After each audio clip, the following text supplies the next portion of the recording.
This super chubby guy jumped rope 10,000 times every day. In gym class, he outperformed even professional athletes. He could receive a ball flying at 300 kilometers per hour without even looking. He woke up earlier than the chickens and slept later than the dogs. He ate exactly 3 bowls of rice a day, yet still shone when he got to class. Having his feelings rejected left him utterly humiliated. That afternoon, Shu resolved to change himself and began running in hopes of losing weight. While running, he suddenly bumped into a strange old man. The result was that Shu was carried away to an unfamiliar place. The sight before him was so bizarre that it was hard to believe. According to the old man, this place was the Yoki realm. When Shu asked what a yoki was, the old man did not answer. He only told him to look from left to right and see for himself with his own eyes. The man said, "Do you see? They have all gathered here, the inhabitants of this yoki realm." Shu looked around and vaguely made out non-human creatures surrounding him. The old man explained that these beings had once been feared and worshipped as gods by humanity, but now their existence was dismissed as superstition, mere imaginary things. Every 666 years, an assembly was held to choose a Yoki king. Yoki clans across the world, including those in Korea, would each select an outstanding young talent and send them to the Yoki realm as a candidate. 666 years ago, a young Yoki overcame countless rivals to become the king of this realm. The man had barely gotten that far when Shu interrupted him, not because he was being rude, but because the story was already too much for him to process. "All right, I understand your situation, but why do I have to be here?" "I already told you, young man. Every Yoki clan must send at least one candidate, including the Yoki living in the human world. And you're the only one with yokai blood." Shu found the whole situation increasingly strange. The old man even remarked that his yokai bloodline had been diluted perhaps over 4 or 5 generations. Shu wanted to explain, but he was not given the chance to speak. Before he could react, a gigantic monster, many times his size, fell from the sky. The old man said it was a test. If Shu won, he could eat its meat, otherwise it would eat him. The monster was a wide-mouthed yoki named Duyuki, but Shu did not care about its name. He could only focus on its sharp teeth. Duyuki had clearly been craving blood after going 666 years without human flesh, and seeing Shu's weak appearance, it had no intention of missing this chance. Duyuki charged. Shu had no way to fight back and was flung away with one blow. The impact was so powerful that it formed a huge crater when he hit the ground. Dirt and rocks flew everywhere from the force. Men looked disappointed by Shu's poor physical condition. Even with yokai blood, a mortal could not join the festival without proving himself. Duyuki charged again, and Shu had no power to resist. He was immediately sent flying. The strike was so strong that Shu created another massive crater upon landing, sending dirt and stones scattering violently. Men looked disappointed by Shu's weakness. He emphasized that even if Shu possessed yokai blood, a mortal could not participate in the festival without proving himself. Shu trembled continuously, both from pain and anger. He did not understand where this place was, who the old man was, what the wide-mouthed creature beside them was, or why he'd been dragged here only to hear such insulting words. Before Shu had time to recover from the pain, it attacked again. It picked him up like a mouse and slammed him into the ground once more. This blow was even stronger than the last. Shu lay flattened on the ground, blood pouring endlessly from his nose and mouth. Despite the pain, he was still breathing. Duyuki was surprised that its first 2 moves had not taken its opponent down. "I thought this would be easy, but it's not bad after all. Tough prey makes for a more interesting meal." Duyuki raised its hand, clearly preparing to attack again. Shu's mind went blank. He was exhausted and did not know whether to run or defend himself. Yet as Duyuki's hand came down, something miraculous happened. Shu raised both hands and stopped its giant palm. Men was not surprised to see Shu awaken his potential. Since ancient times, the abilities of the yokai race had been impossible to measure. Shu had just proved his hidden strength. Yokai did not need teachers. Everything came naturally to them, their talents engraved in their bodies. Just like Shu now. As he raised his hands to block his opponent's attack, the vast difference in their sizes made his chubby form seem to disappear completely. In its place was a toned body with bulging muscles and eyes blazing with anger. Shu did not merely block the attack. Gritting his teeth, he poured nearly all his strength into a shoulder throw, flipping his opponent face first onto the ground. In that instant, he turned the battle around and brought down the mountain-sized monster. Shu had truly awakened his bloodline, transforming from an ordinary mortal into a yokai after defeating Duyuki. All around him, he began hearing the murmurs of other monsters. They were astonished that a human like him could defeat such an enormous, wide-mouthed yokai.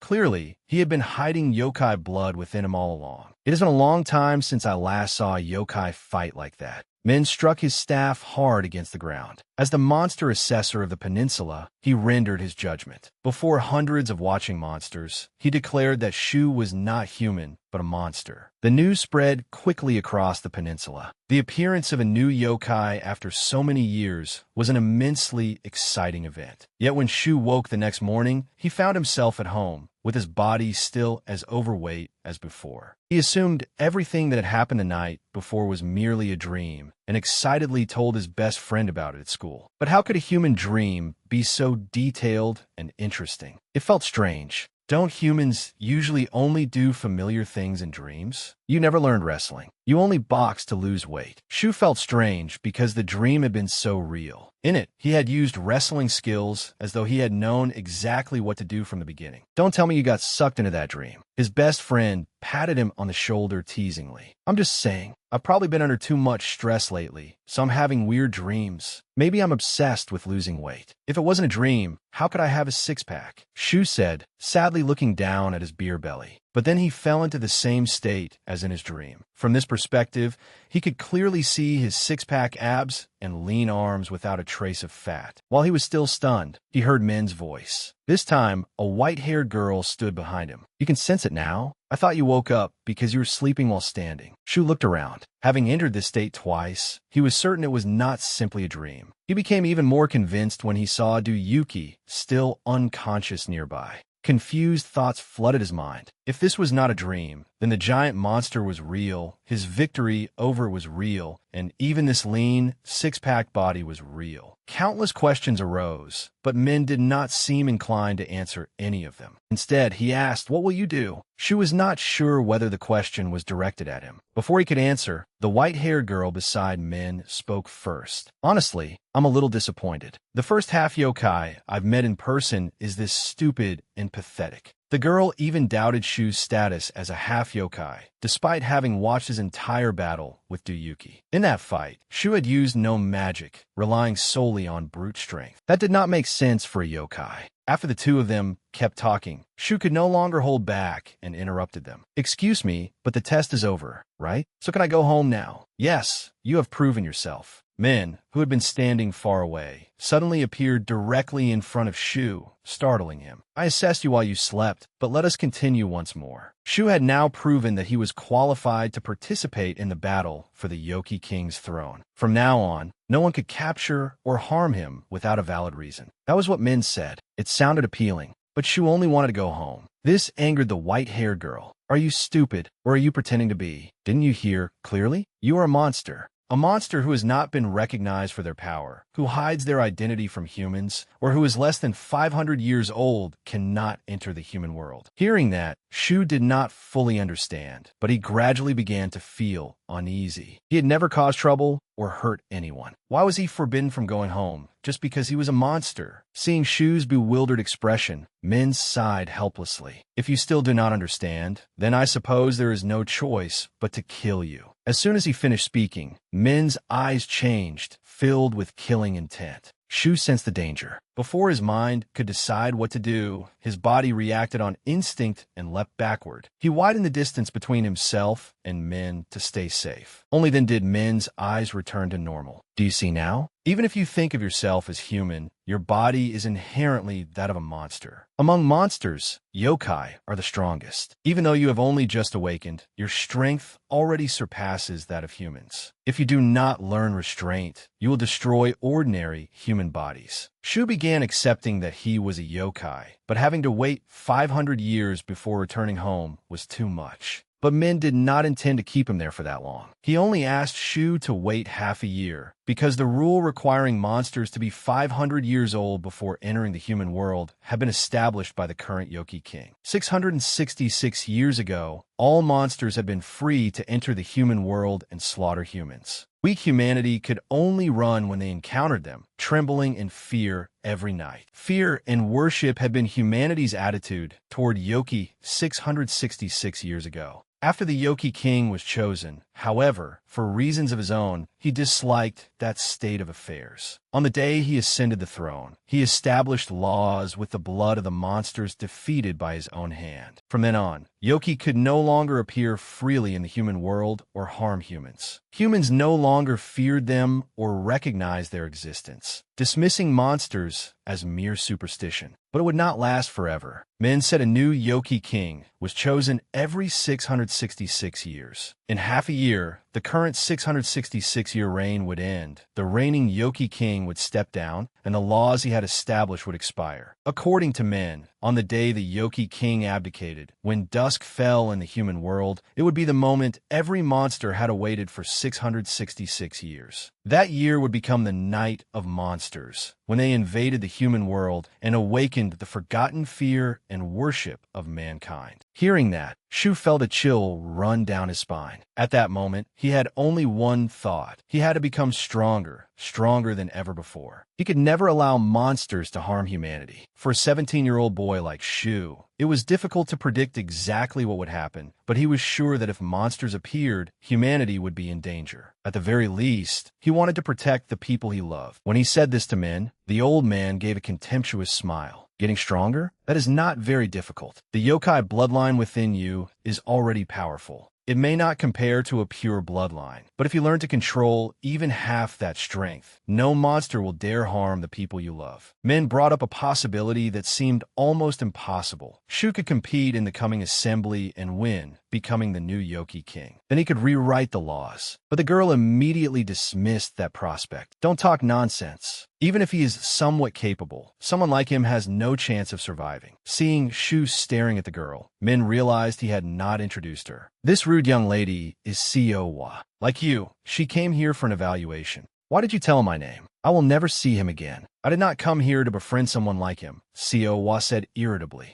Though it was their first meeting, Shu had to admit that the girl was incredibly rude. According to Min, Seowa had the same goal as he did. Though young, she desperately wanted to enter the human world. Min had initially refused because he had other plans, but Seowa had been so persistent that he had no choice but to let her take part in the evaluation. You need to keep a close eye on her, he reminded Shu. Seowa, meanwhile, remained visibly annoyed. Why do I have to be evaluated? Whether it is the transformation technique or a monster's strength, there are countless monsters weaker than me. I have been dormant for 500 years. I understand that. That is why it is difficult to accurately assess your abilities. If you want to avoid being discovered, basic skills alone will not be enough. You must also learn patience and self-restraint. Min's tone towards Seowa was far gentler than it had been towards Shu, yet the young girl remained upset. Seowa openly disliked Shu, even though he was the reason Min had summoned her here today. The Yoki assembly was approaching, and the old laws would officially become invalid in 6 months. This was the best time to test Seowa's ability to blend in with humans without causing any trouble. And naturally, if they were assessing her compatibility with humans, there had to be a human involved in the test. That was why Shu was forced to accompany this unpleasant girl. Min required her to teach him all the fundamental skills of a monster within 1 month, including the transformation technique. If after 1 month he saw progress from both of them, Min would permit them to enter the human world. At first, Seowa strongly objected. Teaching someone who had just awakened and knew absolutely nothing in only 1 month was impossible to her, especially since she could not stand Shu.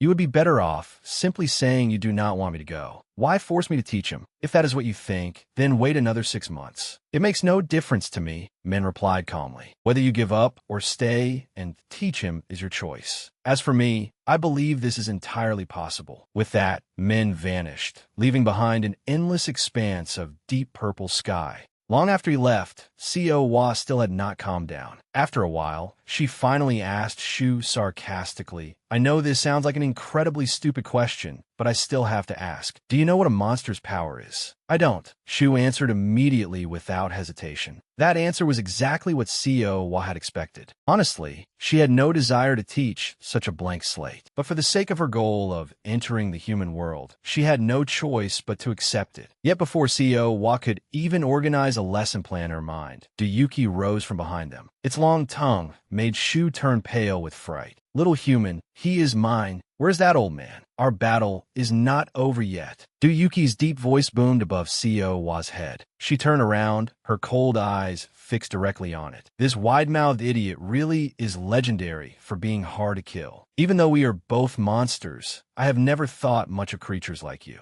It is because of lowly monsters like you that humans look down on us. The instant she finished speaking, Co drove Duyuki into a furious rage. Its target immediately shifted from Shu to her. Bitch, how dare you speak to me that way? Faced with that lightning-fast attack, Shu could only stare with his mouth agape. Unlike the human world, where there were no ranks between species, the monster world had enormous divisions based on race and bloodline. The differences were determined by average strength, special skills, and the unique abilities possessed by each species. This formed a hierarchy among monsters. Shu possessed yokai blood, but pure-blooded yokai had actually gone extinct. That gave rise to endless arguments over which bloodline, aside from yokai, deserved to stand at the pinnacle of monsters on the Korean peninsula. Setting pride aside, everyone eventually hesitated before giving the same answer. The Cunning Fox clan, with their concealed tails. They were the closest to holding the highest position among Korea's monsters. And the rude girl Co was a member of that race. What followed was a series of surreal scenes before Shu's eyes, leaving him unable to say a word. Unlike him, Co did not rely solely on brute strength. She used magic,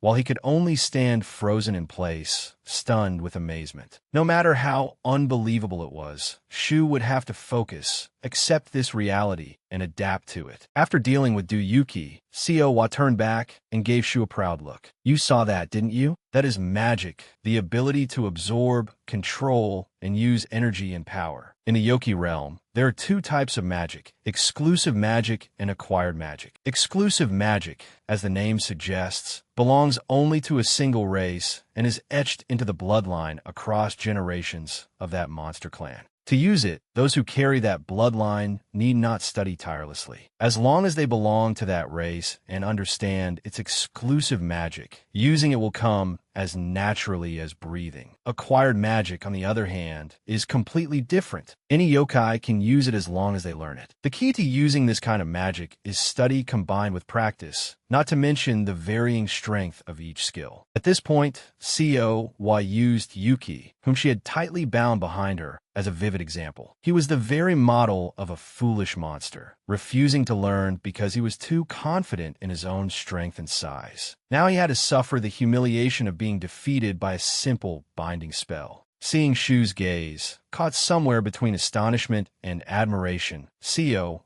could only sigh. Anyway, since it has come to this, I'll agree to teach you. But let me warn you first, I hate trouble. If the results you achieve are not worth the time I invest, you will face my wrath. Co's eyes were sharp as blades. She was clearly serious, not merely trying to scare him. She also advised Shu to give up now if he was not prepared, because his training would be truly difficult for someone who had awakened only minutes ago. Shu fell silent, but not out of fear. Before long, he made his decision. He wanted to return to the human world, at the very least to see his mother. More importantly, he did not want monsters to harm humans. So, if Co was willing to take him on, he would devote himself completely to learning. His resolute gaze moved her. She had originally intended to intimidate him into giving up. Co suddenly gave a sinister smile. Fine, I think there's a high chance you'll fail, but that's still better than not trying. Before we begin studying, shouldn't we eat first? Eat? Shu was surprised. He had not expected the rude girl who had just insulted him to invite him to a meal. Co was not joking. She urged him to eat because using magic consumed a great deal of energy, and this energy was something every resident of the Yoki realm had to use. There was no other way. If he wanted to use magic, he had to eat his fill. Normally, energy gradually accumulated through breathing or special food from the Yoki realm, but today was Shu's first day here. he had trouble adapting. The human world's diet could not help him gather even a little energy. Therefore, Wa guessed that his innate power was all he had. After using his strength to send that dog, Yuki, flying with Mountain Overturn, he must have been starving to the extreme. Having been exposed by Wa, Shu felt a little embarrassed. He really was quite hungry, but he thought he could endure it. However, the moment food was mentioned, his body reacted immediately. Shu felt as though he had no strength left. Every muscle in his body cramped up as if in protest. Wa, meanwhile, did not look surprised at all. I told you, you have very little energy left now, probably no more than a fistful. That Mountain Overturn drained all your strength. This is a typical case of exhaustion. As she spoke, Wa walked over and patted the back of the curled-up Shu. She said the solution to this exhaustion was very simple. The answer was the wide-mouthed yokai bound by the body-binding spell. Among yokai, there was a rule. The winner of a legitimate duel held the power of life and death over the loser. Wa whispered into Shu's ear, urging him to eat Yuki's flesh and devour his power. It was the simplest and most effective way to gain strength. With his size and power, he is the perfect meal for you. Shu opened his hungry eyes and looked at the enormous monster. He felt slightly nauseated, but he still stepped forward. His action came from instinct rather than will. It was the first time he had felt that bizarre hunger seize his entire body, and his craving grew stronger under the whispers of Wa, the nine-tailed fox. Only the instinct to hunt remained in Shu's mind. However, Wa had never considered that a goblin's greedy instincts would always target prey that was tastier and more nutritious. So, when he was only a few steps away from Yuki, Shu suddenly turned around and looked at her with bloodthirsty eyes. Before she could realize what was happening, he shot toward her like an arrow. Wa's gaze sharpened, showing only disdain, not the slightest hint of fear. But just as she had bound Yuki, Shu was immediately shackled by an enormous, invisible chain. Look at you. No matter how hungry you are, don't be so arrogant. A backwater half-yokai like you dares to try to eat me? You must think I'm much easier prey, don't you? Wa was about to teach Shu a lesson and correct that stubborn attitude when he tore the chain apart and freed himself. He had done it with the strength of only one arm. Wa no longer dared to underestimate him. Even though Shu was only a half-yokai, his strength was clearly no joke. She immediately pulled out one of her fingernails, and blood began to seep continuously from her fingertip. Using that blood, Wa drew a spiral in the air, summoning Blessing of a Noble Demon King, First Fist. The moment she finished speaking, a dark crimson fist emerged from the center of the spiral. It was unimaginably huge, heading straight for Shu. He was already charging forward, and the fist had appeared too suddenly for him to retreat. In that moment, Shu could only follow his instincts and cross both arms in front of his chest. But the gap in strength between them was too great, and the spell Wa had summoned was terrifyingly powerful. Shu was immediately blasted away by the fist. A moment later, the sky cleared again, and Wa saw a hazy figure in the distance staggering back to his feet. "Oh, you're still alive?" She showed a brief hint of surprise. "Well, even if he dies, he won't be getting away. The moment he dared attack me, he was rushing off to be reincarnated. It's not as though I ever expected much from him anyway," Wa muttered. But when she saw Shu clearly, Wa suddenly fell silent. A dark crimson horn had grown from his forehead. Shu had obviously only just awakened. Even among the most powerful yokai, only a select few could awaken exclusive magic. It was exceedingly rare, and it granted overwhelming power. The horn on Shu's head was clear proof that he had the potential to become a new symbol of the Goblin clan. Shu reached up and snapped off the inconvenient object protruding from his forehead. The horn immediately transformed into a formidable weapon. Wa began to grow tense, though she still forced herself to maintain an indifferent expression. Even for a half-yokai, you certainly have a lot of tricks. The weapon in Shu's hand was no ordinary object. It was the exclusive magic of the Goblin clan, the Goblin Hammer. By now, Wa could be considered among the elite of the yokai world. She was a gifted nine-tailed fox who had grown all 9 tails before reaching her 100th birthday, a talent inherited from the Fox clan whose history on the Korean peninsula stretched back thousands of years. Because of this, Seo-wa possessed extraordinarily sharp instincts. When facing the goblin hammer, she sensed that this ominous weapon was the most dangerous thing she had ever encountered. If it came down to sheer strength alone, Seo-wa had no reason to lose. Yet an overwhelming pressure radiated from Shu, so dreadful that she found it hard even to breathe. The sensation made her shudder. Before Seo-wa could think of a countermeasure, her opponent rushed in to attack. Although Shu was now completely driven by instinct, that alone was enough to threaten Seo-wa's life. This time, however, he did not recklessly charge straight at his enemy. Instead, Shu leaped high into the air and swung the goblin hammer in his hand. It transformed into a thunder halberd, sending wave after wave of lightning crashing down from above. Seo-wa, standing on the ground below, was clearly at a disadvantage. Sensing the danger, all 9 of Seo-wa's tails appeared at once. When Shu's lightning came down, the pressure it carried was truly overwhelming. But thanks to her extensive combat experience, Seo-wa managed to summon First Fist in time. The giant hand blocked the lightning attack, saving her from fatal blow. Having defended successfully, she was eager to demonstrate her skill with a counterattack. Shu, however, was not idle. The thunder halberd connected to him was tightly gripped by Seo-wa's First Fist, which kept pulling at it. His small body was pulled along as well. Seo-wa controlled First Fist, swinging Shu around through the air several times by the thunder halberd. Then she flung him away with all her strength. An ordinary monster would never have been able to withstand that attack. Seo-wa truly let out a sigh of relief. Yet Shu was no ordinary yokai.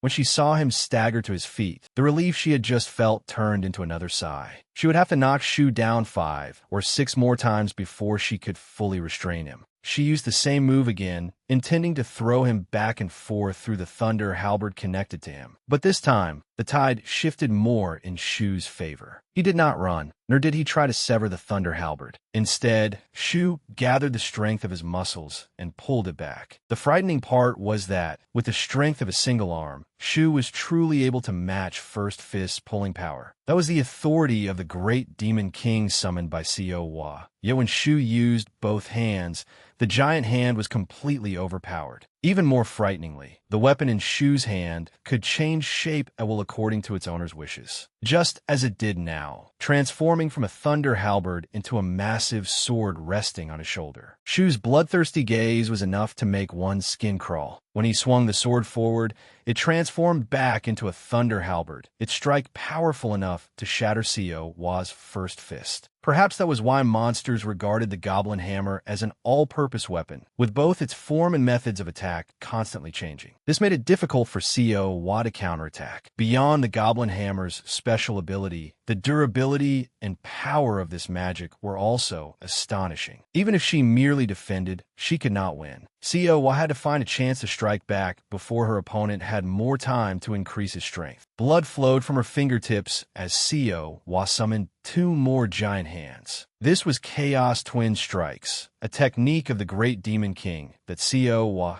was certain Shu would not be able to withstand. Yet her prediction was wrong once again. Though the 2 arms attacked without pause, the weapon in Shu's hand kept changing form, leaving him completely unharmed. Seo-wa began to feel dizzy. With this level of strength, even a 200-year-old 9-tailed fox would not be Shu's match. Only then did she understand why the Goblin clan was revered as the king of monsters. If Shu, a mere half-goblin, was already this strong, how terrifying must a pure-blooded goblin be? While Chaos Twin Strikes continued, and Shu was busy defending, Seo-wa kept forcing herself to think of a solution. Shu was powerful, but he seemed to have already exhausted the goblin hammer's magical capabilities, and his actions were purely instinctive. He had no fighting experience at all. If this continued, no matter how durable he was, his magic would eventually reach its limit. Unlike him, Seo-wa could maintain her spells steadily. Therefore, even though she was overwhelmed by his strength, she had not been injured and could keep fighting for a long time.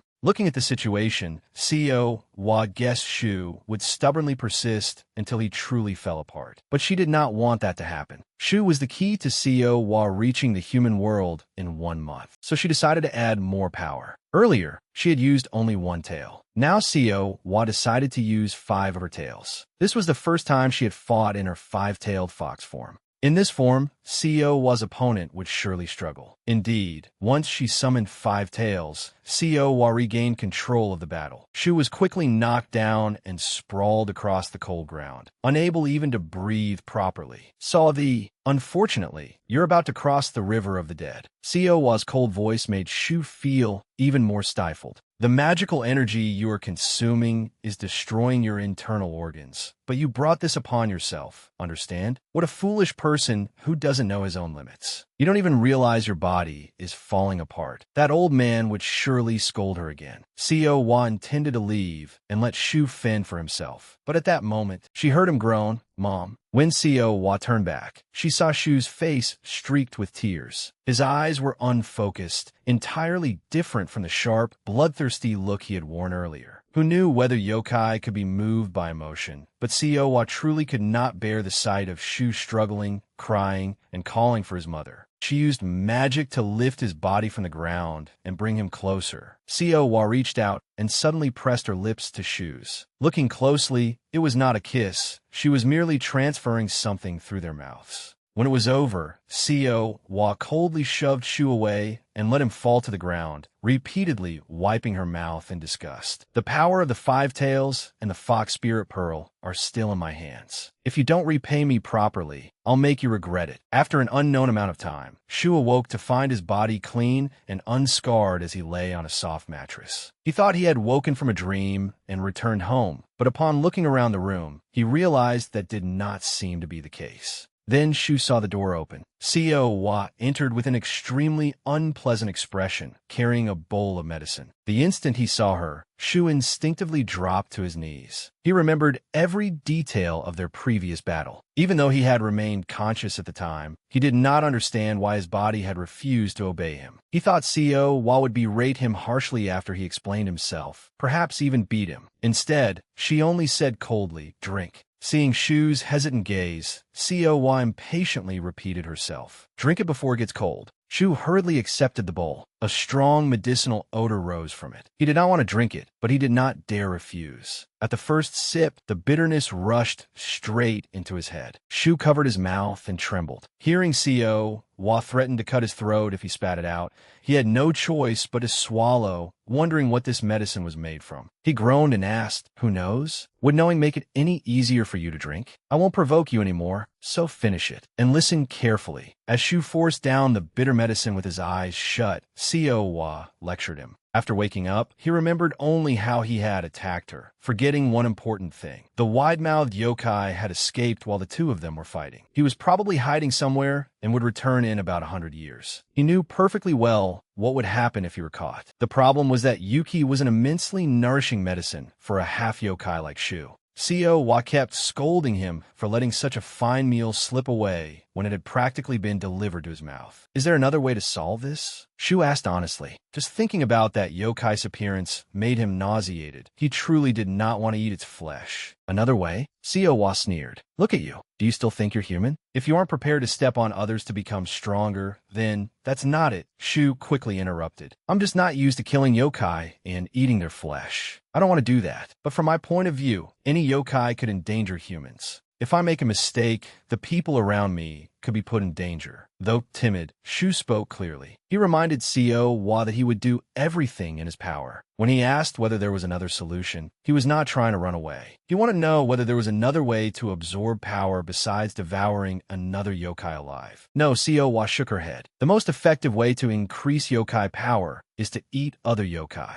This has gone on in the Yoki realm for tens of thousands of years. However, it only happens when both sides agree to fight. Without that rule, the weak would always be eaten and would never survive. Shu is a special case. Even though he is a half yokai, countless yokai witnessed him use yokai power to defeat his opponent so easily. Rumors would spread. Yokai weaker than Shu would avoid him, while those who came looking for him would be the kind of yokai he could not face. Letting that wide-mouthed yokai escape was a tremendous loss for Shu at this time. But Seowa was too lazy to keep scolding him. Forget it. There will be another chance. Come outside. I have a gift for you. This was the first time Shu had seen Seowa smile since they met. A genuine smile, without any trace of contempt. He awkwardly followed her outside. Seowa's gift was a yokai tied up in the yard, screaming at the top of its lungs. According to Seowa, it was a creature that had lost the right to be called a yokai. There were countless reasons for this. Most often, it happened when certain yokai lost their minds to instinct, just as Shu had nearly done not long ago. However, these creatures were not as fortunate as he was. Even if they lost their minds and attacked indiscriminately, they could not recover. Having violated a taboo, they were stripped of their qualification as yokai and became nothing more than ordinary beasts. Seeing Shu staring at her, Seowa impatiently reminded him, "Are you just going to stand there and watch? I told you already. It is merely a beast that has lost its mind." As she spoke of her prey, Seowa smiled quietly and subtly tightened the restraints around it. The mindless creature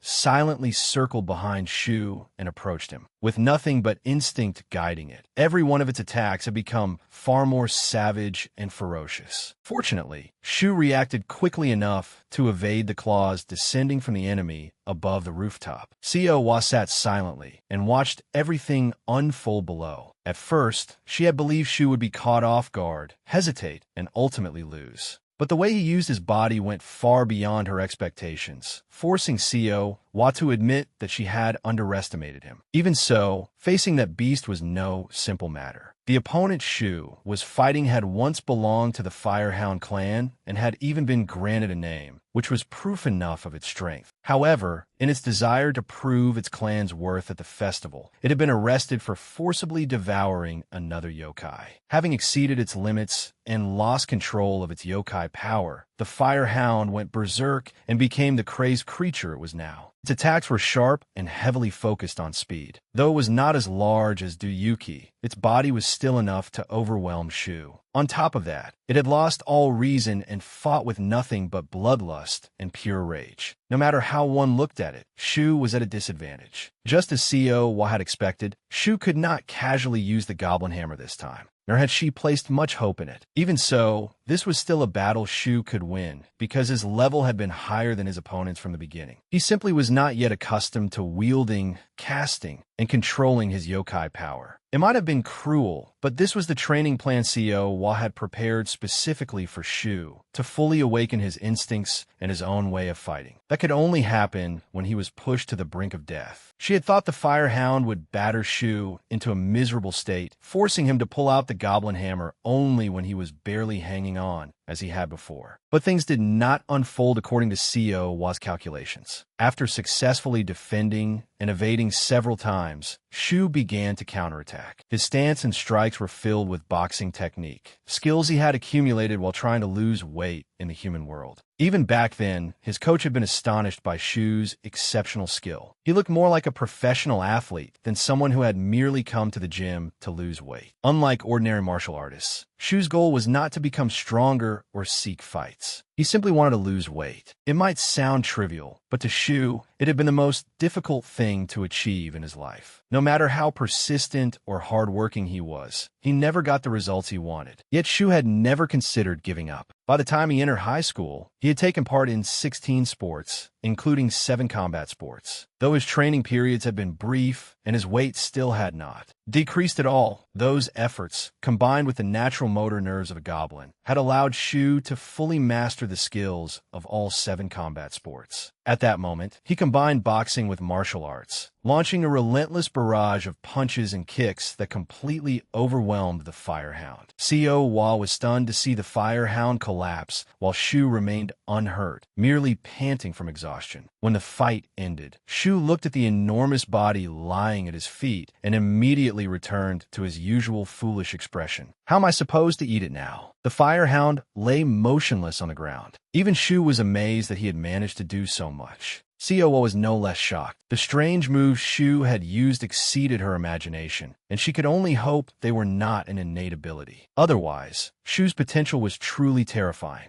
After all, those were techniques created by humans, inherently incompatible with the body and power of a yokai. Yet only a short time after awakening his yokai body, Shu was already capable of skillfully using human martial arts in combat, even mastering them completely. Shu's potential seemed to surpass every expectation Seo had held. She began calculating what to do with him going forward. As for Shu, after defeating the Fire Hound, that dazed look was once again obvious on his face. He was genuinely at a loss over how to deal with the beast. From the beginning, he had not even believed he would win, much less considered eating it like Seo had suggested. At least you should win first before discussing what comes next, shouldn't you? Seo said with a mocking smile. Shu had not yet understood what she meant. He had clearly just knocked the Firehound down. But in the next instant, an agonizing pain shot through his left shoulder. It turned out his opponent had not completely stopped breathing. The beast's stubborn vitality and will to survive brought it back to its feet, and it ambushed Shu in the moment he let his guard down. From behind, the Firehound's sharp fangs sank into his flesh, grinding back and forth as fresh blood poured down like a waterfall. Shu was hurled aside, his body buckling under the searing pain and severe blood loss. Having tasted its enemy's blood, the Firehound became even more ferocious. At this rate, if Shu did not act again, he would certainly be the one to lose. When he was clear-headed enough to look up, Shu found that a chunk of skin and muscle had been bitten away from his shoulder. The unrelenting pain spreading through him left his mind blank. But the opponent gave him no time to adapt, immediately throwing another punch at him. The blow was not even at full power, but it was enough to send him flying like a bullet. Well, I'm sure we will have plenty of time to talk after you deal with it. Seo remained seated where she was, watching intently. At that point, Shu likely had no presence of mind left to answer her. The greatest reason humans fear injury is not necessarily pain, but the fear of losing part or all of their bodies. It is a primal fear possessed by the creature known as man. And such a wound was more than enough to make a 17-year-old boy like Shu panic, especially while he was still being threatened by a massive beast like the Firehound. But he had forgotten that he was no longer human. He was now a monster. As the Firehound prepared to attack again, the missing flesh on Shu's left shoulder suddenly regrew, perfectly restored as though nothing had ever happened. The claw marks across his chest gradually vanished as well. His body became flawless again, without a single blemish. Though utterly astonished, Shu slowly accepted it and focused on the situation before him, evading the incoming attack. This was one of the greatest differences between humans and monsters. Alongside strength, there was recovery, the thing that created fundamentally different ways of thinking and acting between humans and yokai.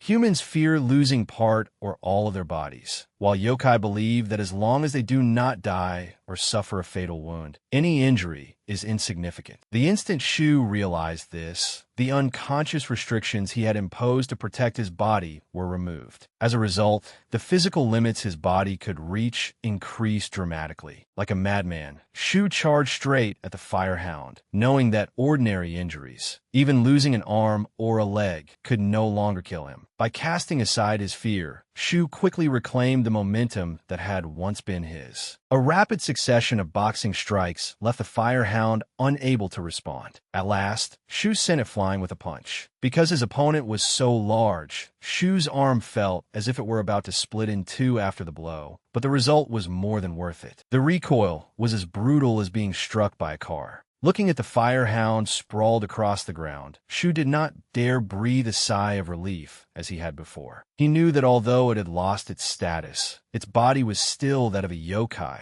which meant it could recover. There would be nothing strange about that demonic hound getting back up again. Shu was ready to keep fighting, but Seo told him to stop. Stopping here is enough. That last punch of yours met the standard, both in power and in where it landed. Although that thing is not completely down, it cannot recover immediately. Without waiting for Shu to reply, she continued, "And you? What do you think about using magic for the first time without losing consciousness?" Shu felt as though he was listening to thunder as Seo spoke at length. More importantly, it did not seem as though he had used magic at all. He had only thrown ordinary punches. Using magic is not always something grand. Even high-level magic can be applied in many ways. Your body's rapid recovery proves that you just used magic. You simply cannot control it yet, Seo explained. Especially with the final punch Shu had thrown, he had clearly sensed that its power was completely different from an ordinary blow. but he did not know it was the result of using magic to strengthen himself. Other than your fist becoming stronger, did you feel anything else? Seo asked, watching Shu's hands closely. Shu was not certain, but after that battle, he felt as if electricity were flowing through his body. Seo nodded, saying that was magic. Since Shu had no experience, he could not yet recognize it clearly. The reason she had made him fight the Firehound was to accumulate experience. During battle, Shu would unknowingly use magic, and little by little, he would become accustomed to that sensation.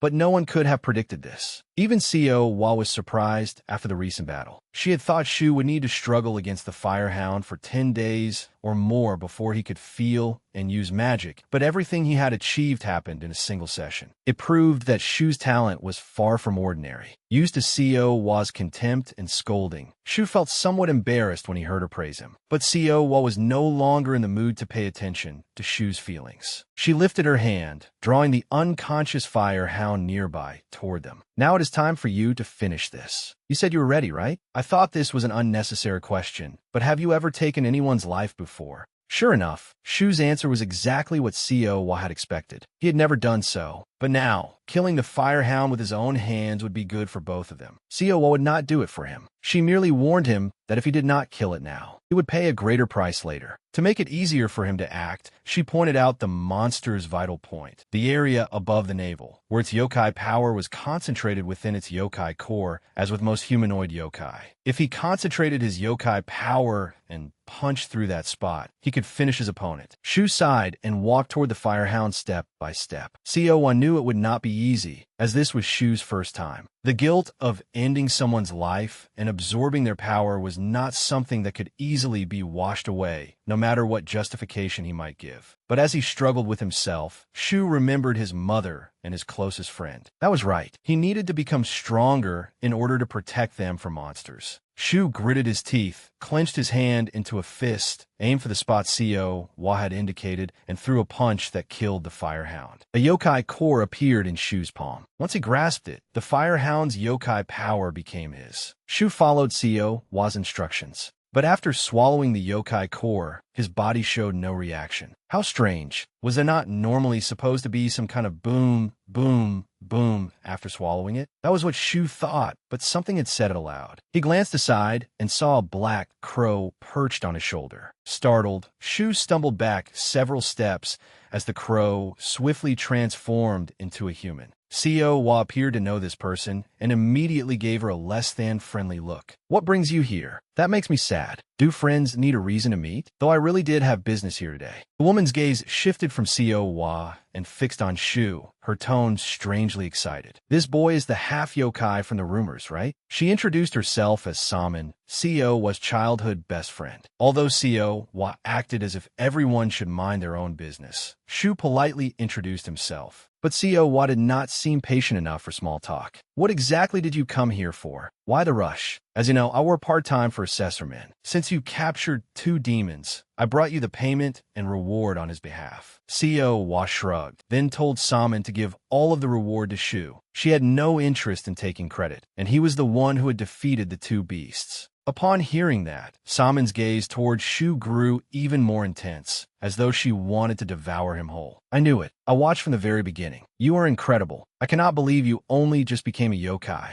Saman even thought that, at this rate, Shu would become Seo's most formidable opponent at the upcoming yokai assembly. But Seo considered that a joke. Though Shu was strong, she believed there was not enough time before the assembly to polish him into a shining gem. Once he got there, someone else would defeat him in an instant without her needing to lift a hand. Saman thought otherwise. She believed that at the upcoming yokai assembly, this young man would sooner or later become an unpredictable variable because his potential was nearly limitless. Returning to the main matter, the reward Saman had brought Shu for defeating the beasts offered him 2 choices. The first was to return home immediately. The second was to keep moving forward and become one of the strongest yokai. Afterward, Shu tried to contact Eugene. Because Shu had suddenly disappeared for an entire day and had not even answered his phone, Eugene had been worried sick. Is something wrong? I only answered this unknown number because I thought it might be you. Nothing. I wish I could tell you that. Shu spoke cautiously over the phone, then made a request that he himself found difficult to voice. He asked Eugene to help him lie to his mother, so he could justify being away from home for an entire month. Of course, Shu could not tell Eugene the real reason, and even if he did, there was no guarantee Eugene would believe him. So Shu claimed that he was at a traditional martial arts training center, undergoing a month-long retreat to lose weight. I thought you already knew, but that place is not somewhere ordinary people can go. Eugene sounded worried. I know, it sounds ridiculous, but I really have no other choice. You're the only person I can ask, Eugene. As Shu's best friend, Eugene had witnessed Shu's crazed attempts to lose weight, all without results. He understood Shu's desire to lose weight better than anyone. So when Shu said he was at a traditional martial arts training center to lose weight, Eugene did not doubt him at all. Still, he felt that Shu was hiding something. As his best friend, Eugene wanted to hear everything. Perhaps he could help somehow.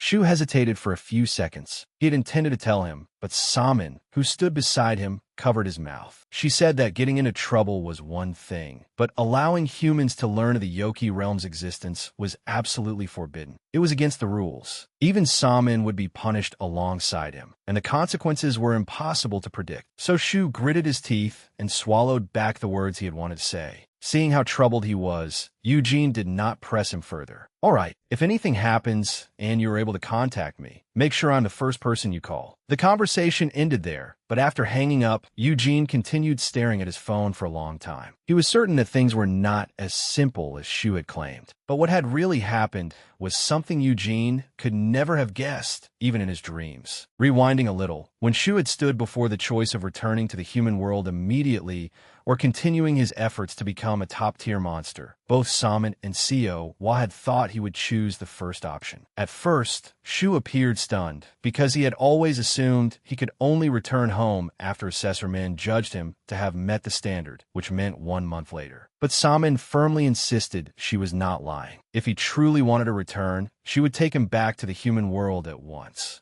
Yet Shu refused. He wanted to leave after 1 month, once he had personally passed Min's test. Samin was utterly astonished. Oh, what? In truth, Shu had struggled greatly before making that choice. But he realized that if he did not train seriously now, then should something happen after he returned home, he would be unable to handle it. Especially after experiencing 2 battles with monsters, he had been convinced that he had truly become one of those creatures, and he needed the strength to fight back in situations like that. So Shu decided to stay and further hone his abilities as a yokai. After Shu finished speaking in one breath, Samin could not help giving him a thumbs up. Her eyes sparkled more brightly than the stars. Honestly, what you just said was way cooler than I imagined. You sound just like the protagonist of a comic. Seeing Shu's foolish expression, Seo could no longer hold back. Don't you find this funny? You're teasing this kid with choices that do not even exist. Just give him what he needs. Having said that, she turned to Shu and poured cold water on him. Besides, there is no way you can pass the test. Seo exposed this as one of Samin's bad habits. She liked coaxing people into revealing their wishes for no reason, then observing their reactions. In Samin's more flattering words, it was a test to understand someone's personality. By the way, Seo, you still have not finished the book I gave you last time, have you? Samin suddenly asked. While the two were talking, Shu quietly observed this crow girl. Sure enough, both her manner of speaking and her behavior were completely different. Unlike the other yokai, she felt like a real human being to him. After chatting with Seo for a while, Samin got straight to the point. She wanted to take Shu somewhere for a while, though she did not say where. Seo immediately agreed, even though she was not Shu's babysitter. Neither of them even asked for Shu's opinion. With a mere flick of her sleeve, Samin transformed from a human into a gigantic crow. I told you I was not making it up, right? Samin's voice drifted down from the sky. She belonged to the crow demon race, a kind of yokai with the authority to travel between the human world and the Yoki realm. Samin could even take yokai who had not passed their evaluation to the human world, provided they accepted all resulting consequences. Without asking whether Shu wanted to go home, Samin grabbed him in her talons and carried him into the human world. That was how Shu was able to call Eugene. At first, Samin thought he would cry and run home, but Shu only borrowed her phone to make a brief call. Since they still had time, she suggested that Shu visit his family. But as soon as his family was mentioned, his expression darkened. My mother is the only family I have left, but she has also left the city for work. To be honest, I feel more relieved this way. If she were home, everything would probably be a mess. To repay Salmon, Shu wanted to treat her to dinner, and she did not refuse. Seeing how excited she was, Shu feared she would demand abalone, shark fin, and other extravagant delicacies at a five-star restaurant. Yet unexpectedly, Salmon only asked for a home-cooked meal with simple dishes like kimchi soup, fried liver, and steamed eggs. After setting out a table full of the dishes she had requested, Shu asked several times in disbelief, "Is this really all you want?" "Yes, I am quite satisfied," Salmon replied while chewing her rice. "I have always wanted to try simple homemade food like this. Everything I ate before was store-bought, like the food at school or restaurants." "School food?" Shu was curious about her answer. "Well, I go to school too. Do you know Hodong High School?" Shu was even more surprised because that school was right next to his. According to Salmon, she had only started attending school at the beginning of this year. But because humans and yokai thought differently, she had not become close to anyone there. Shu was the first friend whose home she had visited like this. The more Shu listened, the more confused he became. With her outgoing personality, she seemed like the sort of person who could make friends anywhere. But he did not ask further, and she did not say more. They enjoyed their simple meal, and Salmon cleared every bit of food from the table. Feeling very satisfied, she took out the reward she had mentioned earlier, a scroll called the Yokai Storage. It looked plain from the outside, but its functions were extraordinary. You can think of it as our bag and phone combined. With what I just showed you, you can easily summon items from the scroll. If you move your finger across it, as though you were swiping on a phone, it will also display whatever you want. Salmon carefully taught Shu how to use the scroll, including how to search for, store, and retrieve items. Though it was only a small roll of paper, the space inside could hold countless items. With it, Shu could carry many things without worrying about their weight or cumbersome size. It had several other uses as well, but Salmon wanted Shu to discover those for himself. Along with the yokai storage, Salmon gave Shu 2 stacks of goblin cash, currency that was valuable even in the yoki realm. Lastly, she gave him a goblin treasure in the form of a glove. It could perform various abilities when he infused it with yokai power. You know, in human stories, things like these usually appear all of a sudden, Salmon explained. She did not hide the fact that men had told her to bring these items. Normally, the reward for defeating monsters in the Yoki realm was only goblin cash. But men had specifically instructed her to bring the yokai storage and the goblin treasure, as though he had high expectations for Shu. Shu suddenly became nervous. If men had such hopes for him, could he enter the yokai assembly and become the yokai king? Salmon seemed to guess what he was thinking and nodded. Perhaps he hopes you will win the assembly. Though yokai are unlike humans, they still feel attached to the places where they live. So if a monster from the Korean peninsula became the new yokai king, that would clearly be more than enough reason for men to be proud. Since they had time, Salmon also told Shu's story she had heard about the yokai assembly 666 years ago. Back then, there had been a yokai from the Korean peninsula who nearly claimed the throne. That person lasted until the very end and fought an incredibly close battle against the reigning yokai king. Interestingly, that individual had also been a goblin, just like Shu, a species so powerful that throughout the history of Korea, no monster had ever been able to rival them. The more Shu heard, the more bewildered he became.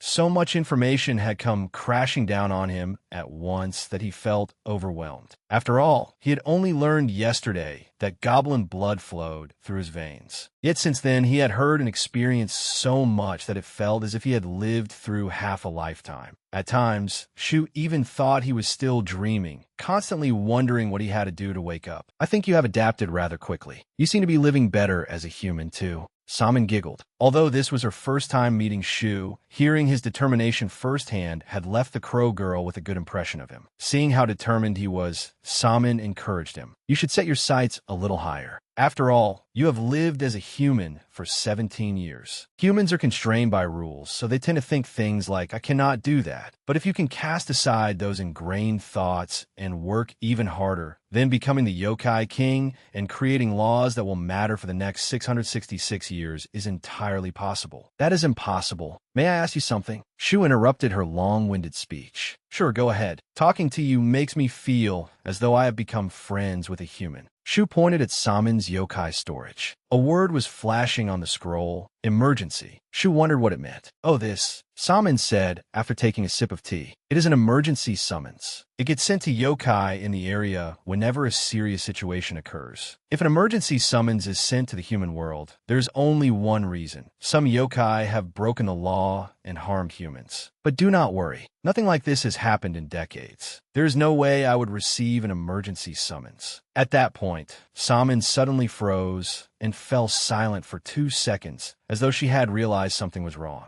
She turned to confirm it, then looked at Shu with a pale face. A huge emergency summons was clearly displayed on Saman's scroll. What the hell? Is this real? Saman immediately left, while Shu remained at home and continued waiting. Feeling bored, he took out the rewards he had just received and examined them. The yokai storage scroll truly was miraculous. All he needed to do was reach inside to pull out an item he had stored. As for the goblin treasure glove, Shu still did not know what it could do. He decided he would ask Saman when she returned. For now, it was almost 10 at night. Before leaving, Saman had told him to wait for her. Half a day by goblin time was 6 hours. They had been allowed to leave for half a day and had left at 4 o'clock, so she had promised to come back for him at 10. Shu patiently waited until 10, but Saman still had not returned, and nothing had happened. He began to grow anxious and regretted not asking for her phone number. Too bored to sit still, Shu began wandering around his own house. When he saw the photo of his father in the display cabinet, he could not help thinking. Men had said goblin blood flowed through his veins, so he must have inherited it from his father, a martial artist. It made sense, considering his father had reached the pinnacle of wrestling in such a short time. Shu truly wondered whether his father had known that he was born with goblin blood. The house was strangely silent, with only the ticking of the clock making Shu even more anxious. Saman still had not returned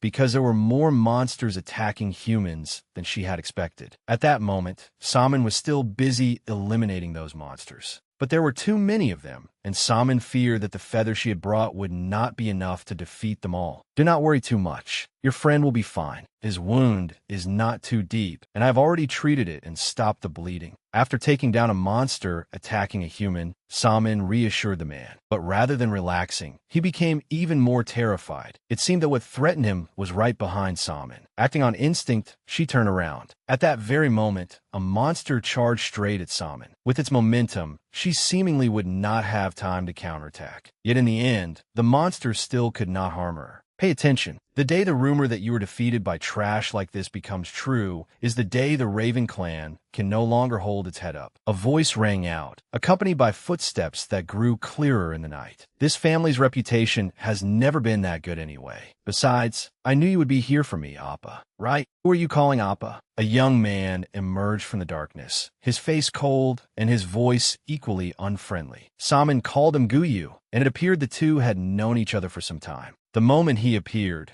Guyu immediately hypnotized the young man, sitting on the ground with tears and snot streaming down his face. Humans were not permitted to know about the existence of monsters. After all, listen carefully. What happened today was simply an unlucky incident. A car suddenly rushed out of an alley, hit both of you, and fled. Until the ambulance arrives, do not worry. Just rest. Guyu's voice seemed to carry magic. The instant he finished speaking, the young man's eyes turned blank and empty. He had clearly been brainwashed. Saman did not seem surprised to see Guyu hypnotize a human, but this magic was not an innate ability of his clan. Moreover, it was extremely difficult to learn. Saman had once tried learning it from Siwa, but the results had been disastrous. After getting scolded, she had given up. Watching Saman ramble on about hypnosis as though it required no effort, Guyu began to get a headache and deliberately changed the subject. There are 2 here. How many have you dealt with? Including the one you helped me catch, 24 in total. But none of them are high-level monsters. They're all weak yokai,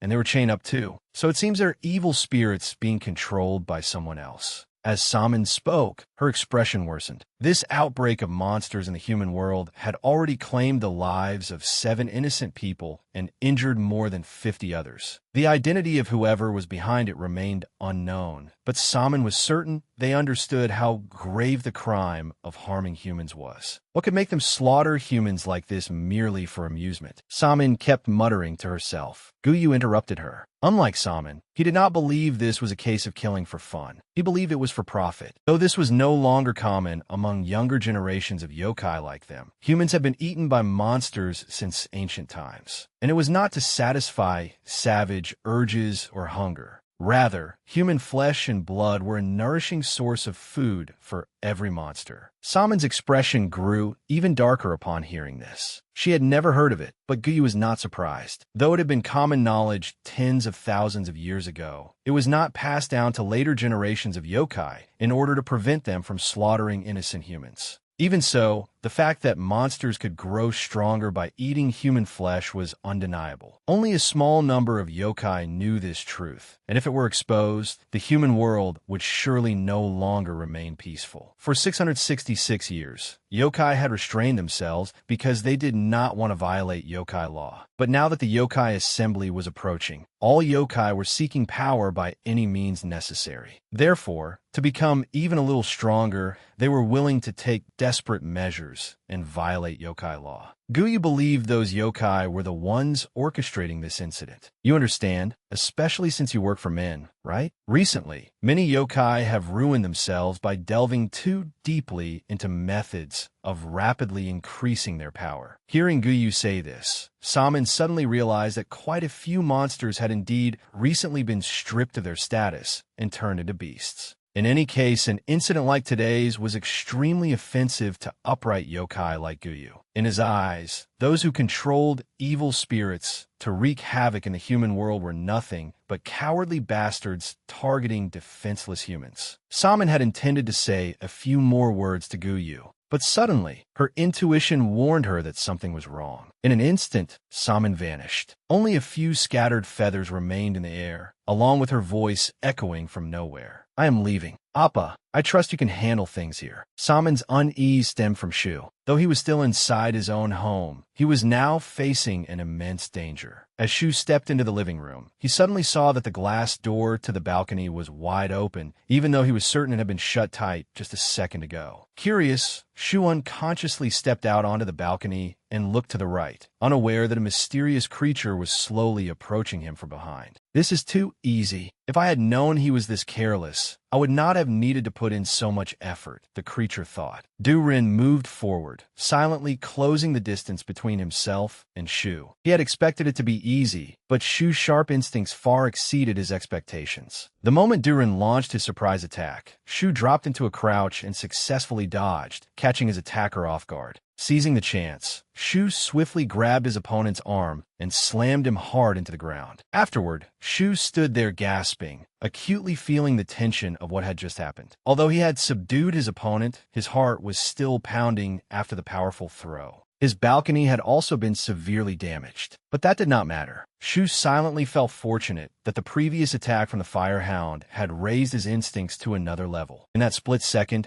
Shu sensed a chill run down his spine and reacted in time. Otherwise, he would already be on his way to the River of the Dead. Because he had acted too hastily and failed to control his strength, Shu accidentally threw his enemy all the way down into the courtyard, only hoping that no one had witnessed it. Shu leaned over the broken railing and looked down, but all that remained in the apartment courtyard was a large crater created by his throw. The creature had disappeared. Immediately, Shu sensed a new threat, and sure enough, he heard a smug voice beside him. Do not worry. I have put every human in this area to sleep. An icy chill flooded Shu's body. He did not know whether put to sleep merely meant sleeping or whether the creature had wiped out every resident in the apartment building. Before he could find an answer, Shu's throat was seized, and he vaguely made out his opponent's form. Hey, are you really the yokai from the rumors? Your yokai power is so weak. I thought you would strike with more force. The creature was completely unharmed by Shu's powerful throw. Its tail coiled tightly around Shu's neck, leaving him unable to resist. Then the creature dragged him from the high balcony straight down to the ground, throwing Shu violently through the crater he had just created. Shu lay sprawled in the underground parking garage, and his opponent appeared soon afterward. The creature looked at Shu like a medium-rare steak, ready to be served. What an unfortunate disaster for the residents here. Those foolish humans would probably think it was the result of shoddy construction or a gas line explosion. Property prices would surely drop a little. The man chuckled. Shu realized that the being before him was a yokai harming humans in response to the emergency summons. Saman had received the alert but had not returned yet, so Shu had to deal with this on his own. Compared to the two monsters he had faced in the Yoki realm, this opponent was far stronger. The situation did not look good for Shu. Watching Shu tremble as he struggled to his feet only made his opponent more excited. You'd be much better off screaming after being thrown around like that. If you resist, it'll only make things more troublesome. Shu's instincts warned him that one careless mistake in this battle would cost him his life. His opponent appeared to be a snake spirit that had cultivated a human form. Seeing the sharp fangs and long tongue flicking from his mouth, Shu felt goosebumps spread all over his body. Moreover, the creature made no effort to hide his desire to eat Shu. Resisting would only make the pain worse. The outcome is already decided. Wouldn't it be better to go peacefully and quickly? Besides, I can promise you one thing. Shu sensed something ominous in the creature's sinister eyes. Just as he feared, the creature pulled a photograph from his pocket. It was a picture of Shu and his mother. He said that he could spare Shu's mother and feed only on other people. But how much could the words of a deceitful yokai be trusted? If he had already found Shu's mother, then she certainly would not be able to escape. With no way left to retreat, Shu gritted his teeth and charged forward. Shu grabbed the yokai by the collar, intending to use mountain overturn as he had before. But before he could strike, his body suddenly went limp, as if all his strength had drained away. Seeing this, his opponent became even more pleased. Sorry for talking so much, but I really couldn't think of a better taunt. Shu staggered, let go, and stumbled backward. He saw the enemy smugly raise two bloodied fingers. He had just used his exclusive magic, the deadly venom spell. While Shu had rushed in, the bastard had driven two fingers into his chest, injecting a lethal poison. The techniques of a strong are useless against me. Even if you escape me and meet someone stronger, you'll still die. With just a little poison, you've completely lost control. As Shu slowly collapsed, the bastard grew more satisfied. The venom rapidly spread through Shu's bloodstream. His veins gradually dilated, turned dark purple, and became clearly visible. Shu could no longer feel any strength in his body. As though paralyzed in his sleep, he writhed in agony while his enemy watched with strange delight. In his eyes, the law of the world was simple. The weak had no right to live. Shu could only become prey. If you knew how to use the thing you're wearing, perhaps things would have gone differently. Disasters don't wait until you're prepared. As he spoke,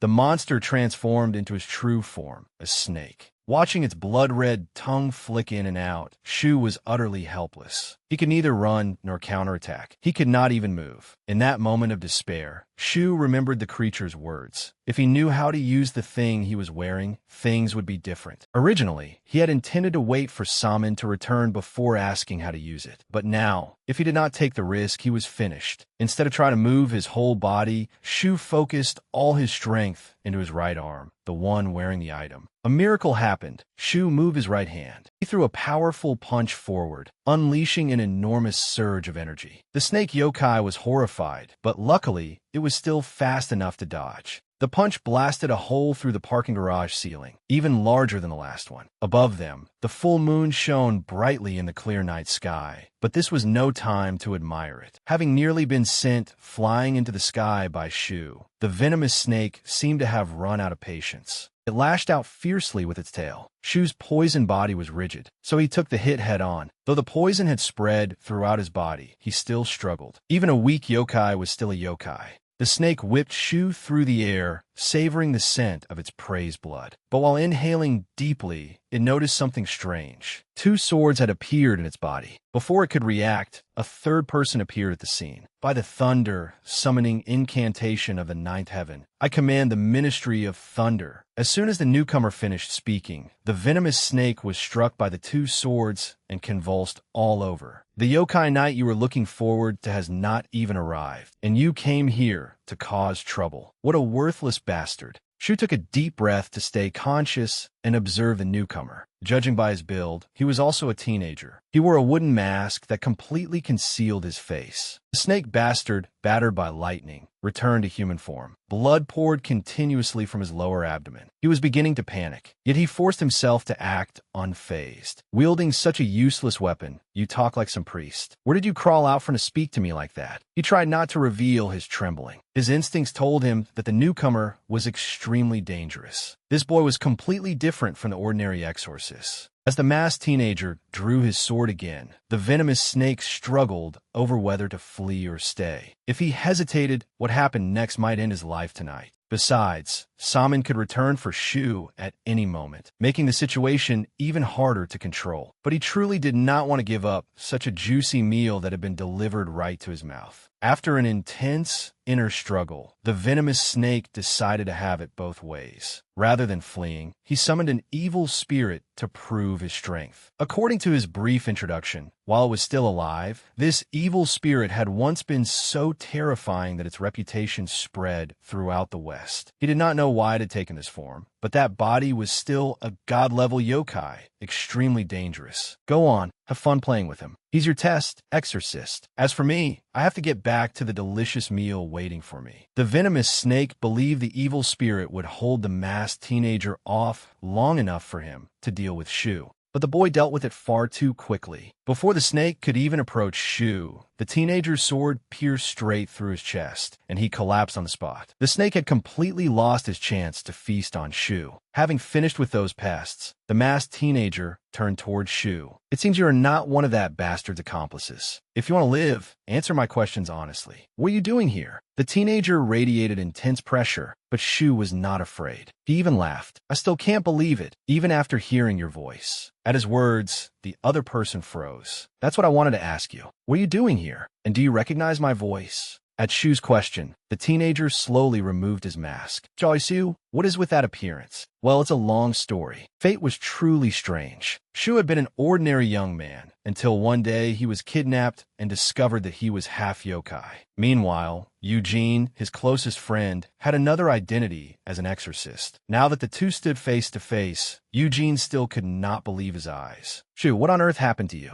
And besides that new body of yours, what was that monster? Before Shu could finish explaining, his exhausted appearance terrified Eugene. Right, you've been poisoned. And this isn't ordinary poison, it's magical venom from that snake. It can't be cured with normal medicine. Eugene was about to seek help, but Shu endured pain beyond his limits, and his bluish-purple veins gradually returned to normal. Just like before, it was the monster's incredible self-healing ability. Even Eugene was shocked to witness it. While the two talked, the venomous snake recovered and escaped. Eugene could only grit his teeth and watch, since the distance and the creature's speed made pursuit impossible. The two teenagers left the underground garage with complicated feelings, especially Eugene, who still could not get over the shock of that night. First, he had let the monster he was supposed to capture escape, but that was nothing compared to discovering that his best friend was half yokai. They had been together for so long, yet Eugene had never guessed it. What kind of exorcist am I? If my father finds out, he'll surely scold me senseless. At the same time, Eugene felt relieved to finally reveal his secret to Shu. In contrast, if he had previously told Shu that he came from a family specializing in yokai and supernatural matters, Shu probably would have thought he was insane. Well, there are only 6 months left. Eugene mentioned the 6 months, and Shu understood that he meant the yokai assembly. Clearly, the yokai clans also had information about it. But do things like this happen often? I mean, monsters coming to the human world and harming people. Shu asked, only to receive a weary shake of Eugene's head. But Saman had said that yokai coming to the human world to cause trouble was extremely rare, almost unheard of. Eugene himself did not understand why yokai were fighting among themselves. Humans being attacked was even rarer. In the last 100 years, it had barely happened at all, occurring only a handful of times. Eugene then explained the recent situation to Shu.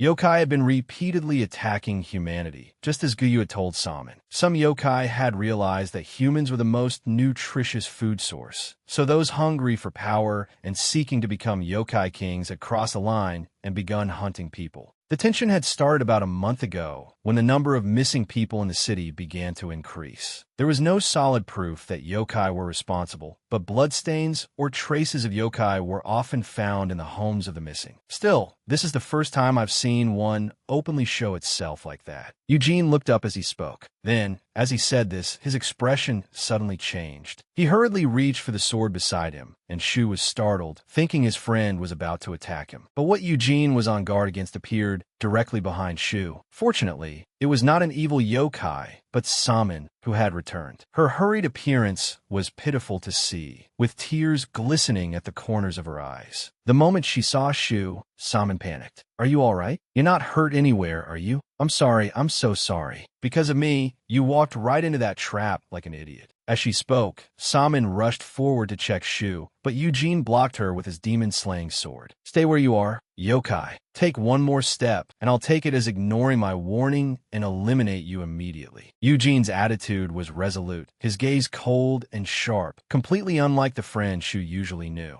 Shu wanted to explain Salmon's identity, but Eugene ignored him, keeping his sword pointed at her. He could tell that she was a yokai who followed the rules, which was why his sword had not killed her yet. But Eugene did not want Salmon hanging around his friend anymore. If you pass the trial as a yokai, they will bring you to the human world. That's what those monsters told you in the Yoki realm, right? Eugene's gaze remained fixed on Salmon, but his question was directed at Shu. "You idiot, do you understand what that means? They are yokai. Even if they look human, their nature is all the same." Shu had once believed that there were good yokai and bad yokai, but to Eugene, there was no difference between them. He despised creatures obsessed with power, creatures that could eat humans, even their own kind. Eugene did not care how much yokai blood Shu had. To him, Shu was still human. The human world was his home, and since he lived here, he did not need the yokai's permission. They kidnapped you and are trying to force you to become a yokai, just so you can return to a place that was already your home. What kind of nonsense is this? I won't let you leave again. Under Eugene's harsh condemnation, Salmon merely lowered her head without replying. She understood his position as an exorcist, as well as Shu's perspective. This entire situation was nothing less than an absurd disaster. But Shu had already submitted his application. From that moment on, he had become an official resident of the Yoki realm. If Eugene kept him here, it would violate Yoki realm law, and the price would be severe. Eugene himself could be implicated as well. "No, I have to settle this before it is too late," Salmon thought. To minimize the damage, she planned to suddenly grab Shu and fly away with him, just as she had when they first came here. But she was not sure she could do it. Just sensing Eugene's overwhelming presence, she knew he was an extremely powerful exorcist. If Siowa or Guyu were here, they might be able to fight him, but with her own strength, Salmon was not confident. Even so, she had to try. "I am sorry, but as his guardian, I must take Choi Shu away. If you ignore my warning, then..." Eugene's sword shone brilliantly, as though he were about to strike. But before he could act, his sword was snatched away. "Is this a demon-slaying sword? It looks amazing. What do these characters mean?" Shu examined the sword and asked innocently. Eugene knew he was pretending. Shu only wanted to stop Eugene from hurting Salmon. But Eugene truly had no idea how Shu had done it. Had he used hypnosis or some form of control magic? Eugene had sensed nothing. Yet in an instant, his sword had been taken. "Eugene, listen to me." Shu suddenly became serious. "I don't know what you mean by madness, but what you said about yokai being so obsessed with strength that they eat their own kind, that's something every yokai knows. From the moment I set foot in the Yoki realm, I have been doing the same thing." Eugene only feared that Shu would become disappointed in himself, but Shu had to tell him the truth. Shu himself had once doubted it, and even now, he was not truly certain of the path he was taking. But to protect himself and those around him, he had taken the life of a firehound. And that was not all. He intended to keep doing so in the future. Shu had never wanted to hurt anyone, nor had he deliberately tried to harm them. But if he could grow stronger by absorbing yokai, then perhaps having to consume his own kind no longer seemed important. Shu, you really don't have to do those things. Eugene still tried to persuade him. My family, with my strength, and the strength of many others, I guarantee that you and your mother will be safe for the next 6 months. Eugene, let me tell you one more crazy thing. Shu released the demon-slaying sword. Then he looked at his closest friend and gave a helpless smile. I am trying, and will continue trying, to become the next yokai king. Those words left Eugene speechless for several seconds. Are you insane, you bastard? Do you even know what the yokai king is before spouting such nonsense? Seeing Eugene's expression, Shu felt as though his friend might eat him alive. But what else could he do? Having chosen this road, he had to see it through. Since he had decided to walk this path, he would become the strongest. Then he could rewrite yokai law and make sure the world no longer had to endure horrors at the hands of yokai. Eugene was truly on the verge of tears. The road to becoming yokai king was soaked in blood. To achieve it, Shu would have to fight countless other yokai. He would also have to undergo harsh training in the yoki realm. Eugene feared those things would corrupt Shu's heart, but from beginning to end, Shu remained firm in his choice. Eugene wanted to say more, but he bit his lip tightly. After a long while, he finally spoke. Fine, whether you are human or yokai, if your resolve is that clear, I cannot force you anymore. As he spoke, Eugene withdrew his demon-slaying sword and sheathed it. He decided not to stop Shu anymore. But Eugene also warned him that if Shu ever lost himself, crossed the line, and lived as a bloodthirsty yokai, he would exterminate him without hesitation, as an exorcist. All right, I believe you would do that. So if I ever fall, do whatever you think is right. Eugene did not respond. Instead, he turned to ask Saman her name and her position in the yoki realm. Naturally, he was not asking for no reason. I'm sorry for dragging you in with all these monsters, but I hear that even yokai have laws they must obey. You say you are Shu's guardian, so if he breaks the rules and dies a pointless death or is harmed by others, then in my capacity as an exorcist, I will destroy every one of those responsible. It was a long-winded statement, but in short,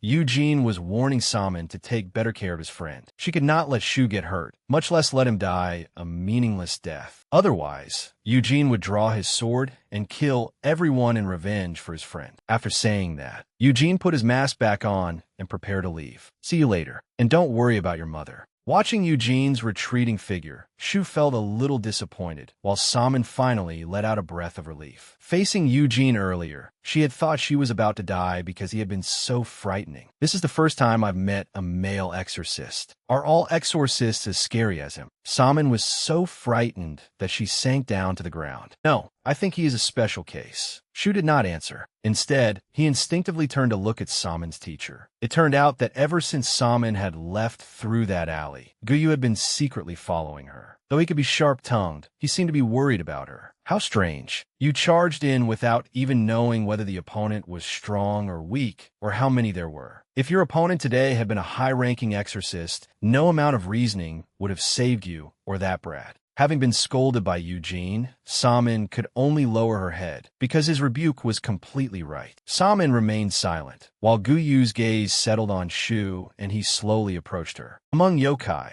those with animal-based origins are called yokai beasts. Most of them retain the appearance and instincts of their ancestral species. But the firehound Shu encountered before was different. Some higher species take on forms much closer to humans when they become yokai. Just like Seo, Wa, and Saman, their bodies gradually reveal traits different from ordinary yokai beasts. Yokai and yokai clans like them are called phantom beasts. And higher still are those monsters whose very origins have evolved. Divine beasts, entities worshipped in both the human world and the yoki realm. Guyu is a prime example. A pleasure to meet you. My name is Guyu. If you want to become yokai king, I'm an opponent you'll have to defeat. Guyu held out his hand as though making polite introductions to Shu, but his eyes and manner radiated utter disdain. Naturally, as a divine beast representing the Raven clan, why would he need to regard anyone as his equal? Guyu offered Shu his hand for a handshake. Nice to meet you. Shu raised his hand too, but stopped. What was that just now? Compared with the atmosphere moments ago, someone had suddenly shouted a warning, telling Shu not to shake his hand. Startled, he turned around. It was Saman, furiously scolding him. What are you plotting, suddenly appearing here like this? Do you have any idea what he went through yesterday? Guyu smiled. Who cares? There's no law saying I have to sleep all day. Then he rushed forward and grabbed Shu's hand. Besides, it's amusing. A half-yokai confidently declaring that he'll become yokai king.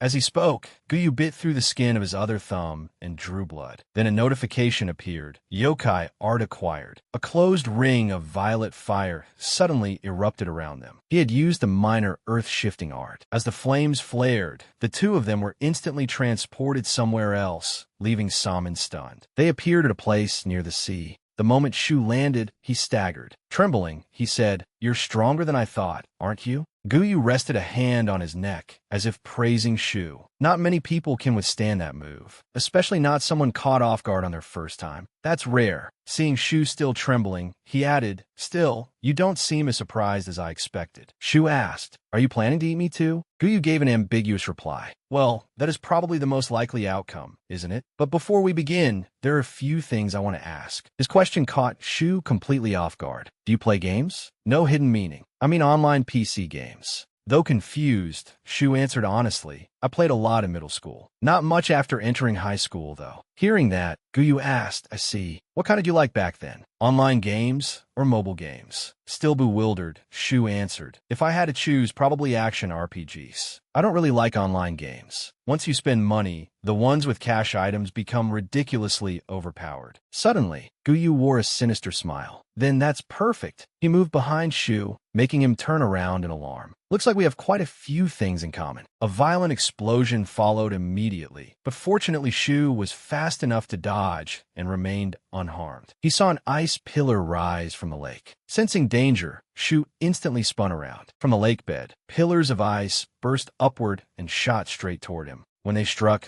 Guyu confirmed in surprise, "Just as I thought." He looked up at Shu, who was hovering high above, to evade the attack. "You're pretty fast." Shu only watched Guyu closely, silently assessing him rather than rushing into a counterattack. "Before I dodged, he had already targeted me and shifted position. If I were the one attacking, his judgment and decisions would put him at an advantage." Guyu gathered power in his glowing hand, wrapped in mist-like flames. He also silently appraised Shu. "Not bad for a beginner. No, he's actually excellent." Shu stepped back. In combat alone, Shu's senses and abilities were outstanding. But what mattered most now was his ability to learn. Before he knew it, Guyu was behind him, pressing 2 fingers against his back. The enemy had opened by closing the distance. The same kind of opponent Shu had faced earlier that day. Shu dropped to one knee in pain. Whether his opponent attacked or not, he guarded against every possible threat that could come at him. Guyu froze as violet power erupted right above him. It was Shu. He had concentrated violet power into one hand and aimed it at Guyu. This was what he had learned from today's battle. The gauntlet on his hand was a goblin treasure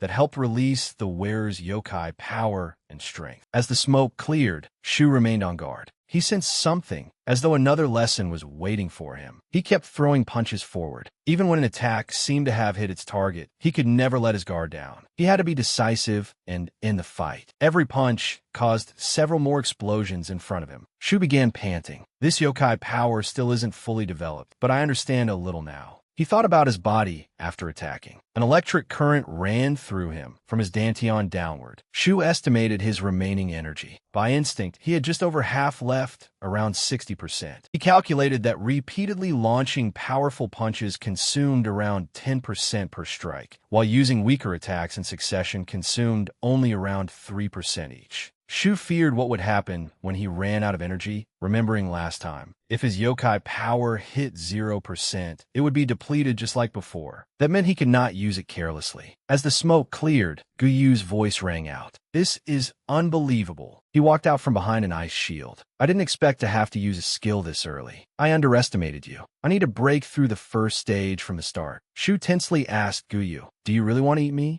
Guyu was startled by the question. Shu added, "I don't know how to describe it, but I can't sense any killing intent from you." Guyu smiled. "Yeah, baseless lies are annoying. I don't have any personal grudge against you, and I don't want to eat you. Like I said from the beginning, you're interesting." Then he asked, do you know exactly what the yokai king is? Shu answered, the king of yokai, right? The one who makes laws and rules the other yokai. Guyu's expression turned sinister. Think carefully. Doesn't it seem strange? The chosen object is only a stone of power, and it only appears once every 666 years. Yet the throne of a king who is supposed to rule for centuries is decided by a single festival. Yet every yokai obeyed it, a bizarre tradition passed down from ancient times because it had to be preserved. Guyu began explaining. All yokai inherit loyalty to desire and instinct. The strong make the rules, but that doesn't mean we are controlled. Killing and hunting would never disappear, would they? He explained the origin of the crown. To prevent that, the yokai king was created by the ancient yokai, a safeguard. Otherwise, yokai instincts would lead the way, and catastrophe would inevitably follow. That is why the yokai king was created. Everyone agreed on at least one thing: protect it. In exchange for peaceful lives, we obey an entity that commands yokai across the world. That is the yokai king. Guyu continued in a sinister tone. Fortunately, for over 10,000 years, the previous yokai kings successfully ruled the yokai of their generations without trouble. Some major changes were made, but the essential needs and interests of yokai were preserved. Then he mentioned the exception. All except one, the yokai king of this generation. Shu was stunned. Guyu gave an example. Imagine humanity's leader suddenly passes a law. No one is allowed to eat meat under any circumstances. What do you think would happen? Shu answered, people would fiercely oppose it. There's no guarantee that law would be followed, and it would probably go beyond simple opposition. Guyu smiled. Really? But we still obey, don't we? For 666 years. No more, no less. His expression darkened again. Now you understand the basic problem. The yokai king's importance to us, and what we endure to preserve this tradition. Guyu looked at Shu with killing intent, as though his patience were running out. Do you understand what I mean? Shu did. If the next yokai king enforces the old law, then everyone will obey as before. That's what will happen, right? You really are smart. Even if it is the yokai king's order, not everyone will obey. He spoke of the current situation in the yokai realm, regardless of how powerful the yokai king might be. If the majority of yokai around the world rise up together, no one can stop them. And if that happens, Guyu warned of unimaginable consequences. Not only will the new yokai king fall, but the authority of the yokai king that has endured for tens of thousands of years will vanish. Every privilege and symbol will literally go up in smoke. He slowly approached Shu and asked, now, do you realize what you just said? Guyu warned, I will become the next yokai king and preserve the current laws. Not every yokai out there agrees with such short-sighted thinking. The younger ones may simply laugh it off, but the older yokai may tear you apart. Saman's image suddenly came to Shu's mind. Guyu advised him, yeah, I can guess where that idea came from. You're very competitive, but you aren't qualified to become yokai king. The problem is that you don't understand how this world works. You're just struggling to change it. Still in a guarded stance, Shu asked, so you want me to take back what I said? Guyu replied, yes. At first, I thought you were just a snot-nosed brat I could take down with a flick of my hand. But now, it seems you've come closer to my level. You learn quickly, and you possess extraordinary potential. Guyu proposed, listen to me. If you help me become yokai king, I'll let you rule the Korean peninsula. It's an appealing offer. Even if I rule, I can't wipe out humanity entirely, but I can at least spare some of the people you care about. Shu asked Guyu, what about your strength? Are you really as powerful as you claim?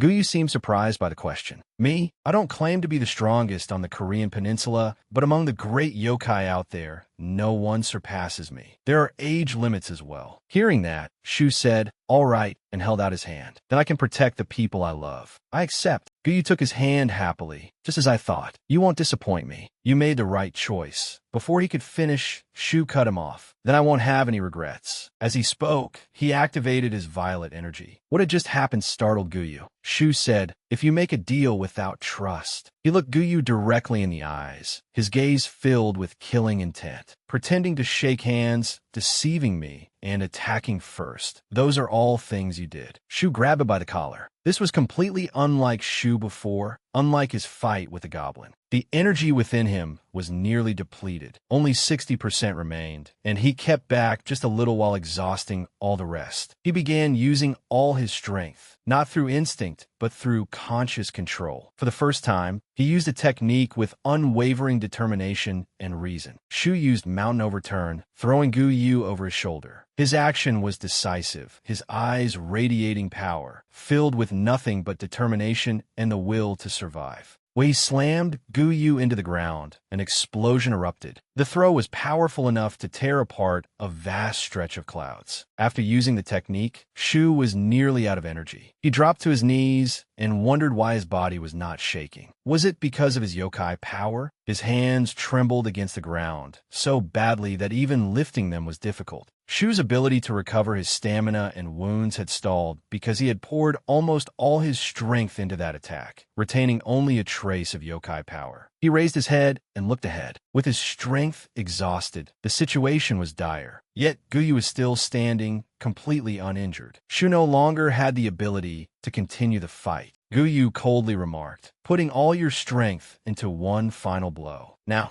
that was a real fight. Gu Yu's skill was truly exceptional, an exclusive magic capable of freezing and controlling water within a certain range. Looking at the exhausted Shu, he asked, "If the gap between our yokai powers hadn't been so wide, you might have defeated me, right?" Gu Yu gathered ice power in one hand, a yokai art that could both attack and defend. With a frightening expression and wide eyes, he asked, "Any last words?" Despite his exhaustion, Shu remained resolute. "None. No matter what happens, I won't tell you. From the moment I decided to come here and kill you, I'd already prepared myself to face death." His next words stunned Gu Yu. "Besides, I haven't given up yet." Shu struggled to stand and took a defensive stance. "If you think I'm going to kneel and beg for my life, you're far too early." His eyes still shone with an unyielding will. Were they searching for an opening in his opponent's defenses, waiting for an opportunity? Or was the goblin's fighting spirit gradually awakening within him without his realizing it? Hearing that, Gu Yu gave a faint laugh. Shu was trembling even as he stood, but he still refused to back down.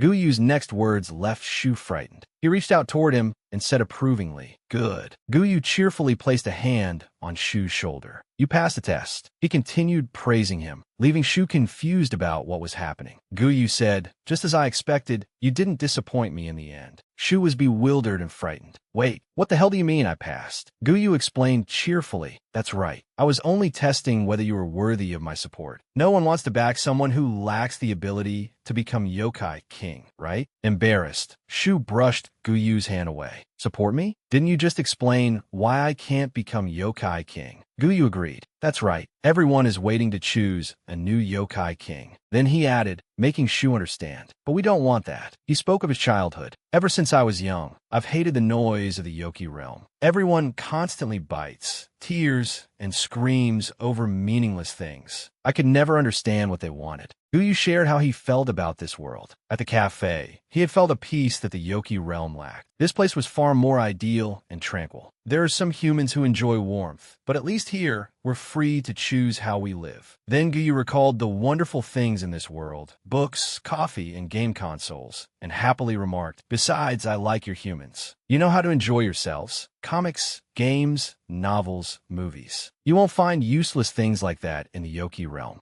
After saying that, Gu Yu shared a little about his kind, admitting that they loved those useless things more than eating human flesh. A world where humans can no longer create such things would truly be a tragedy. Shu wondered whether Gu Yu's repeated use of "we" meant there were other yokai who thought the same way. Saman told Shu, "I understand what he means, but he doesn't need to support you for that. He can become yokai king himself." Before Shu could finish, Gu Yu interrupted him in an innocent tone. "It's troublesome, little brother." Returning to his usual manner, he told Shu that he had the greatest potential on the Korean peninsula. But whether you become yokai king or not, there's another troublesome issue. Shu was completely confused. Gu Yu explained that all the leading candidates participating in the yokai assembly, including himself, came from clans with long histories. Basically, they had inherited natural gifts. Dragons, foxes, turtles, and snakes all passed down many exclusive techniques and unique yokai arts through their bloodlines. Even if these yokai arts possessed similar power, those who inherited the essence of 1,000 years were far stronger. Guyu gave Shu an example. Do you know the phrase, born with a golden spoon in your mouth? It's similar to that. After hearing this, Shu asked, so it's like inheriting a family fortune passed down through generations? Is there something like family pressure?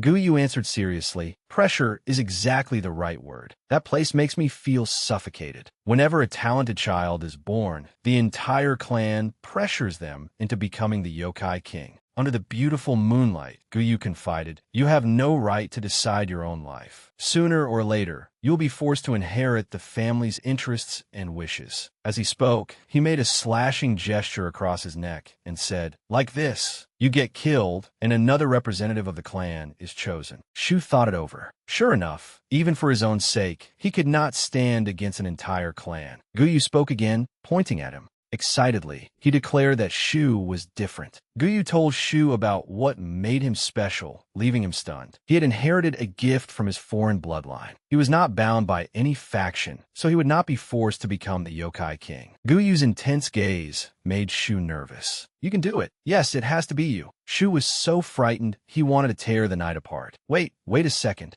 Shu stepped back nervously. I understand what you mean, but let me think about it first. This is too much information. While Guyu was speaking, a pair of bird talons came flying toward him. It was Salmon. She swooped down and angrily slammed his head into the ground, glaring at Guyu with utter fury. He lay on the ground without time to react. Shu watched with his mouth hanging open as she dragged him up and kicked him far away. The kick sent Guyu flying. Salmon landed, but she was not done with him. Standing there, she unleashed her signature technique, wind feathers. Shu hurriedly tried to stop her. Salmon, that's enough. But anger had consumed her. Salmon did not listen and fired a barrage of feathers at Guyu, followed by a deafening explosion. As the blast rang out, Shu moved towards Salmon while looking at Guyu. She calmly reassured him, it's fine. Something like that won't hurt him. Looking at the trees that had been knocked down when he was kicked away, Shu was frightened. She seemed to have gone a little too far, even knowing how strong he was. You brought him here? What exactly is he? Salmon explained that the person Shu had just met was no ordinary man. He simply had a split personality. She told him the legend of the black tortoise. A snake and a turtle paired together and became one. When a baby turtle was born, it became the origin of everything, Salmon explained. Yet in the beginning, that origin had merely been an ordinary turtle. Even further back than that, according to her tale, long ago, a genius who understood yin and yang discovered a way to separate yin and yang from a single soul, removing the pure yin energy. He created a divine beast. It surpassed the limits of humanity, and he awakened as a divine beast. That was how the first black tortoise came to be. Before long, Salmon and Shu returned to the room, and she continued her story. Later, descendants of the black tortoise were born with innate abilities. But to become a true black tortoise, they had to undergo unimaginably painful training. The consequence of that process was the snake personality Shu had seen. After hearing this, Shu blankly concluded, at first he looked like a bad guy, but maybe he isn't after all. That's my conclusion. Salmon somewhat agreed. Right, he does not have malicious intentions. The problem is that he does not even know what he is thinking. He is impulsive and capricious, and he has put others in difficult situations more than once. She further explained Guyu's multiple personalities. They had formed because yin energy had accumulated excessively. That was why the other personality was so calm and cold. Salmon continued. It should have obeyed the main personality completely. The secondary personality was supposed to function like an assistant, providing data and analysis. She described the changes in his personalities,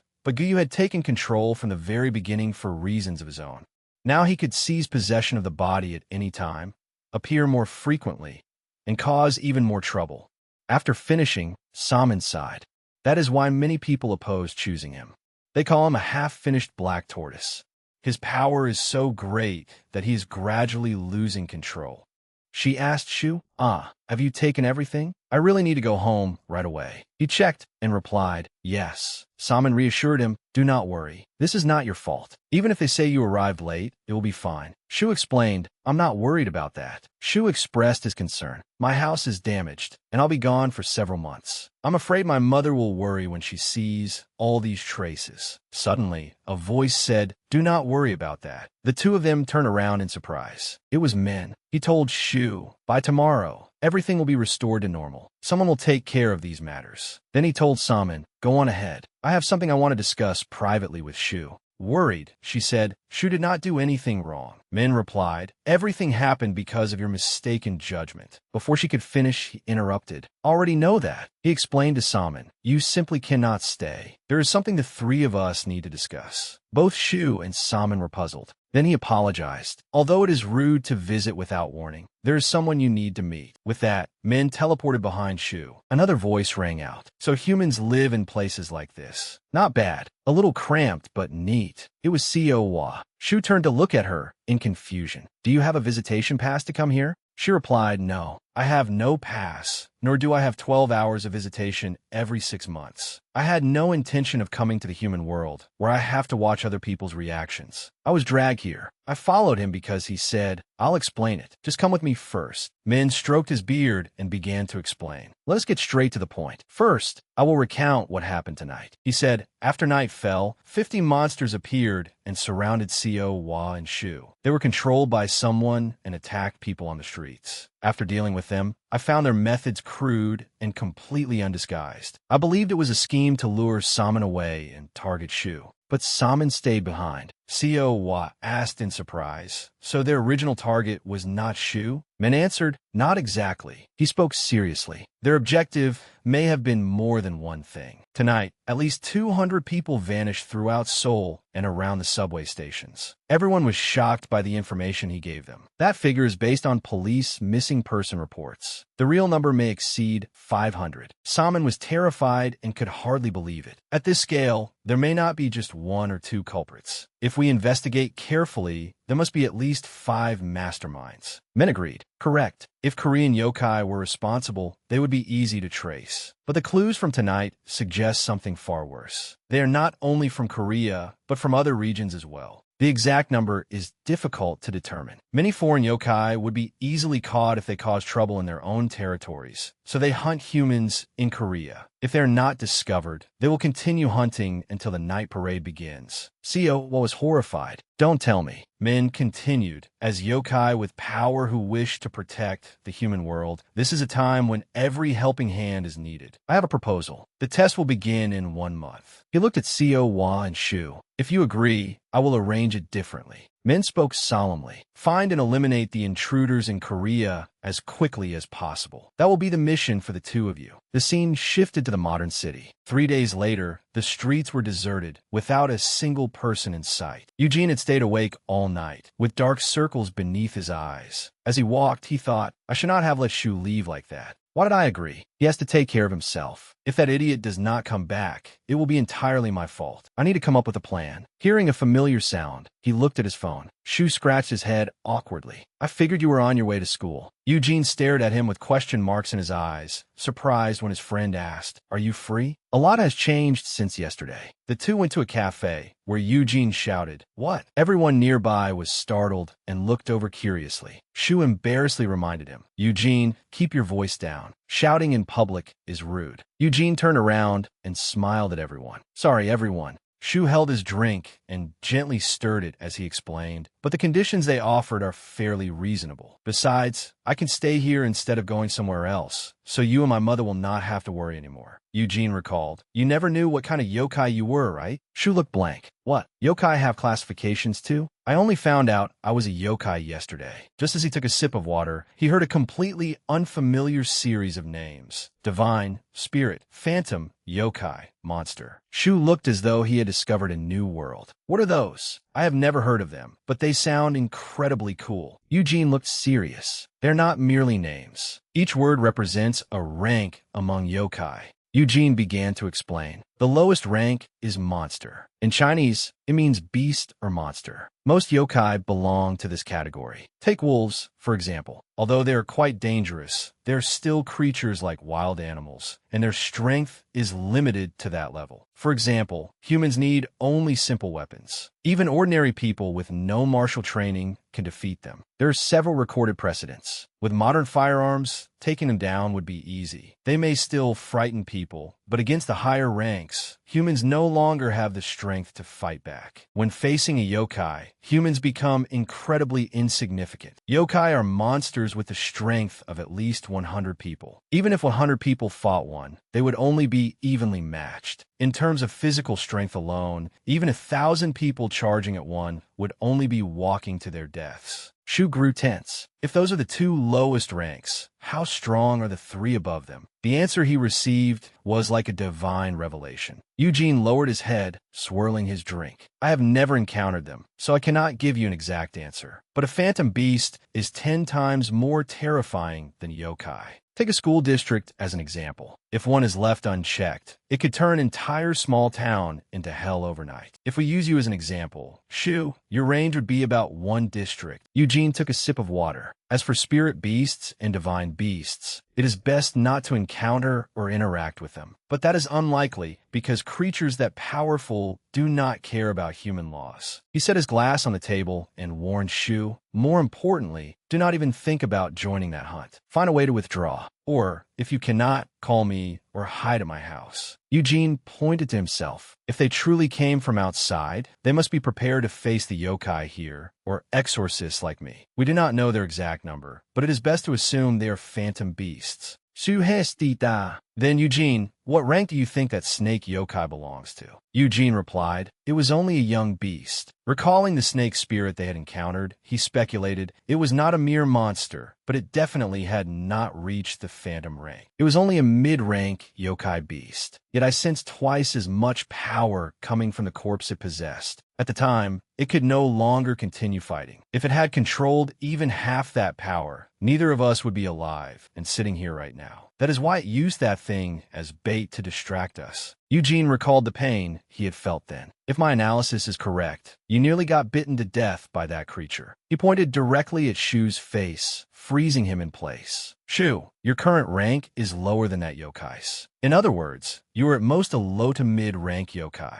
Eugene continued lecturing his friend. Whether you're a yokai or anything else, that is the truth. So do not take on things beyond your ability. Know your own limits. Idiot. She wanted to argue. But Eugene thought to himself, what I said may have been harsh, but I need to stop him from having such reckless ideas. Outwardly, he remained fierce. What? I cannot hear you. Speak louder. Shu clenched his fists and made a resolute declaration. But if I meet him again, I know I could defeat him this time. He smiled faintly and explained, just as you said, if you had not been there then, I might have died. But things are different now. Shu believed he could do it. Using all that theory, I have gained control of part of my power, and I can use it to fight. Eugene was furious, cursing inwardly. Is there water in this idiot's brain? Suddenly, he stood up. Shu took out his phone. Are you going to school? Is it time already? No. Eugene looked down at him, his voice slightly arrogant. I do not plan to go to school today. It seems you still have not come to your senses, so I will give you a dose of reality. Follow me. The two headed to Olympic Stadium, the sports complex completed in 1986. It was built to host the 1988 Seoul Olympics and is now known as a large-scale concert venue. But it had another use unknown to the public. Shu looked around excitedly. I did not know this place had an underground level. In a vast underground space, Shu marveled. I saw several places like this on the way here. Are they all owned by your family? This was the special underground area beneath Olympic Stadium, a public training center. Eugene smiled as he took off his jacket. No, this facility was established by the government. Aside from my clan, many other exorcists and monks use it as well. Shu was stunned. So the government knew about yokai and the night parade of 100 demons. Eugene spoke slowly, his voice growing somewhat solemn. No, since ancient times, ruling institutions have always kept capable exorcists at their side. Sometimes, exorcists themselves were the ones who established those powerful systems. The strongest exorcists were revered because they possessed power against yokai that exceeded every former standard of strength. The royal palace appeared 666 years ago, at the beginning of the Joseon dynasty. At that time, there was not yet any threat from yokai. The Joseon royal family established the Bureau of Astronomy to train exorcists, and my family has continued that duty to this day. Eugene casually stripped off his vest and tossed it to the floor. Whether it is yokai, the night parade of 100 demons, or any other supernatural force, the country knows about it all. He loosened and removed his tie. Even so, only a few high-ranking officials have the authority to know, and even they do not take it seriously. They simply ignore it. If you are ready, then come at me. Being called out directly, Shu's expression stiffened. Eugene rolled up his sleeves, as though preparing for a fight. All right, I said it. There are no time limits and no rules. If you can defeat me using any technique you have, I'll let you do whatever you want regarding those other yokai. Shu still hesitated, not understanding. You're not going to use your sword or dagger like yesterday. Eugene calmly replied, of course not. The reason we are having this fight is because I will not use them. Weapons, no matter what kind, are extremely important to exorcists. Though everyone's talents differ, most exorcists lose half their strength without their weapons. To them, weapons are like a second shadow. Eugene's voice turned cold and firm. But for me, my bare hands are enough to defeat a yokai-rank creature. He continued channeling yokai energy as he slowly approached. In other words, if you defeat me, it proves that your rank is higher than that. Shu trembled slightly, but the person in front of him immediately shouted, "What are you doing? I told you to come at me." Shu's ears trembled uncontrollably, and sweat poured from him. He truly did not know what to do. Without another word, Shu charged straight at him. Eugene widened his eyes as the fierce beast closed in. A powerful hand, carrying spiritual force, curved toward him. Eugene immediately raised his arm to counterattack, slipping past Shu's strike. Immediately afterward, he unleashed a rapid barrage of punches at Shu. Shu took a punch directly to the face. His mind went blank. Eugene stomped hard to propel himself forward, spun around, and delivered an overwhelmingly heavy kick that sent Shu flying. Shu crashed onto the ground, his body rigid as he carved a long groove across the floor. Eugene did not ask whether he was all right, because that question would have been meaningless. The instant he counterattacked, he had already recognized Shu's healing ability. A few streaks of blood from Shu's wounds remained on the dented floor. Shu sat up and repeatedly exclaimed, "You really meant it, Eugene." Eugene's purpose was to snap his friend back to reality and save him, so he had not struck too hard. Shu stood and took a fighting stance, watching his friend like the protagonist of a martial arts comic whose actual damage was nearly zero. Eugene glanced at him and thought, maybe I am the one at a disadvantage. The hand he had used to make a fist was still shaking, as though he had punched a wall. If I had put a little more force into that, my arm bone would have broken. Shu, meanwhile, was excited and resumed his stance, as though he had realized his friend would not be hurt even if he used all his strength. Eugene, on the other hand, was beginning to worry after realizing just how dangerous Shu was as the atmosphere and his mindset changed. Suddenly, Shu burst forward and attacked first. He rushed like the wind, determined to grab Eugene.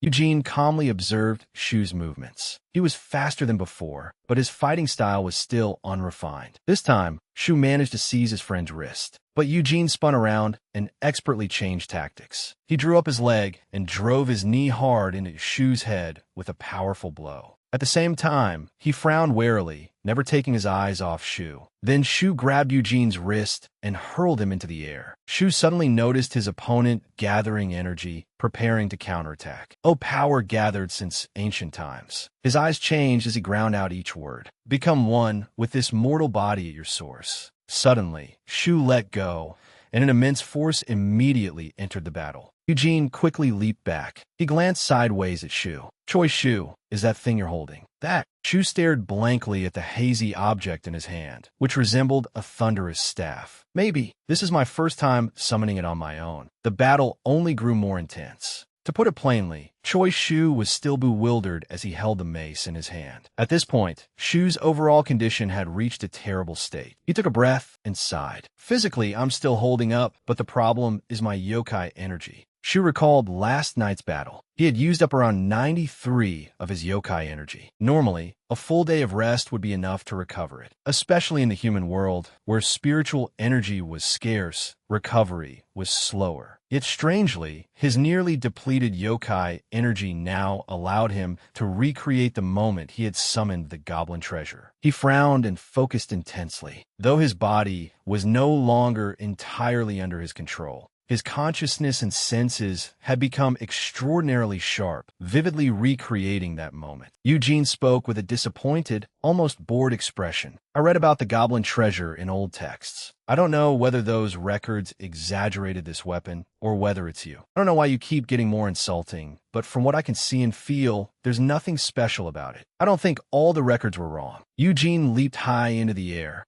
preparing to attack. Shu narrowed his eyes. I noticed that too. It definitely isn't like last time. Then Choi Shu swung the mace up toward the ceiling, creating a powerful shockwave. White smoke rose from the arm he used to shield himself. At that point, Eugene began taking the fight more seriously. He's harder to deal with than I expected, but even in his enhanced state, defending against him isn't impossible. That jumping strike takes a lot of stamina and energy. Suddenly, his eyes widened. I don't need to close the distance at all. I'll just maintain this defensive stance.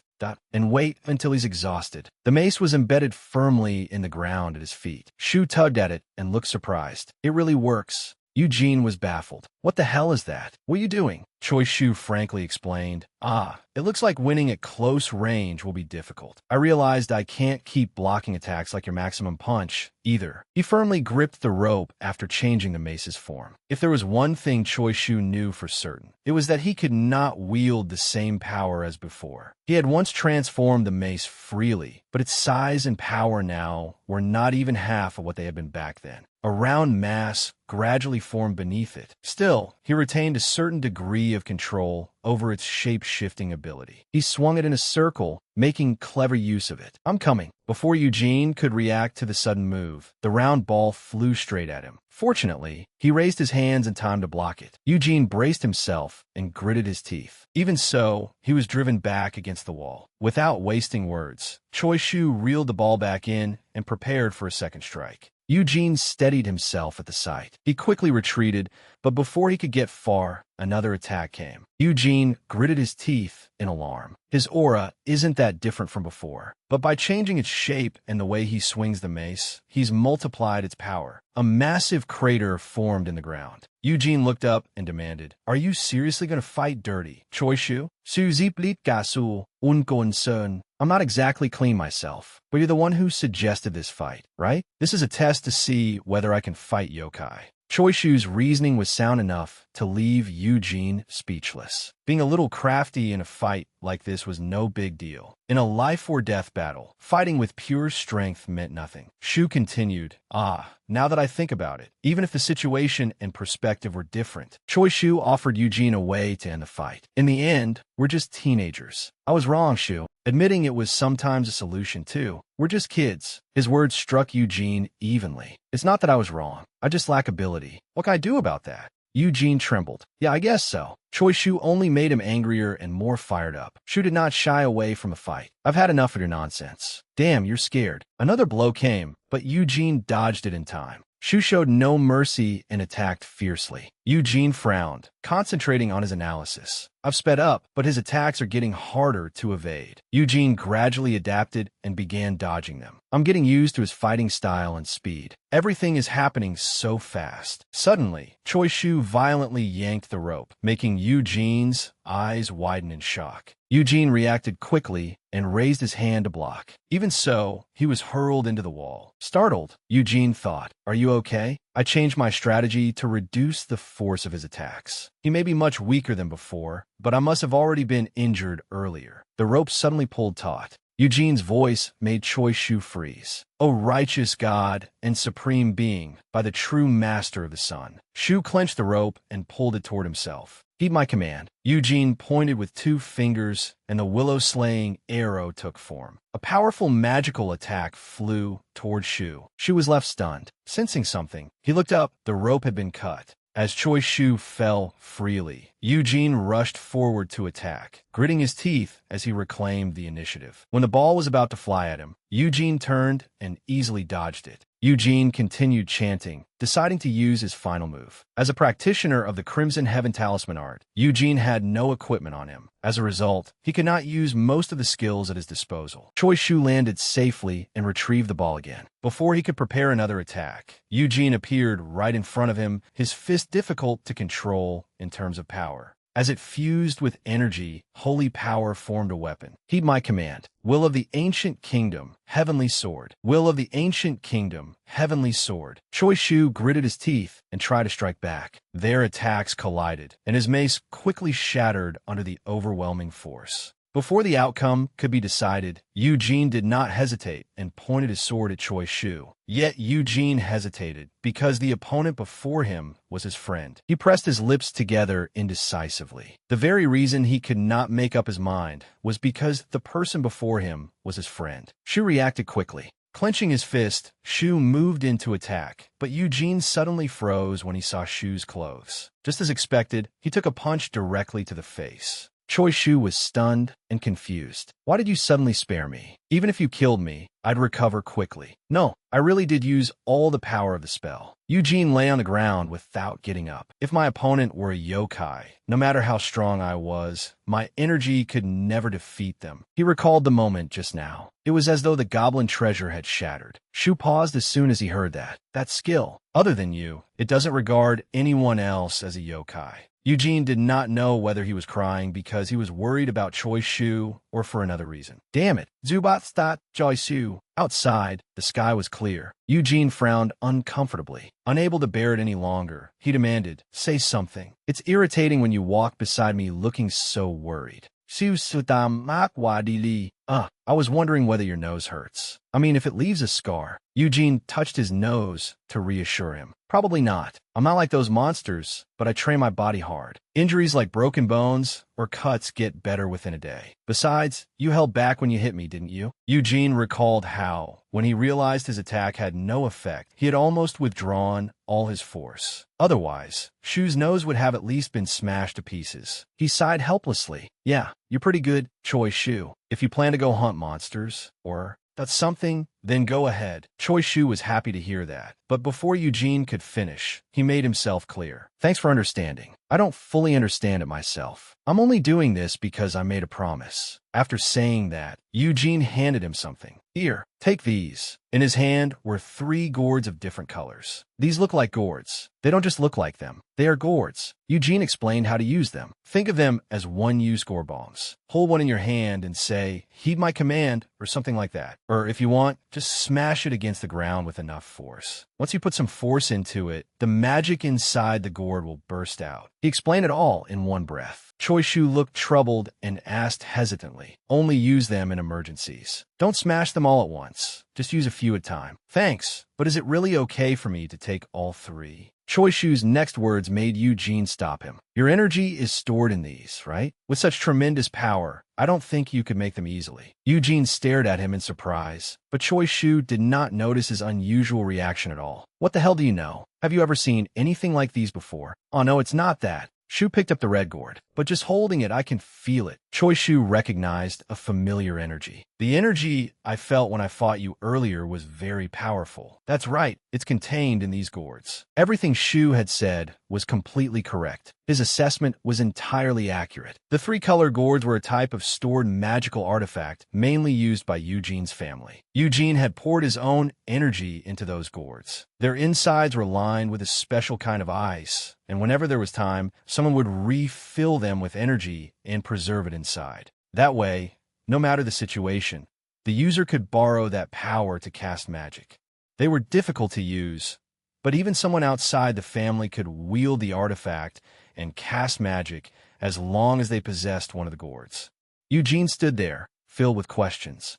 He had thought the icy layer around the gourd existed to seal away its user's energy, but to sense the energy inside through that ice. Hey, let me see your hand for a moment.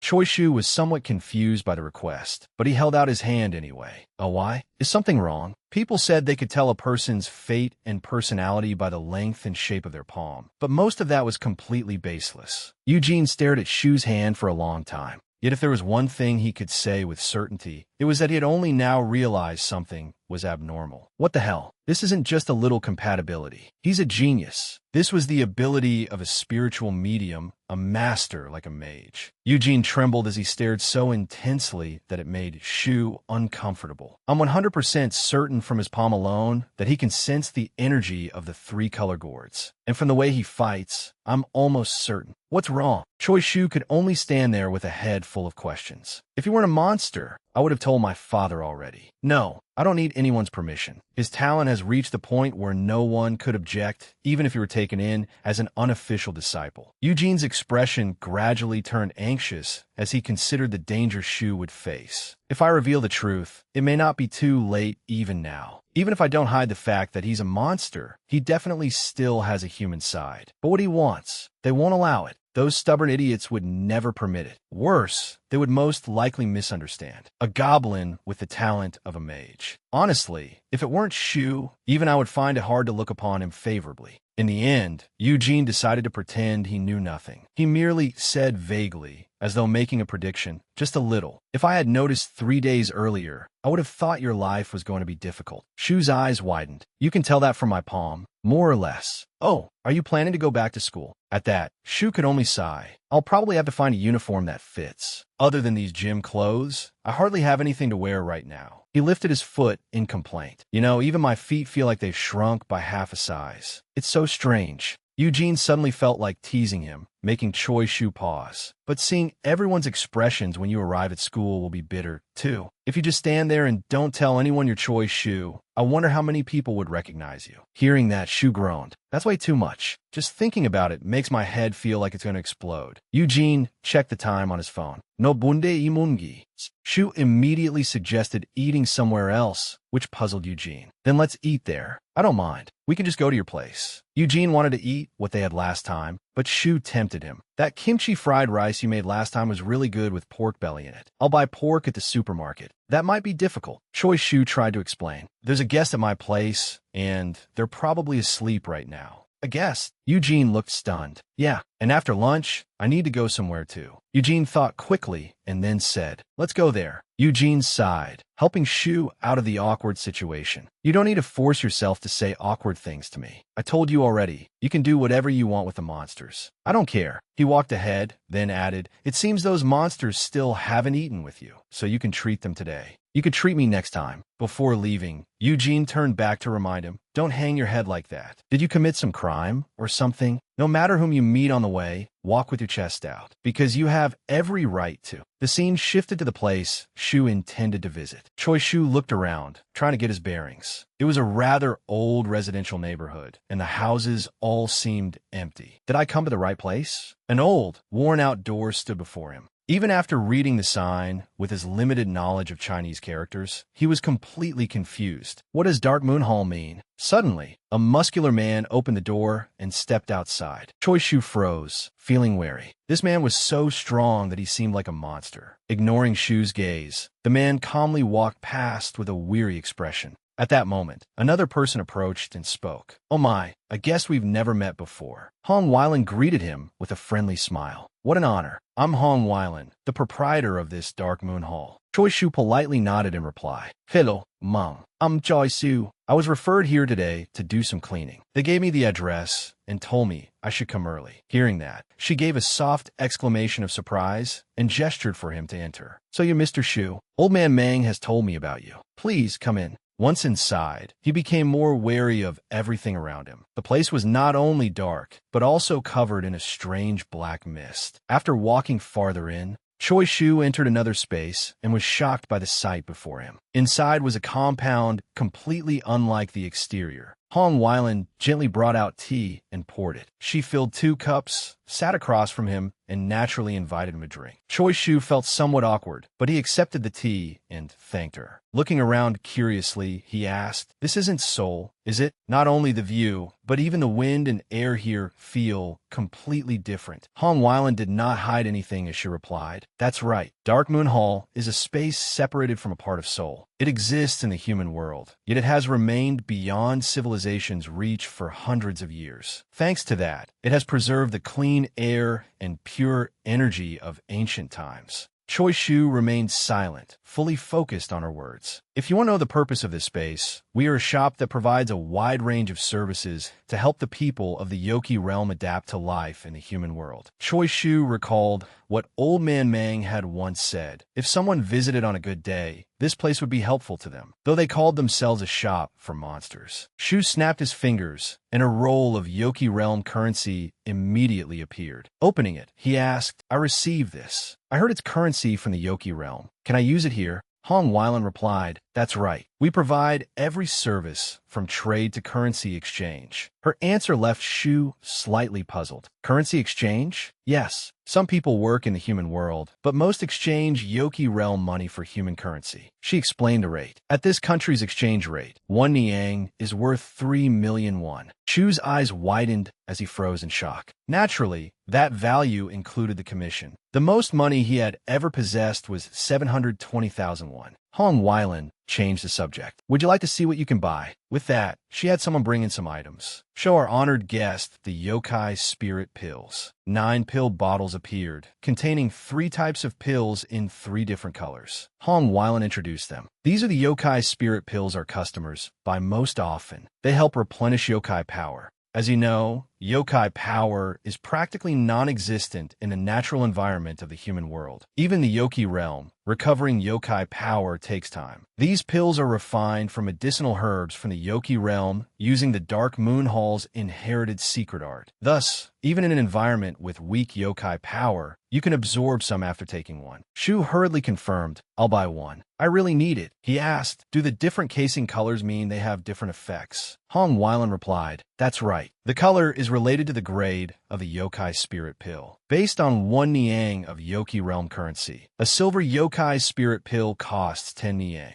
A gold one costs 3 niang, and a black one costs 1 niang. Shu fell into thought after hearing that. The higher the grade, the greater the recovery rate. But if he wanted to recover today, seeing that he had taken the bait, Hong Weilan smiled shrewdly. "Then let me give you a black pill first. Would you like to take it now?" "Of course. If you're quick, you should feel the effects by tonight." She was deeply satisfied. Regardless of which pill he ate, yokai discussing yokai power focused on 2 factors: the size of the inner core and its absorption rate. The size of the inner core determined one's total amount of yokai power. The older a yokai was, and the more others it had devoured, the larger its inner core became. Shu did not hesitate to open the bottle. The absorption rate depended on the surrounding environment or the food consumed to restore yokai power. It was very difficult to raise this rate on one's own, so most yokai relied on innate talent or bloodline influence. Hong Weilan secretly rejoiced as she calculated inwardly. A high-level yokai would need only 3 or 4 hours to consume a black pill completely, but a half yokai body would take several days and still fail to digest even half of it before expelling the rest. Under her envious gaze, Shu slowly picked up the pill and put it in his mouth. Absorbing half would be enough. By tomorrow morning, his ordinary inner core would probably have recovered. Shu put the pill into his mouth, just as Hong Weilan expected. The black yokai spirit pill was truly a precious remedy for him right now. A single pill could restore his core 3 or 4 times over. As Hong Weilan watched in satisfaction, a dazzling flash erupted.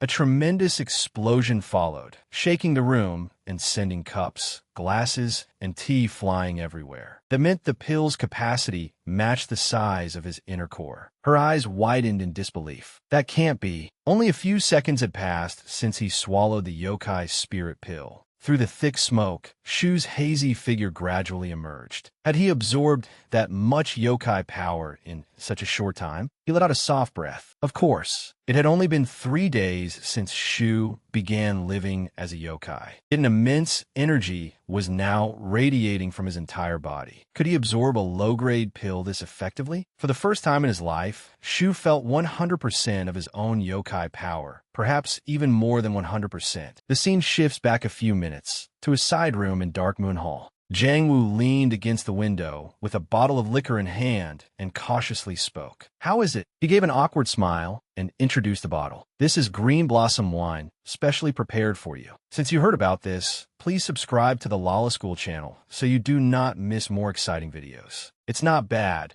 but making someone inexperienced drink this liquor does make me somewhat uneasy." He began fishing for information about her in a mocking tone. "It's been a long time since I last saw that girl, Hong Weilan. She said she would return after meeting someone. Should I take that to mean she doesn't consider me a guest?" Afraid of offending Hei Yuzium, Jiang Wu stammered. "How could that be? She is only a little late because she had something to take care of." He narrowed his eyes and silently listened as Jiang Wu explained that a guest specially instructed by Old Man Men had come to visit. At that, Hei Yuzium immediately became interested. He beat around the bush as he asked, "Who exactly is this guest?" "I do not know the details. I only heard that he is a half yokai with goblin blood." Upon hearing that, he openly showed contempt for such a status. "Him? Oh, I wonder who it was. So it is still that brat. That old man is no ordinary person. He can disappear without leaving even a drop of blood behind." Hei Yuzium's words grew increasingly vicious. "I cannot believe he dragged out a half yokai and made him fight during the festival. Calling him a yokai is already unpleasant enough, let alone making him a contestant." Seeing Jiang Wu merely listen in silence, he became even more displeased. "What is it? Why are you suddenly quiet? Are you tired of hearing me ramble?" Questioned by Hei Yuzium, Jiang Wu could only bow his head and endure. "Or is it because you're also a failed half yokai, so my words make you uncomfortable?" Still unsatisfied, he mockingly ridiculed the people of Dark Moon Hall. "You know, I heard a few things from my sister. Apparently, it is a 1,000-year tradition you all treasure. But I heard that Dark Moon Hall is merely a place that shelters half yokai with nowhere else to go. Is that true?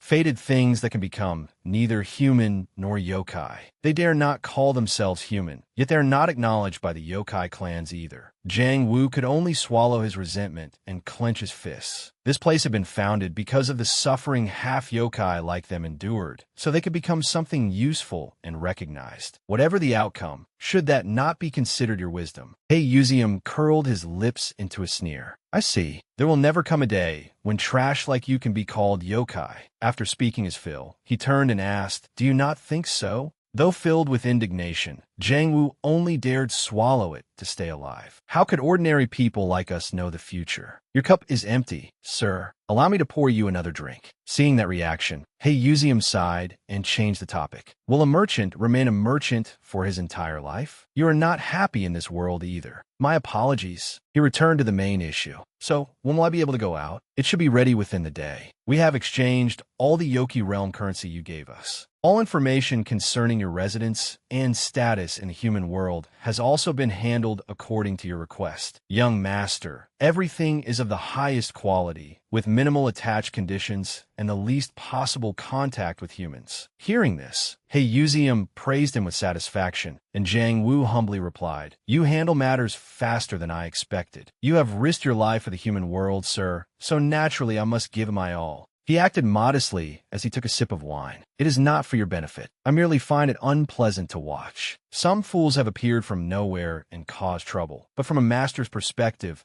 I cannot simply ignore it, can I?" Inwardly, Hei Yuzium already had his own plans. Moreover, if he contributed to bringing honor to his bloodline, even his father would have to acknowledge his right to participate in the festival. "My talent is no worse than my older brothers or sisters. The only difference is that I was born 100 years later than them." After thinking for a moment, he set down his wine cup and told himself, "First, I must secure the qualification, whatever the cost. In the remaining 6 months, I will catch up to them and surpass them." He looked toward Hong Weilan's room. Hearing this, Jiang Wu rose to call her. I will go get her, but hey, Yuzium stopped him. I will see whether she comes back soon. There is no need yet. I have another task for you, one more important than finding someone to drink with me. Hey, Yuzium immediately stated his request for when he entered the human world. I want that girl to serve me. Seeing the brief alarm in Jiang Wu's eyes, he explained, do not misunderstand. I have no intention of playing with some insignificant half-yokai girl. She is attractive, but I did not come to the human world just to make idle conversation. Besides hunting down those foreign bastards, there is another target I wish to pursue. But as a young master, there are things I cannot do myself. You may think me arrogant for using pressure to force you, and you would be right. But you are a merchant. You must silently comply with the request of a guest like me. Do not disappoint me, understand? Those final words sent a chill through Jiang Wu's blood. Think it over and pass the message to that girl. Then the explosion from earlier rang out. Both of them widened their eyes in surprise at the sound. Looking in that direction, they saw smoke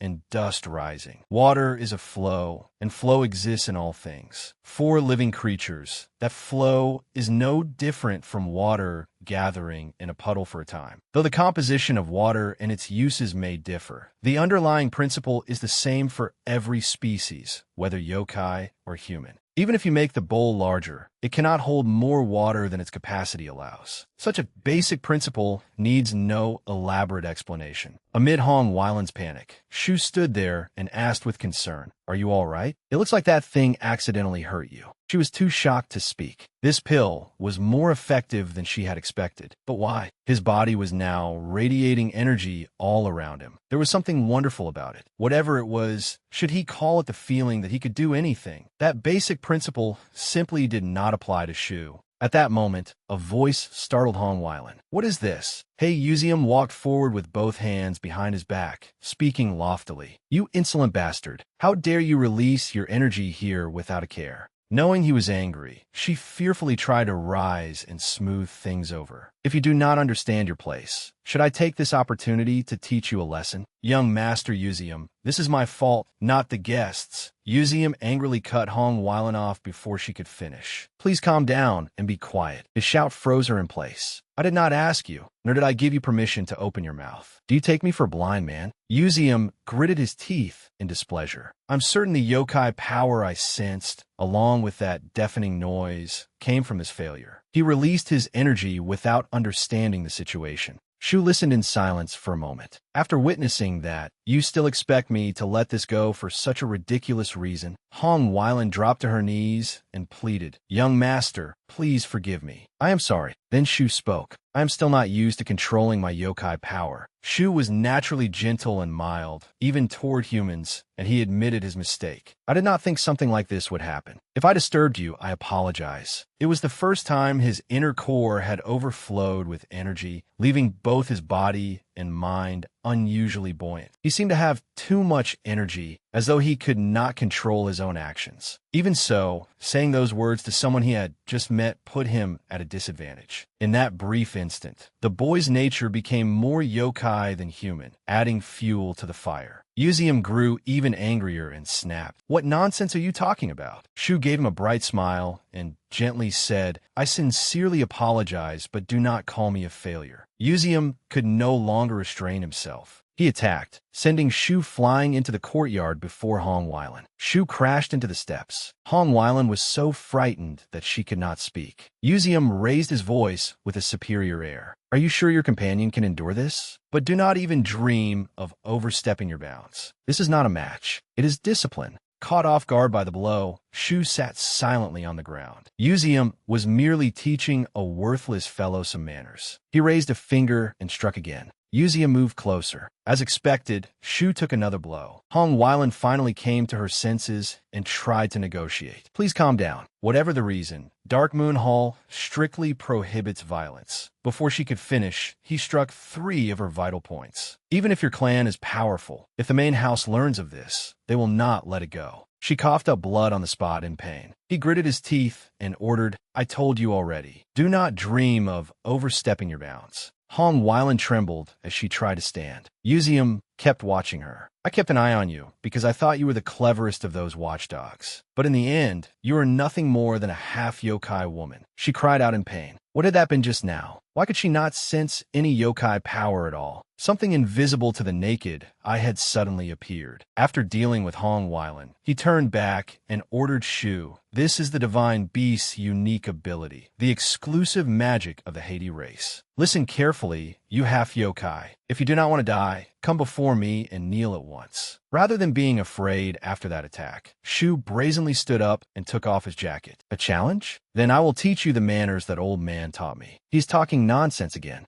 Shu threw his jacket to the ground and approached him. If you want to speak, speak properly. How am I supposed to tolerate being hit and then told I need to learn manners? Shu gathered energy into a fighting stance. That is not the proper way, is it? Just continue as you did before. Seeing that Shu did not know fear, Yuzium did not hesitate to dirty his hands again. If you want to die. As the attack approached, Shu opened his eyes wide and observed it. He skillfully caught every move, leaving Yuzium astonished. Shu calmly spoke as though the earlier attack had merely roused his blood. That thing you used was water, right? I do not understand the principle, but since it is only yokai magic, it looks like you're throwing a few drops of water at extremely high speed. Shu recalled being struck so suddenly. The first thing thrown had probably been the tea spilled on the floor. Forget the water droplets. It felt like being hit by a car, except there was a faint smell of tea. If you knew that, you would probably be willing to get hit again. Droplets no bigger than fingernails appeared in the air. It seemed Yuzium was using moisture from the air or the grass. And the thing that hit me from far away was even stronger, right? It was probably due to acceleration.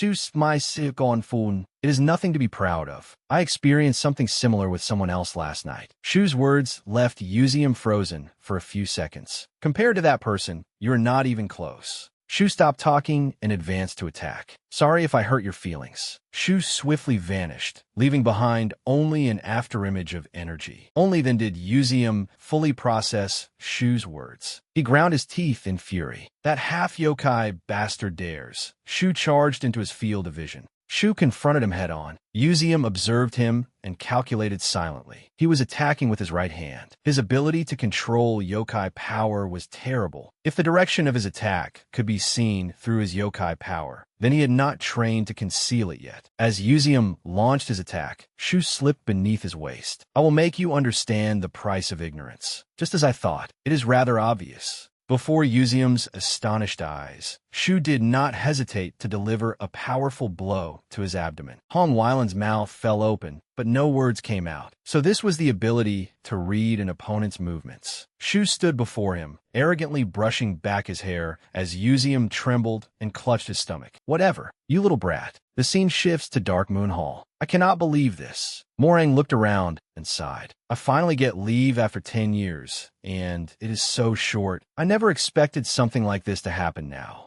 Dongu, standing behind him, could only lower his head and accept blame, though Morang did not reproach him. It is my fault. If I had been more vigilant, blaming yourself is useless. Morang comforted him gently. Besides, it was not your responsibility. Receiving him from the beginning was not your duty or Hong Weilan's. I knew the youngest member of the Haiti clan was extraordinary, but I did not expect him to be this extreme. After saying that, he asked about her condition. Dongu answered, Then, is Hong Weilan seriously injured? She seems to have a few injuries, but none of them are severe. He frowned, saddened for Hong Weilan. More than her physical wounds, she was suffering because she blamed herself. Morang silently listened as Dongu explained her mistake on her behalf. But even with Dark Moon Hall's absorption magic, how could Hong Weilan have predicted such a rapid absorption rate? After waiting for him to finish, Morang answered, Precisely because the rate was so fast, she had no chance to assess it. So where's our guest? In Shu's room, a spread of delicious-looking food covered the table. He sat there absent-mindedly, still unable to process what he had done in his excitement. He was trying to compose himself. Shu had experienced this before, but not like this. Not as he had 3 days ago, when he had completely lost control of his body. The memory kept replaying in his mind. He had been somewhat crazed by the surge of vitality, yet all of those emotions and intentions had been Shu's own. The released vitality and the flood of emotion now felt strangely unfamiliar. By now, the emotions inside him had gone cold. His body was stiff as stone, as if the moment of exhilaration had passed in an instant. What was that? Then he heard footsteps approaching. Shu lay flat on the floor, staring pensively at the ground. To be honest, he believed the fight itself had been justified. Regardless of someone's personality, a person who resorts to violence can kill others. Yet he kept recalling that feeling. Cutting off the man's arm had been necessary to neutralize his magic, and even now, he knew he could do it again without hesitation. But in that moment, what he had felt was pleasure, pure joy from the act of cutting off his opponent's arm. As Shu sank deeper into thought, a voice spoke from beyond the door, as though it were only a passing matter. "May I come in?" Seeing the silhouette behind the door, he quickly got up and answered, "Ah, yes." She entered with a somber expression. The moment Shu saw Hong Weilan, the first thing he asked was how she was feeling. "You were injured earlier. Are you feeling better now?" She nodded. "Yes, it was only a minor injury." But Shu could not stop worrying. "But you coughed up blood." "I've been through that too, and it isn't such a minor injury." Right in front of him, Hong Weilan knelt and apologized. "Please forgive me, master. I lost control and behaved inappropriately before you." That left him utterly flustered. No.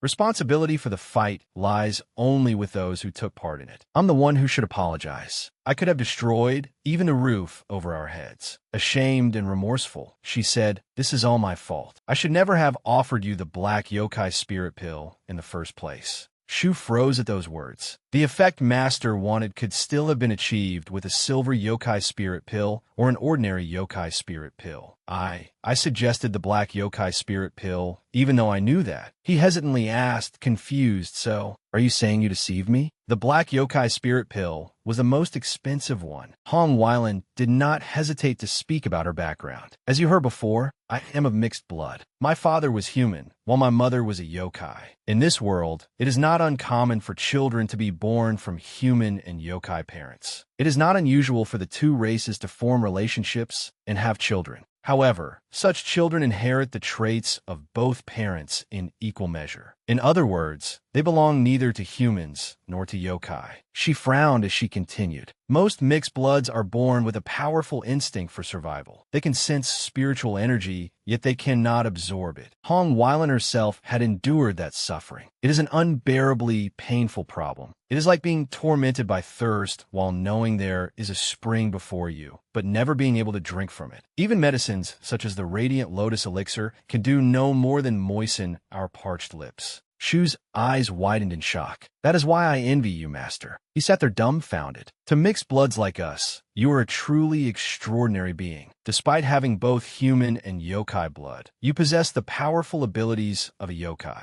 She suddenly recalled what she had done earlier. Obtaining the black yokai spirit pill was not for personal gain. There is someone who possessed what I desperately wanted, but could never have. I cannot accept that. I was trying to harm you, while also trying to make up for it. Hong Weilan bowed her head again and continued apologizing. Deceiving a customer and treating him cruelly are sins worthy of death. Just as she was repenting, another voice interrupted. "No matter what punishment is imposed, that is not the proper way to apologize." Morang entered while stroking his beard. "No matter the punishment, in the end, it only places the burden on the person receiving the apology." Both of them were surprised to see him. "Master." He walked in calmly and introduced himself. "My apologies for everything. I am Morang, master of this humble cultivation house." He then told Hong Weilan not to trouble their guest any further and to go outside to attend to the customers. "I will handle the matter as you suggested, so you may put your mind at ease." At that point, Shu spoke up as well. "I understand her apology and accept it. You do not need to worry about me anymore." Shu humbly tried to take responsibility, making Morang smile. "If possible, I would like the cost of that black yokai spirit pill refunded." "Of course, that is only reasonable." Once everything was settled, Hong Weilan bowed to him. Although the matter had been resolved, guilt still weighed heavily on her heart. "It may sound more like an excuse than an apology, but I am simply grateful that you accepted it."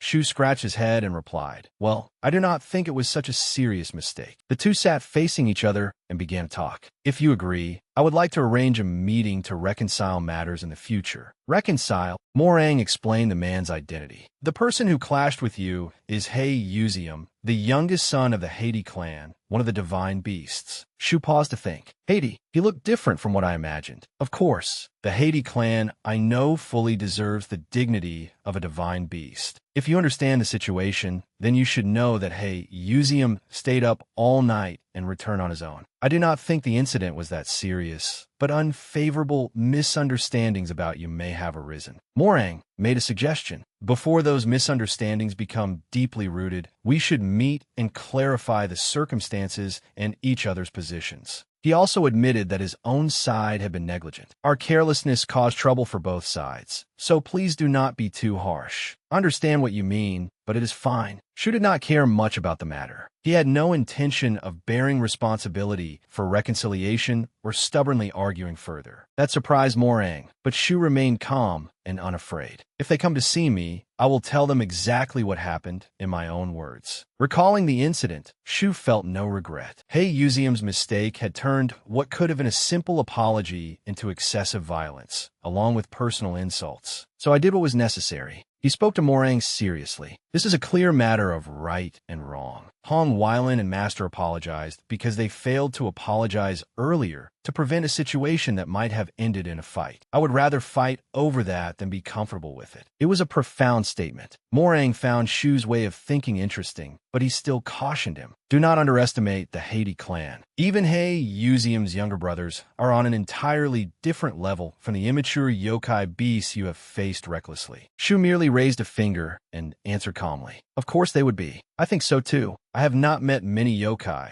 but I have fought at least 2 who were stronger than him. Even so, none of them seemed evil. His words made Morang hesitate, though it was unavoidable. In the end, if I am to become the Demon King, I must fight and defeat all of them. Morang replied, that is not something one says lightly. As he was about to warn Shu, the boy answered frankly, if I say things like that elsewhere, I could die, right? I know. I have prepared myself for that. Hearing Shu speak, Morang grew uneasy. This boy was acting aggressively for no apparent reason. If he spoke of becoming the Demon King, it could become a disaster. What on earth was this child? Unconcerned by Morang's gaze, Shu continued, just thinking about those who will roam the world 6 months from now is terrifying enough. Morang immediately laughed. And how exactly do you intend to stop them? What he had heard was both bold and outrageous. Laugh as much as you want. I have nothing else to say. Morang looked at Shu seriously, reassessing him. No, I have no intention of laughing. On the contrary, I find this quite interesting. I thought our guest was merely an unfortunate boy who had met with bad luck. Perhaps I judged too quickly.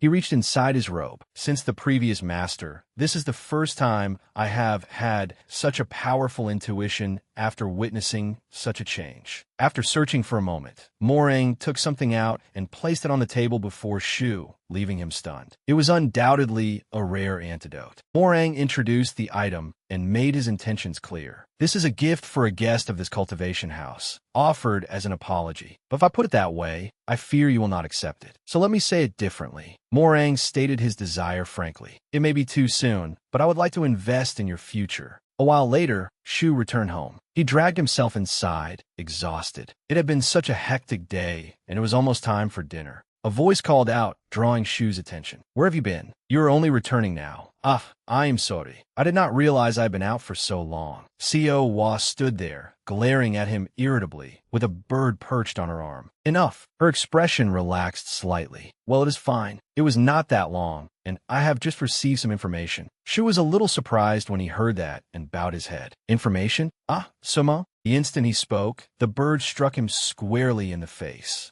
Co Wa scolded him. Are you stupid? Why would you think this is salmon? Their clothing colors are different. Long ago, a spiritual medium bound the soul of a wicked dead person into the feathers of a bird. After hitting him, the bird flew away while Co Wa glared at him angrily. Be careful with salmon. She may be a raven, but she does not have a single white feather. She has been upset about that since childhood. Because of her personality, salmon may not get angry when you say something careless, but that does not mean she is not hurt. Even after being hit, Shu obediently replied, yes, I will be careful. Co Wa continued, anyway, Salmon sent this information. Since last night, she has been running all over the place gathering intelligence, and she reported everything. Over the past month, there have been several disappearances throughout the city. The number is not small, and the victims' last known locations are concentrated in a few specific areas. Hearing that, Shu felt his tension rise. Those people may be the targets of the outsider hunting tonight. We plan to hunt it at one of those locations. Seo brought up another matter that needed to be resolved. But first, there is something you need to prepare. Before Shu could say anything, he received another slap. Yes, just tell me what it is. He stared at her in bewilderment, his eyes wide with questions. I can understand being treated poorly. I was an unexpected guest, and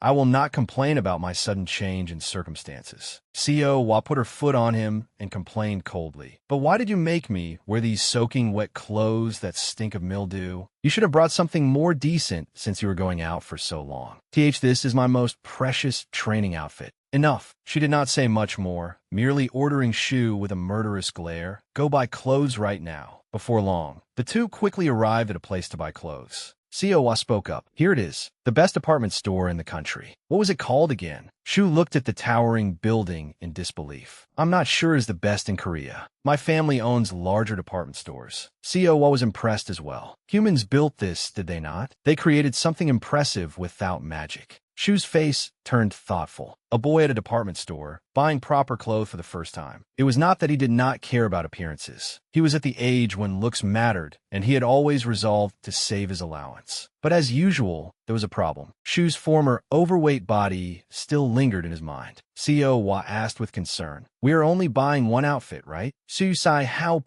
wait until I lose weight. Remembering that, Shu became determined. This was the moment he had wished for all along. Today, right now, he would enjoy it to the fullest. He smiled brightly at Seo. Try on anything you want. If there is something you want to buy, just tell me. She replied coolly, yes, that was my intention. For now, thank you. It was Shu's first time at a department store, and he looked around in amazement. The moment he picked up a price tag, he saw an ordinary-looking price. Then an enthusiastic saleswoman came over to help. Your girlfriend is lucky. Not many boyfriends buy this much for their girlfriends. Every step Shu took suddenly felt heavier. Why were there even more numbers? Then the saleswoman suddenly exclaimed, oh my. She saw Seo while trying on a seductive black outfit and could not help marveling. It suits you so well. Seo looked at herself in the mirror without much excitement. It does not look bad. What do you think, Shu? Shu's heart ached. More than 5 million. At least I exchanged enough money. Still, he answered yes. I think it looks cool. A confirmation message arrived from the bank. Mr. Choi Woo, payment of 1,980,000 won completed. Abandoned department store. He stared blankly at the amount that had been deducted. Seo glanced at him. Did I tell you to throw away the things you brought? Shu sighed. Stay calm. Seo still has a lot to learn. And more importantly, there was the reason he had been able to obtain the yokai gold in the first place. Seo's voice rang out. Hey, let's buy the next outfit over there. Shu was stunned. You are buying more? She looked at him sadly. What are you talking about? You are not staying here for just one day. So how could I only get one outfit? Shu fumbled for words. Well, then Seo called to him. All right, come here for a moment. Though he did not understand, Shu obeyed and held out his hands. Seo placed something in his palms. Gold coins. Here, look carefully. Shu was astonished at the sight. Do you think 10 yokai gold coins are enough? She said, if you need more, tell me. If there is any left over, you may keep it. Seo looked at him like a poor person in need of charity. It is not much, but consider it a token of my gratitude. Then she turned away and urged him on. Let's go. Looking through the luxurious shops, Seo tried on one outfit after another. She asked Shu's opinion. How is it? Standing behind her, Shu flattered her. It is wonderful. Try on more. What about this one? Shu clapped and praised her. You are so beautiful. Slightly embarrassed, she scratched her neck. Really? Shu gave her a thumbs up. Absolutely amazing. Then Seo punched him. He covered his face in frustration. But why? She answered, I am not sure. It just irritated me. Shu held a pile of shopping bags. Still, I'm a little surprised. Seo replied, how so? Shu explained, this is your first time in the human world, right? But when it comes to choosing clothes, you seem to have your own taste and know more than I do. Seo explained, it is thanks to Salmon. She thought I would be interested, so she kept bringing me things and forcing me to accept them. It was truly bothersome. Shu looked at her and silently thought for a moment, but he still carefully checked every item. That is all, right? Seo asked, then spoke frankly. Actually, that is the very reason I came to the human world. Suddenly, someone's voice rose from behind them, interrupting her. Oh, I am sorry. Shu glanced at the girl, speaking to the young man beside her. Watch where you are going. We need to hurry, Seowa muttered as she looked at Shu. I thought you were the only one, but it seems humans have all become weak. Only then did Seowa notice something, and she turned to ask, what do you mean? She then asked Shu seriously. That man bumping into you was his fault, right? A single sentence on the matter, a single look, and everything was settled. Seowa gave an example. You too. If someone shows that kind of attitude toward you, make him pay immediately. You do not need to kill him, but you should crush him so thoroughly that he never dares meet your eyes again. Shu was slightly taken aback. Do I really need to go that far? Every word drove the point home for Shu. The moment you look like that, you're no longer strong. Even if you possess strength, if someone could defeat you easily and suffer no consequences, you become a fat prize for any victor. How did you know? Seowa sighed, seeming disappointed at the mere mention of him. Not exactly. He is the older brother of my friend's younger sister. We fought once. That sounds ridiculous, Shu said. So did you fight her? I crushed her thoroughly. I decided I would never see that unpleasant face again. She should stay far away from me. Seowa pointed straight at his face. Anyway, if you're going to crush someone, crush them completely. Shu lowered his head respectfully. I will remember that. The department store was crowded. A woman called out as her helpless boyfriend asked, can't you walk a little slower? She pulled her boyfriend by the hand. I waited here for a whole week just to come here. Then she turned to him. What is wrong with you? We need to hurry. But when she turned back, the young man had vanished. She looked around in confusion. Where are you? Stop playing around. Leaning against a chair with her chin resting on her hand, Seowa wore a faint, smug smile. I knew it. Those two are not very appetizing. It would be better to target the people around them instead. She continued sipping her coffee calmly, sweeping her gaze around. A little boy passed by with his mother, staring fixedly at her. The woman also examined the boy. Suddenly, his mouth fell open.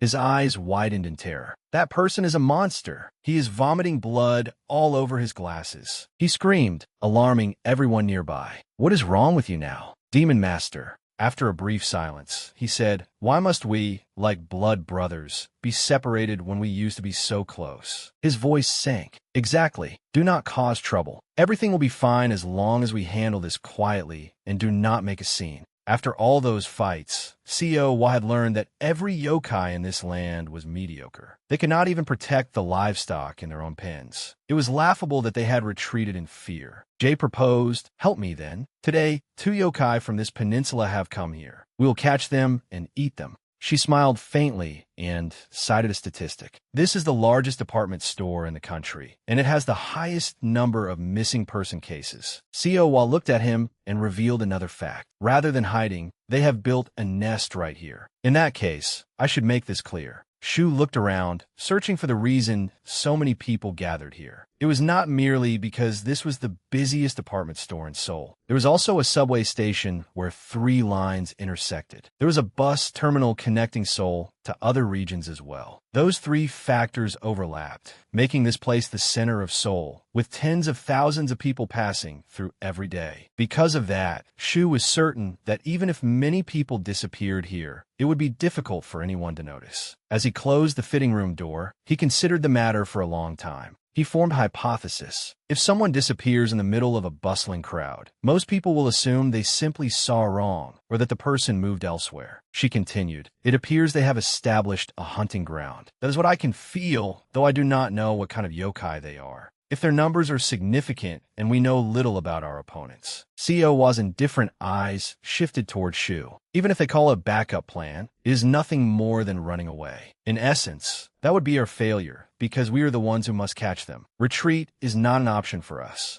Then she carefully surveyed the surroundings and exhaled. And they will likely exploit that weakness to the fullest. The battle may take place right here. Master would not have assigned us this mission merely to test us for nothing. Unless we are willing to charge in and take the risk, there is no viable solution. They are insane. Seowa pressed her lips together. Even if employees remain after closing, it will not be a problem. At the same time, on the rooftop garden of Bander Department Store, Bai crossed her arms and asked in confusion, where is Maida? Upon hearing that, Jay shouted, I told you there would be no problem. The 4 of us are enough. Maida folded her arms and looked up at Jay. I understand that it may seem unpleasant to you, but what can I do? What I have seen over the past month is not entirely reliable. But Maida merely rose to her feet and reassured him gently. I have no intention of doing that, so do not worry. In any case, I need to find a new hunting ground now. Since we are about to part ways, I want to be honest for once. She turned back, gave him an even smile, and left him with a single sentence. Good luck. But Jay did not care. He said that nothing would change simply because Maida was gone. In the first place, Maida had never possessed suitable strength. I interrupted him in a serious tone. Then, brother, what do you plan to do after we take down those two newcomers? After all, if those connected to them are of the same kind, their response will be extremely fierce. Jay answered decisively. We will continue hunting humans while the yokai of this land pursue us. I looked somewhat concerned, but there's a limit to that, is there not? For them to leave us alone, it may become more dangerous than the deaths of a few humans. After speaking, he called out sternly, Essen, Bazan, remember the humiliation our clan has endured until now. He became even more persuasive. If the three of us unite, we can control all the yokai of this region from the center. The entire building shook violently. The three siblings were startled as an immense surge of yokai energy engulfed the building. A voice rang out. Is it not already late? The homeward command spread everywhere in an instant. Her voice merged with yokai energy, and the technique gently issued an unmistakably powerful order. Its effect grew stronger with closer distance and a greater disparity in yokai energy. As she drew nearer, Seowa was surprised. What? Were there not four of them? Seowa appeared against the dark sky with a provocative smile. That is right. You cannot possibly be this stupid. Let me see. That little bitch. I snapped. Jay explained, we have to catch both of them. Fine, I will handle this one. The other is weaker. You can handle him yourself. Before anyone could answer, she disappeared. I replied, you are far too generous. In this situation, you should worry about your own life first. And he reassured himself, but it does not matter. After devouring more than 1,000 humans, we can do this. Seowa cast a spell and said, I like how little you understand the situation. At the same time, there was no longer a single person in sight below the building. An elderly woman remained, however, having failed to return home despite the spell. Suddenly, Shu placed a hand on her shoulder and asked politely, Ma'am, are you all right? Shu smiled awkwardly and explained, an emergency broadcast announced a gas leak, so the department store is closing early. However, the main entrance is still open. You can leave through there. Shu said that he had just seen the boy downstairs and that the child had come looking for her because he was worried. After she left, Shu quietly breathed a sigh of relief. Earlier, Seowa had told him, there should not be many people left. If we are lucky, there may be no one at all. I am simultaneously whispering to hundreds of humans within range. If someone possesses a certain level of resistance to yokai energy, my technique may not work on them. Back in the present, he carefully surveyed the area again. About 7 people, perhaps. To be certain, I should check one more time. Shu spun around in alarm, but she continued. How should I put this? It is really strange. Her words shocked Shu. What? Seeing Shu's alarm, she continued. Actually, yokai do not need to devour one another, do they? Unlike my siblings, I have no interest in becoming a yokai king. In any case, this will be our world for the next 6 months. It is enough for me to eat as much as I want without ever going hungry. She repeated herself for emphasis. So I really like you. She laughed and confirmed it. Ah, the person who drove everyone away just now? I already let the grandmother and her grandson go. I happened to see them coming down from above, so I intervened. The child had originally been there and was heading downstairs. After saying that, she scratched her head innocently. How foolish. What a pity. Caught off guard, Maida was struck squarely in the face by Shu. His expression was filled with murderous fury after throwing that punch. Maida was sent flying. Shu stared at where she had fallen as a purple glow rose from beneath the stairs. He stood frozen, looking utterly dazed. Shu thought he understood, but in truth, he understood nothing. Beneath the escalator lay blood-soaked human corpses. The scene was even more horrifying than he had imagined. Yokai eating human flesh. Images of those monsters flashed through Shu's mind. For the past 3 days, while the skies had remained dark, he had sensed what yokai truly were and how dangerous they could be. Sweat poured down Shu's face as his entire body began to tremble out of control. Only now did he realize it. The danger he had perceived was nothing compared to what yokai sensed in one another. To ordinary humans, yokai were a catastrophic threat. Maida rose after Shu's punch, blood still running down her face. "Why are you so angry? At least give me a warning before you lose your temper." Her face lit up with excitement as she licked the blood from her lips. "Putting that aside, this is an interesting turn of events. Honestly, I thought you were incredibly weak." Shu's anger surged as the aura around him grew denser. "That's a relief," he said softly to her. Maida noticed that something was wrong, but her reflexes could not keep up. In an instant, Shu appeared directly in front of her, leaving her completely bewildered. Maida's reactions were clearly no ordinary thing. But once Shu had calmed down and judged the direction of his attack, he wasted no words and drove a blow straight into her left side before she could react. Shu glared at her furiously. "Instead of saying I look delicious, couldn't you say something less creepy?" In the blink of an eye, Shu unleashed a barrage of blows at Maida's face and stomach, leaving her unable to defend herself. While Shu relentlessly pressed forward, Maida seized the opening and kicked his leg, making him stagger and lose his balance. The subway platform below was eerily silent. Suddenly, something plunged down from above, and dust immediately engulfed the surrounding space. Shu glanced toward the hole where Maida had fallen. Then he immediately jumped down after her, determined to face her to the very end. Seeing Shu pursue her, she could not help but laugh. Her body had become twisted and grotesque. Her arms and legs had been broken by Shu's punches, yet Maida's face showed no trace of pain. "What is this? I look pretty pathetic right now, don't I? I have every quality needed to become incredibly strong." Her eyes brimmed with delight and fascination. "But I like you too much, Shu." Shu's expression hardened with resolve. He drew a sword and walked straight toward Maida. The moment she saw what Shu held in his hand, Maida was stunned. Her shock was mixed with excitement. "That is so cool. I've never seen anything like it before. Is it your unique magic?" Shu coldly raised his sword and answered her directly. "That's right." He immediately swung his sword, sending a slash shooting forward. The blade of energy flew toward Maida at blinding speed, while she had not yet recovered enough to stop Shu's attack. A deafening crash rang out as the slash reached Maida.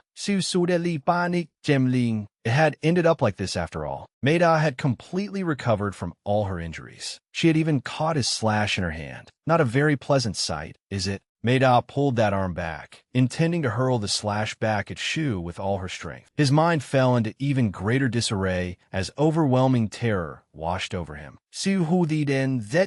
What kind of strength was that? At that moment, the sword in his hand completely vanished, frightening him even more. It was not merely her strength, but also her regenerative ability, and the instantaneous movement she used to block an attack he had not even been able to see. Why was her appearance so grotesque? Suddenly, Shu understood what he had to do right now. Stop that attack. In the nick of time, he raised his hand to block Maida's attack, but the force was so great that it threw Shu's arm backward. Seizing the opportunity, Maida lunged forward and swung her claws at Shu, unleashing a violent shockwave through the surrounding area. Suddenly, Maida realized something was wrong. The arm she had just attacked would have been caught by Shu in an instant. Taking advantage of that, Shu drove his knee straight into Maida's arm. He did not stop there. Bracing himself firmly, he gathered his strength, his eyes fixed with determination. He grabbed Maida tightly and hurled her straight into the wall. Exhaustion was plain on Shu's face, but Maida seemed completely unaffected by the blow. She was not injured in the slightest. If you could see what I truly looked like, you could have run away from the start. There would have been no need to fight. She calmly walked toward Shu, as though victory was already assured. "This is my unique magic, or rather, my original form. My hands and legs have always been like this, as have my face and body." Disgusting. Shu gave a bitter laugh. "Not exactly. The problem isn't your appearance." She answered calmly. "I know. We smell like rotting corpses, don't we? But after a while, I stopped noticing that smell. People called us ghouls for a very long time." Maida slowly spoke of the days before she had acquired her current body. Unlike other yokai,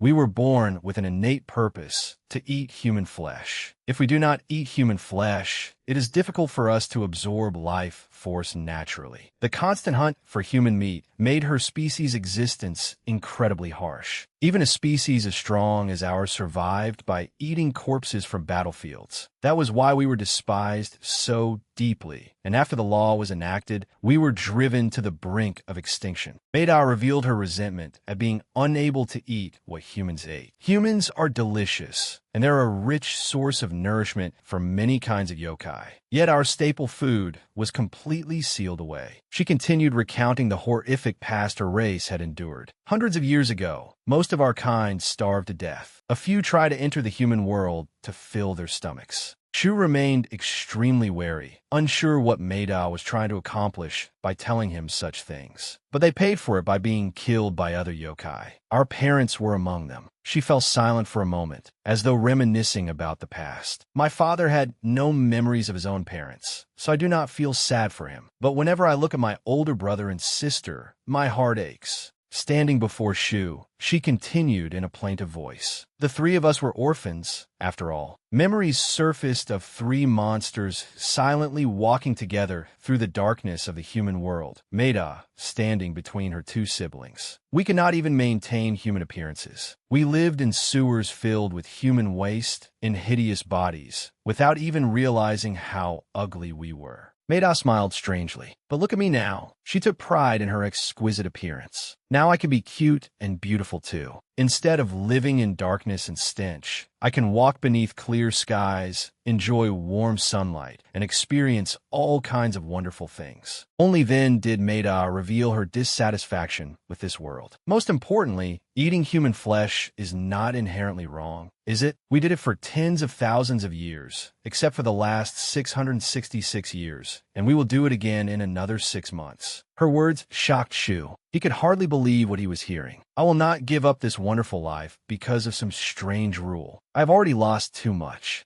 Her dissatisfaction was written clearly across her face. So, when I meet a yokai I have to pretend. I truly do not want to kill you because of that rule. Shu knew exactly what she meant, and disgust was playing on his face. I'm not a yokai. I am human, and I hope the rule you speak of lasts forever. He looked at Mada and challenged her to a fight to the death, making her angry. Instead of talking nonsense, why don't we have a real fight? After a moment, Mada's expression softened with apparent regret, and she vanished in an instant. I understand. Mada flew directly in front of Shu and swung her demonic arm at him. Shu blocked it, but the overwhelming power made his face twist in pain. Shu was stunned to realize that Mada's power had changed. She had suddenly become faster and stronger. If this was all of her strength, charging in headlong would be a terrible idea. Mada possessed every trait of a true yokai. Her innate bloodline, natural talent, rapidly acquired combat experience, mental strength, skills, and control over yokai power had all contributed to her newfound strength. Mada did not let up, using her other hand to continue attacking Shu. However, the opponent before him had developed far more quickly than Shu had. Having learned from the previous strike, he could react to this one, but there was still a vast gap between them. The blow missed, but it destroyed the wall behind Shu and caused a massive explosion. Its power frightened him. I still am not used to handling this new strength and speed. I have not had them for very long. Human flesh was an unfair advantage. Mada's eyes sharpened as she looked at Shu. I will get used to it soon. I am confident I can finish this without any trouble. For yokai, human flesh was not merely a rich source of nourishment. If consumed properly, it had no side effects. It was like a special elixir. Over the past month, continuously eating human flesh had allowed Mada to develop at an astonishing rate, even beyond her own understanding. Shu stood before the window, worried about using his magic. Mada paused to comment on his previous attack. Of all the attacks you have used, that one was the strongest. Considering its range advantage, it also had the highest chance of winning. Shu clenched his fists and stared directly at her. I do not know about that. With that, he poured all his strength into another attack aimed at Mada. She rushed forward at the speed of sound, her speed and power scarcely different from a barehanded strike. His magic was already beginning to slip beyond his control. Shu had no time to evade. He raised both hands to block Mada's attack, but she continued her assault. All she needed to do was slaughter and devour him. Shu's body was covered in blood. Unable to stand, he panted heavily and repeatedly spat blood. I want to know your name. Maida did not miss the opportunity, striking Shu again and again. It is nice to meet you. Shu gradually lost his ability to fight, his body trembling, but his odds of success had risen considerably. Even so, Maida was astonished. She could not believe her eyes. I see. Not using your yokai spirit pill was a gamble you made with your life. Despite being covered in injuries, Shu could now block Maida's claws. This technique is called mountain range transference. In that gamble, you won. A few hours before the fight at the department store, CO Wa had asked, "Have you fought the red-black tortoise before?" Shu sat in the car and awkwardly rubbed his face. I'm not sure whether fight is the right word. I gave it everything I had, but none of my efforts seemed to have much effect. Co Wa, sitting beside him, spoke calmly. Even though I gave him my all, he seemed completely relaxed. That is not surprising. Your approach was flawed from the beginning.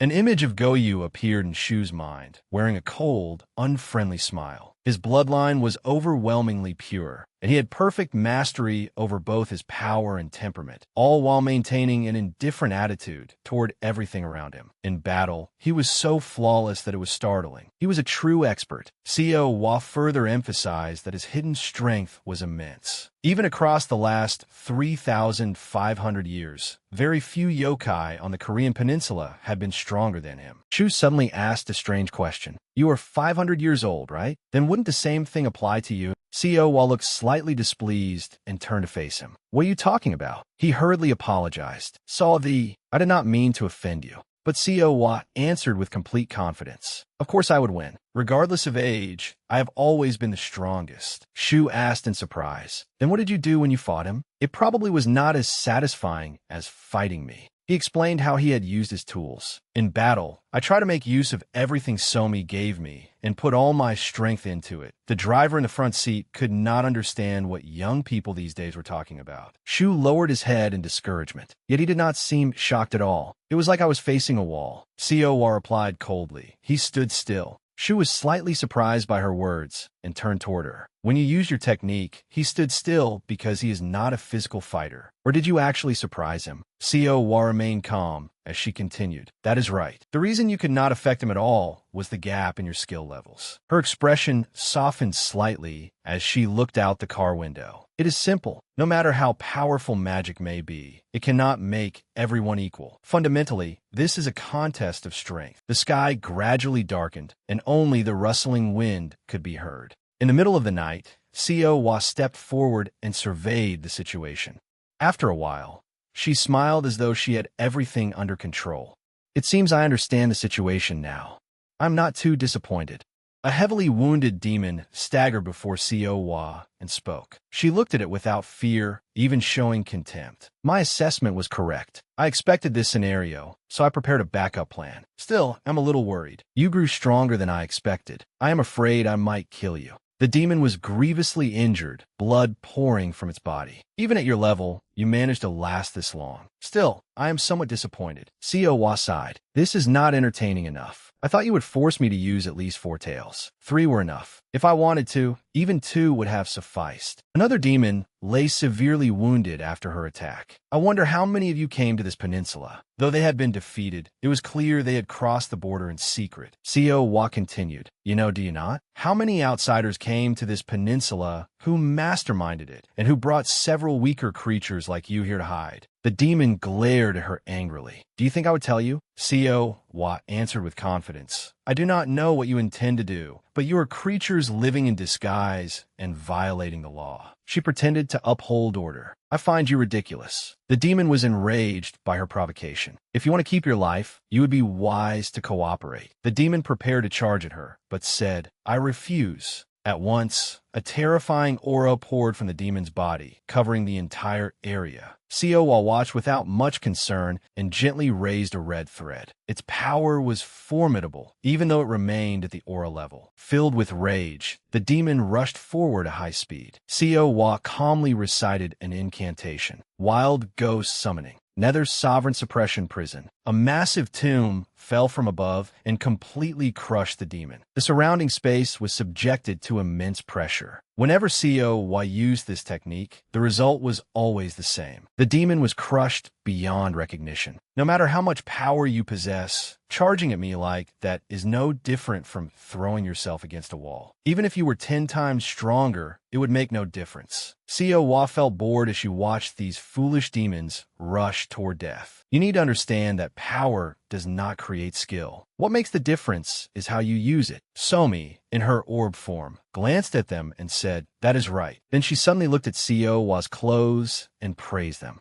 "Your outfit is beautiful." Only then did Co realize Somi was there. Looking surprised, she asked, "When did you get here?" Somi transformed back into human form and stood before Co. "I just arrived. You do not seem very happy." She would not react like that. Co answered casually, "There are times for everything. It would be strange if I reacted the same way every time you came." Co suddenly noticed something strange about Somi. "What is wrong with you? You do not look well." Somi collapsed to the ground, exhaustion clear on her face. "Too much has happened. I have not slept since last night, and I've been wandering all over both the Yoki realm and the human world." Dark circles surrounded Somi's eyes like those of a panda as she looked tearfully at Co. "Co, please help me." Somi grabbed Co's hand, tears streaming down her face as she pleaded. "I gathered information, delivered messages, dealt with the aftermath, and even entertained the guests. There is still a mountain of work waiting." Somi's voice remained desperate. "I will put you to work charming humans." Co reluctantly agreed. "Fine. But what do you mean, entertaining the guests?" Somi was about to explain when a tremor from below made her legs go weak. Somi asked Co anxiously, "What is going on down there? Are there still monsters left?" Co sensed the situation below. They must be fighting. A hint of surprise crossed Somi's face. Somi understood why Co had brought Shu here. "I told you they were dangerous yokai. They could put Shu in danger." Co answered calmly, "That's right. They're very strong. If he is unlucky, he might die. I think that possibility is low, but..." Seeing Somi's unrelenting concern, Co reassured her. "What is the problem? Should I have made him fight a weak monster so he could win easily? Then how would he hone his skills over the next 6 months?" Co looked completely confident. If his bloodline were ordinary, he might have struggled to reach his current level. But he is a yokai, setting aside that far-fetched dream of becoming the yokai king. His main purpose is to make sure the fighting never stops. Somi could not argue with that, though she was still worried about Shu. If he does not fight all those battles in our place, then your concern will only become a stone blocking his path. Co finally comforted Somi enough to ease her worries. "Come on, maybe there was never any need to worry in the first place." Co's expression was filled with anticipation, as though she were waiting for something. "Blood is thicker than water. Do not worry. Just wait patiently. It will all be over soon." Meanwhile, Maida continued launching a relentless assault on Shu, but the longer she fought, the more she realized that something was wrong. "Why? How are you blocking every one of my attacks without getting hurt?" A powerful blow sent him flying, yet it still failed to injure Shu. Maida was gradually growing tired. She could not understand what was happening. Her attacks had struck their targets, yet even after more than 10 blows. She recalled how Shu had blocked her attacks while severely injured at the beginning, without his expression changing in the slightest. Something was wrong, but what exactly was it? After taking so many attacks, Shu could still rise to his feet, and Maida was beginning to feel afraid. Can't he be brought down? Shu looked at her seriously. The strength of yokai is unlike that of humans. It is a privilege possessed by only a select few. Yokai are born with instincts, grappling skills, and overwhelming strength. However, if it is merely a technique that relies on power, then yokai strength can never truly be called magic. That is why they're known not only as yokai skilled at grappling, but as yokai who cannot be defeated in close combat. Shu took one step after another. This was the realization he had reached. Having realized something that thrilled him immensely, Shu stepped toward Maida and challenged. "I want to become as familiar with it as possible, so I will never forget this feeling." He stood before her with an unwavering gaze and a provocative voice. "Let's finish this." Before he could say anything more, Maida flew straight at him. If he is not completely neutralizing the impact, there must be some movement that reduces the shock. She seized Shu by the throat, intending to crush it. There is only one way to settle this now. Meida's expression hardened with resolve. I will strike with everything I have and force it back out. She slammed Shu's head into her knee. That movement sealed off and absorbed the blow. Afterward, she immediately realized something was wrong. Shu's face was completely unharmed, as though he had minimized the damage by redirecting his opponent's force. It was more than just the basic principle of martial arts and self-defense. His legs had formed an incredibly stable stance. Yet it went beyond that. He did not merely restrain the impact he received. He released it through the points of contact on his body, nullifying it. Yokai called this the root. Just as a tree with strong roots is not easily broken, the same was true of a yokai who had mastered the root. As long as they stood firmly on both feet, they could minimize the damage from incoming impacts and amplified their own strength beyond ordinary limits. Only then could they truly display their real power. Taking advantage of the opportunity, Shu lifted Meida's entire body into the air. He used all his strength to slam her into the ground. The impact was so violent that the entire building shook, leaving behind a massive crater. Meida was hurled down through multiple floors of the building. Shu jumped after her through the holes. Lying on the ground, she gave a cold laugh. "Hey, could you do me a favor? My body is starting to disappear. Before it is completely used up, kill me. If my power fades, I will return to my original form. Even if I die, I do not want to look ugly." Shu looked at the sight before him without the slightest reaction. "I did not intend to kill you yet. Other yokai cross the border in their own ways. There are many questions you need to answer." Hearing Shu's words, she laughed loudly. "Wouldn't it be better to admit you are keeping me alive for another reason?" "No, I expected too much." Suddenly, in the blink of an eye, an unknown force blasted Shu away before he could react. "So, what is this about entertaining guests? Where did those people come from?" Somi answered calmly. "From what has been revealed, some of the yokai who crossed the border came from the mainland. Even in the central lands of the Yoki realm, they are aware of this fact and have sent someone to help, taking responsibility themselves." Seo folded her arms, looking somewhat dissatisfied. "That sounds nice. If they're skilled, I would like to meet them. I'm curious about their level." Somi looked doubtful. "I think they're skilled, but," she continued, "perhaps because of their pride, they sent someone far too distinguished from the mainland to assist us. She is difficult to deal with, and her attitude is rather indifferent." Seo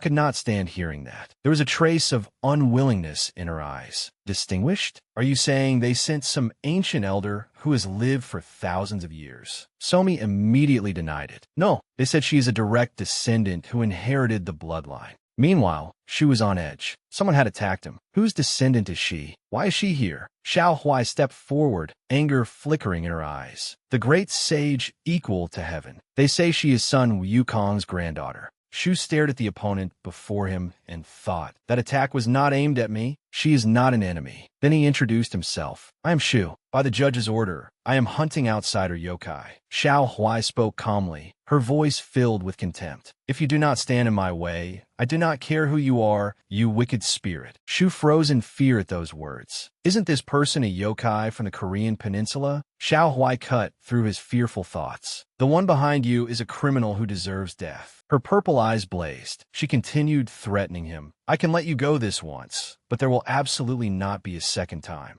Xiao Huai plucked out a single strand of hair. The murderous aura surrounding Meida's body began to burn away. Xiao Huai said softly, "If you do not want to die, move aside." Then she lightly blew on the strand of hair. Shu suddenly realized something utterly terrifying. In an instant, the strand of hair exploded like a timed bomb, completely destroying Meida's body. Xiao Huai stared at the explosion with satisfaction. That should be enough. Yet, unexpectedly, as the white smoke gradually cleared, Shu was standing in front of Meida's body, shielding it. Xiao Huai exclaimed in surprise, "You are stronger than I expected." Su Jianbo. He could feel that if he had been the person he was 30 minutes ago, he would have died instantly. His legs could barely keep him standing as the shock spread through his body. Shu was like a young tree caught in a massive storm. For a trunk still so young, Shu's root had endured a blow far too harsh. He slowly relaxed, then struggled with the thought. "Can I block it a second time?"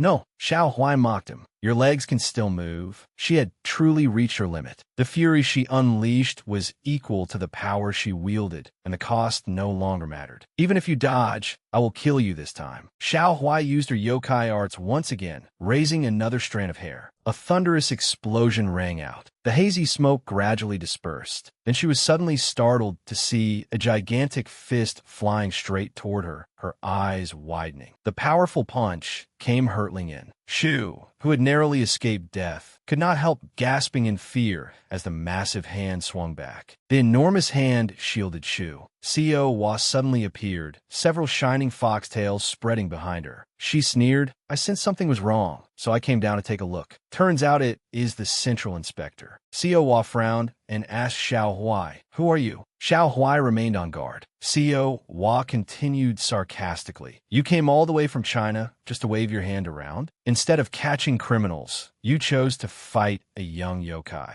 Co Wa did not stop mocking her. Do not act so hostile as though someone smashed your rice bowl. At least tell me the reason. Unless you do not want to die. Co Wa turned to Shu and asked gently, Shu, are you all right? His entire body was battered and covered in wounds. He answered with difficulty, yes. It seems I am not seriously injured. Co Wa nodded. Yes, I can see that. What was that thing? And what was all that chaos earlier? She continued, looking calmly at Xiao Huai. Well, forget it. Even if I told you, you would not believe me. The real cause of this chaos is probably something else. Shu widened his eyes, anxiety mixed with fear. He asked again, the real cause? She replied as calmly as before. Wherever you go, you are someone quite famous. Yet you do not even know it yourself. Co Wa gave an odd smile. You do not look like someone who would carry out surveillance under another person's orders. Are you trying to arrest us to set an example? Xiao Huai, who had been silent until now, spoke with contempt. I had no desire to come to this peninsula in the first place, but after arriving, I found it more troublesome than I expected. Xiao Huai irritably touched a strand of hair. No one understands what is happening, so how am I supposed to do my job? Co Wa refused to yield and answered sarcastically. The monsters are plotting something, but it seems you can handle the problem around here for now, right? Then why not tell me exactly where it is? Wouldn't that be faster? Co Wa's words made Shu turn pale. Let me teach them a lesson. Two waves of murderous intent and powerful energy spread out. Neither woman was willing to give an inch. They stared at each other with contempt, with no intention of holding back. One stroked her hair, while the other cracked her nails. Shu could not bear any longer and stepped in to stop them. Wait! Then an overbearing voice rang out. Stop! Somi shouted. Co Wa, what are you doing? She raised her voice and emphasized every word. Did I not tell you? She is a guest. A guest. If there's a conflict, settle it immediately. Are you just going to snap your nails and attack people? If this gets out of hand, can you take responsibility? Can you handle the consequences? Co Wa froze. That is not. After harshly scolding Co Wa, Somi turned to Xiao Huai. You too. Weren't you sent here to help us? Somi's fierce rebuke left Xiao Huai speechless. No matter what conflict you have with that boy, you may not use magic. Even if he behaved improperly, two yokai fighting without the judge's permission is against the law. Whatever the laws of the court may be, this is an absolute rule issued by the yokai king for all yokai. Somi frowned and threatened her as the representative who conveyed the judge's voice. I will not overlook this. If you do not stop, do not blame me. I will summon everyone here to the court immediately and report what happened. Co Wa glanced at Shu, her lips curling upward in surprise. Not just anyone can become the judge's messenger. The judge once declared that he would gather up the celestial bodies and eat them. Other messengers ran away in less than a day. Among the countless colossal beings she must deliver the judge's words to, she has to stand her ground rather than be intimidated while lecturing those giants. Although I think she is far too lenient toward weaklings, if she sees injustice, she will never back down, even before someone powerful. Xiao Huai gently lowered the earrings she had been fiddling with. Fine, I understand. I did lose control a little. There is no point in correcting the temperament of a stubborn fool just to justify myself. Xiao Huai said coldly. Let me make this clear. I came here to punish the guilty. I have no intention of joining forces with you.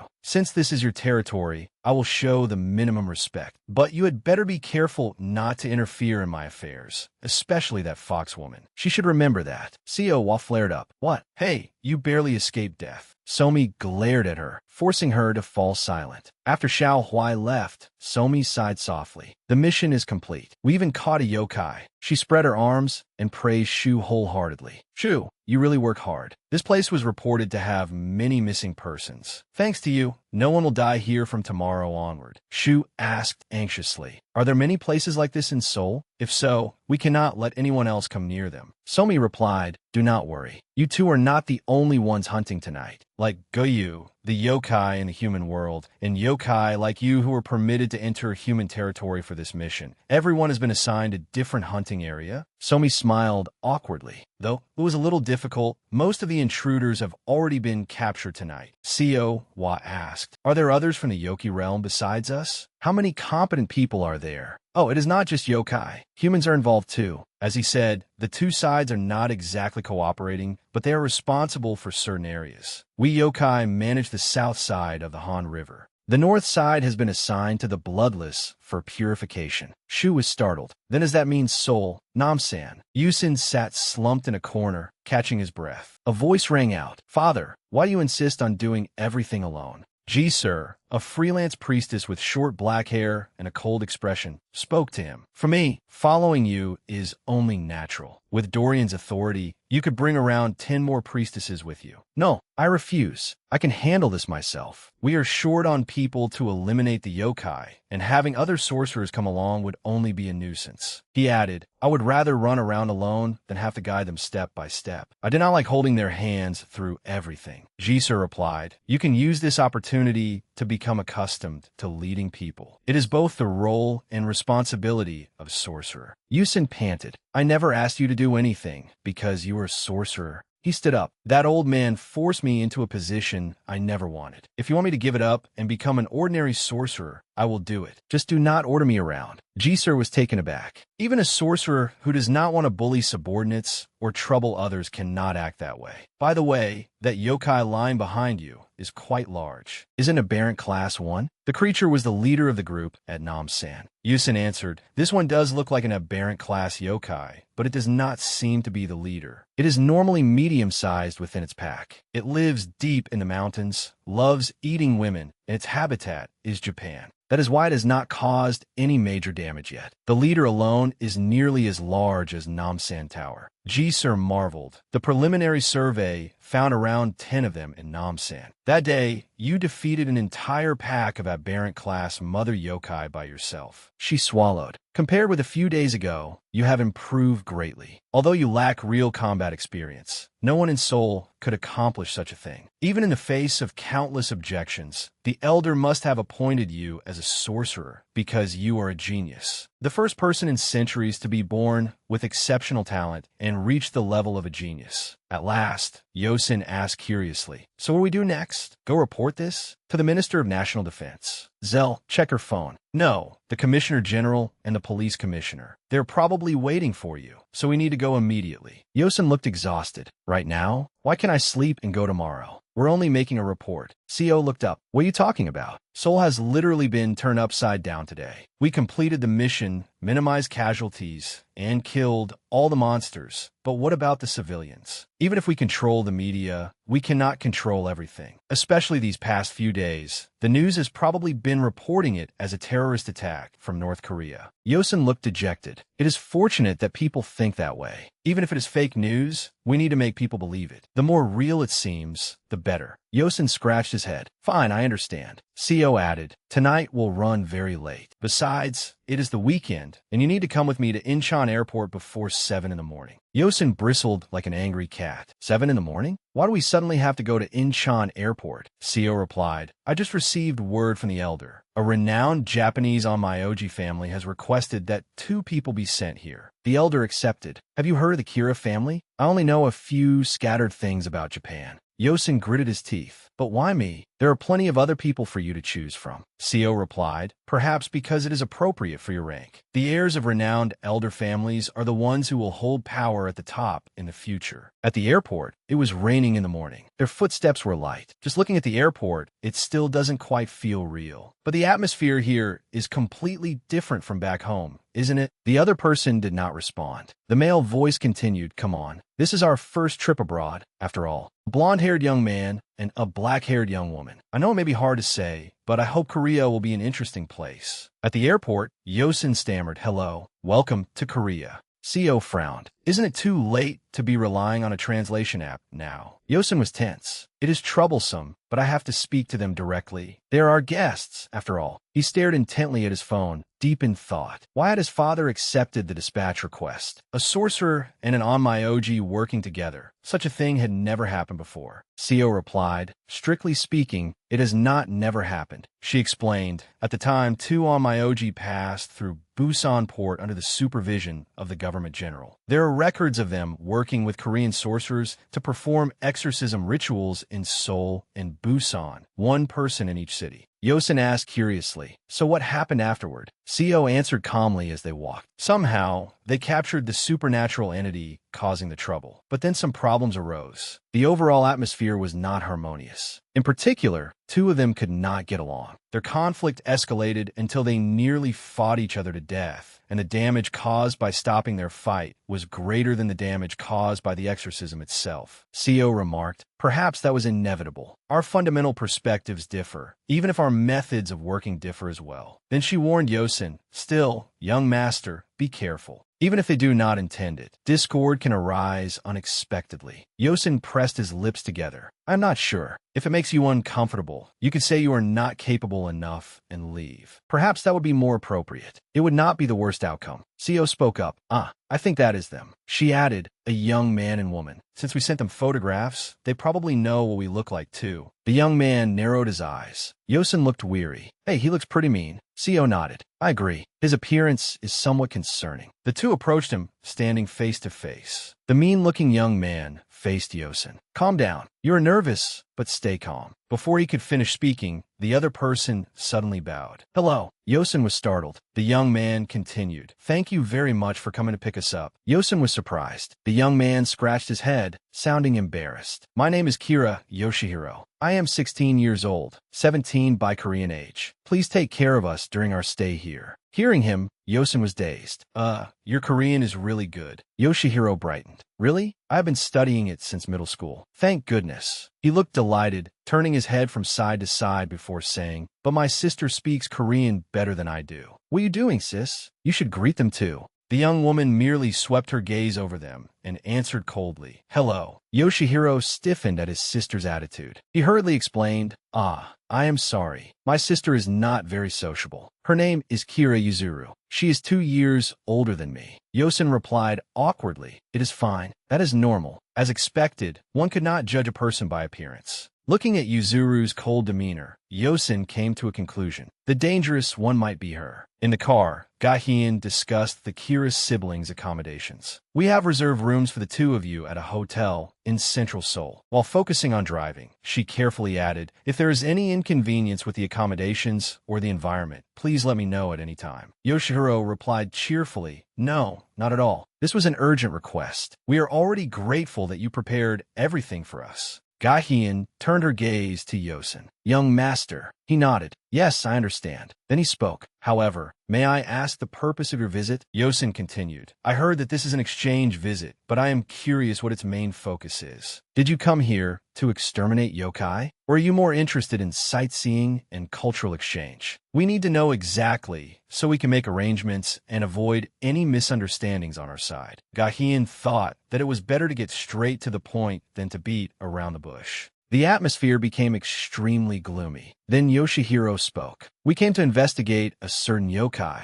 It may have come to Korea. If possible, our purpose is to exterminate that yokai. Hearing his answer, Yuzuru reacted in surprise. She widened her eyes in warning. Hey, Yoshihiro looked embarrassed. I know, but it's not a problem, sis. Father also said I could decide this matter myself. They may not know yet, but this is their country. Hiding information would not only be unreasonable. I think it is better to be honest and ask for their cooperation. Yosin's face grew serious. The yokai you mentioned, it crossed over here? That means it must be dangerous, at least at the level of a god-class entity. Yoshihiro explained, not exactly. At least not yet. He continued, I do not know what is called in Korea, but in Asia, yokai are divided into 4 categories. Beast yokai, animals that have lived for a long time gain intelligence like ours and magical power, eventually becoming yokai. Human spirits, human souls that obtain magical power through powerful obsession or resentment. Spirits dwelling in old objects are called artifact spirits or ghosts. Unlike those 3 cases, a yokai not born from an animal, human, or object, but from natural energy itself, is called a nature spirit. And there is one exception, something that belongs to none of those 4 categories. Gahian and Yosin reacted sharply at that. Yoshihiro immediately explained, we call it a curse god. Yosin felt a headache coming on. A curse god? That is what they are called in Korea too, right? Gahian's face turned pale, sweat beading on her forehead. That is right. It is a yokai that does not belong to any of the 4 categories. A yokai born from nothingness. No one knows exactly how they are born. However, both humans and yokai speculate that they originate from the desires and fears of every living creature in this world. Though their forms differ, no 2 curse gods ever appear at the same time in a single era.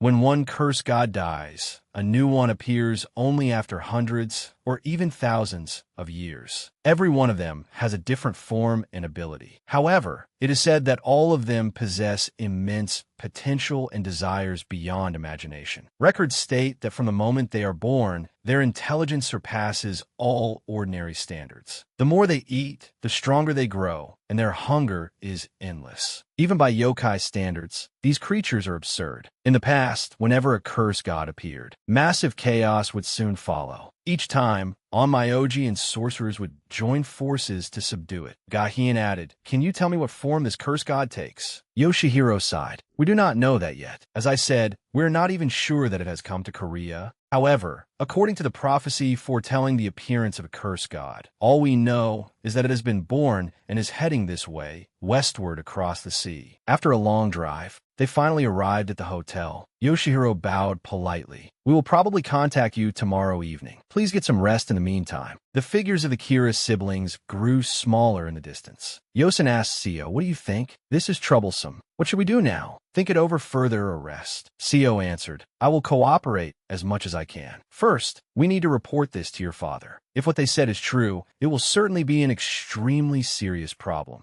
Seo began, what I mean is, before she could finish, Yosin continued, I know what you were trying to say. She looked at him with concern. I thought about it last night while fighting the yokai. If someone was behind all this, what was their purpose? They were all ordinary yokai. Though they became much stronger by eating human flesh, they did not even know how to use their power. If everything else is at a similar level, it is only a matter of time before they are all eliminated. Yosin frowned. Other than the question of why someone would do that, none of this makes sense. But what if there was another purpose from the beginning? If the purpose of unleashing a large number of low-level monsters was to make us let down our guard and believe this was the extent of their strength, then I can say it was almost entirely successful. Seo racked her brain. Indeed, I also thought that the seemingly greatest conquest had nearly ended last night. However, among the monsters we could not capture, there was a curse god. Yosin continued. The curse god may have blended in among them. Seo was astonished. Yosin added, it is not only yokai from Japan that have crossed over. There have also been sightings involving China and Japan. And on a smaller scale, several other locations in the region have also been identified. If they could come from Japan, there is no guarantee they could not come from elsewhere. He tilted his head, his expression strangely calm. At the same time, a curse god is not an ordinary creature, so perhaps worrying this much is excessive. But I also do not think it is ridiculous that a curse god from another country could have arrived here and evolved over the past month. It must be on a completely different level from the yokai we faced yesterday. It may even have reached the god class realm.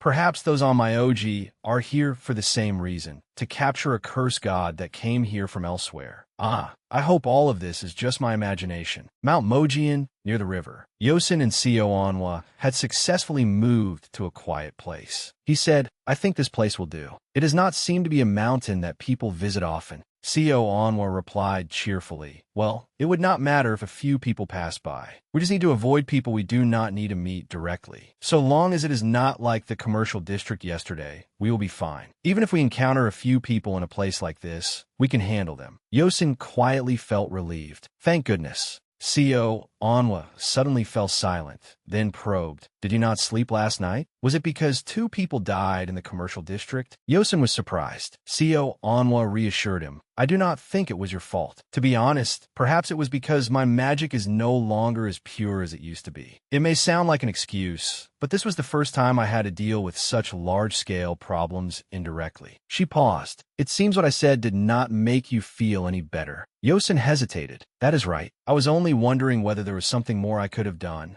Yes, she answered, resting a hand on her hip. I brought you here to equip you with some skills. Incidents like yesterday's will continue to happen to you countless times in the future. Seo Onwa declared bluntly. From today onward, whenever there is time, I will teach you the skills I have learned. That was my original role, after all. If you understand them, you will be able to act like a yokai as well. Even if you're not as strong as I am, having even one simple magical skill will be useful. Barriers, restraints, detection, sealing. There are many spells used to deal with different situations. Study well. Yosin nodded, determination in his eyes. All right. Seo Onwa stepped back. Then, as fast as lightning, she closed in on Yosin in an instant, leaving him no time to react. Yosin lost his balance. Wait, fortunately, Seo Onwa caught him in time. Be careful. Yosin was drenched in sweat, his eyes wide at her tone. Even if you're a demon, do not lose your balance and trip just because you were startled a little. Seo Onwa held Yosin by the waist and clicked her tongue. Wow, good posture. With a mischievous expression, she said teasingly, relax. Just relax and stay like that. Then she brought her face close to the frightened Yosin. This will be over soon.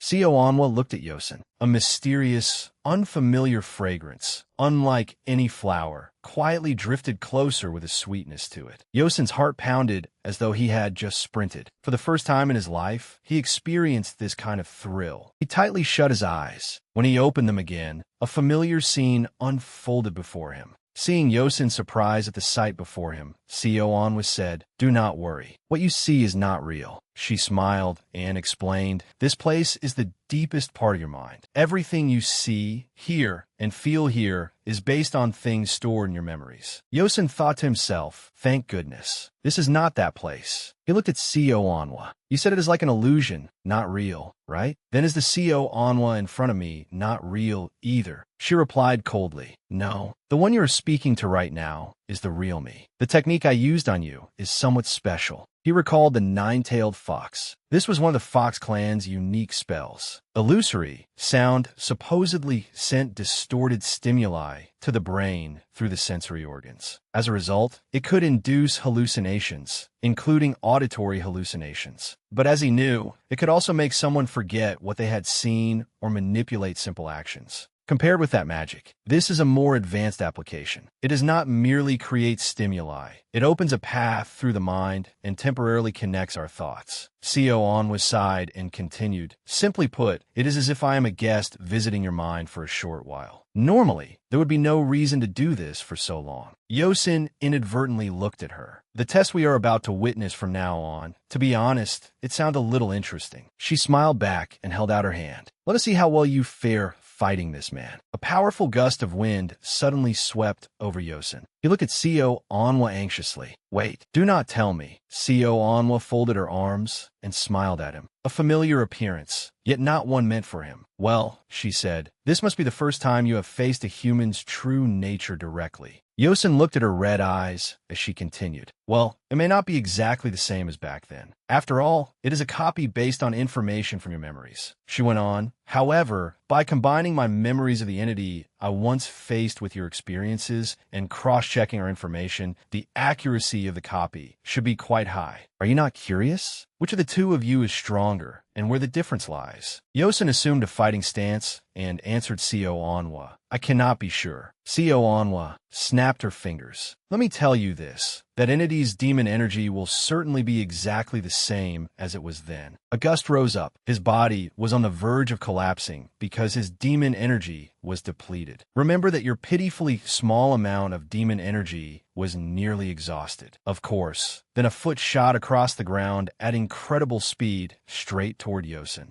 Yosin and his copy faced one another. The copy threw a straight punch at him. Co while watched from her chair and said, even without yokai energy, you're still exceptionally powerful. Shu's eyes widened as he thought in alarm. What kind of strength is this? He must have dispersed the impact by stepping on the ground. The duplicate attacked with all his might while Shu struggled to defend himself. He suddenly realized, was I really that strong back then? Shu continued his train of thought. His strength, speed, everything surpasses my fight against the yokai in the district by far. Just then, Shu's duplicate suddenly charged at him. His elbow was already close to Shu's face. On the other side, Co slowly lifted her teacup and said, it isn't easy, is it? And she looked at Shu. I told you that you had potential. If it were the kind of yokai that forced me to use my actual body, the battle might have been several times more difficult. Blood began to trickle from Shu's mouth. Co took a sip of tea and thought, his fighting spirit is unbelievably high. It would not be an exaggeration to say that his will alone could give him the upper hand in any battle he has faced. She said to Shu, however, that only applies when your opponent is below your level. When you face an equally talented opponent, or one who surpasses you in certain respects, how do you intend to overcome that? Shu was exhausted by now. He braced himself with one hand to keep his balance and wondered why. He glared coldly at his duplicate. I used all my strength, yet I couldn't even hurt him. He hasn't even flinched. Suddenly, it felt as though electricity surged through Shu's body. He thought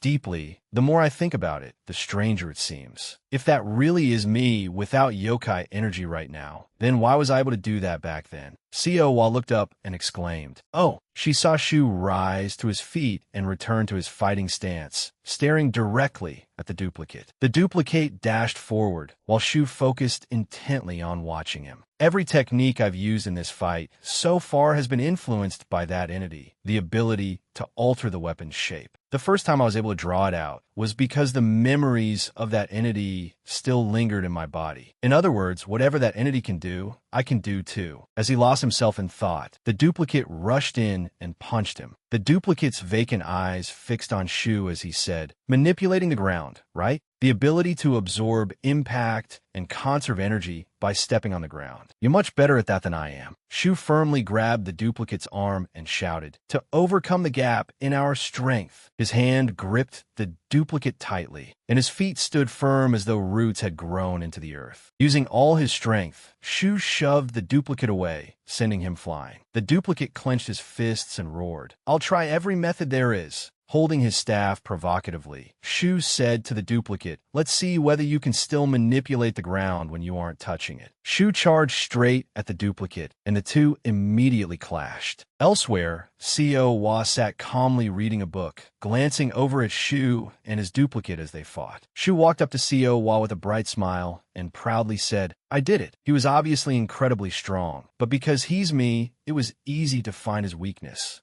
She closed her book and replied, that's right, you did very well. We both have to acknowledge that. Shu blankly asked, both of us? What do you mean? She laughed and pointed at him. Yes, look. Sensing that something was wrong, Shu turned around. He saw his duplicate walking toward him. His eyes were filled with such hatred that he looked ready to devour Shu alive. Co suddenly changed her tone. At least he has finally acknowledged you as an opponent worth defeating. In other words, until now, he didn't think you were worth his attention. Shu looked up, speechless. Watching his own duplicate approach to take him down, Shu looked at the staff he had just used to defeat him, then looked over at the other staff. Trembling, he stared at the duplicate. This is cheating. The duplicate unleashed an explosive blow that buried Shu beneath the rubble. Amid the shattered stones, pain twisted Shu's face before he lost consciousness. When he woke, he found himself beneath the cool shade of a tree. Opening his eyes, he saw Co standing there, praising him. Wow, you did well. I thought you would be humiliated much more thoroughly, but you performed quite impressively. She smiled and continued. From the start, victory was impossible. Even if it had not been close combat, he forced me to use 5 tails. Shu weakly spoke up. The more tails CEO Wa uses, the tougher the opponent must be. How many tails do you normally use? She pondered for a moment. I do not think I know either. 2 seems like too little firepower. If I find myself in a difficult situation, I use 3. If I need to end a fight quickly and do not have much time, I use at most 4. And every additional tail increases my power by 1.5 times. Hearing that, Shu thought the difference between 3 tails and 5 tails is 1.5 squared. That is more than double. CEO Wa continued. However, 1 tail is enough to deal with most pests. She suddenly turned and shouted, "You there! How long are you going to lurk around and watch like a little rat?"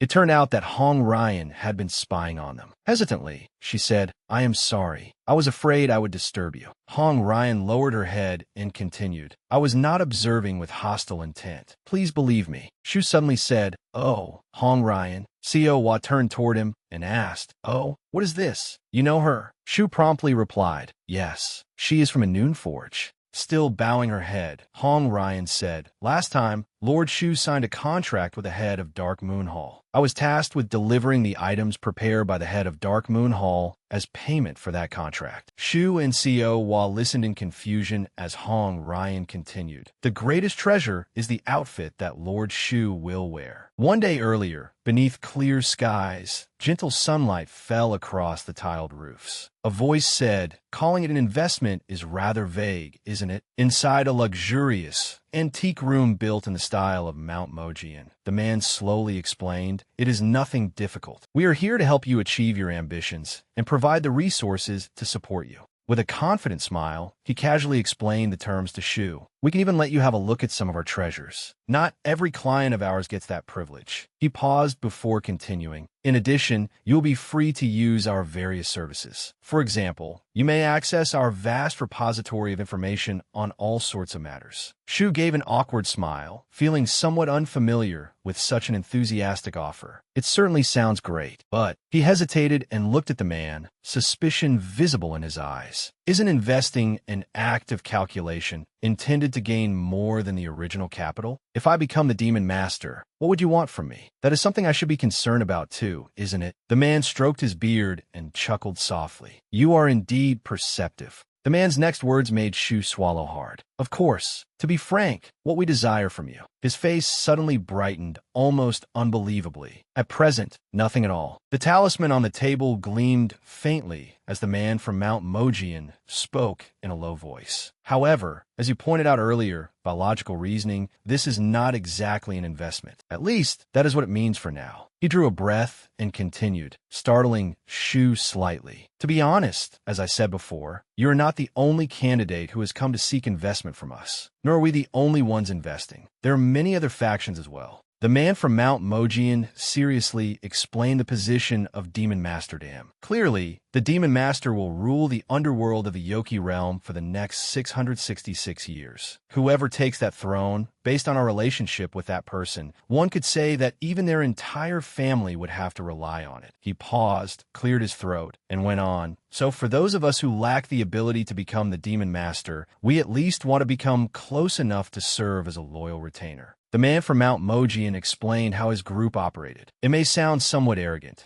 but we have the ability to select the most promising candidates and plant seeds for the future." Shu scratched his neck and nodded, seeming to understand. "Hearing you say that does make me feel a little more at ease. But there must be some yokai who are unhappy with this system, right?" He hesitantly voiced the question in his heart, like, why not support only me? Or, why are you investing in someone else? The man from Mount Mojian nodded and smiled faintly, agreeing with Shu's point. "Yes, there are cases like that." He quickly clarified, "However, it will not cause any serious problems. Most complaints are resolved quickly." He slowly brought up someone else as an example. "The young master of the Haiti clan whom you fought was originally slated to receive our investment at this Dark Moon Hall gathering. We believe that the compatibility and potential of his divine beast bloodline made him a worthwhile investment." The man from Mount Mojian extended a hand toward Shu and said proudly, "However, you proved yourself to us." His gesture made Shu's eyes widen in surprise. You proved that he was not worth investing in, and that you, instead, were the yokai most deserving of it. Determination shone in the man's eyes, as though he wanted Shu to agree to become the Demon Master. If you want sponsorship or wish to attract more investment, you only need to prove that you are capable. If you find a yokai unworthy, or if you do not want someone you dislike to receive support, all you have to do is become stronger than them and defeat them. The man from Mount Mojian slowly explained the rules for becoming the Demon Master. In the end,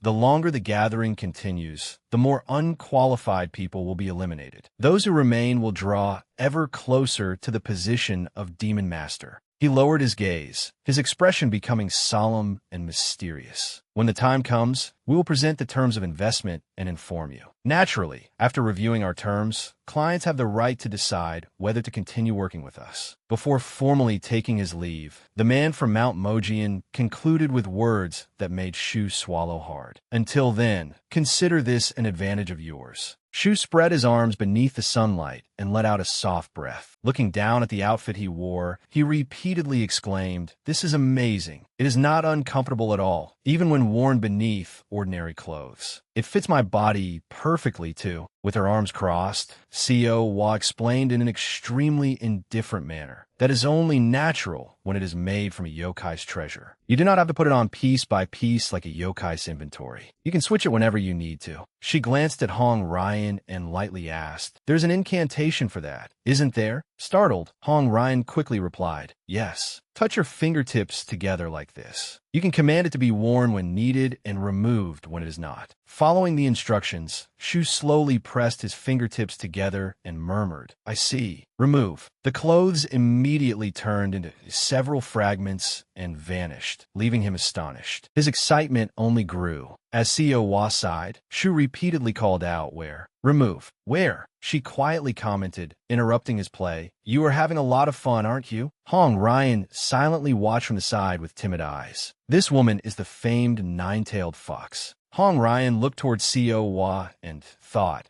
she received countless invitations to join major factions, even from our Dark Moon Hall. A genius who rejected every one of them, saying, "I have no need to owe anything to brats like you." Meanwhile, Wa was scolding Shu. "Are you a child?" Then she suddenly turned her head and glanced at Hong Ryan behind her.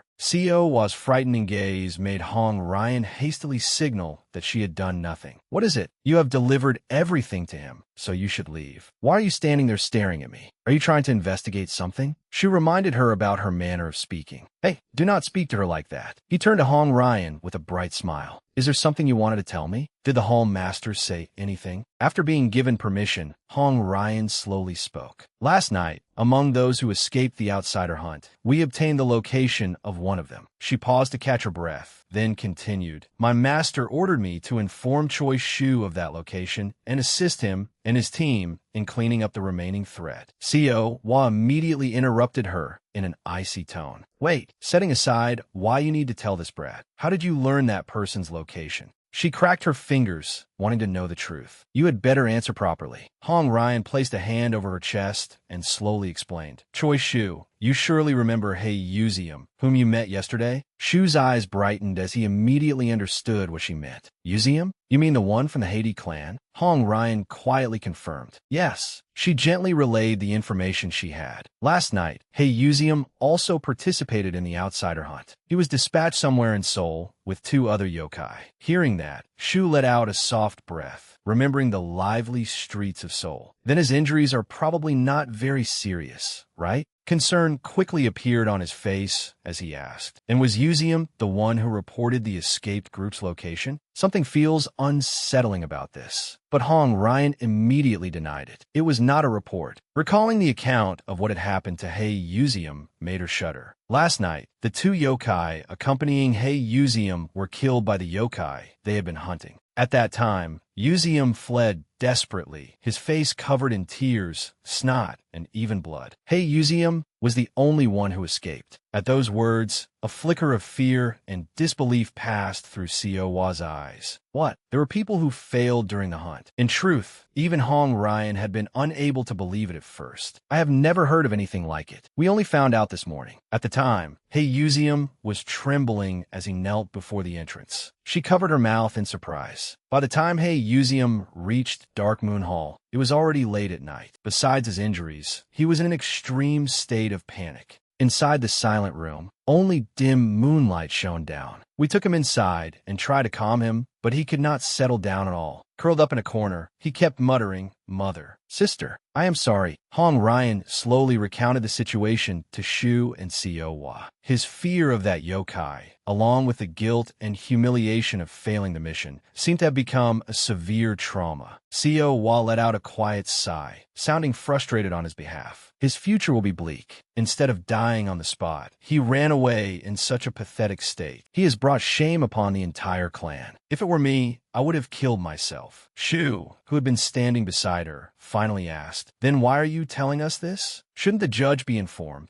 Siowa suddenly answered the question in his mind. They may have already been informed, or they soon will be, but I doubt there will be any concrete action for a while. A small bird suddenly appeared on her hand, startling Shu, while Siowa calmly continued, "The price of what happened last night was greater than I expected. We failed a hunt in a district like that. I think their next move will be to gather teams from other districts and launch a combined assault." As Shu and the small bird glared at one another, Siowa softly said, "Anyway, I have to go. Somi is having trouble with the cleanup. She is still not proficient in absorption magic." She glanced at him and added in a low voice, "If it bothers you, go and take a look yourself." Shu exclaimed in surprise, "I can." Siowa nodded as she stroked the little bird in her hand, her voice remaining even. "Judge Men and Somi will stop you if they find out, but they are only judging things from their own perspective. You already know the location of those yokai without needing their permission. If you catch that yokai, they will let it slide." Siowa listened to this with an unusually serious expression. "I know you'd be frustrated if you didn't go see for yourself. The sooner you catch it, the sooner you won't have to eat human flesh anymore." Her eyes turned sharp, and her voice grew more solemn. "If I were you, I would have rushed over there already. That's why I'm not stopping you." She held out her hand, allowing the little bird to flap away. "My advice is that you find out what kind of yokai you're dealing with." A powerful violet glow surrounded Siowa's body as she spoke slowly. "You will have a chance if they rely on physical strength like you do. But if they're yokai skilled in magic, remember that they can escape whenever they wish." Then she used a space-compressing technique and vanished from before them in an instant. Only then did Shu slowly ask Hong Ryan, "Can you tell me?" His serious gaze fixed on her, though there was still gentle concern in his eyes. "I want to know everything Somi told you." At a luxurious hotel, amid the bustle, someone said, "Wait, where are you going?"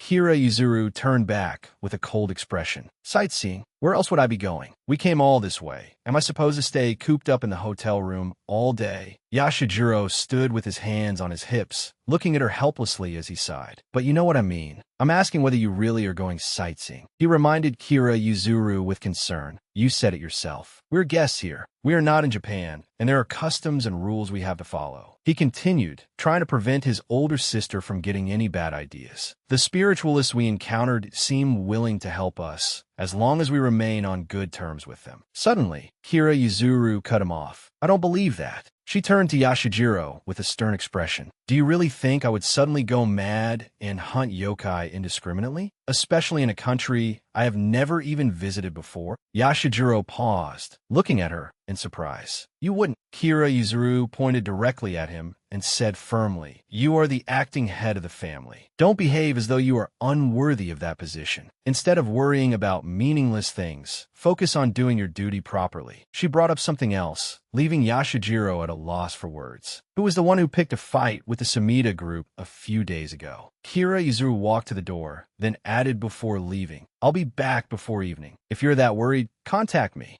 The door slammed shut, leaving Yashijiro stunned. At last, he sighed and muttered quietly, "Even if I contact you, you never answer." The hotel elevator slowly descended toward the 14th floor. Kira Yuzuru entered with tightly furrowed brows, as though something was troubling her. As she pressed the button for the first floor, she thought to herself, who knows how long I will be staying here. Kira Yuzuru summoned her Shikigami, sevenfold fortune boy, and stared at it. I do not need to interfere too much. If the yokai faction wants me, they will find me themselves. In the silent elevator, her clear voice slowly rang out. I need a blessing. Can you draw me a fortune? Kira Yuzuru was a Shikigami spiritualist, capable of controlling spiritual creations with various powers. Sevenfold Fortune Boy stored its master's energy and luck each day, and could increase its master's fortune on the day the master desired. Sevenfold Fortune Boy spoke cheerfully with a bright smile. Of course, you have accumulated quite a lot already. A paper slip emerged from the box. Within it were 7 types of blessings: wealth, health, romance, career, learning, family, and fame. A spiritualist could not be certain which fortune they would draw, but Kira Yuzuru smiled and accepted the slip. Thank you. Sevenfold Fortune Boy automatically bestowed the blessing it judged most necessary for its spiritualist. As she opened the paper in her hand, she narrowed her eyes and smiled to herself. Using my luck for this is such a waste, but it will let me catch that yokai without expending too much effort. A homonsi blessing. The moment she read it, her eyes flew open in disbelief. The small slip read, "A wonderful day. You will meet the destined lover you have long yearned for. The process may be somewhat difficult. Your lucky color is black." Kira Yuzuru was utterly stunned. What is this? Her cry echoed amid the bustle of the city. What kind of nonsense is this? She clenched the paper in her hand, still looking bewildered. Is this really what I need most right now? Even if there has been some mistake, I need something more certain. Suddenly, someone nearby spoke hesitantly. Sir, I think this may be the wrong place. Is this address correct? The voice came from a taxi that had just arrived. No, it's fine. It is probably right. I can walk from here anyway. It seems close. Kira Yuzuru suddenly turned toward the voice, her eyes wide. Shu stepped out of the taxi and sighed wearily. Seriously, he lowered his head to look at his phone and muttered, I should have taken the bus. Elsewhere, Jean approached from behind, and Bai Hyong spoke softly. I thought you hated humans. Holding a cup of coffee, she gazed into the distance with a cold expression while Bai Hyong continued. Jean, how long have you been here? Jean glanced down at him indifferently, the corners of her lips slightly lifted. Only a few minutes. I wonder whether I should bother you, but I decided against it. Your unexpected appearance is interesting. Bai Hyong chuckled and lowered his head. Unexpected? I consider disliking something and observing it to be entirely different matters. He looked at the ants crawling on the ground and spoke slowly. Most humans hate insects, but when they watch them from a distance, they often find them rather fascinating. A faint smile appeared on his lips, as though he enjoyed discussing it. It is the same with them. Watching them wriggle around can be entertaining at times. Jean rested her chin on her hand and sat beside him, commenting boredly, even though it serves no purpose. Bai Hyong's eyes curved with cheerful amusement. Jean, you are still young. He gently explained. You have not even had your second birthday yet, have you? At the rate you are learning, you will understand what I mean before long. Jean turned away and sighed, complaining about what they had just discussed. But there are things one only realizes after everything is over. All 3 members of the Baekran family are dead, aren't they? Only then did Bai Hyong recall the 2 people being mentioned. He gave a soft exclamation. Those 2 stubborn fools surrounded Baekran. They are probably dead, considering how strong their opponent was. The youngest one, Nguyen Nhin, may still be alive, but that is no different from being dead. Thinking of Nguyen Nhin being captured and interrogated, he gave a quiet laugh. They may do everything they can to extract information about us, but how much information is there really to extract? Yin suddenly interrupted Bi Hyung. I regretted it all night last night. Remembering what happened the other day, she felt somewhat saddened. Until Shu rejected the offer, everything seemed to be going well. But after I left the shopping mall alone, the more time passed, the more real everything began to feel. She seemed displeased as she recalled what she had done, while Bai Hyong looked at her in surprise. When I look at those 3 and what I did, it was so foolish. I spent an entire year beside them, and only now do I realize it. Jin's face suddenly distorted, and sharp fangs protruded from her mouth. I should have eaten those 3. The more I think about it, the angrier I become. Her state sent a chill through everyone around her. What is this? Why is it so cold? Jean continued complaining. Last night, I devoured everything within my sight, yet my hunger still lingers. Bai Haiyang turned to her and asked with a frown, how much did you eat? Jean gritted her teeth and replied with wide eyes, I did not count, but the building where I spent time with those three. Recalling the place where she had met them, she said, I swallowed everything inside it. Yet she still looked at Bai Haiyang with puzzlement. Is that a problem? He chuckled, his expression carrying an incomprehensible amusement. Forget it. I told you, I'm no longer playing it safe. After last night, you may do whatever you want. He paused before continuing slowly. Wherever you go and whatever consequences you cause, I will no longer stop you, though I never had the right to do so in the first place. Bai Haiyang looked upward with a somewhat pleased expression. So continue doing what you want. That is all I ask of each of my 7 subordinates. He took out his phone and spoke as he tapped at it. Every resident of that apartment complex has gone missing. The news will likely break around noon. A surprise, Jean said softly as she drank her coffee. Then a trace of confusion crossed Jin's beautiful face. She asked Bai Haiyang quietly, how did you know Shu and Beck Ran encountered an enemy, and that Nguyen Nien was still alive? Bai Haiyang, were you there? The corners of his mouth curled into a sinister smile. That is right. Bai Haiyang recalled the intense battle and continued softly, I was there as well. His eyes flashed with strange amusement and pleasure. He quickly explained, it was not as though I went there for any particular reason. It was merely a coincidence. His voice deepened as he remembered the bruised face from then. I watched everything. Jean asked in surprise. That sounds like something important happened. An eerie violet light flickered in Bai Haiyang's eyes as he smiled faintly. There was nothing remarkable about it. Not yet. On a quiet street, sunlight shone over every paving stone as Shu slowly walked along. Kira Yuzuru secretly followed behind him, trying not to let Shu notice. She tilted her head slightly as she watched his back, filled with confusion. What the hell is this? Remembering the moment she had first seen Shu on the street, she wondered why his aura was so conspicuous. Even if he was a law-abiding yokai, in this country's current atmosphere, that was an incredibly foolish thing to do. Kira Yuzuru's eyes darkened. Several theories came to mind. She considered 2 possibilities. The first was that Shu was being controlled by another supernatural being's magic.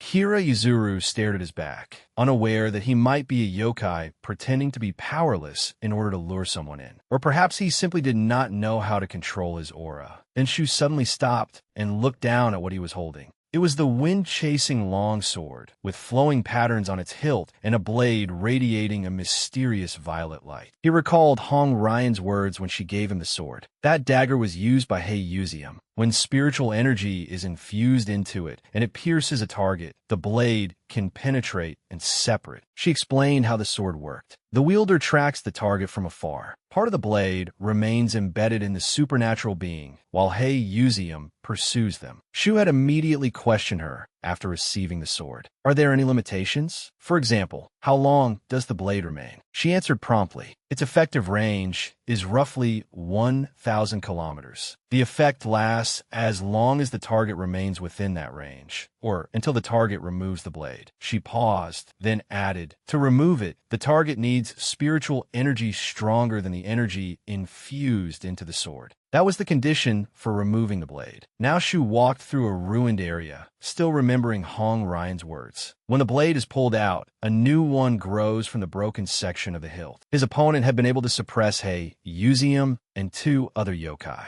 Shu silently studied the sword. Despite having the power to overpower Hei Yuzium and the others, part of the wind-chasing longsword had been broken. He came to a grim conclusion. There was only one explanation. They had not removed the blade. Before him stood a row of old buildings. From the rooftop, he could see a violet glow matching the spiritual energy radiating from a sword. Voices sounded from within a small, dilapidated room. Tao laughed with delight and glanced at Jin, who stood nearby, covering his face. What is it? Jin pointed fearfully at his companion and said tremblingly, Blood. Blood got on my sleeve. Is it okay to leave it like that? Tao bared his white teeth. He wore a strange smile as he looked at the blade stabbed through his arm, seemingly without pain. This is fine. The wound is not serious. I need to leave it in place because I will be injured again sooner or later anyway. Suddenly, someone else entered from outside and interrupted. I was just about to say that. Whirlwind appeared, his face strange and his eyes abnormally large. He asked softly, "What is this, Tao? Are you trying to lure the people hunting us here? What benefit is there in doing that?" He could not understand why Tao would do such a thing. "If we keep hunting, we will still have human flesh to eat later." Tao glanced at him and smiled. "Right, that is what I was going to say." He made a forceful declaration that left both Whirlwind and Jin stunned. "From now on, I will not eat human flesh anymore." Whirlwind immediately shouted in disbelief. "What did you say? If you're not going to eat human flesh, then what are you going to?" Tao cut him off and stated his intention. "I know it tastes delicious. The more you eat, the better it tastes, and it gives you more power." His eyes drifted as though he were contemplating something far in the future. "But for some reason, no matter how much I eat, I never feel that my hunger is satisfied. I have thought about it for a long time, but I could never find the answer. After last night, though, everything became clear." Remembering Hei Yuzium's valiant appearance, he sighed. "The three people we fought were truly formidable. If I had been the person I used to be, they might have killed me." Tao gradually recalled the moment he defeated them. The last one had resisted a little. After he defeated them, that was when he deeply felt at his stomach. He looked toward Jin and continued. "The person who brought me here would probably understand what I mean. I was born to experience that feeling." A hazy violet aura appeared around Tao's body, followed by a satisfied smile. "I want to hunt powerful beings, not because of their taste. It is a sensation humans cannot provide, so I do not need to eat their flesh anymore." Whirlwind ground his teeth and immediately objected. "That makes no sense, Tao. I find your nonsense tiresome. I cannot understand it, and I do not want to. It was difficult enough to get this opportunity. I do not want to die because of your momentary desire." Tao gave a low chuckle. "Is that so?"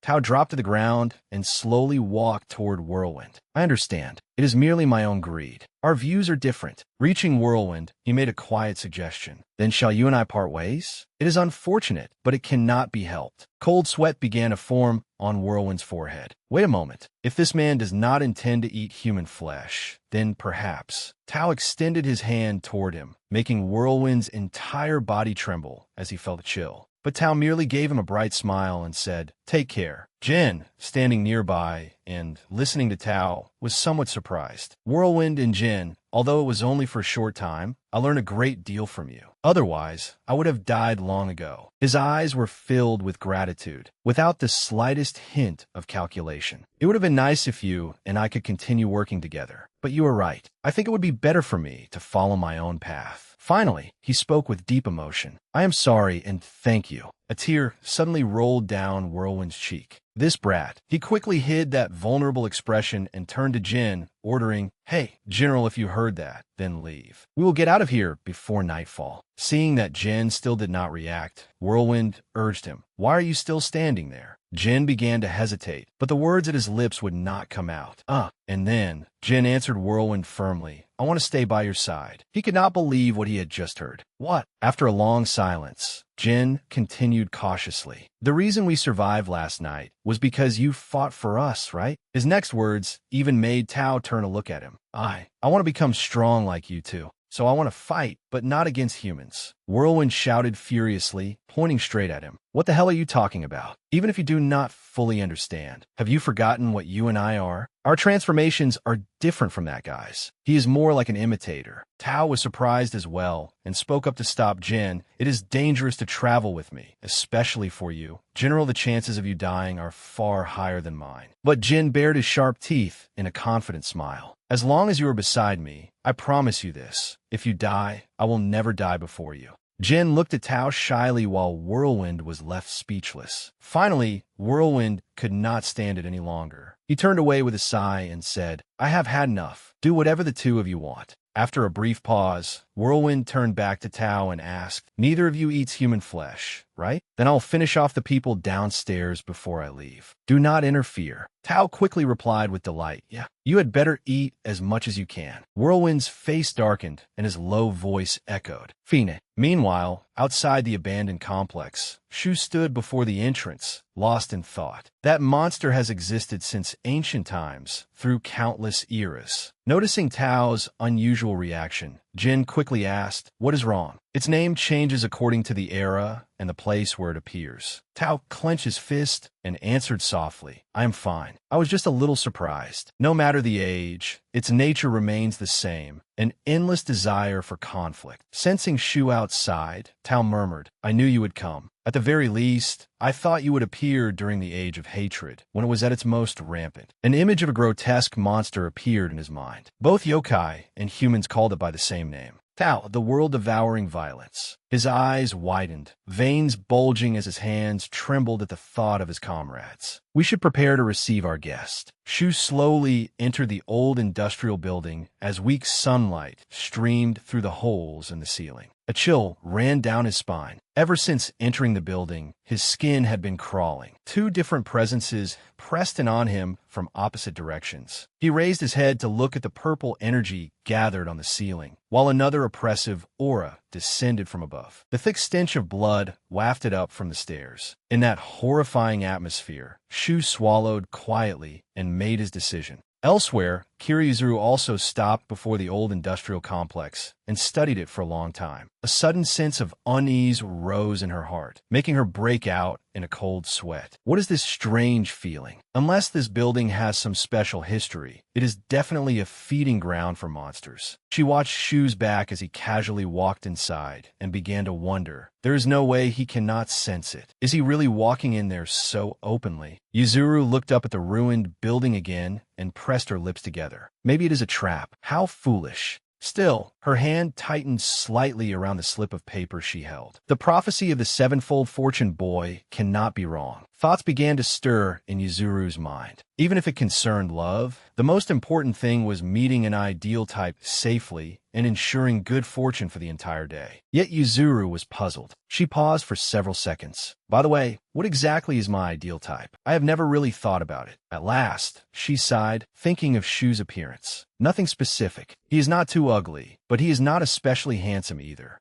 As she looked over the building once more, Yuzuru noticed a sinister energy spreading from it. In any case, I can feel energy coming from above. Suddenly, she summoned a snow fox. Yuzuru curled her lips into a faint smile. Go, Yashijiro. Yashijiro carried her into the building through a gap in the window. The instant she landed, a loud crash rang out. Yuzuru's eyes darkened, and a cold expression appeared on her face. Are you scared? Jin stepped out of the shadows in front of her, making her scoff. You do not look very strong. Yet Jin did not seem to back down. Though he had been trembling the entire time, he still stammered, I can do it. Yuzuru's attitude remained unfriendly. She merely curled her lips in contempt. Whatever. I will catch anything that comes out. Meanwhile, Shu was descending the pitch-black stairs one step at a time when a strange noise startled him. When Shu turned around, he saw someone crouched over, focused on something. The person turned his head and met Shu's gaze, holding a half-eaten human leg in his hand. Whirlwind asked Shu in a hoarse voice, hesitating slightly, human or yokai? Shu's face darkened, as though he were suppressing his anger. A black aura slowly seeped from his body. How many? It was a pointless question. The moment he asked it, a thought flashed through his mind. There could not be only one monster here. The others must have already gone upstairs. Whirlwind slowly stood, wiping the blood from the corner of his mouth. Funny, there's no point asking. Secretly delighted, he began calculating his plan. This was his chance. Get rid of Shu quickly and escape. Whirlwind curled his lips into a wicked smile. Because of you, I cannot even enjoy the meat I was eating. He paused before solemnly declaring, It seems you will have to compensate me for that. In the darkness, Shu's lips lifted slightly. He answered slowly, Fine. Whirlwind's eyes widened, unable to believe the other party had agreed so easily. But in an instant, Shu appeared before him with a powerful punch. If you dare, keep going. He decisively drove a heavy fist into Whirlwind's abdomen, and sparks of electricity burst forth, leaving him dazed. Whirlwind could not believe his eyes. Blood spewed from his mouth. What is with that speed? Shu stretched out his hand and grabbed him by the neck. He exerted more force, lifting Whirlwind off the ground. Then he hurled Whirlwind away with tremendous strength. A cloud of dust and a violent explosion followed. Whirlwind slowly pushed himself up from the rubble-covered floor and said, I will ask again. Shu's eyes gleamed, his entire body wrapped in a powerful aura. How many monsters are here? Were each of their powers and abilities? abilities. Keep it brief. Whirlwind gritted his teeth in anger, sharp spikes emerging from his arms. You dare oppose me, you little rat? But Shu did not flinch. He merely stared at him. Suddenly, a slash tore from the top of Shu's head, across his right eye, and down to his neck, spraying blood everywhere. Shu's eyes widened in surprise.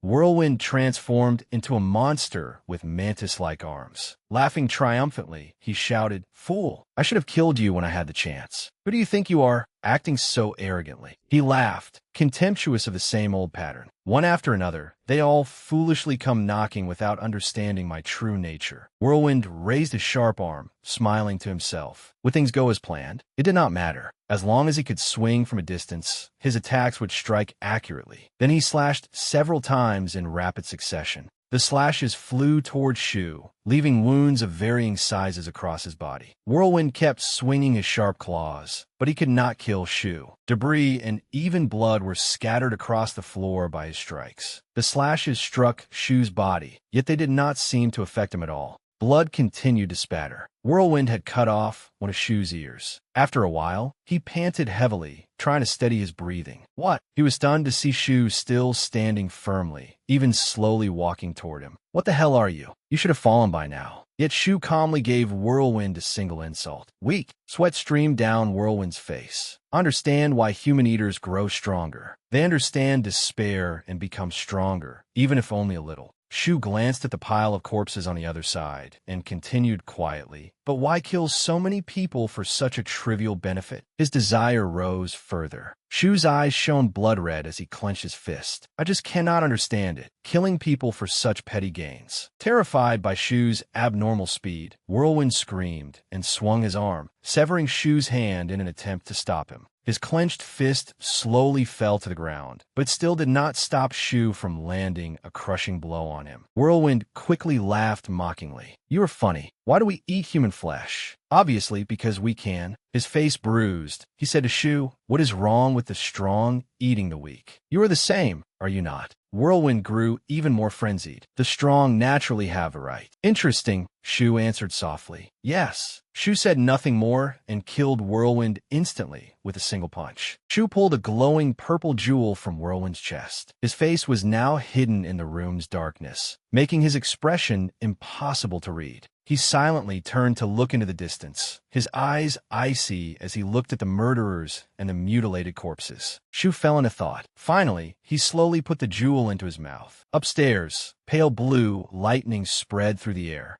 Jin had been subdued by Yuzuru and cried out tremblingly, Jin, no matter how I think about it. With her arms folded, she wondered, is Jin the only one here? Is there no leader or group with him? Jin stammered and trembled as he answered, I do not know. Stop trying to intimidate him. Focus. Yuzuru's sharp eyes softened slightly as she replied, while the mark on Yashijuro's forehead began to glow. I'm doing it. A powerful bolt of lightning struck Jin directly in the chest and sent him flying. She looked cold on the outside, but her mind was racing. Was defeating him really this easy? He is mid-rank, but he lacks practical combat experience. Not only is he weak, he is also easily separated from or driven out by his pack. Looking at Jin lying motionless, a new thought crossed her mind. It would be such a waste to kill him. Should I capture him instead? Tao's voice rang out along with a confident smile. That will not do. Jin, your attitude is wrong. If you continue like this, they will not see you as a worthy opponent. Due to the nature of the Japanese archipelago, psychics in this region have more field experience than elsewhere. Yuzuru's eyes widened at the sight of Tao. Kira Yuzuru, a 14-year-old exorcist psychic by Korean age, had accumulated experience exorcising more than 100 spirits in 5 years. That experience must be put to use now. Tao's voice echoed through the empty room. In battle, no matter how much experience you have, nothing is more important than the supernatural creature standing before you. He slowly stepped out and reminded his companion, even against a strong opponent, what matters is making them feel that you are difficult to defeat. Yuzuru gritted her teeth, unable to believe what had happened. He hid himself until now. No. Moreover, the energy she sensed was not that of the spirit she had been searching for. Yet he was dark and full of rage. At last, she came to a frightening conclusion. He has reached the fairy rank. His whole body radiated an intimidating aura. I did not mean to hide. He paused before continuing. I was only waiting to talk about an old friend. I merely wanted to give my friend a chance. Yuzuru was too tense, sweat running down her forehead. His energy made her heart feel uneasy. Whether she fled or fought, the chances of success were the same. Just as he began to speak again, a sound came from outside. A black aura appeared like binding cords, wrapping tightly around his wrist and catching him briefly off guard. The long cord hung still, as though preparing for the fury to come. In an instant, Shu appeared, his body completely regenerated. Tao gritted his teeth, turned, and decided to kick him in the head. Tao glared, clenched his fist, and bared a sinister, sharp-toothed grin. Shu poured more power into his leg, causing his kick to erupt with fiercer bolts of lightning. Shu's terrifying kick knocked Tao to the ground and violently hurled Jin into the wall, sending dirt, rubble, and dust flying. A thunderous crash echoed. Jin struggled to brace himself, planting both hands on the floor as he trembled and called Tao's name. Then Shu's low voice rang out, startling Yuzuru. What did you say earlier? Something about an exorcist. He glanced toward her and lowered his voice in command. Go home. You cannot help here. Yuzuru could not accept his attitude and immediately retorted, Wait, if you came here intending to kill all of them, then I am disappointed in you. Suddenly, Tao sat up with a crooked smile. You are my way. If something is blocking me, I cannot unleash my full strength. His eyes were wide open, and his face still showed signs of life despite Shu's kick. That is what you're trying to say, right? I can tell at a glance. Tao studied Shu and calmly remarked, You are a little unusual, but you resemble a friend I used to train with. Beside them, Yuzuru angrily ground her teeth. In your way? You worthless monster. She grabbed the metal talisman in Yashijiro's mouth. The mark on his forehead glowed bright blue and transformed into the Thunder Deerbird lightning art. Before Tao could let out an amused whistle, she continued, Why are you insulting me so harshly? She tightly gripped the metal staff, while Yashijiro beside her transformed into a Thunder Fox. Hey you, get out of the way if you know what is good for you. Yashijiro, Shu warned before she began fighting, surprising her. I'm not going to hold back just to keep you safe. The metal staff in her hand rose, releasing powerful blue lightning as the Thunder Deerbird lightning art took shape. The moment Yuzuru gave the command, Yashijiro shot toward Tao and Jin like an arrow, carrying the overwhelming force of the Thunder Deerbird lightning art. A deafening explosion rang out, sending dust into the air. Yuzuru spun her staff, her face grave as she assessed the battlefield. The enemy was right in front of her. There was no reason not to use her full strength. Yashijiro moved across the ceiling, waiting for the next command. I will release all my power, she ordered in a low voice as blue light spread outward. Thunder Deerbird lightning art. The decaying building blazed brightly, and an earth-shaking explosion resounded. As the smoke and dust gradually cleared, she stood motionless in the room.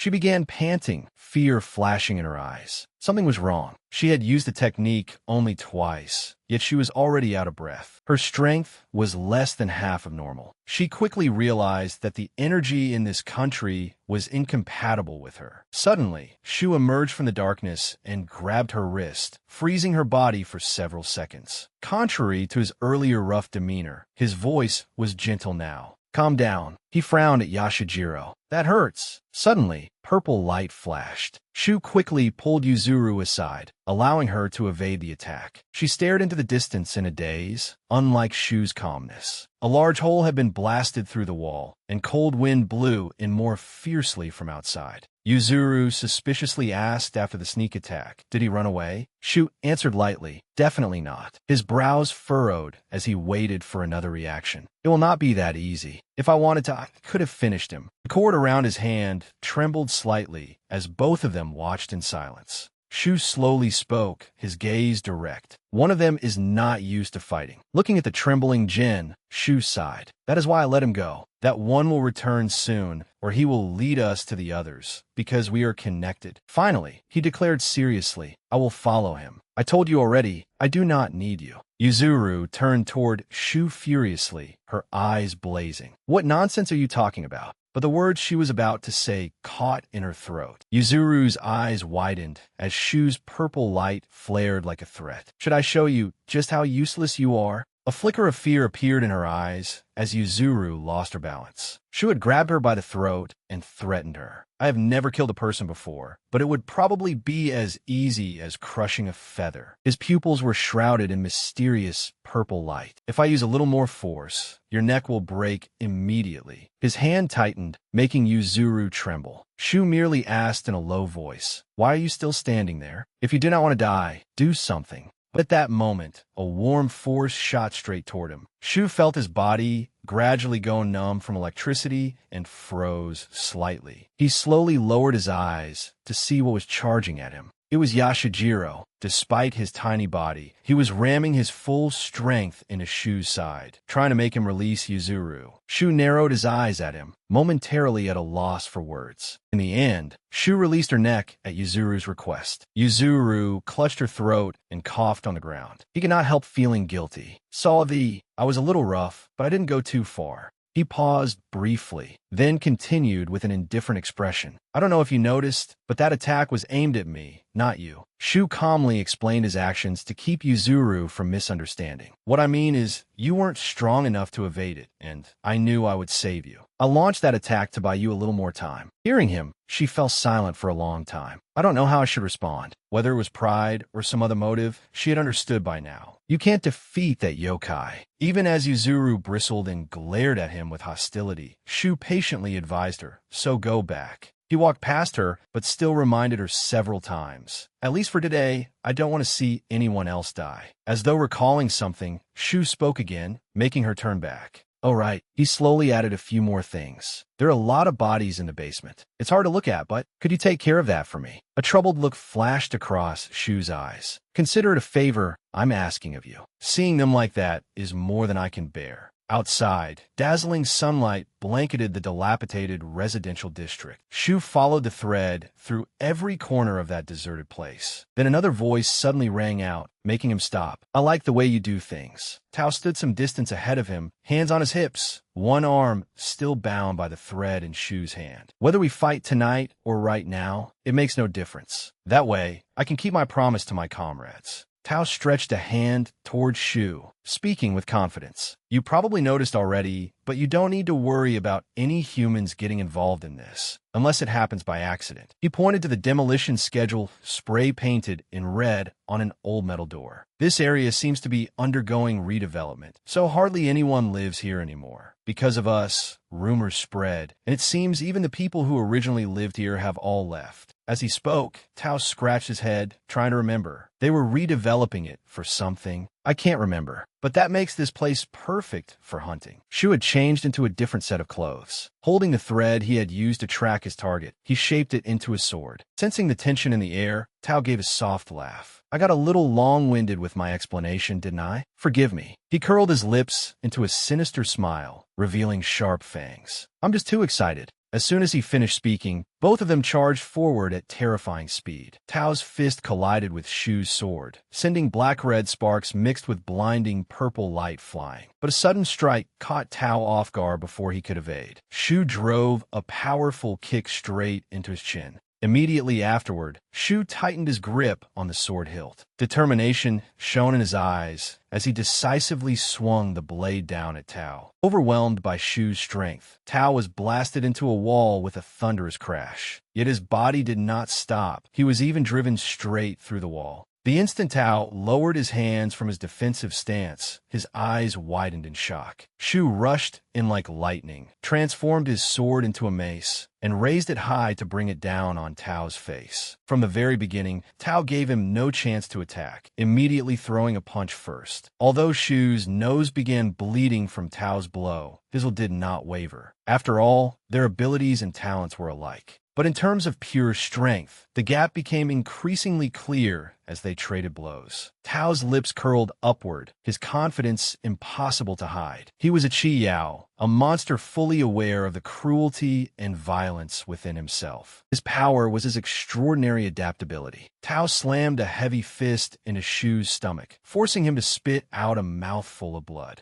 Shu suddenly recalled what Co. Hua had said about the pills. It was only luck. I've heard of preservation jewels before. Whether it's because your physique is unusual or more because this is the first time I've seen something like this involving a jewel. You ate something, I don't know what, but it seems you absorbed it rather well. I'll make sure you remember this clearly. With a firm, serious expression, she warned him, from now on, you are forbidden from taking a second pill. Shu had been utterly shocked then, lowering his head to look at the medicine box once more. What? So I only truly won after taking this? And I spent quite a bit of money buying it too. CEO, while looked regretful, and began complaining. I told you, let's play part 2. Basically, taking in too much energy is just as dangerous as running out of energy. She reminded Shu by citing his earlier battle with the beast. You failed to control the excess energy and let instinct take over. She stared straight at Shu and gave him one final warning. If you keep consuming this to pursue power, I can't imagine what will become of you.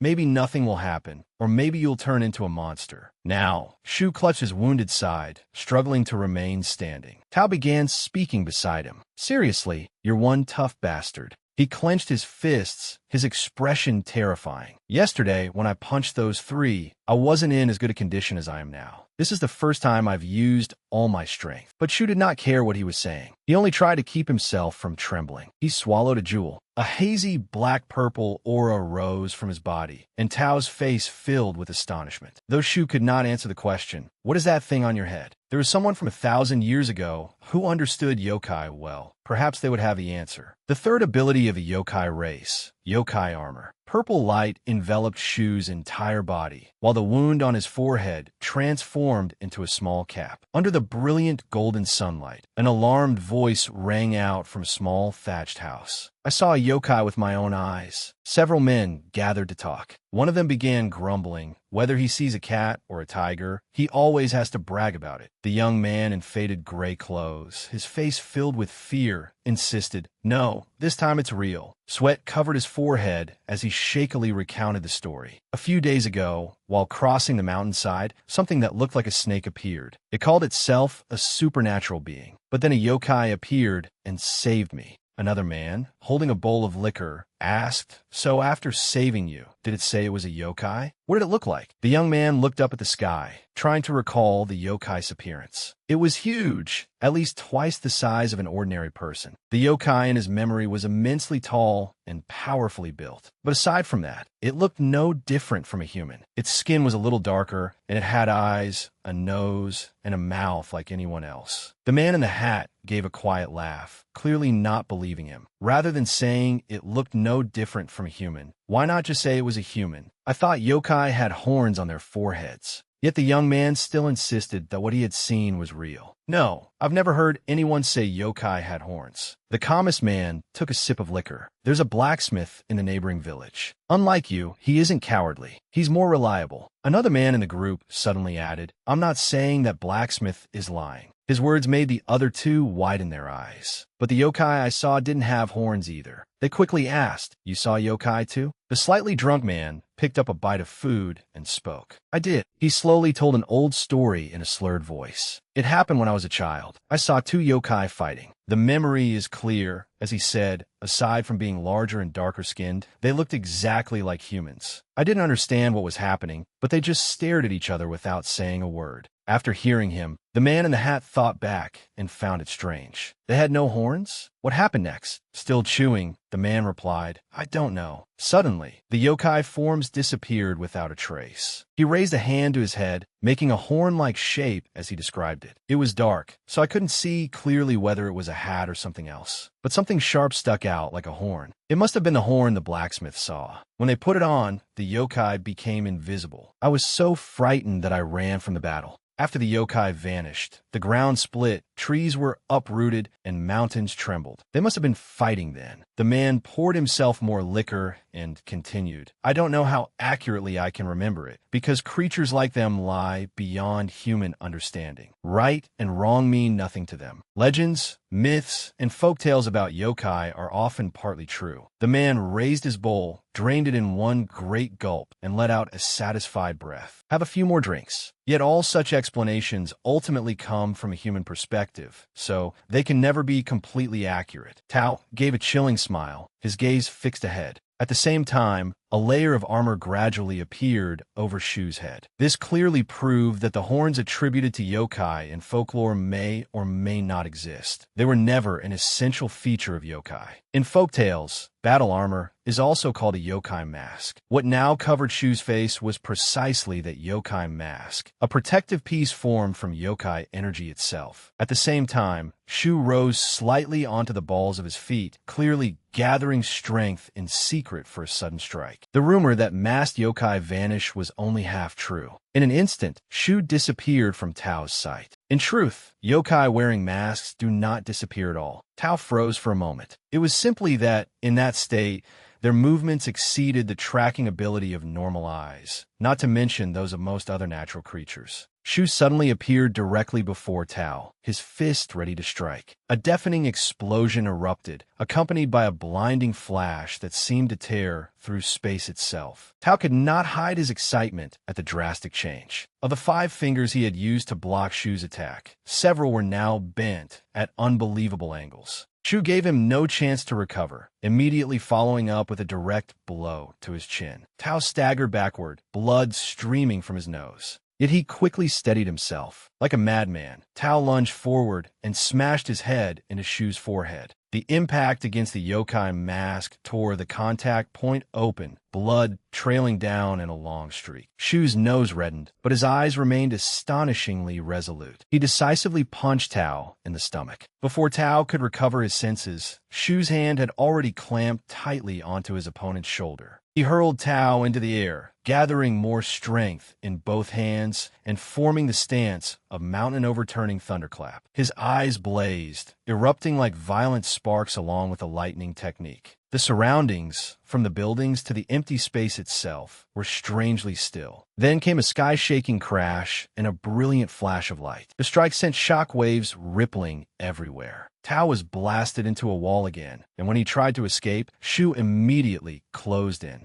Tao finally stopped when he stumbled and lost his balance. His hands had now been beaten nearly useless by Shu. The sword had not vanished, and only drops of blood continued to fall from its wounds. Shu's figure, like a dark shadow, slowly approached. Mountain-overturning thunderclap, using that one technique alone, had left him panting heavily. Unlike the mace, whose effect was plainly visible, it was more like a piece of equipment capable of breaking through limits, much like the tales spoken of in folklore, such as Shu's foxtail. As a result, he had surpassed his inherent limits. A thin sheen of sweat covered Shu's forehead, and that limit was his current self. He lowered his head to look at his slightly trembling hands and could not help muttering in reproach. "I think this is the first time since taking this form that I've felt muscle pain." He silently calculated the yokai energy he possessed. It was being consumed 3 times faster than usual. No, perhaps even more than that. He looked up at Tao standing some distance away, lips tightly pressed together. He could not maintain this state for long. Then Tao's trembling voice suddenly rang out, tinged with delight. "You're incredible. Not just tonight, every moment from my birth until now. I feel that I've learned more in these few minutes fighting you than ever before." Tao's arm regenerated completely in an instant. He continued calmly, as if he had long been prepared. "I can become stronger and faster than I am now." He took an attacking stance, his skin seemingly covered in a solid layer of metal. This was Tao's unique magic. Iron body, lead head. "Thank you again. I'm lucky to have met you." Shu dropped the empty box to the ground, his tone different now. "Thank you." He decisively chewed another jewel to pieces, his eyes turning icy. "Then surrender, you damned monster." Tao laughed with delight and answered Shu leisurely. "There are many things I don't know, but that is one thing I absolutely cannot do. This life is already mad and interesting enough, even if I have to die young." In the blink of an eye, he appeared before Shu, an arrogant smile on his lips. Especially now, a tremendous boom rang out, and the open ground lit up again.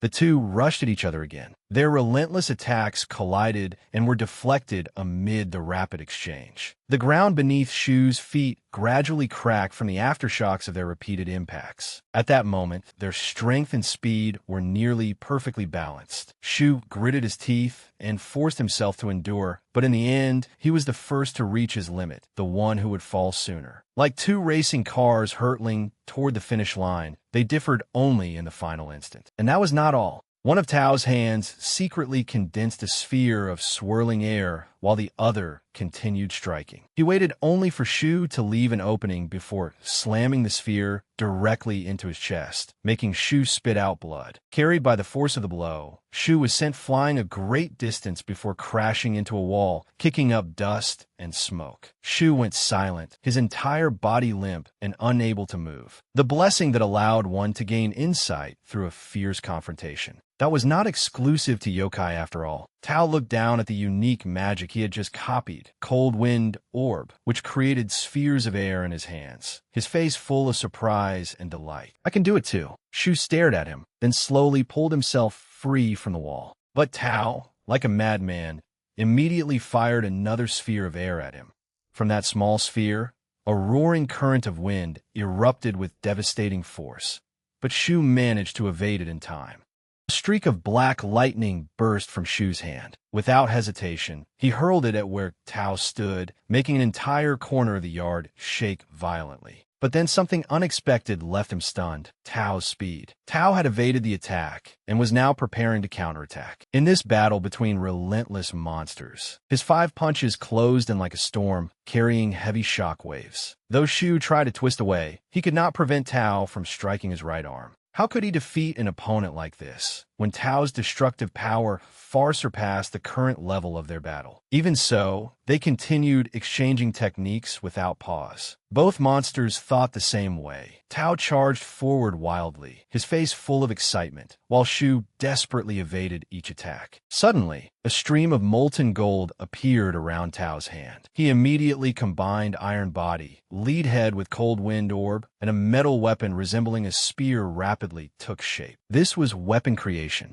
Shu was no less capable. He immediately created a large spear to meet it, then decisively thrust its tip straight ahead. At once, a raging gale surged upward into the sky. When the wind dissipated, the spear tip in Tao's hand was still glowing brightly. Yet Tao suddenly sat upright and spat out a mouthful of fresh blood. With difficulty, he uttered a few words. I couldn't dodge it. What a pity. In that instant, more than half of the house behind him had been sliced away, while a deep gash was carved into his body. Tao's eyes opened wide. Your weapon truly is superior. Shu stood firm on the ground, gasping for breath. The black lightning gradually faded from the weapon in his hand. But just then, an unexpected voice interrupted him, making him freeze. That was truly impressive. The mysterious man praised Shu, forcing him to turn around. You've grown a great deal. The man speaking was by Hyong. The corner of his mouth lifted into an unnatural smile. A goblin's battle and the true nature of its mace. Even for a formidable yokai, that is an extremely impressive title. It's nice to meet you, Shu. His pupils glimmered with an ominous violet light as he spoke casually. My name is Bai Hyong. I'm one of your kind. The two silently stared at one another before Bai Hyong broke the silence. You don't have to look so shocked. His words made Shu's eyes widen. I had no intention of interfering in your fight with Tao. He was the same species as Shu. While Shu was still trying to process that, something suddenly compressed and shot forward. Yet in an instant, Bai Hyong was standing behind him, smiling pleasantly. He bent down toward Tao, who lay sprawled on the ground. You must be happy. Seeing Tao lying motionless, Bai Hyong seemed mildly regretful. What a shame. If you'd had more time to familiarize yourself with yokai arts, the outcome might have been different. He smiled encouragingly at Tao. But it's fine. Do better next time. While Bai Hyong was focused on Tao, Shu appeared behind him and prepared to strike. Next time, he poured all his strength into a devastating blow. But Bai Hyong was not afraid. On the contrary, he looked delighted. He let out a sigh, astonishing Shu as the ground beneath his feet sank slightly. Even though I braced myself with roots, you still managed to inflict this much damage. Bai Hyong had directly blocked Shu's weapon with one hand. Not bad. You have potential. But if you keep making mistakes like this, I'm afraid you won't last much longer. Shu went stiff with fright. In that moment, he clearly felt the power of the man before him. The hunter suddenly realized that he was the prey. Even though Bai Hyong's hand was injured, it was only a small scratch compared with the force of that strike. Blocking a full-powered attack like that could not possibly be achieved through physical strength alone. It felt as though Shu had struck a towering ancient tree. The technique Shu had only recently learned was one that neutralized an attack by making perfect use of the ground. Bai Haiyang swiftly returned to his usual calm expression, as though nothing more needed to be said. Fortunately, Shu had already realized it. Bai Haiyang withdrew his power into the mace, allowing Shu to grab it before immediately retreating. I understand. You must be a little confused, right? Shu panted, watching Bai Haiyang warily. They said I was the only goblin left in the world. Where did you come from? Shu took a deep breath and answered, I'm not confused, and I don't care whether you're a goblin or something else. His left arm slowly began to heal. I only want to know about the person I've been looking for, the one who brought foreign yokai here. You fed them human flesh. Hearing the question, Bai Haiyang showed no fear. Instead, he cheerfully admitted it. That's right. Recruitment, funerals, hideouts, information, I handled everything myself. Every word left Shu stunned. Curious why I did it, Bai Haiyang eagerly revealed his purpose. Well, let's see. I'm sure you can never guess, so I'll tell you. You and I are both goblins. At the very least, I wanted us to become a little closer. He opened his eyes and watched Shu's reaction. Rage erupted within Shu. He gripped his mace and charged forward, intending to kill Bai Haiyang, but Bai Haiyang easily dodged. Bai Haiyang paused thoughtfully before slowly approaching. Here is my first piece of advice as a friend. He drove a heavy fist into Shu's stomach, making him cough up blood. When you face an enemy, make sure at least one foot is on the ground. Before Shu could react, Bai Haiyang was already prepared. It was unbelievable, a redirection technique like that. Unless he was poisoned or completely overwhelmed, as long as he stayed rooted in place, he could redirect any attack. Bai Haiyang's feet were planted at different depths, forming a stance ready for both offense and counterattack. He threw a straight punch into Shu's face, sending him flying and bouncing repeatedly across the ground. A little smoke rose from Bai Haiyang's fist afterward. You can pour out all your strength without wasting even a bit of it. Shu struggled to push himself up, but Bai Haiyang had to admit it was impressive. The basic instincts of a goblin, even without anyone teaching you. Realizing he had strayed from the topic, he returned to the main subject. Shu, do you like dogs? The question confused Shu, and Bai Haiyang continued. Dogs are wonderful. In many ways, they surpass humans. But sometimes, they can be terribly troublesome. He imagined puppies barking loudly and disturbing others. If they're raised by a poor trainer, they bare their fangs and bark at anything. They may even bite innocent people. Bai Haiyang slowly approached as Shu trembled and forced himself to stand. Most of the time, it's the owner's fault, but sometimes those pitiful animals become utterly disgusting. In his mind, dogs snarled and ground their teeth. They exist only under the protection of a superior species. They cannot understand their own purpose or actions. They only stand there wagging their tails. That is the problem. Bai Haiyang smiled wildly at Shu. Once you start thinking that way, no dog is cute anymore. They are all inferior, useless, disgusting creatures, stupid, even. Bai Haiyang's words enraged Shu, though he was too exhausted to curse properly. You bastard. You kill humans over such a stupid reason. It seems you misunderstand. He grinned. Yes, I hate humans, but they're not the only ones who fail to understand their purpose. Bai Haiyang sat down across from Shu. A long time ago, Shu, before the yokai king even existed in this world, there was no such thing as law among yokai. He spoke of an ecological pyramid where only strength and the food chain existed. Everything was balanced through power, maintaining order between the strong and the weak. In Bai Haiyang's mind, the world he desired gradually took shape. Even a yokai, if it is weak, is merely prey waiting to be devoured. The thought delighted him. Wouldn't that be more interesting? Tens of thousands of yokai eagerly await that day, the day they can freely hunt and devour humans. Then he reconsidered. But when you think about it, there is nothing ironic about it. Most of them were not so different from humans in the beginning. They were all prey, barking at prey that had been protected longer than they had. He began offering a practical example to convince Shu. It is like humans who are troubled by the way others look at them. Shu, I'm sure you have seen it many times. Plenty of people place themselves in positions that do not belong to them. In Bai Haiyang's mind, they hid behind the protection of laws, ethics, and institutions, committing crimes without being held accountable or feeling the slightest shame. Those in power are always shielded by something invisible, but only when they truly stand on the right side. There are those who cannot tolerate that. They cling to the belief that the law will protect them. Bai Haiyang continued pouring out his seductive words. Imagine it, a world without such absurd protections. Wouldn't that be wonderful? In his mind, people went mad and attacked one another, all to reclaim justice for themselves. Nothing will protect those little pests anymore. Strength will be the only measure. The weak will flee in terror. Those who cannot take responsibility for their own actions will run away, while silently bowing their heads to the entire world. Shu was exhausted, but he still forced out a response. What the hell is so wonderful about that? It sounds like a high school kid's fantasy. Is that so? Shu's words did not bother Bai Haiyang in the least. I never expected you to understand after hearing it only once. That reaction is perfectly normal. Though we're the same species, our ages, experiences, and values are entirely different. He suddenly stood up and said something Shu could not understand. Then why not make them more alike? Bai Haiyang spoke excitedly about how much he liked Shu. From a moment you defeated Tao, I became interested in you.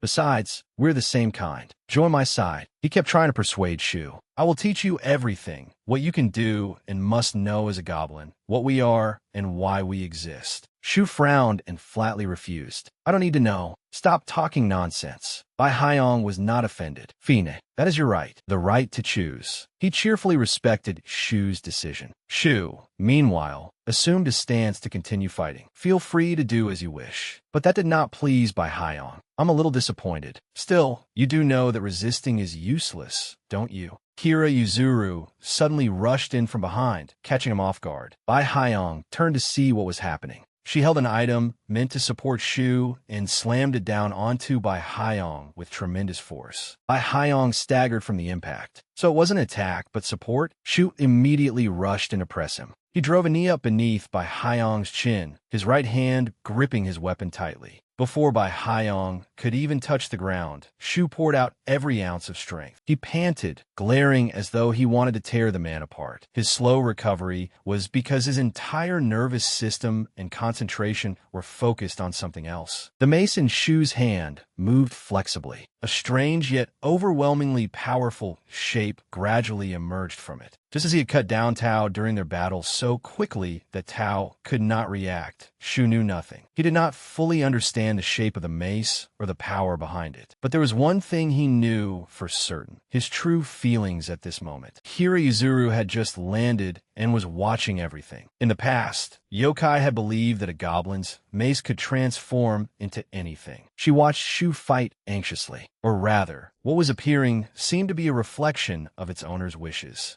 Using that ability, Shu had created countless forms for countless purposes. In her eyes, Shu was becoming stronger than he had been at the beginning. Everything he had created until now was not simply a weapon suited to the situation. Together with his emotions, it was something more, a powerful feeling that transcended necessity, all for a single purpose. Shu feared seeing people die, yokai devouring humans, and humans being devoured by yokai. Kira Yuzuru had long known that he had already realized it was impossible to prevent such things from happening. Even so, now that he was fighting Bai Haiyang, at least this time he would not miss his target. She called out to Shu, and he answered with killing intent. Don't miss. I won't. You're going to die. He was completely resolute, pouring all his emotions into the mace. Seeing this, Bai Haiyang could only sigh helplessly. Shu tightened his grip around the mace and handed it over to his intent. The mace immediately understood its master's will. Shu swung it at Bai Haiyang with all his strength, infused with its owner's murderous intent. The goblin mace instantly returned to its original form. The attack erupted with horrifying force, releasing an unbelievable amount of yokai energy for a spirit-grade weapon. Kira Yuzuru gaped in shock, and Shu was no less astonished. After unleashing the attack, Shu's face turned pale from exhaustion. He stood motionless, trying to catch his breath. Still shaken by the previous impact, Kira Yuzuru swallowed nervously. What was that? Is there really a yokai at that level? She recalled the terrifying expression Shu had worn earlier. She had never seen anything like it. Suddenly, Shu charged straight toward her. He growled at Kira Yuzuru to move aside before attacking.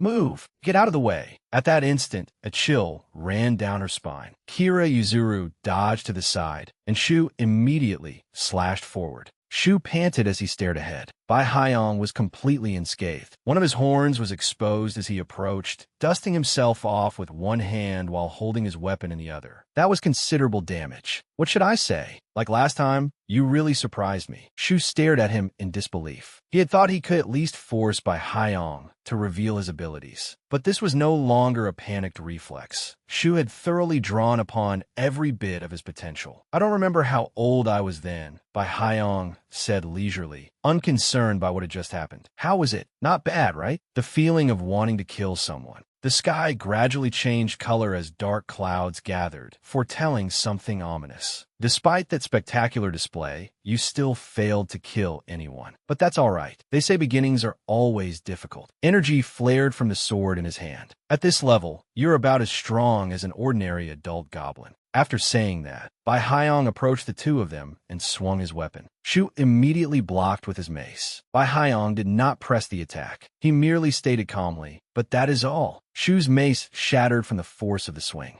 It split in two, with one half flying behind Shu. Holding his sword, Bai Haiyang slowly advanced. The nature of a goblin's mace is to take a form that fulfills a particular need, but that comes at the cost of flexibility. Bai Haiyang recalled Shu pouring all his power into his weapon. That mace was created to kill me. In other words, it was a mace made solely for killing. He glanced at the broken half and advised Shu, "If you keep going like this, your body will continue accumulating injuries." By now, Shu was utterly exhausted from forcing himself through two battles at once. If you had used that body of yours to take the attacks from the beginning, things might have gone better. Only then did Bai Haiyang turn his attention to Kira. "Ah, she doesn't seem to be Korean, does she?" Kira Yuzuru broke out in a cold sweat. "A sorcerer from a foreign country. I think I know why you are here." To her, he was deeply displeased. "But at least you should know your place. Don't meddle in the affairs of the native people, understood? To be honest, I wanted to snap that neck of yours for quite some time."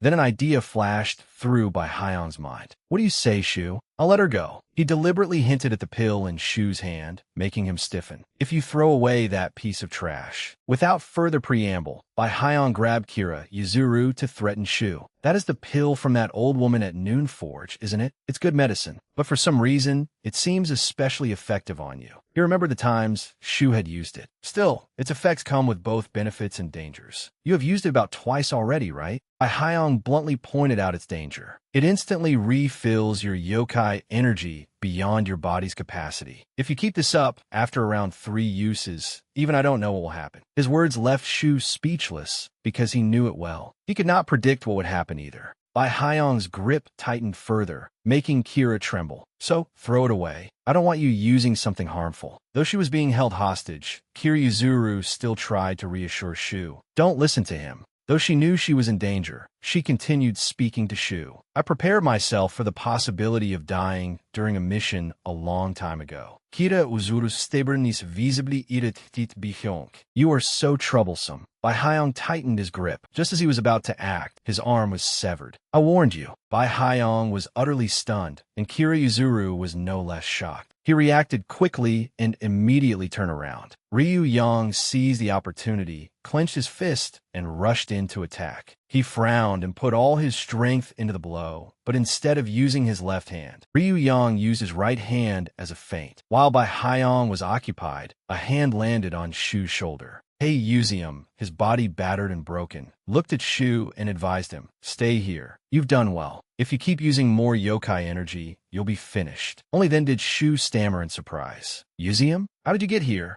He did not answer, instead responding with a question. "Isn't that obvious?" Hey Yuzium glanced at the wreckage before them, giving such a curt reply that Shu dared not ask further. This mess, of course, Hirizuru had just run over as well. Seeing that she had returned safely, both of them breathed a sigh of relief. Thank goodness. He calmly gave the order, "Leave the rest to us." Meanwhile, Shu was still locked in a fierce battle with Bai Haiyang. Ryu Yang launched a barrage of attacks, but Bai Haiyang dodged them with ease. Bai Haiyang followed up with a straight punch to Shu's jaw. This was bad. Shu was sent reeling backward. His technique and speed were excellent, but his strength was another matter. Bai Haiyang tightened his grip on his sword and sneered. "No matter how many times you hit me, it won't do any good." At that moment, Bai Haiyang sensed something. Though Shu was bleeding, he remained completely unfazed. Shu immediately used the Ha clan's clear water exorcism art. That's right, isn't it? But unlike humans, we weren't born with bodies beloved by the gods. At once, the blood in Bai Haiyang's body began to churn violently. Blood poured from Bai Haiyang's eyes and mouth. Shu adjusted his glasses and smirked provocatively. If I can't beat you with my fists, I can always use a trick, right? Bai Haiyang froze as he began vomiting blood. The Ha clan's inherited exorcism art could alter both the form and properties of water. Bai Haiyang suddenly recalled the Ha clan's art. The closer the water was to the caster, the purer it became. The purer the water, the stronger the exorcism art. That was why it was usually applied to groundwater or river water. Yet Bai Haiyang trembled with delighted laughter. Close combat isn't an effective approach. Did you really just use it directly on my blood? Bai Haiyang's blood boiled until it began to evaporate, and his skin burned with heat. In theory, it was possible, but throughout the Ha clan's history, only a handful had ever been capable of it. Bai Haiyang stared at Shu as he used his power. Ryu Yang slowly raised his hand. Bai Haiyang watched him with anticipation. Ryu Yang unleashed an attack toward him. Fortunately, Bai Haiyang dodged it in time. Did you fire compressed water droplets? The efficiency seems rather low for the quality of your materials. Hearing that, Ryu Yang replied, every race has its own strengths. Without another word, Ryu Yang attacked again, this time firing 8 strikes at once. The barrage caused a massive tremor. Goyu spoke up. You must know about the Ha clan's exorcism art, right? He explained calmly, leaving Shu stunned. Wasn't Choi Sil fighting just recently too? Or was that you? Shu recalled the person who had used that power before. It really did seem so. Even the source of their yokai energy felt somewhat similar. Shu swallowed nervously, but the effect was on an entirely different level. He silently recalled the earlier battle. Though both had used water droplets, he had been able to see through the other man's attacks and respond in time. Goyu continued, even yokai of the same species can differ greatly in strength. It depends on their innate yokai arts, their efforts to master them, and how they were taught. Ryu Yang now held the advantage in every respect. He was the foremost talent of the Ha clan. Even after that last attack, Bai Haiyang remained standing and faced him head-on. Ryu Yang watched him warily. Blood boil was still taking effect, yet Bai Haiyang could continue moving. His regenerative and adaptive abilities were terrifying. As if he had read Ryu Yang's thoughts, Bai Haiyang retorted, what is it? I have to get used to it eventually.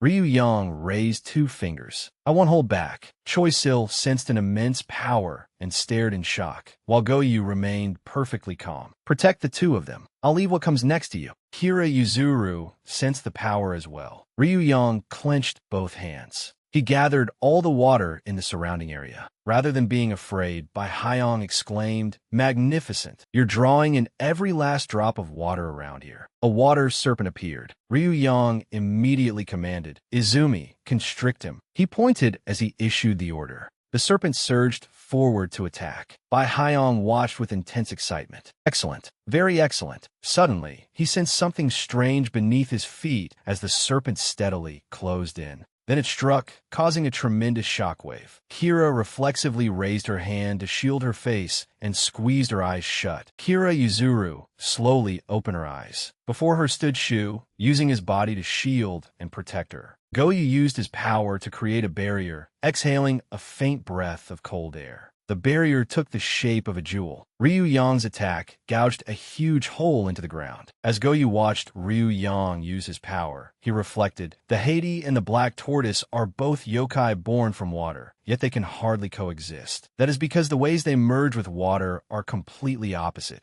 He frowned and thought, I don't have many ways to combine water, so the resulting effect is not very good. Ryu Yang stood before the crater, breathing heavily from exhaustion. An enemy capable of displaying his full power for 3 days. Joining forces would be best. Thinking that, Goyu dismissed the barrier and turned to ask, Yu Yang, are you all right? Ryu Yang placed a hand over his chest and tried to steady his breathing. I'm Phoenix. I just need to take a few deep breaths. It's been a long time since I last came out, so I went all out. Ryu Yang looked at the giant hole he had created and hesitated. He was unsure whether the attack had worked, but smoke was still pouring out of it. The sight terrified Shu. I think there are only two possibilities. Ryu Yang turned toward them. Either I overestimated him, or he doesn't intend to keep attacking. Ryu Yang wiped away the grime with a handkerchief. The second possibility is more likely. Those attacks just now are nothing special. You can do far more than I can. Still, I don't believe anyone could endure that attack and continue struggling against me. Then he stopped abruptly when he saw Shu staring at him.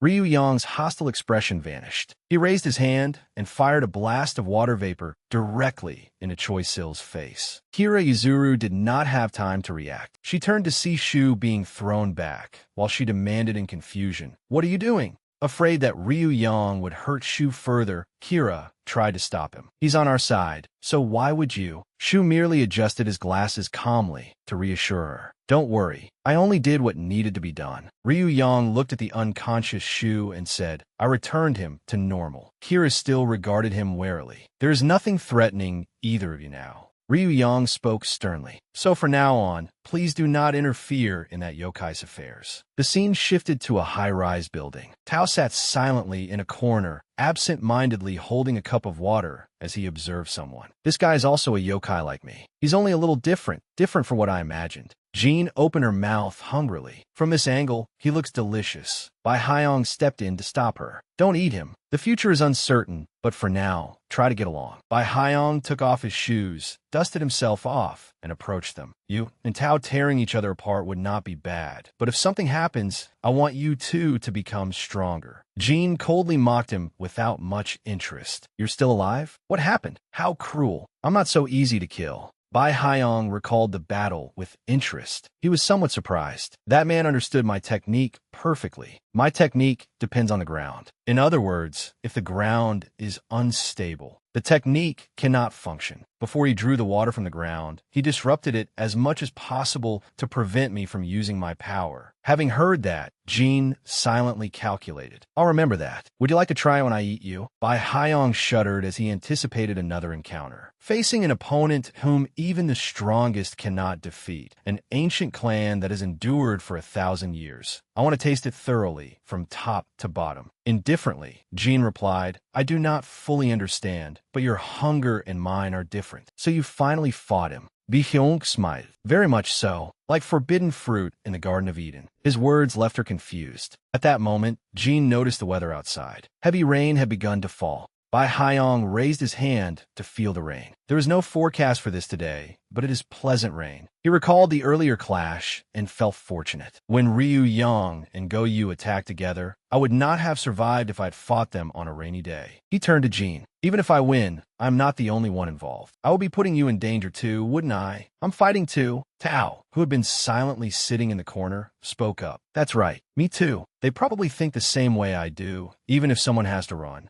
Bai Haiyong admitted his mistake with confidence. "It will not affect the plan. It was my fault, but it does not matter. Time will reveal everything." Choi Sil gradually regained consciousness. He opened his eyes and stared at the ceiling, startled by how different everything felt. His hands trembled, and moving was difficult. His entire body ached. He knew it would hurt, but it was far worse than he had expected. Then he noticed a figure beside him. Ryu Yang stood nearby, tapping on his phone. His phone began to vibrate with an incoming call. Seeing Choi Sil wake up, he explained, "Ah, I have a call." Ryu Yang answered it. He held the phone to his ear and obediently responded, "Yes, director. Yes, I'm fine. It is nothing serious. Thank you for your concern." After the call, Ryu Yang let out a weary sigh. "I spent the whole day thinking about that pain. My boss worries too much." He pulled over a chair and sat down. "How are you feeling?" "It is not too serious, but it will be inconvenient for a while. You should not push yourself too hard." Ryu Yang suddenly recalled the mask Shu had used and asked, "Was that mask some sign of awakening?" "I do not remember clearly, but it is not something you can maintain for long." He briefly explained its function. "It may be a form of temporary enhancement. The longer you force yourself to maintain it, the more magical power it consumes." Then Ryu Yang mentioned what Shu had done earlier. "That is why I had to forcibly dispel the spell on you." Ryu Yang lowered his head, filled with guilt toward Shu. Shu did not respond and merely struggled to sit up. "You are still shocked, aren't you?" I am sorry for putting you in that condition. Ryu Yang continued, leaving Shu slightly stunned. Also, my younger brother, Yu Shu, has tried several times to come after me. He looked uncomfortable as he brought it up. He is not inherently malicious, but as the clan's representative in the human world, I sincerely apologize to you. Shu quickly composed himself and returned to the main issue. You do not need to apologize. That matter has been settled. More importantly, what happened to that yokai? Choi Sil fell silent in the middle of speaking, then said he claimed that he was a goblin and possessed every kind of goblin art, just like me. But I thought I was the only goblin left. I once thought so too. Both Shu and Ryu Yang looked toward the old man. Unfortunately, that conclusion was wrong. I apologize for my error. Let me explain. Stroking his beard, the old man slowly revealed. He is by Hyong, a prince of a yokai race that existed on this peninsula 1,000 years ago, and he may be your ancestor. The scene shifted to a rain-soaked street.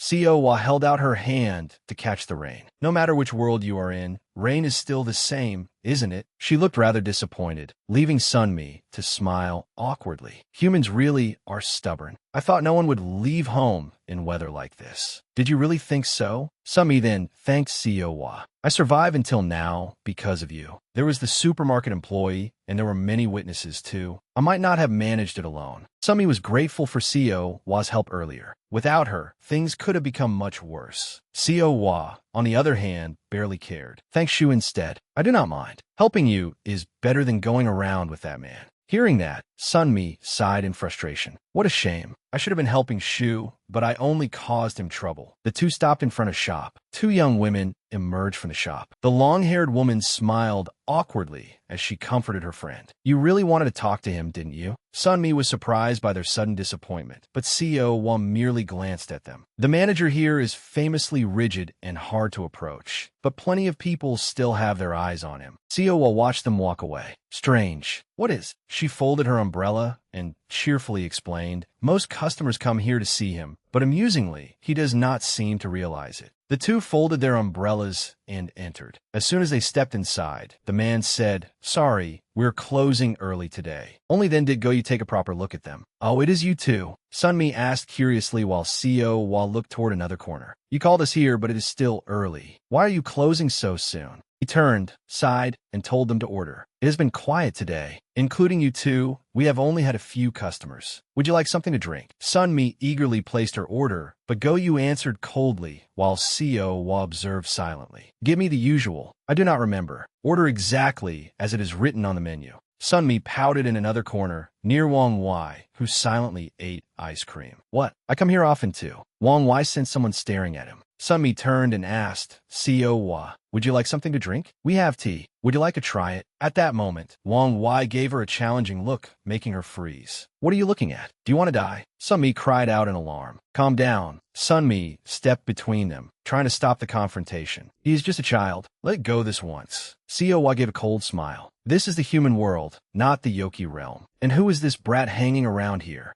As Sunmi tried to mediate, Wang Wai spoke up. Huh, you two actually know each other. A fox wants to wear a tiger's skin. Unafraid, Wang Wai stood and challenged her. They say that when the tiger is away, the other animals cause trouble. More accurately, the fox does. That irritated Siwa. Even among yokai, there was such a thing as a natural enemy. In most cases, yokai were influenced by their original animal forms. The hostile relationships between those animals continued to affect them even after they became yokai.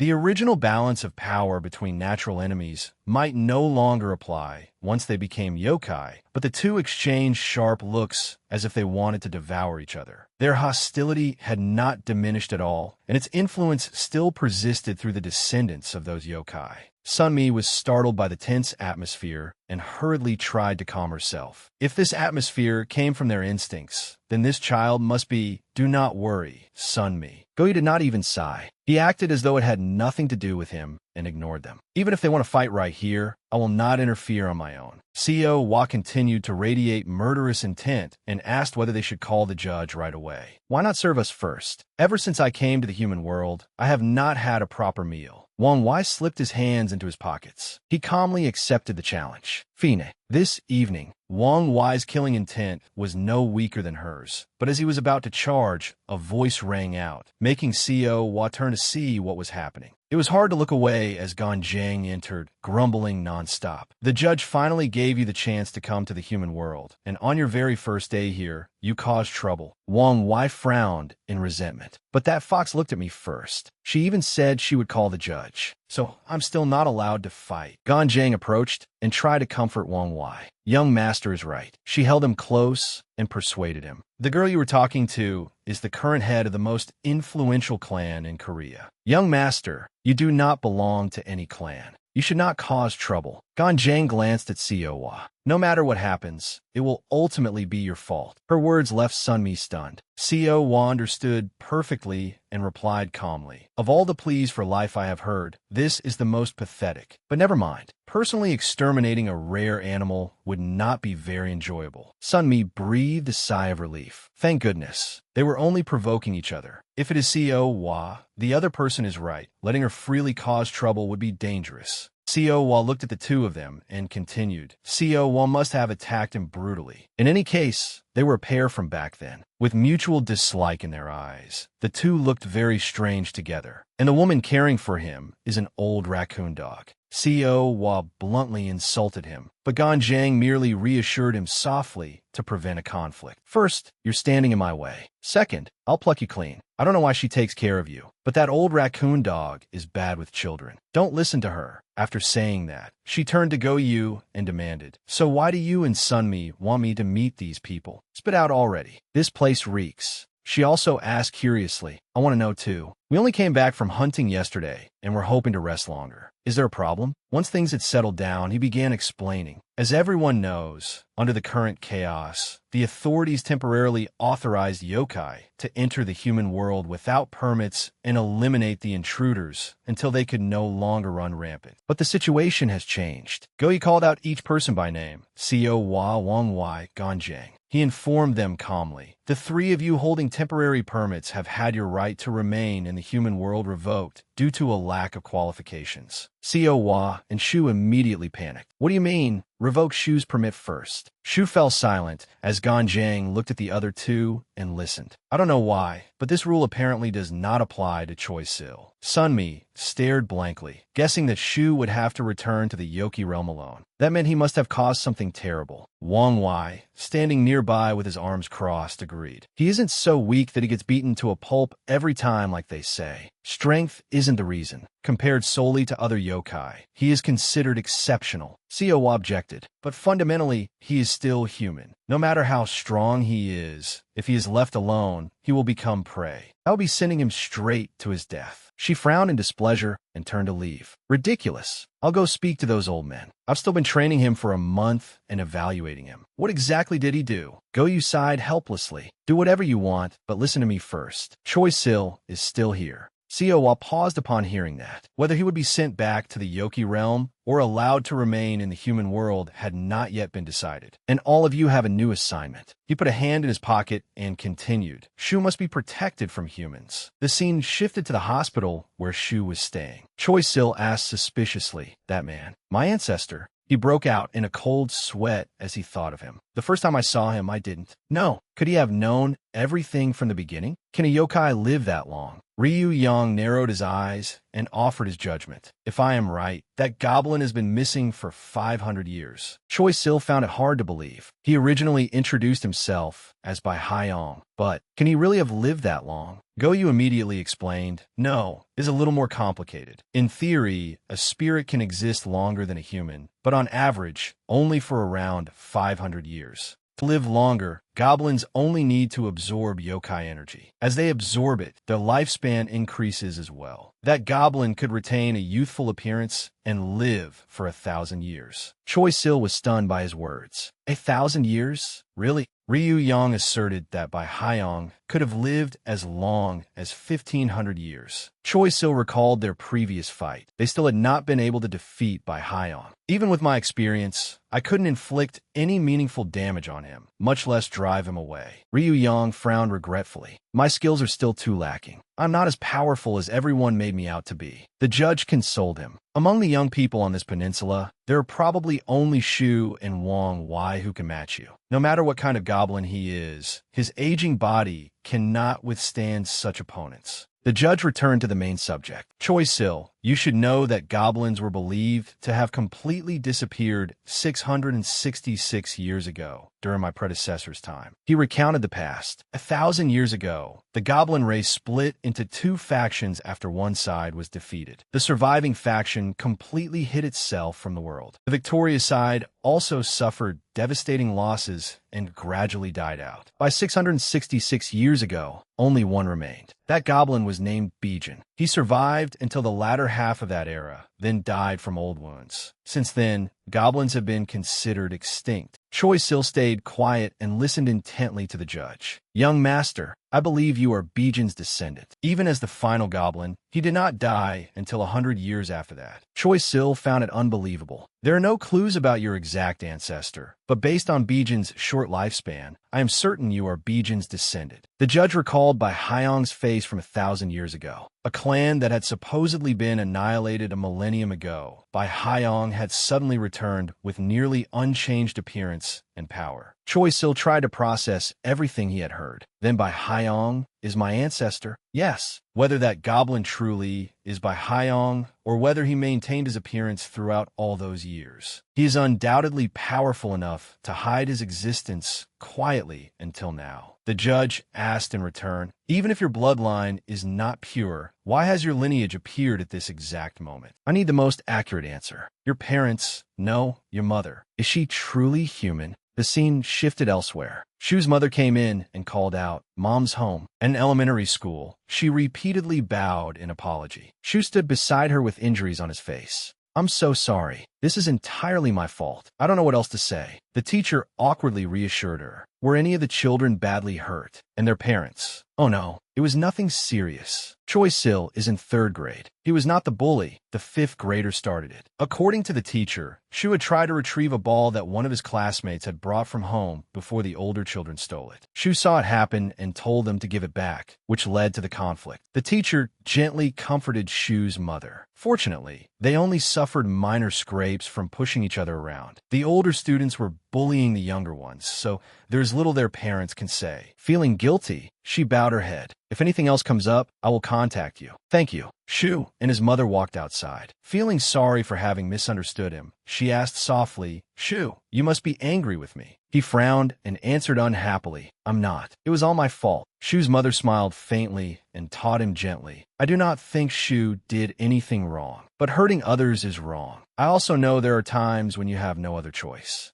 But even so, she crouched beside him, so they were face to face. I hope you never have to be in a situation where you must hurt someone or fight. Her words made Shu freeze. Looking back, he thought that was when he first sensed something strange about what his mother had told him. Shu's mother hesitantly raised her hand and asked, Can you promise, Mom? It was not the kind of blanket ban on violence that parents usually impose on their children. He obediently raised his hand and nodded. Yes. They linked fingers and shook hands as a promise. It felt more like a plea. She hugged Shu tightly, though he did not understand why she was asking this of him. He silently looked at his mother and committed it to memory. Though he did not know why, he could tell that request was important. She silently held her child in her arms as well. After that day, he never used violence again, at least not until he became a yokai. Back in the present, Choi Sil continued after leaving the forest. My father was a wrestler. He met my mother when he was 24, married her, and they had me right away. I heard he died of a terminal illness not long after I was born. He stood up and put his clothes back on. With his impressive athletic record, I thought I inherited strong blood from him. And my mother, Choi Sil remembered her before continuing. My mother appraises ancient artwork, pottery, paintings, things like that. Sometimes she even works as a broker. She is just an ordinary person. She has nothing to do with this world. He tried to prove it, but the judge was unconvinced. If that is true, why did you only find out a few days ago that you were a yokai? Perhaps she deliberately kept it hidden from everyone. Choi Sil was stunned. I know how you must feel hearing that. But if we compare who you are now with who you were a few days ago, your nature has changed completely, like night and day. The judge remembered meeting him only days earlier. When I first met you, you were closer to a human than a yokai. At the time, I merely informed the sole remaining goblin of his duty to attend the festival. I did not expect you to grow at all. After hearing that, Choi Sil could only smile helplessly. But I'm not as useless as you thought. Was that hard to hear? The judge ignored his expression. Ryu Yang quietly agreed. That is right. You have grown considerably over the past few days. Even considering the goblin's innate aptitude for battle, you are extraordinary. The judge voiced his suspicion. That is why I cannot help suspecting your mother. I do not know whether you're truly an ordinary half-yokai, or merely a tool she raised in case by Hyong interfered with the festival. Choi Sil grew angry and shouted, "What kind of nonsense are you talking about?" Of course, that possibility is very small. The judge ignored his anger and continued, "Whatever connection by Hyong has to you, I know at least that you are innocent, Choi Sil." He went still, then could no longer hold himself back. Then why? The problem is that others do not see it that way. Exactly. Ryu Yang took out his phone. The humans who know yokai exist, the sorcerers, believe you are dangerous and connected to Bai Hyong. His words made Choi Sil freeze. Just today, mass disappearances have occurred across the country. Ryu Yang recalled the disappearances from the apartment buildings in the outskirts of Seoul that afternoon. The police confirmed that most of the residents have vanished. Reports came in last night that several residents never returned home. He showed Choi Sil his phone. There are 2 similar cases in Seoul, as well as in Incheon and Busan. The news is reporting it, so people online are panicking. Ryu Yang frowned as he spoke of the suppression operation the night before. We spent 2 weeks preparing with the sorcerers, coordinating patrol zones, and the manpower each side would send. The sorcerers asked the nation's leaders to cooperate with our operation. They tolerated one night of unrest and covered it up afterward, on the condition that we swept up most of the yokai in the country. Choi Sil secretly looked through the news, just as Ryu Yang had said, but in only one day, no, less than one day, something had happened again. Choi Sil read the panic comments. Ryu Yang continued, and it is not only last night. They're concerned about the disappearances that have occurred throughout this month. The judge stroked his beard. It is a headache for us, but from the sorcerer's perspective,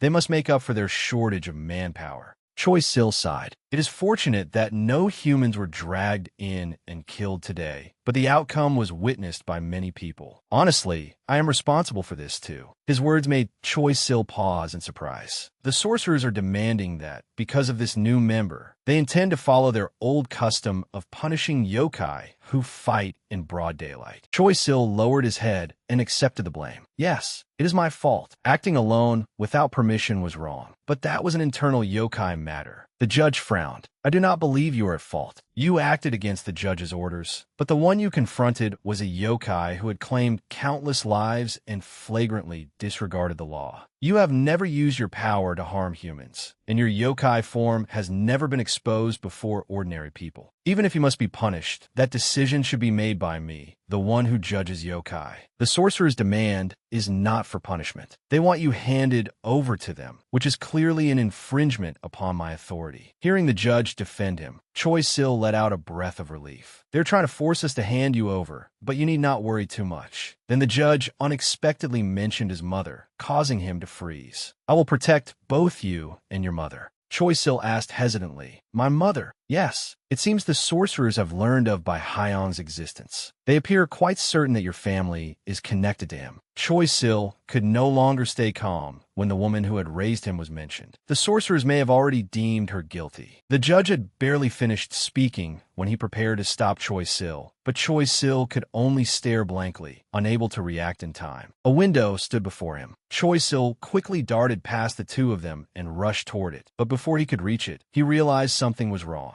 The judge raised his hand and used his power to restrain Choi Sil, trying to calm him. I understand how you feel. Choi Sil was immediately bound to the floor. But I cannot let you go to her. That is exactly what the sorcerers want. Choi Sil looked helplessly at the judge. I have already sent people to protect your mother, so do not worry. It is best if you stay here under Ryu Yang's protection. Ryu Yang spoke up, trying to soothe him. Shu, listen to the judge. Given your current condition, if you clash with the sorcerers, no one knows what could happen. Before he could finish, Choi Sil trembled as he tried to stand. So it is all my fault. He forced himself upright. I am sorry. I should have asked for permission. I ran there without telling anyone and made everything worse. It is all my fault. I am prepared to accept punishment. The other two could only watch in silence. I was an idiot. I never considered that my actions could hurt someone else. I never thought that person would be my mother. I am sorry. Tears streamed down Choi Sil's face, but he was determined to leave. I have no other choice. If my mother is in danger because of me, I will never be able to forgive myself. Having said that, he strained against the restraint as heavy rain poured outside. With all his strength, Choi Sil gradually tore through the bindings around him, bursting free with raw power. The sight astonished the judge. He tore through it with brute force alone. Choi Sil turned to leave, but not before looking back and promising, "Once I see that my mother is safe, I will return and accept any punishment. I am truly sorry." Then Choi Sil shot through the window, shattering the glass into pieces. He left the other two standing there in silence.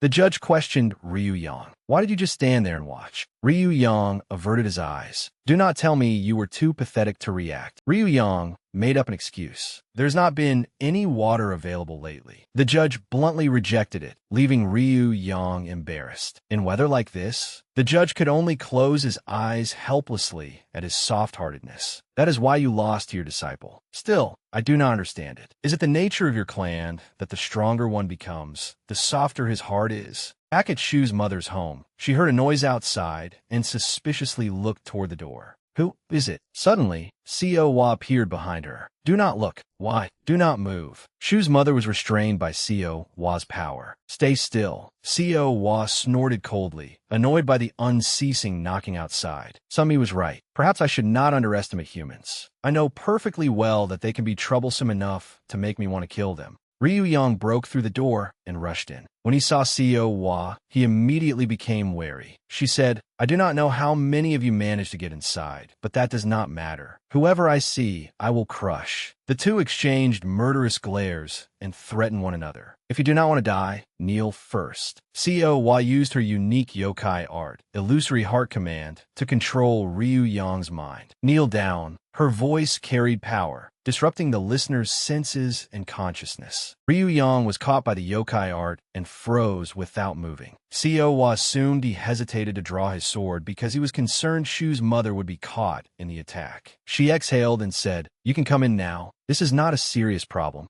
Sunmi stepped out and asked worriedly, "Is that Shu's mother?" "Thank goodness. I was very worried. Fortunately, we were not too late." Seo Wa looked at Ryu Yang, who was kneeling by the door with his head lowered, and replied quietly, "I'm not sure of his level, but I do not think it would have mattered if we had arrived late." Sunmi said unhappily, "Again? I told you we should avoid confrontation as much as possible." Seo Wa placed a hand on Shu's mother's shoulder and said calmly, "That is why I did not fight in the end and kept her safe. You said compressing space places tremendous pressure on an ordinary body. So how were you planning to get her out?" Suddenly, she sensed something was wrong. She frowned warily. Sunmi noticed it too, her eyes widening in shock as a mysterious blue force surrounded the apartment buildings. For those born after the last great festival, this oppressive feeling was something they had never experienced before. Sunmi's face turned pale, her voice filled with fear. This is... Instinctively, the two yokai understood what was happening around them. Seo Wa could not control the trembling of her hand as she frowned slightly. Everything was clear now. The intention to avoid conflict had only come from their side. She quickly realized that the source of this crushing pressure was a barrier. It was not the kind of spell that could be maintained indefinitely. They had clearly prepared it in advance. Seo was briefly puzzled. Wait, why they sent someone ahead of time?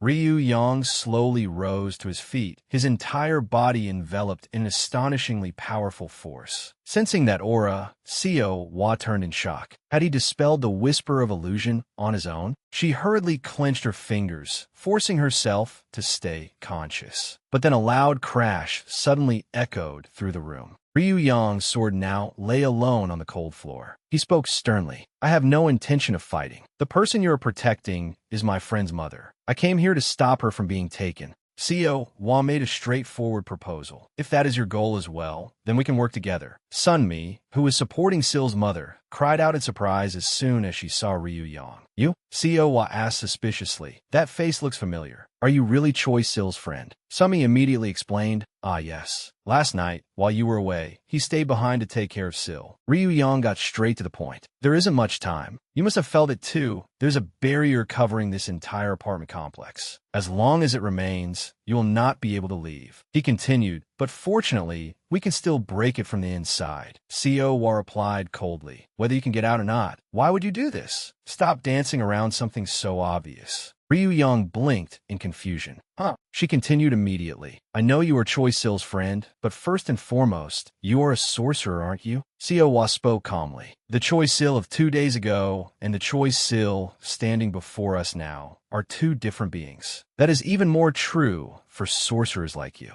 Are you willing to throw away the foundation you built merely for that friendship? I am not naive enough to believe you without questioning it. Sumi could not help but worry. Though Siowa sounded cold, she was absolutely right. What if this was a trap meant to lower their guard? Even continuing this conversation was dangerous. Ryu Yang fell silent for a moment, then lowered his voice. I understand. His hands began to move. Siowa frowned deeply and thought warily. I knew it would come to this. Suppressing the pain, Ryu Yang used his hands to seal himself, locking the vital acupoints throughout his body one by one. Sunmi and Siowa both froze at the sight. Ryu Yang panted and said tiredly, even the blood flowing through the channels leading to my energy core has been temporarily sealed off. Wiping the sweat from his forehead, he continued evenly, I am no different from an ordinary person now. If you cast your illusion again, you'll be able to see everything in my mind. Siowa asked in shock, do you know what that means? It might not end with merely reading your mind. I can manipulate you like a puppet until you die. Ryu Yang replied with difficulty. I cannot say that does not frighten me, but at least it might help this young lady escape. He added quietly, if that can be done, then nothing else matters. Siowa asked, unable to understand, why would you go this far? What exactly is your relationship with Choi Sil? Ryu Yang gave a strained smile. Already told you.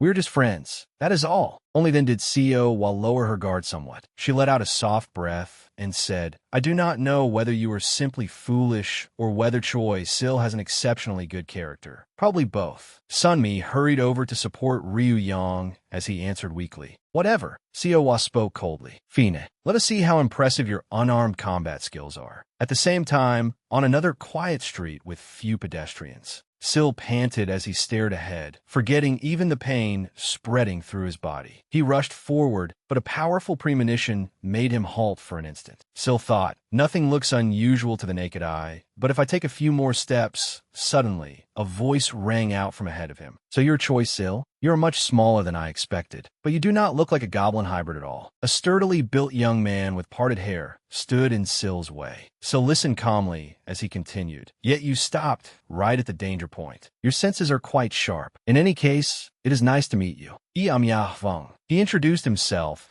as the third-ranked member of the Heavenly Cliff, who had trained and fought in hand-to-hand combat for 15 years. Hearing that, Sil frowned slightly. Heavenly Cliff. Sil speculated inwardly. I heard it is an organization directly connected to Ryu Yang's family. Is this Jia Huang one of Ryu Yang's relatives? Yahvan spoke confidently. I have introduced myself, so let us get straight to the point. Surrender. Do not make a needless commotion. He continued casually. You have a rough idea of the situation already, do you not? This area has been surrounded by barriers in advance. My colleagues can keep your mother safe. As Jia Huang stepped closer, Sil heard him say, I do not know if you understand filial devotion, but if the son tries to escape, his mother will suffer. In truth, every sorcerer in this country intends to capture you, so it is only a matter of time before you are caught. Sil thought, it looks like fighting cannot be avoided. But the problem is suddenly, from behind him, a masked girl leaped high into the air, preparing to kick him. Sil seemed to sense something and turn around, but at that very moment, he was struck squarely in the face by her kick. The girl in the strange mask stared at Sil while he struggled to evade her vicious attacks.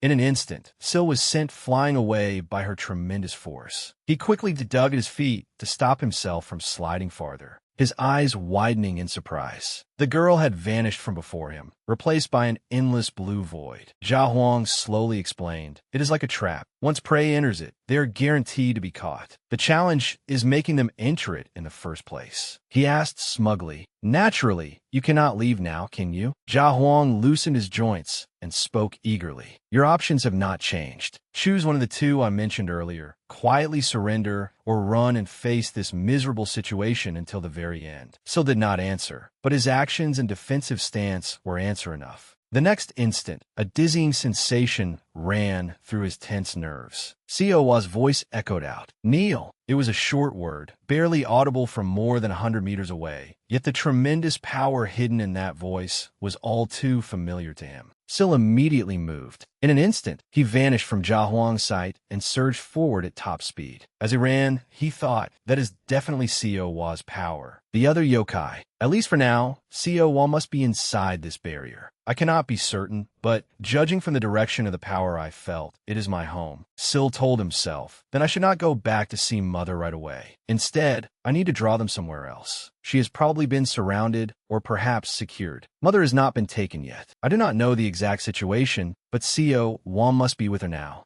So carefully analyzed the situation. Even if they suspect my mother and target her, the person they want to capture first is still me. He silently formed a plan. If I create as much of a disturbance as possible, that alone may give Siowa a chance to escape. As Sil ran, he sensed something approaching. Jia Huang swung his leg hard and kicked directly at him, but Sil deftly avoided it. Jia Huang gave a fierce smile. "Good, nice reaction." After saying that, he landed and began trading blows with Sil in close combat. Sil struggled to block his attacks, thinking anxiously, fast, and powerful. In every way, he is 1 or 2 levels above Ryu Yang from before. Ryu Yang had examined my case, but even taking that into account, there's something more here. Jia Huang threw a powerful punch at Sil. Sil raised his arm to block it, wondering in surprise, "Is that all?" Jia Huang was somewhat startled and muttered, "Wow, what a surprise. I have trained my martial arts to a certain level, you know." Sil thought this was never a one-on-one fight from the beginning. He looked toward the mysterious masked girl and realized, I do not know what kind of magic that is, but from the energy it gives off, their side is far stronger than I am, and that energy is gradually being amplified by her. Sil suddenly spoke. "I know this may sound strange in this situation, but I do not want to fight here. This is an apartment complex in the late afternoon.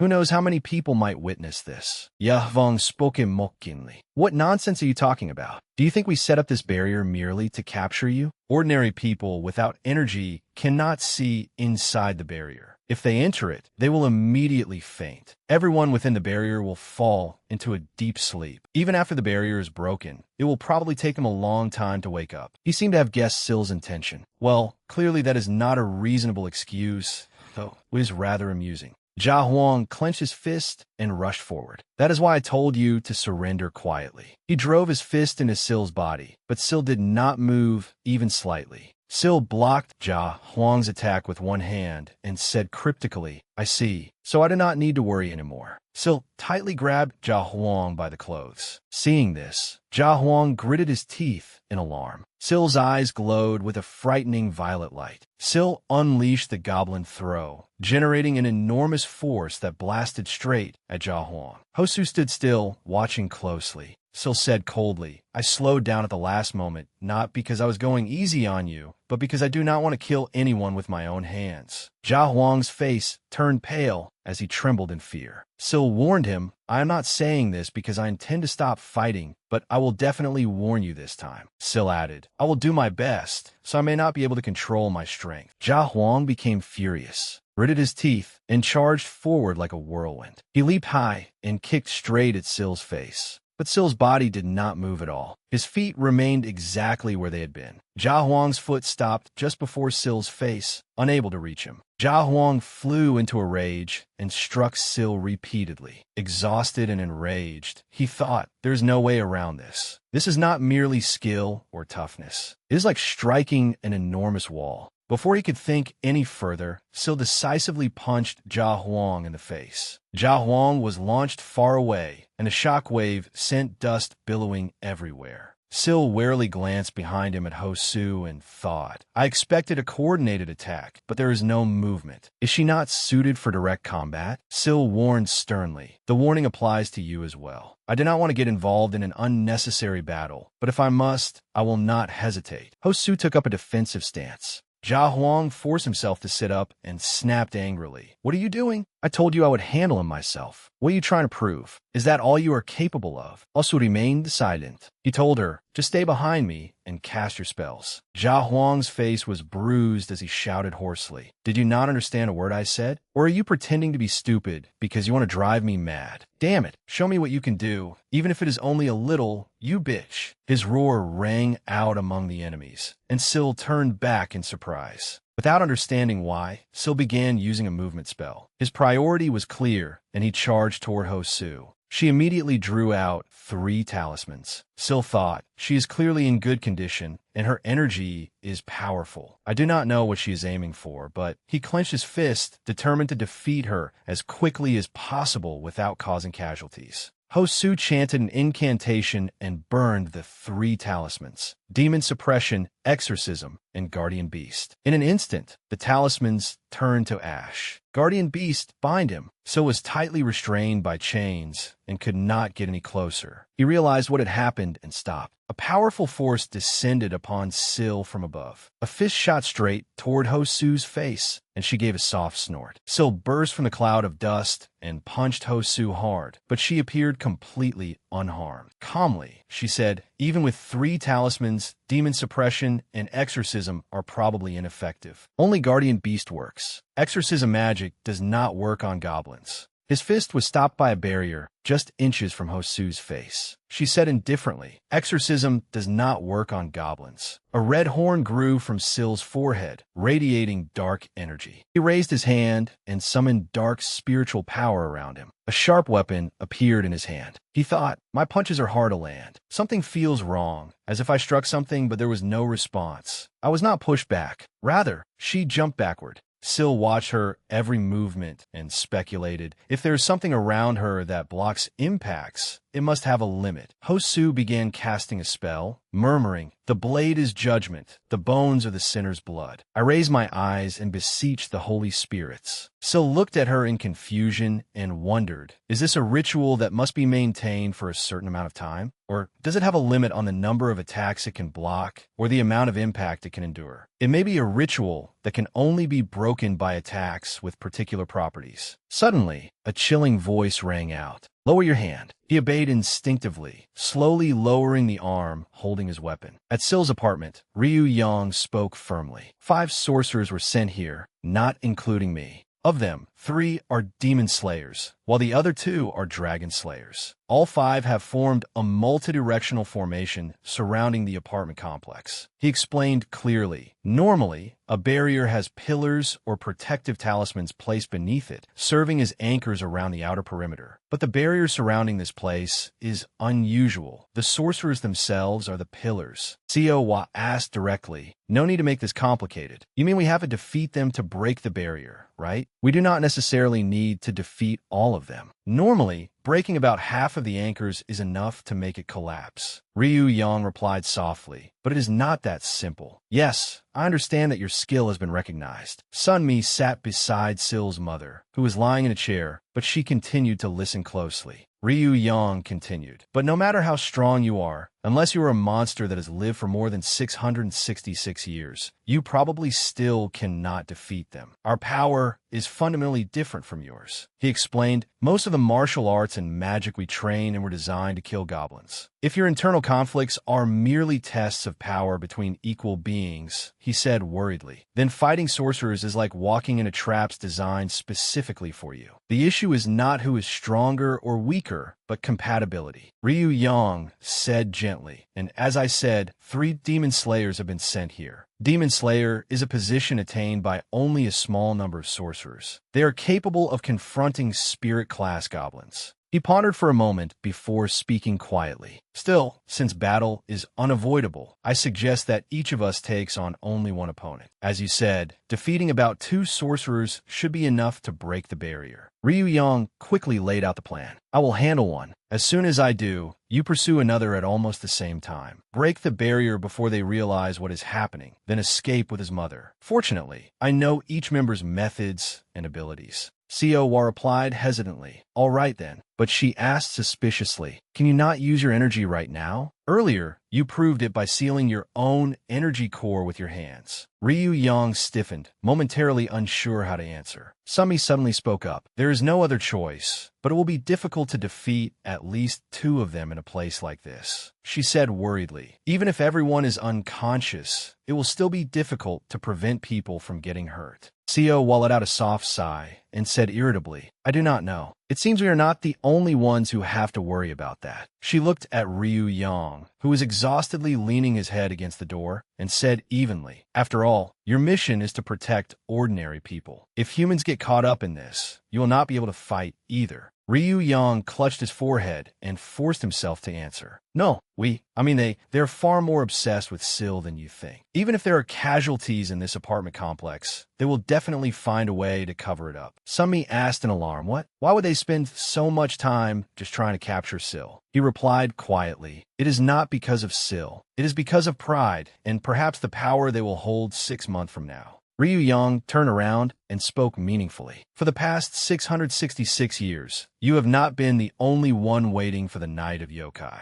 The sorcerers have been waiting too. Sumi asked in confusion. I do not understand. That was humanity's greatest era in centuries, was it not? No, he answered, because they had nights without monsters. Yes, he said at once. Ryu Yang explained, because they were free from monsters, civilization advanced far beyond what had been thousands, even tens of thousands of years ago. In a literal sense, it could be considered the beginning of humanity's modern era. He hesitated before adding, more precisely, it was the pinnacle of most of humanity. Ryu Yang lowered his voice. During the nights without monsters, ordinary people built everything through their sincerity and hard work. The culture and technology they created, their prosperity and development. He continued sadly. As a result, the existence of sorcerers was completely buried in darkness. From protectors of civilization and humanity, they degenerated into outdated, useless relics of superstition. Ryu Yang lowered his gaze, his heart heavy. Inferiority, wounded pride, self-esteem issues, and the desire for psychological compensation. Those are feelings most of them carry. He gave a cold laugh and said softly, perhaps in just 6 months, when the sun sets and people's screams begin to erupt, that will be the moment they laugh. Ryu Yang continued slowly. That will be the moment they cast off the label of outdated superstition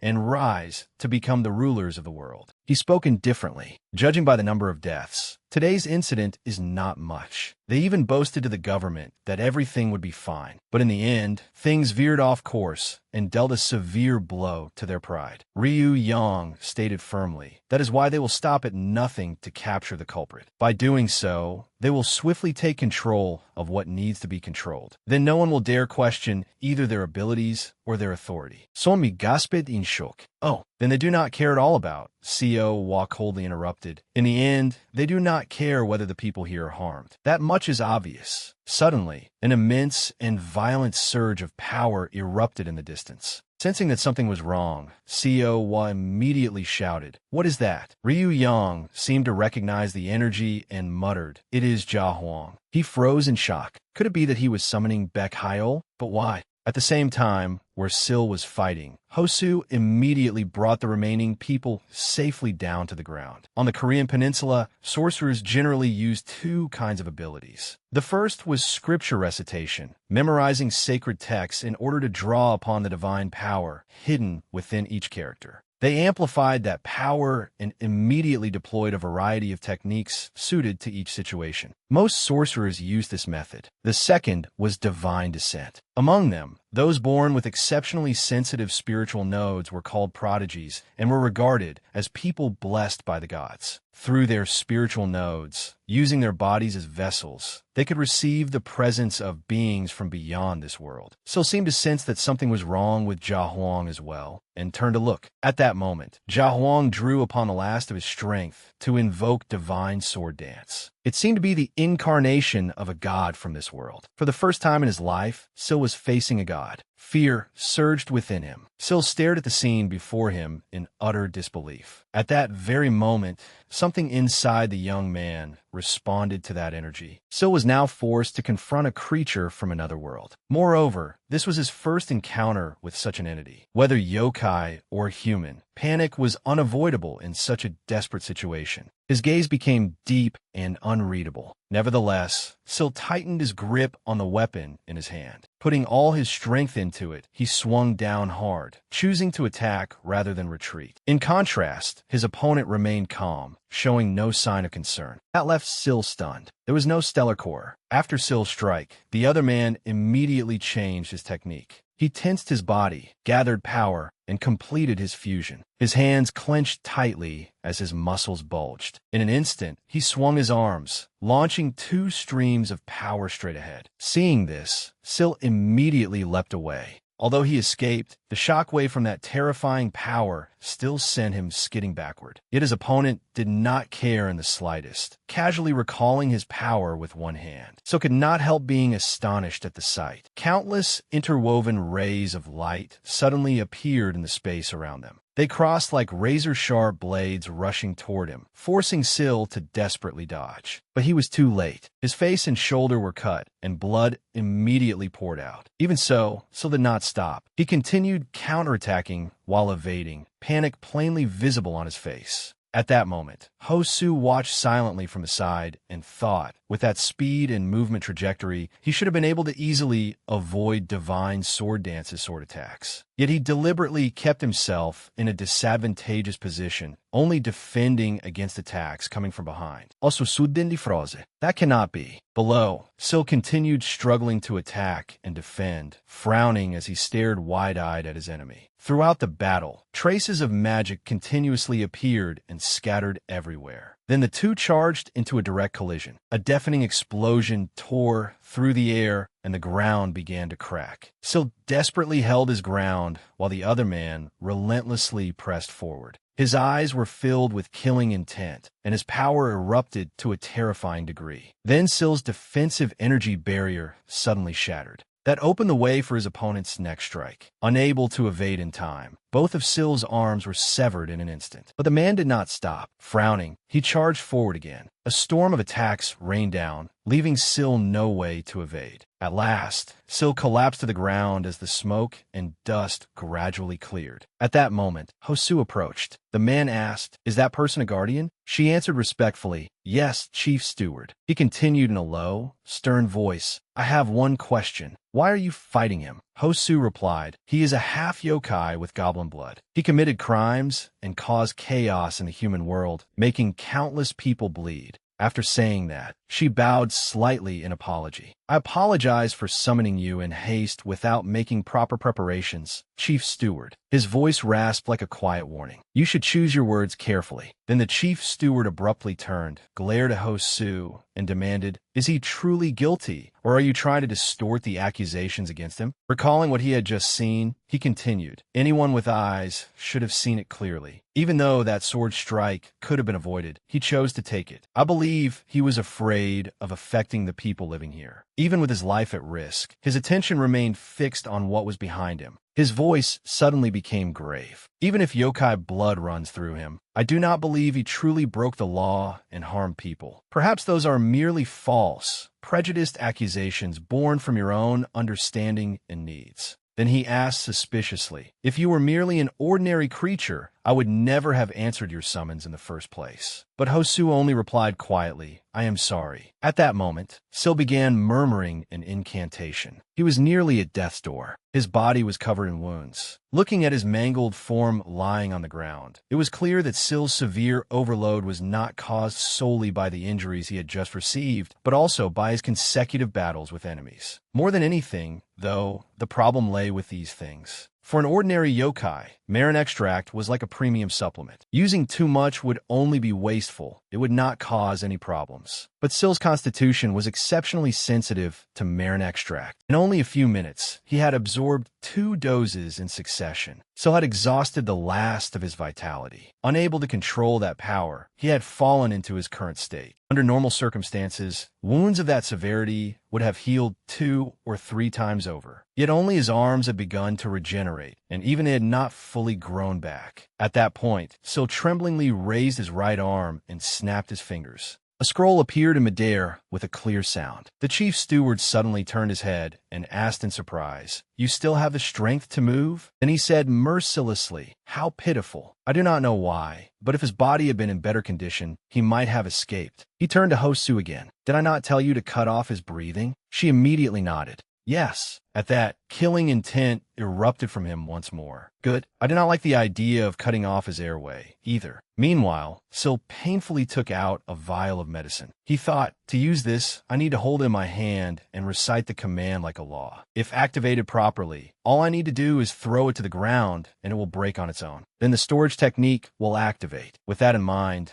Sil decisively squeezed it, shattering the vial. He knew that the 3-colored gourd had more than one ability. Among the 81 techniques stored within it, it would select and activate the one best suited to its user's current situation. Sil then glanced toward that monster, but after analyzing his situation, the 3-colored gourd did not choose any technique. Instead, it simply supplied the energy it had stored. Hosu saw everything and recoiled in horror. The 3-colored gourd was no ordinary item. It took the harvest domain an entire year to produce energy of that quality. Though somewhat wary, she still looked down on Sil and thought, what can a yokai do with something like that? Just then, as the gourd was crushed, a stream of magic suddenly wrapped around Sil's body. His body gradually healed, returning to its original condition. He looked down at his hands in astonishment as they regenerated at an astonishing speed. Then, suddenly, the man rushed at him like lightning. What a rare sight, a yokai that can resist divine energy. How strange. In the blink of an eye, he threw a punch forward. Fortunately, Sil reacted in time, shifting his focus to the side and lightly evading it. Even so, the man did not stop attacking. Blow after blow came crashing down on Sil. After dodging repeatedly, Sil gradually realized that this power came from the gourd Ryu Yang had given him. I understand now, but what is this feeling? Something strange is rising within my body, as if a new energy core is forming in my lower abdomen. Sil had originally possessed 2 cores in his lower abdomen, but both had remained dormant and untouched for 17 years. One of those cores had awakened a few days earlier. Along with that awakening, the other one had also awakened when he confronted Kong's sin. The empty spaces were filled by the 3-colored gourd.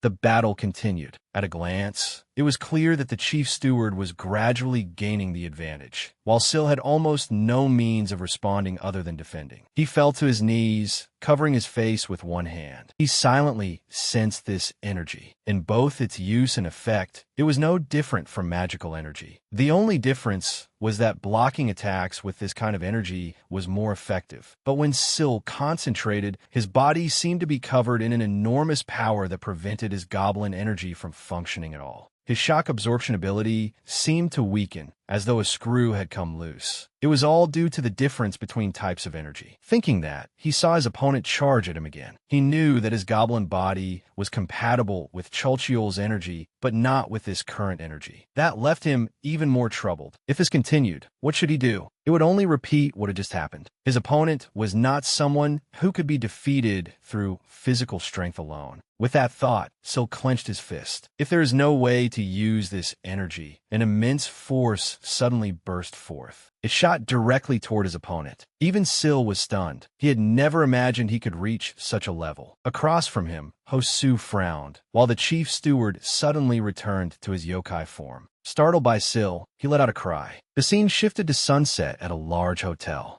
Kira Yashijiro frowned and complained. This morning, I only had time to eat one sandwich at the airport before boarding the plane. Hearing that, Keiju Jiolu replied flatly, "What can I do about that?" Lying on the bed and staring at the ceiling, she said emotionlessly, "Should I order room service or go out and eat alone?" Kira Yashijiro sighed and spoke reproachfully. "You think room service is enough for me after coming all the way here? Also, I do not know whether it is courage or something else. But is it because of you that I cannot go out to eat alone?" As he spoke, Kira Yashijiro thought of the two guards at the door. "We are being watched because of what you did earlier. It is not a complete ban, but if we go out, we have to go together." Kira Yujijolu said, "You know that too. If it were not for that, I would have already gone looking for him." Kira Yashijiro became curious. "Who are you talking about when you say him? What is wrong with everyone here?" Kira Yujijolu replied, "That goblin. He's a half yokai." As she spoke, she recalled Choi Sil fighting. "Besides, we are alive because of him. The reason he appeared here was to keep an eye on supervisors like us." Kira Yashijiro was startled. "What? That is not the story I heard from the people around here." To answer her younger brother's question, Kira Yujijolu said, "Of course it is not. What happened is quite clear.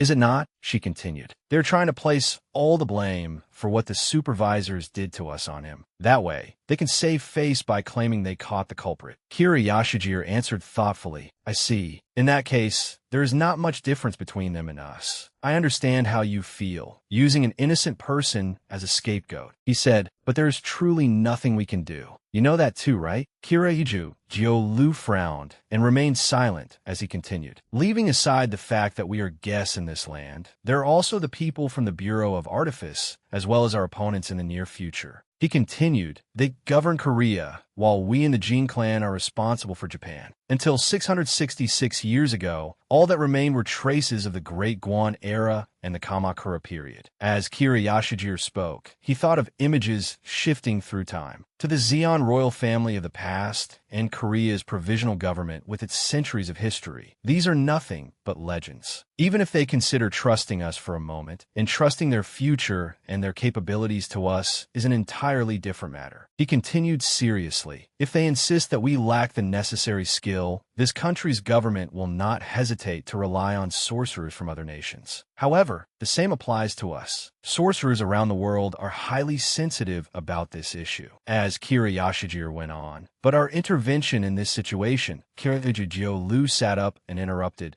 "could also be seen as interference with the current order, right?" "I know," she continued tensely. "Even if I wanted to step back, I do not have the strength to do so." Now I understand what my teacher meant when he said that once the ground shifts, everything becomes difficult. Recalling what she had seen earlier, she added, "Until lunchtime, I thought my condition was not right. But when she tried to use all her strength, she understood. Ever since setting foot in this country, her powers had undoubtedly weakened." Hearing that, Kira Yashijiro looked at his hand and smiled. "Is that so? Well, compared to me, you're an accomplished sorcerer. Your experience must be several times greater than mine. Did you only use View last time?" Kira Jiolu said, "Maybe it isn't just you. That brat's condition may be even worse than yours." "I think so too." Suddenly, another voice rang out as she raised a hand. "Would you like to come with me?" Both of them were utterly shocked. Kira Jiolu's face darkened. "What? Where is he going?" The scene shifted to Kira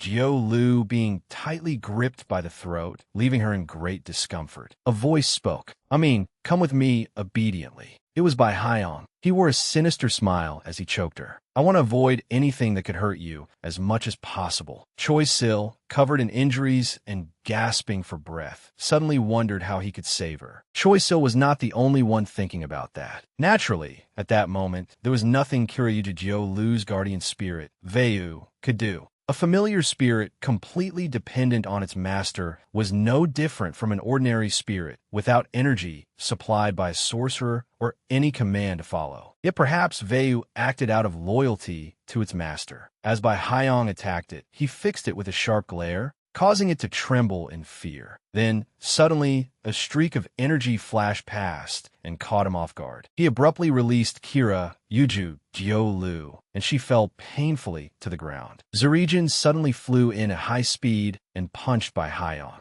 The two sides clashed in a fierce battle. Now that its master was safe, Veiyu should have been able to return to Kiryuju Jiolu immediately. However, its overwhelming fear of that monster quickly sent it into a panic. Bihyong spoke anxiously. "I see I come out." A gigantic blue monster appeared. Meanwhile, Ziyang, surrounded by mysterious purple energy, coldly said, "Attack." ICI also charged toward by Hyong at high speed. Kiryuju Jiolu was too late to escape. Originally, Veiyu should have been able to return to its master normally. But then, something unexpected happened. Suddenly, Choi Sil stood in front of it. A human body with a special talent blocked its path back to its master. First, it was naturally absorbed, as though trapped within that extraordinary body, where only yokai energy existed. It could not find any way out. Veiyu realized that it was trapped. At that moment, Bai Hyong landed on Choi Sil's hand and stared at him, leaving him utterly bewildered. The man in black, carrying a surging and powerful blue aura, continued to close in,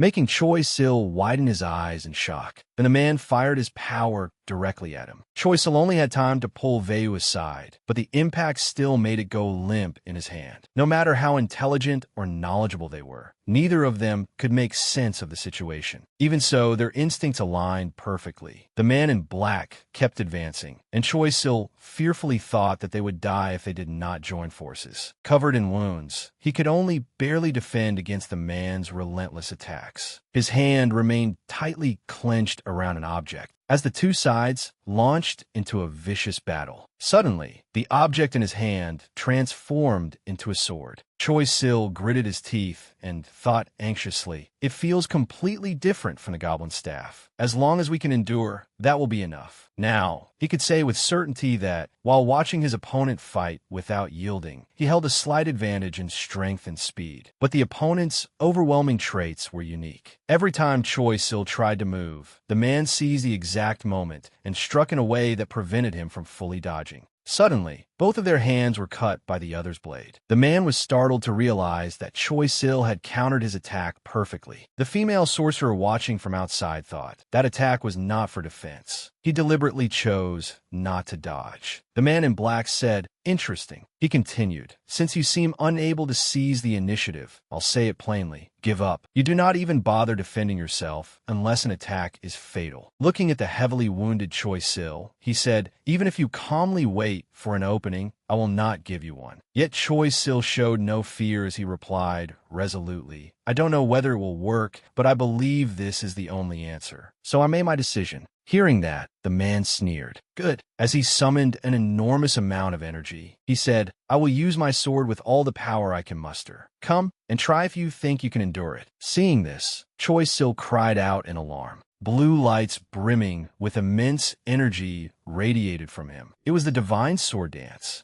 literally a god dancing with a sword. This was not an opponent Sil dared to challenge. Even with a strategy in mind, this was not a martial art he could stop alone. The man charged forward, as if intending to crush all of Sil's efforts into nothing. The man launched a killing blow and coldly declared, "It's over." Of course, Sil sensed it as well, but he believed that was all in the past. Setting aside the power of the enemies he had previously faced, even the weakest monster could temporarily paralyze their bodies. The man continued, "Of course, from the beginning, you never intended to exploit my weakness, the weakness of gods who descend into mortal bodies. No matter how omnipotent the god possessing a body may be, the abilities it can use are limited by that body's veins." As he swung his sword, he continued, "You are holding out while the power of thunder and lightning enters your body through this sword." Choi Sil did not flinch before his opponent's power. "I told you already," he said, charging forward with determination. His eyes were firm and unwavering. "This is the only way." The fight continued until both of them were exhausted. Though gravely injured, the man in black said, "You deliberately let your guard down. You could have ended this battle in one strike if you wanted to. If I had been any stronger, there would have been no second chance." Choi Sil was in no better condition. Gasping for breath, he replied, "If that had happened, it would have been a problem. But everything turned out fine, didn't it? More importantly, when you do not know who you are, this body is no longer truly your own. He continued, trying to kill someone when your own life is not at risk is going too far. The man sneered, reckless to the very end. While Choi Sil stood stunned, he continued, yes, I'm fine. The loser has no right to say another word. Then a gigantic spirit emerged from the man in black. It said, if we have another chance, let's fight again next time. With those words, the giant vanished. A voice rang out, causing Sil to instinctively turn around. It's over, the sorceress said. I have no combat skills with which to fight you, and I no longer have the strength to perform another ritual. This is our defeat. Hearing this, Sil coldly thought, nothing but lies. Recalling how she had entered the battle earlier, Choi Sil thought, it was only a brief clash, but that alone was enough to show me. I may not know exactly how talented she is, but she is definitely far stronger than that man. As he pondered this, an unexpected voice rang out. What the hell is this? Choi Sil was startled when he saw who was approaching. Yusin. Yusin walked over, trembling, and said in displeasure, you're calling me Yusin? I knew it. That bastard has already left, hasn't he? The sorceress was greatly surprised by the sight. Choi Sil asked, why are you here? Did that yokai trick you into coming here? Yusin angrily rebuked him, leaving Choi Sil flustered. No, what did you do before this? I only told you to be confident and not afraid. I never told you to set off a bomb in broad daylight while people were nearby. Choi Sil stamm irret. I am sorry. I was foolish and reckless. Yusin snapped. You really are a master of pretending to apologize. Then he suddenly grew serious. It would be convenient if an apology could solve everything. Seeing the exhausted man in black lying there, Yusin turned and glanced toward the sorceress. He said, we do not need to try to understand everything. The situation is exactly as it appears. Pointing at Choi Sil, Yusin introduced him. This guy's been my best friend since middle school. I was the only one who learned yesterday that he was a yokai, and that was merely a coincidence. He is definitely not someone who would hurt others. The sorceress replied, you are not the one who gets to decide that. Even if you once had a relationship with the culprit, you should know that much. Yusin said, as a member of the Jin clan, I'm not that shameless. He continued coldly, whether he is innocent or not, I know my actions are unbecoming of a Jin clan member. Even for such an absurd reason, the heir of the Jin clan cannot take the side of a mere yokai.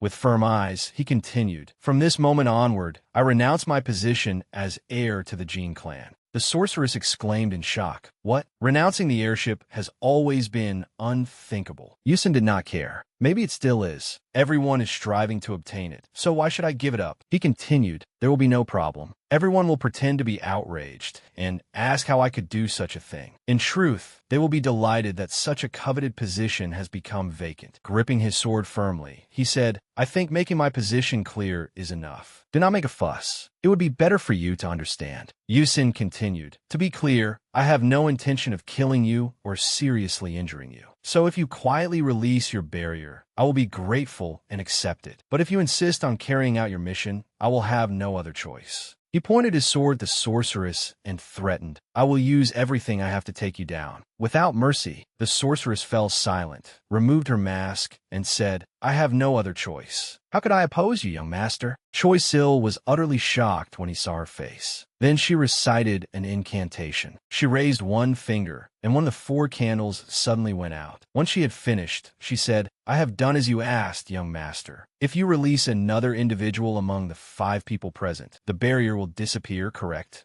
Yusin replied, yes. Thank you. I do not know what is happening, but you made the wise choice. Now take your brother and retreat somewhere else. He continued, since you did not fight and only released the barrier, this will be better for you as well. The sorceress replied, yes. Afterward, she helped her brother, the man in black from earlier, to his feet. Choi Sil glanced at Yusin. Yusin said irritably, I did not come here because of you. I was dragged out of bed and assigned this mission. Then he said seriously, the other 5 were assigned to set up the barrier. We waited for you, unsure whether you would come. I thought I would enter the barrier first, defeat any yokai that appeared, and take your mother out. He continued, in the process, I met the yokai who rescued your mother. We agreed to cooperate. Choi Sil worriedly said, but Yusin replied, you do not need to worry about me. Right now, the situation is quite difficult. He continued, by now, if you have heard the story, you have probably guessed it. From here on, apart from me, there are 3 people remaining. All 3 are much stronger than those 2 combined. Choi Sil was shocked. When you say those 2 combined, you mean that woman joined the fight too, right? Yusin replied, that's right.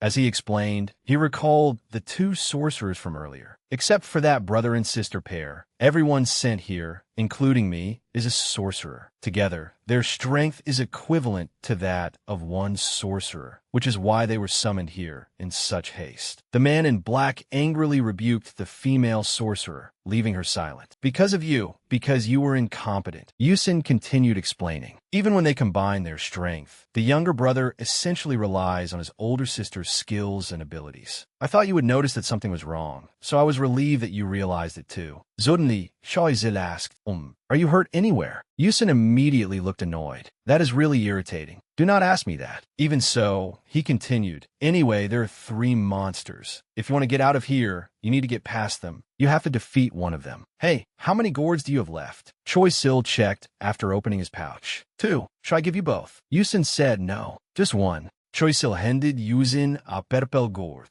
Suddenly, Yusin gripped it tightly and chanted, grasp and pour. A powerful blue light made Choi Sil instinctively shield his eyes. Then Yusin said, listen carefully, Choi Sil. One of the 3 sorcerers will most likely fight one of the yokai to protect your mother. The chaos just now shows that the conflict between the 2 sides has already begun in earnest. Thinking of Choi Sil's mother, he continued, as for your mother, that yokai probably took her away to escape. Your task is to find them and join up with them. Yusin continued, I will fight one of the sorcerers, so the 3 of you must find a way to escape the remaining sorcerer. I will fight alongside Goyu. Once one of us wins and breaks the barrier, you must leave here immediately. For a moment, Choi Sil wanted to say, do not be ridiculous. How can the 2 of you? But his throat tightened, and the words would not come out, because he knew how reckless and proud they were. With a powerful, determined gaze, Yusin said, I told you this during training at the practice field. Our abilities are not even half of theirs. Now that you have seen it for yourself, how do you feel? Do you think I was lying? Would you say that to a friend willing to sacrifice and abandon everything for himself? Choi Sil exhaled and replied, there is nothing I can do to force you. It is only natural to worry about a friend like that. Suddenly, something made Yusin draw his sword in alarm. The moment he pulled it free, he rushed toward it so fast that Choi Sil was startled as well. That thing collided with his blade, producing an enormous force. Seeing it, Choi Sil exclaimed in surprise. A pair of feet landed on the ground, putting both of them on immediate guard. The newcomer's voice rang out. Oh dear, if the old man finds out, he will fly into a rage. Especially now, when they are on the verge of death, and their only son is playing around with yokai. What a peaceful sight it would be to watch an old man collapse. It was Kim Ji-gun. He calmly continued, think about it. Are you not going to change your mind? Yusin angrily replied, forget it. Kim Ji-gun continued, of course your life is yours to decide. You are rather like me. You have talent, and above all, a personality completely unlike the other members of the clan. Looking at Choi Sil, he added, instead, why not kill the person beside you? After all, apart from those 2, no one knows what happened in the clan except my children, Ja Jiang and Ja Huang. He smirked. I try to keep those 2 matters secret. Yusin cut him off in irritation. Fighting like that would be disgraceful. Kim Ji-gun continued. Even if you think about your mother, Yusin replied, I did not know you thought of me that way. Kim Ji-gun gave a sinister smile. Unfortunately, I discovered that troublesome old fox just before coming here. Anyway, let's put that aside. Yusin immediately took an attacking stance and said, I've been thinking of leaving home for a long time. I cannot stand being trapped in that house. Kim Ji-gun replied, is that so? It is not as though I do not understand. Suddenly, Yusin told Choi Sil, your mother is on the rooftop of the apartment building. The moment the barrier is broken, you can fly away and escape. He urged Choi Sil, go quickly. No matter what happens, make sure you stay by her side. Choi Sil pressed his lips together. All right, get out of here quickly. He left behind a scene that looked as though a fight between Kim Ji-gun and Yusin was about to break out. Kim Ji-gun said, I see. Then, if I understand correctly, you and your friends? Life is full of all kinds of strange things. Yusin gave a crooked smile at that. I have nothing to say about it, even if you call me crazy. Kim Ji-gun looked surprised. Why would I call you crazy? How many people in this world would not be considered insane for risking their lives to save a friend? There are 7 successors in the Sangsu clan in total.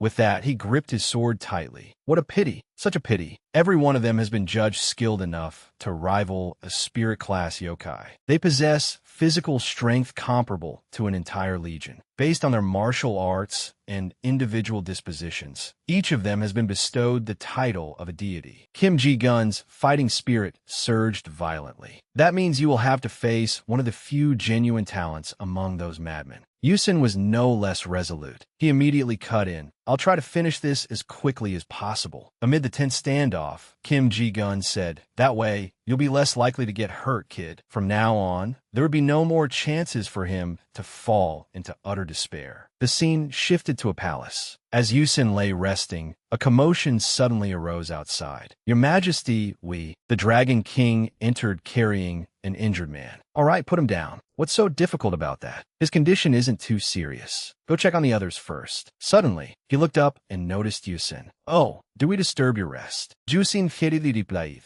No, not at all. Then he thought, did I really just hear them call him Your Majesty? The Dragon King waved lightly and headed outside. Forgive the interruption. Please get plenty of rest. Yusin thought, was that really the Dragon King? He doesn't look like one at all. As he pondered, he looked down at the injured man from earlier. Is he from the Dragon Palace too? Or is he a tournament participant? He looks unbelievably bad. Even for a yokai, how could anyone regenerate from a state like this? A reproachful voice suddenly rang out. Will you lie down already? You do not have anything to do until tomorrow. You're always so stubborn. Yusin froze in surprise. Seeing this, Sami said, aren't you Choi Sil's friend? The scene shifted to a high-rise building. A few minutes earlier, Seowa frowned. What is it? Yusin nervously thought, this pattern clearly means someone has summoned a god. Then he said, hey, I'm only asking just in case. But Sanmi and the others trembled as they held their phones. That can't be. Seowa asked, what? Is something wrong? Sami said in panic, Sil is coming here. This message was sent a while ago, so he must already be here. Yusin grew furious upon hearing that. That idiot has completely lost his mind. Are you saying he left without even resisting? You have been with him for days. You know what he is like. That fool. Suddenly, he flinched. A voice rang out, leaving everyone stunned. Oh my, what sight this is. A masked woman said, those two nuisances are one thing. But why is our young master talking to creatures like these?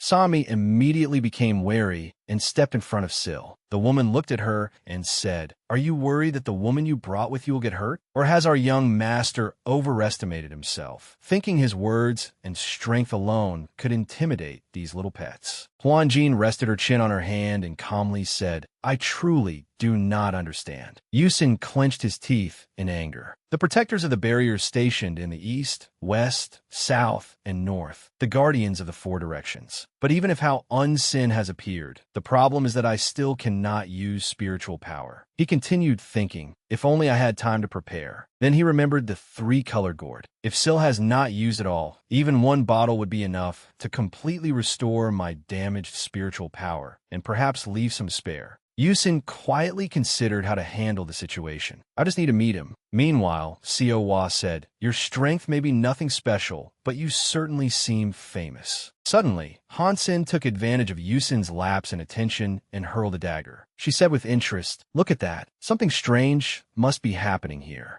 I was aiming for young Master Yusin. Seowa caught the knife, and Hansen said, why is a yokai protecting the young master? Seowa's hands trembled from her injury. Hansen removed her mask and continued mocking them. Could it be that our young master has forgotten his duty and formed an alliance with yokai? Suddenly, Sami grabbed Yusin's hand. With her other hand, she seized Sil's mother's hand and said gravely, we have to leave. Right now, Yusin replied, but they might use him as a hostage or something. Seowa said, given the situation, they cannot even use him as a human shield. Stop hesitating. Go find Sil and take care of him. Yusin said nothing, so she continued, if you find Choi Sil. No, leave it to me. Seowa added quickly, this side will not take long. In the empty room, Hansen smiled slyly. Why so sensitive? Do not worry. I think the same way you do. Whether they are humans or other yokai, the target must be kept safe. I can wait. She continued. Besides, none of you can leave here anyway. The only difference is when you get captured, and by whom.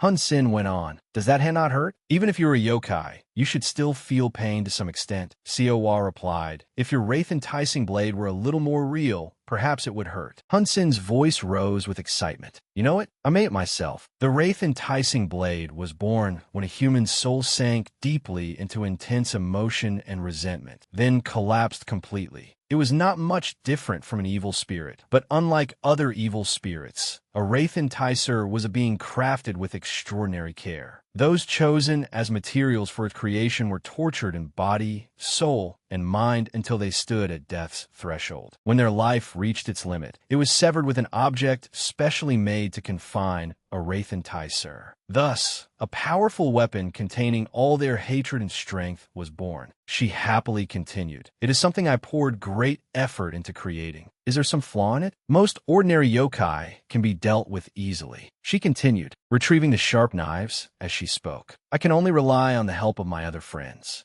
Yusin immediately ran off to carry out his task. At that moment, she spoke again. Have you waited long enough? As Sami led Sil's mother away, Hun Sen's threatening words echoed in the air. They should have run far enough by now. Hun Sen transformed and smiled wickedly. Now that it has come to this, do you have anything left to say? She snapped her fingers. A barrage of daggers tore through the air at impossible speed, flying straight towards Seowa. Inside the high-rise, a sudden surge of power erupted. Seowa smashed through the window and shot outside. She looked up and saw that Hun Sen had caught up. Hun Sen said, "You are fast." Her voice was gentle, but green lights carrying immense power rushed toward her. Seowa cast a spell and summoned the demon-subduing Great Emperor. As he appeared, she added, "High command." Hun Sen was briefly startled. The demon-subduing Great Emperor swung his blade, knocking away every streak of green light. Among the gods worshipped by shamans are many different kinds. Some had been human while alive. Most were heroes whose names remained in history. Yet they did not become gods after death through their own strength, but through the prayers of the people, which raised them above ordinary humanity. Those who pray do not need spiritual power, and their religion or manner of worship is not especially important. What matters is the sincerity of their prayers and the offerings they present. Countless people repeat their prayers over the years, giving form to the void and crystallizing it into a god. The shamans who command these gods are those who wield and bear responsibility for controlling that power. The demon-subduing Great Emperor unleashed a series of fierce slashes, forcing back Hun Sen's power. She said, "So many strange things have happened today. No matter how I look at him, the demon-subduing Great Emperor perfectly matches the image of Guan Yu. I do not understand how a yokai can wield that power." Her face darkened as she added mockingly, "But it does not seem all that impressive." A dagger suddenly struck Seowa. Hun Sen continued, "I will overlook that, you filthy thing." A roaring force crashed into the ground. Hun Sen descended and said, "Disgusting. The stench of beasts has numbed my sense of smell." As she approached, she taunted, "I heard you are very good at little tricks like these. As far as I know, you have two things called ultimate techniques." Seeing Seowa badly injured, she continued, "One is Fox Tiger Pearl Child, and the other is mind-disrupting art, correct?" With that, she swung her dagger. "I have learned something new. I will remember it, so I can kill another fox tiger if I ever need to." Suddenly, another tail appeared behind Seowa.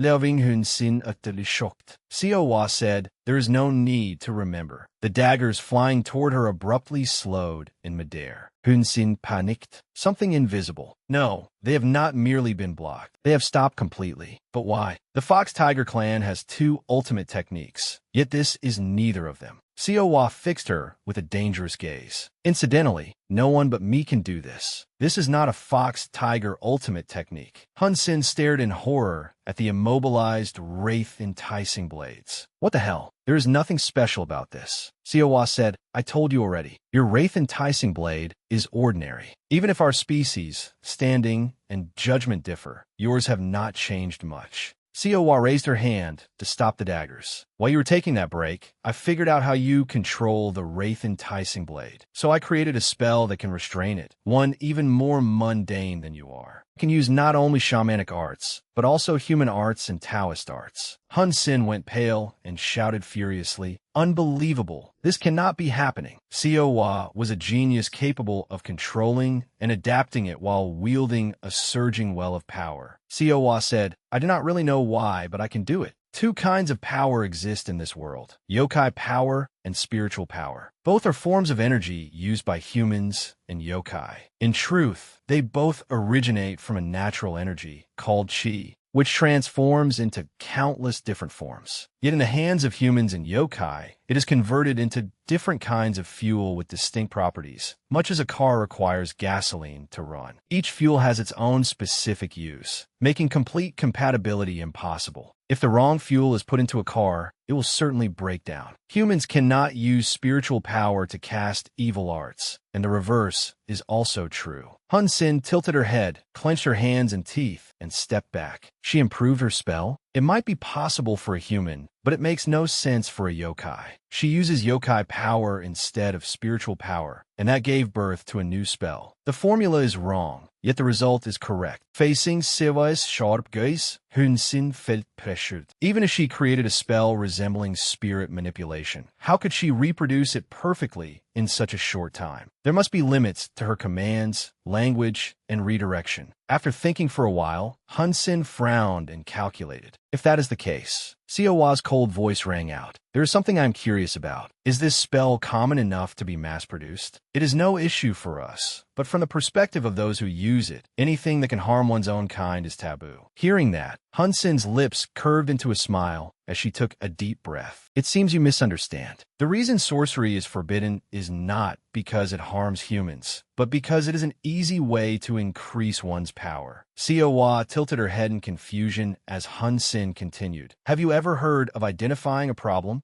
Hun Sen's muddy brown eyes gleamed with a bizarre smile. No species can identify problems as well as humans can. Furthermore, besides identifying them, we are creatures who clearly express our own ideals. Whether in physique, intellect, or appearance, even members of the same species are distinguished by their innate qualities. Those of lower standing naturally have to respect those of higher standing. In an even voice, she continued, defying the laws of nature is also what defines humanity. Even if they die and return, they envy and slander those superior to themselves. They never acknowledge superiority. Personal beliefs, social morality, laws, and rights. These are all lies meant to tame and soothe such individuals. Siwa stood quietly and listened to every word Hun Sen said. Fortunately, they truly did make humans believe such things. Slowly, Hun Sen mysteriously pulled a wooden tube from her sleeve, implying that they possessed power or rights. Siwa looked at her with contempt and replied sternly, "Is that so? I do not know whether what you say is right, but there are people who think differently." Sil's image surfaced in her mind. They seemed to genuinely mourn the deaths of their own kind, without concealing ulterior motives or calculations, especially when there was no blood relation or connection between them. Hun Sen let out a mocking laugh. "Oh my." She swiftly leaped far backward. Siwa immediately became alert and calmly watched her movements. As Hun Sen retreated, she sneered, "Of course they are fools. Their actions are merely meant to distract their opponent." With that, she darted away into the vast sky. Hun Sen looked smugly at the wooden tube clenched in her hand. "That is enough. At this distance, that thing will not be able to catch me." Below her, Siwa still looked calmly upward at Hun Sen. Hun Sen bent her knees and opened the wooden tube. "Hey, try stopping this. Survive if you can while you still have the chance." A stream of black smoke with a sinister stench poured from the tube. "This one is deeply resentful. It is the most vicious spirit I possess."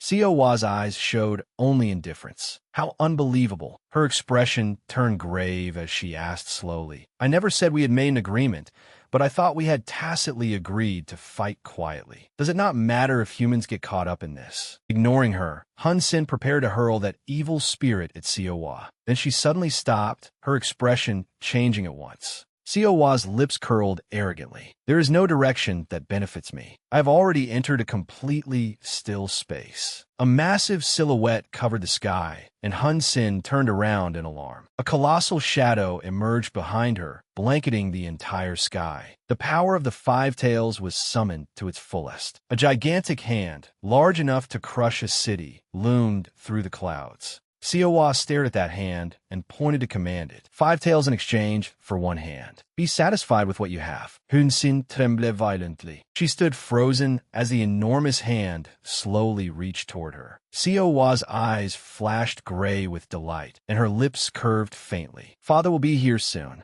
At once, Siowa lightly snapped her fingers, and a massive hand immediately followed suit. At that moment, a memory of the time she had happily snapped her fingers came flooding back. A thunderous shockwave exploded as the gigantic hand snapped, sending Hun Sin hurtling into a cluster of high-rises. The scene remained one of fading afternoon light, skyscrapers standing in silence, while Hun Sin's blood-stained weapons lay scattered on the ground. Siowa's hand trembled uncontrollably. She looked down at her own hand and let out a soft sigh. Siowa hesitated as she recalled Veyu's earlier reproach. A restraining seal? I'd never heard that I needed one to enter the human world. Is it because I never made a request? That is unnecessary. Even if you had, there are those who require restraining seals to limit their power. Yokai whose strength is equal to or greater than a spirit's. Siowa silently reflected on who she had been then, on the level she had reached without anyone knowing, a truth completely concealed. Siowa furrowed her brow solemnly, though she still smiled. Thank you for thinking so highly of me, but it feels as though I'm always placed on the lighter side of the scales. Being considered too inexperienced to enter the human world, yet too powerful to go without a restraining seal. Isn't that rather ironic? Veyu turned away and explained gently, this measure is not aimed at you, so there is no need to be dissatisfied. It is the Dragon King's order. Even I must bear a restraining seal when entering the human world. Veyu continued with calm confidence. And should you need to use your power, I believe that even without lifting the seal, you will overcome it through your own cleverness. That is also why I came to find you.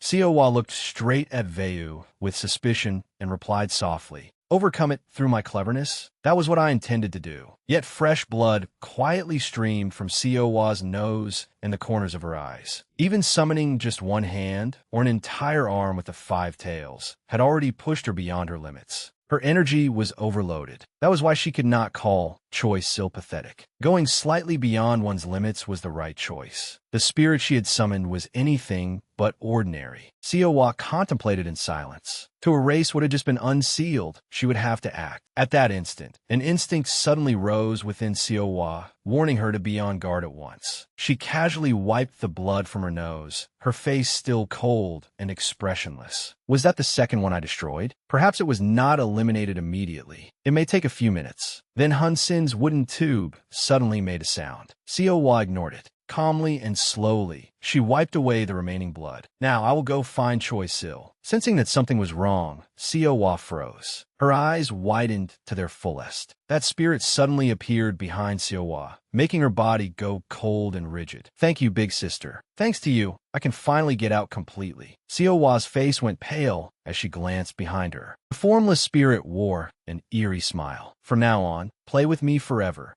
On the rooftop of a building, Sami was so relieved she could barely speak. The barrier is weakening. That means we succeeded. I hope everyone is safe and no one was badly hurt. I'm not too worried about Siowa, but Siowa and your friend. Sami frowned, looking anxiously behind her. Even if the barrier has not completely disappeared, we may still be able to force our way out. Behind her, Choi Sil's mother had completely lost consciousness and stood motionless. Sami herself was fine, but a human body was different. She unconsciously sighed and hurried toward Choi Sil's mother. It will be best to wait until the barrier disappears completely, but please let nothing happen before then. Suddenly, Sami's eyes widened in astonishment. Choi Sil was drenched in sweat, breathing heavily. Sil, Sami stared at him in confusion. After looking at his mother, he quickly explained, "Don't worry. Siowa only gave me a hand so that you would not be caught off guard." Hearing that, Sami breathed a sigh of relief, then answered earnestly, "Thank you for risking yourself to save my mother." Sami smiled gently and replied modestly, "What risk? I did not do anything. I could only apologize." Sil then looked at Sami and asked in a gentle voice, "Before I came here, I had a strange feeling. The pressure feels a little lighter now. If my intuition is right, it seems the barrier has already been removed. Sami, are you planning to fly away with my mother?" Sami answered frankly, "Yes. Since the barrier has been removed, I will take both you and your mother with me." Sil's eyes hardened as he abruptly interrupted, "Not only my mother." Sami's face filled with alarm, and she immediately tried to stop him. "What are you saying, Sil? I know what you intend, but right now," Sil lowered his voice, not allowing her to finish. "This is not an emotional decision." Sil's expression was utterly resolute as he spoke firmly. "I thought about it on the way here. There is something strange about the Guardians here. From the moment I realized you were inside this place. If we joined forces, this should have ended immediately." A bead of sweat slid down Sami's cheek as she listened tensely. "But after Go Yu and I disabled one side, another Guardian appeared, as though they had been waiting. I can think of two possibilities." Sil stated his opinion seriously. "First, there may be some condition preventing the Guardians maintaining the barrier from approaching one another. Second, for some reason, these people may not get along. It is unlikely, but..." Sil's eyes turned sharp with determination. "Either way, they must have anticipated the barrier being destroyed. More importantly, there is still one person left. If I were that person, I would focus all my attention on waiting for an opportunity to escape this place." Sami immediately became deeply fearful, but Sil remained unmoved and continued calmly. "In any case, the disappearance of the barrier means Siowa has won. I do not know Siowa's current condition, but if she and I work together, we can deal with the remaining person. Take my mother out of here first." Sil swiftly summoned his power and spoke decisively. "Do not worry. I am certain this is the best course of action.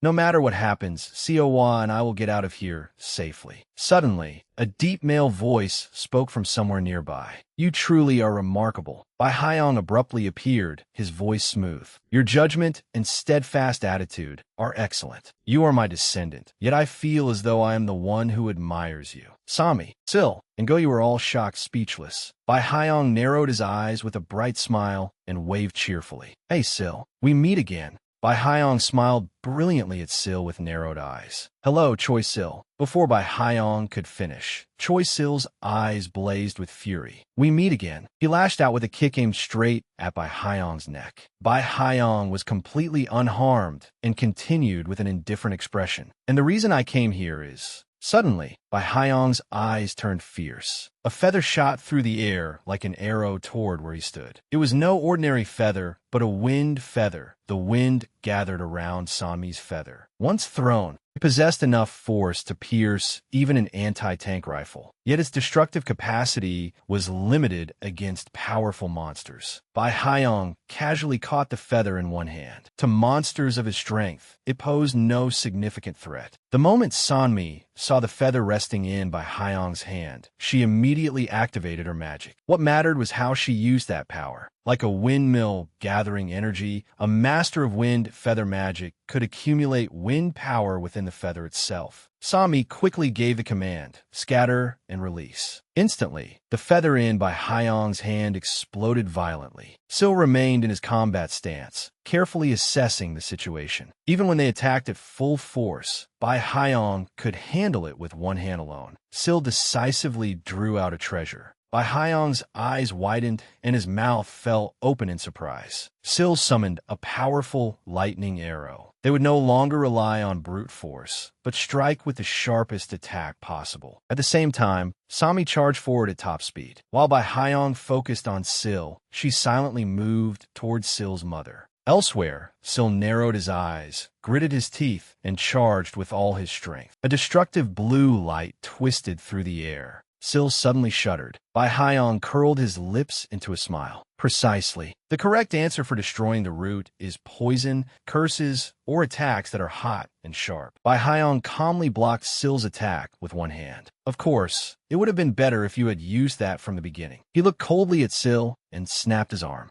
Sami trembled in horror as she witnessed it. Sil's breathing became ragged with pain, and he collapsed to the ground. Even if one knew how to use righteous energy, regardless of its source, controlling and using it effectively was another matter entirely. Bai Haiyang's hand was stained with Sil's blood as he looked at Sami with contempt. Bloodlines truly have a great influence. Sami immediately went on guard. The goblin who had attacked Choi Sil today was Bai Haiyang. Sami's brows furrowed deeply, her gaze gentle yet resolute. It would be best not to approach him. She tightly gripped several threatening feathers. This time, one hand would not be enough to deal with him. Bai Haiyang lightly scratched his head and gave an awkward, wary smile. All right, the wind feather you threw earlier was impressive enough. I do not think I could stop more of them with physical strength alone. But your friend is in a condition that prevents you from using your full power, isn't he? Sami fell silent at his words. Bai Haiyang's expression suddenly became thoughtful and unreadable. The moment you use your full strength, not only I, but everything around us will be torn apart. Even if Choi Sil somehow survives. Bai Haiyang turned his attention to Sil's mother. But while you bear that burden, wind feather magic is unsuitable. Then Bai Haiyang's face brightened into a cheerful smile. Anyway, I am glad I came to help him. With a gentle smile, he continued. Choi Sil's attack made everything a misunderstanding. Well, I may look suspicious, but at least you should have asked why I came. Bai Haiyang glanced back at Sil, who was struggling to rise. Perhaps that punch helped you calm down. Bai Haiyang put on a gentle expression and continued casually. To be honest, I did not expect to see you again so soon. But they crossed the line. I knew there would be some disturbance today. I thought they were focused on me. Bai Haiyang calmly revealed his plan. Actually, I left behind a few traces leading to me. But for some reason, they followed you instead of me. Had I known it would turn out this way, I would have approached more quietly. My fault. I am sorry. Sweat covered Sil's face as he panted and spoke with difficulty. You did not come here just to say that.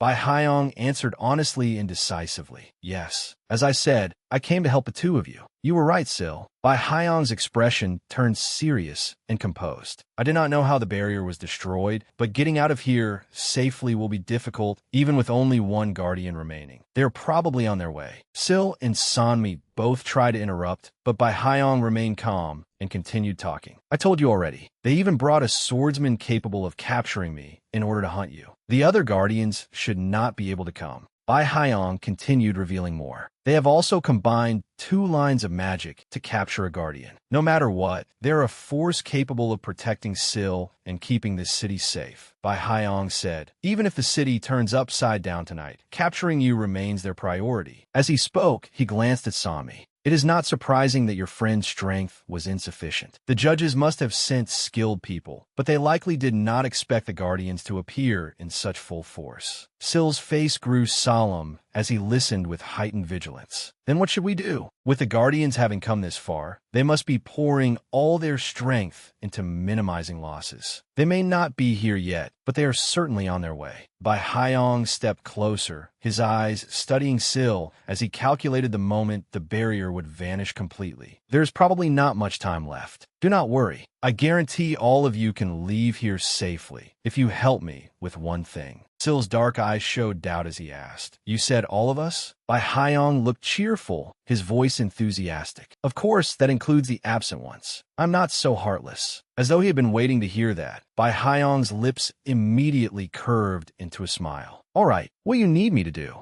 Bai Haiyang walked over to Sil, leaned close to his ear, and whispered, It is not difficult. It is only... Sil's face became completely stunned, and he could not say a word. Bai Haiyang stepped back and scrutinized him. Well, that request is not too burdensome, is it? Sil's expression darkened, and his voice was hoarse. All right, I accept that request. Before Sil could finish hesitating, Bai Haiyang quickly arranged everything. Yes, that is a good idea. Just go downstairs and leave this place immediately. Sil looked confused. What? Bai Haiyang did not take his eyes off his phone as he spoke evenly. Really, you do not have to fly. Just walk out in any direction. No one will stop you. I know what I am saying. I just killed the third guardian. He put on an innocent expression and smiled mischievously. Sorry for telling you only now, but a long explanation would have taken more time. The phone in his hand vibrated, as though it was exactly what he had been waiting for. Sami watched carefully. Hello. Bai Hyong calmly answered the caller. Who else could it be? The person who killed this phone's owner. Get to the point. There is no need to bait me.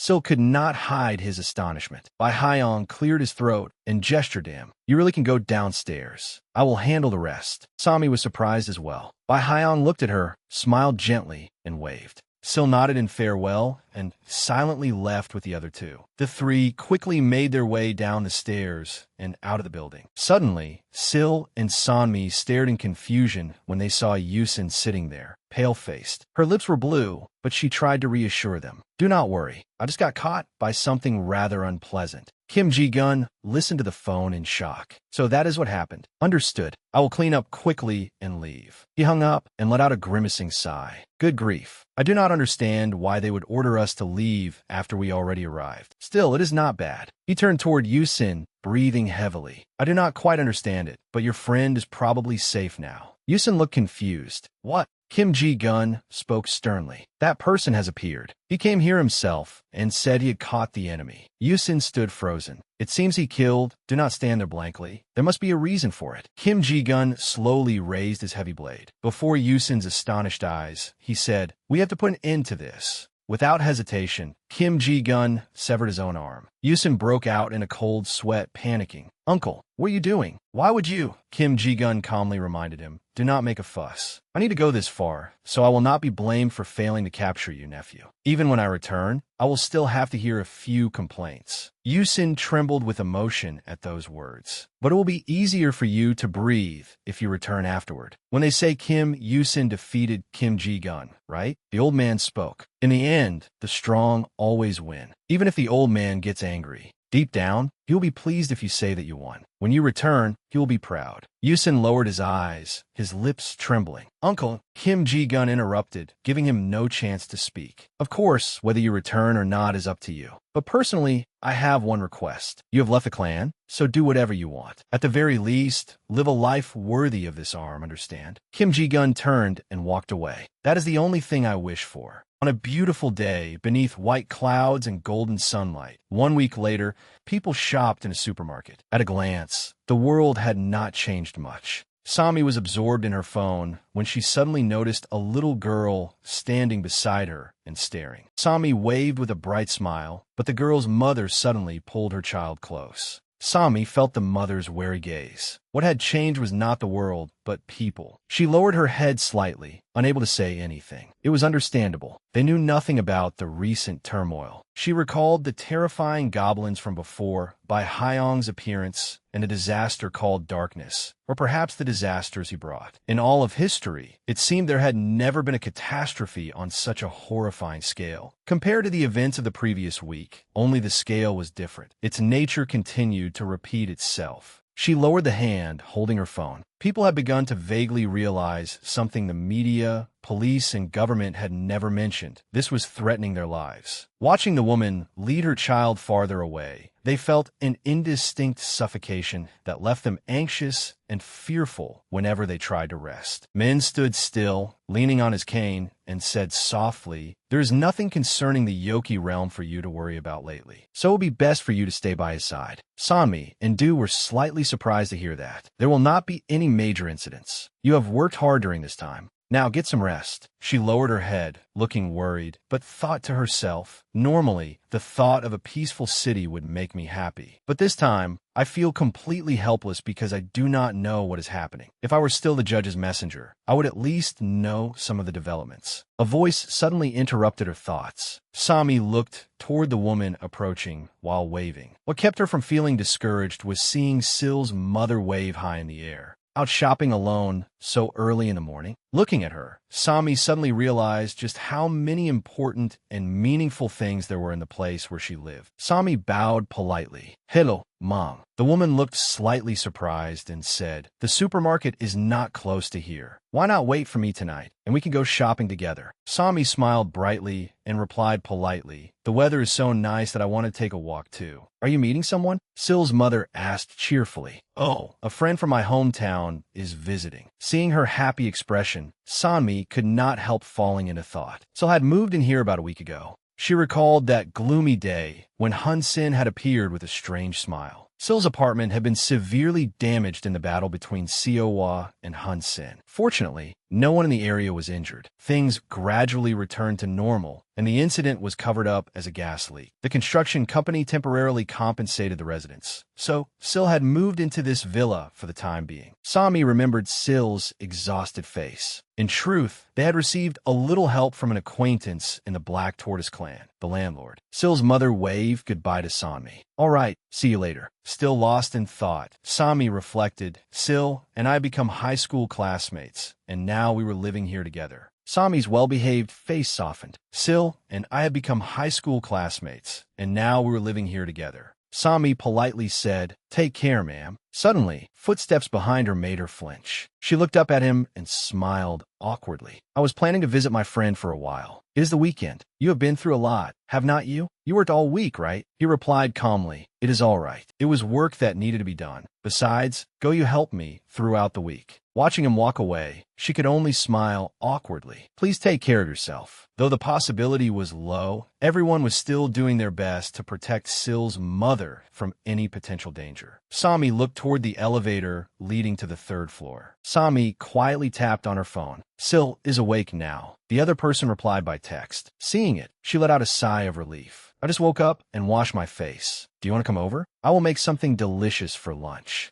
Thank goodness. The food began to be prepared. Sami's gaze settled on Sil, who was looking at his phone. He had been utterly exhausted the week before. As she cooked, she kept glancing back at him worriedly. He had stayed inside for the past few days, and today was the first time she had seen him since they moved. The knife in her hand trembled slightly. At the very least, she wanted to lift his spirits. While she was tense, he had been standing behind her for some time. You do not need to cut the fish cakes one piece at a time like that. Sami jumped and stammered Sil. With an indifferent expression, Sil instructed her, it is easier to stack them and cut them all at once. If the knife is dull, use scissors. Then Sil glanced at the boxes beside her. You are only seasoning it with chili paste? No sugar or soy sauce. It would taste better with some sliced chili peppers too. Sami answered awkwardly, ah yes. He thought for a moment, then turned back. I have some in my place. Try adding a little. He put several rice cakes into a bowl of water to soak before boiling them. Sil set out 2 plates and said,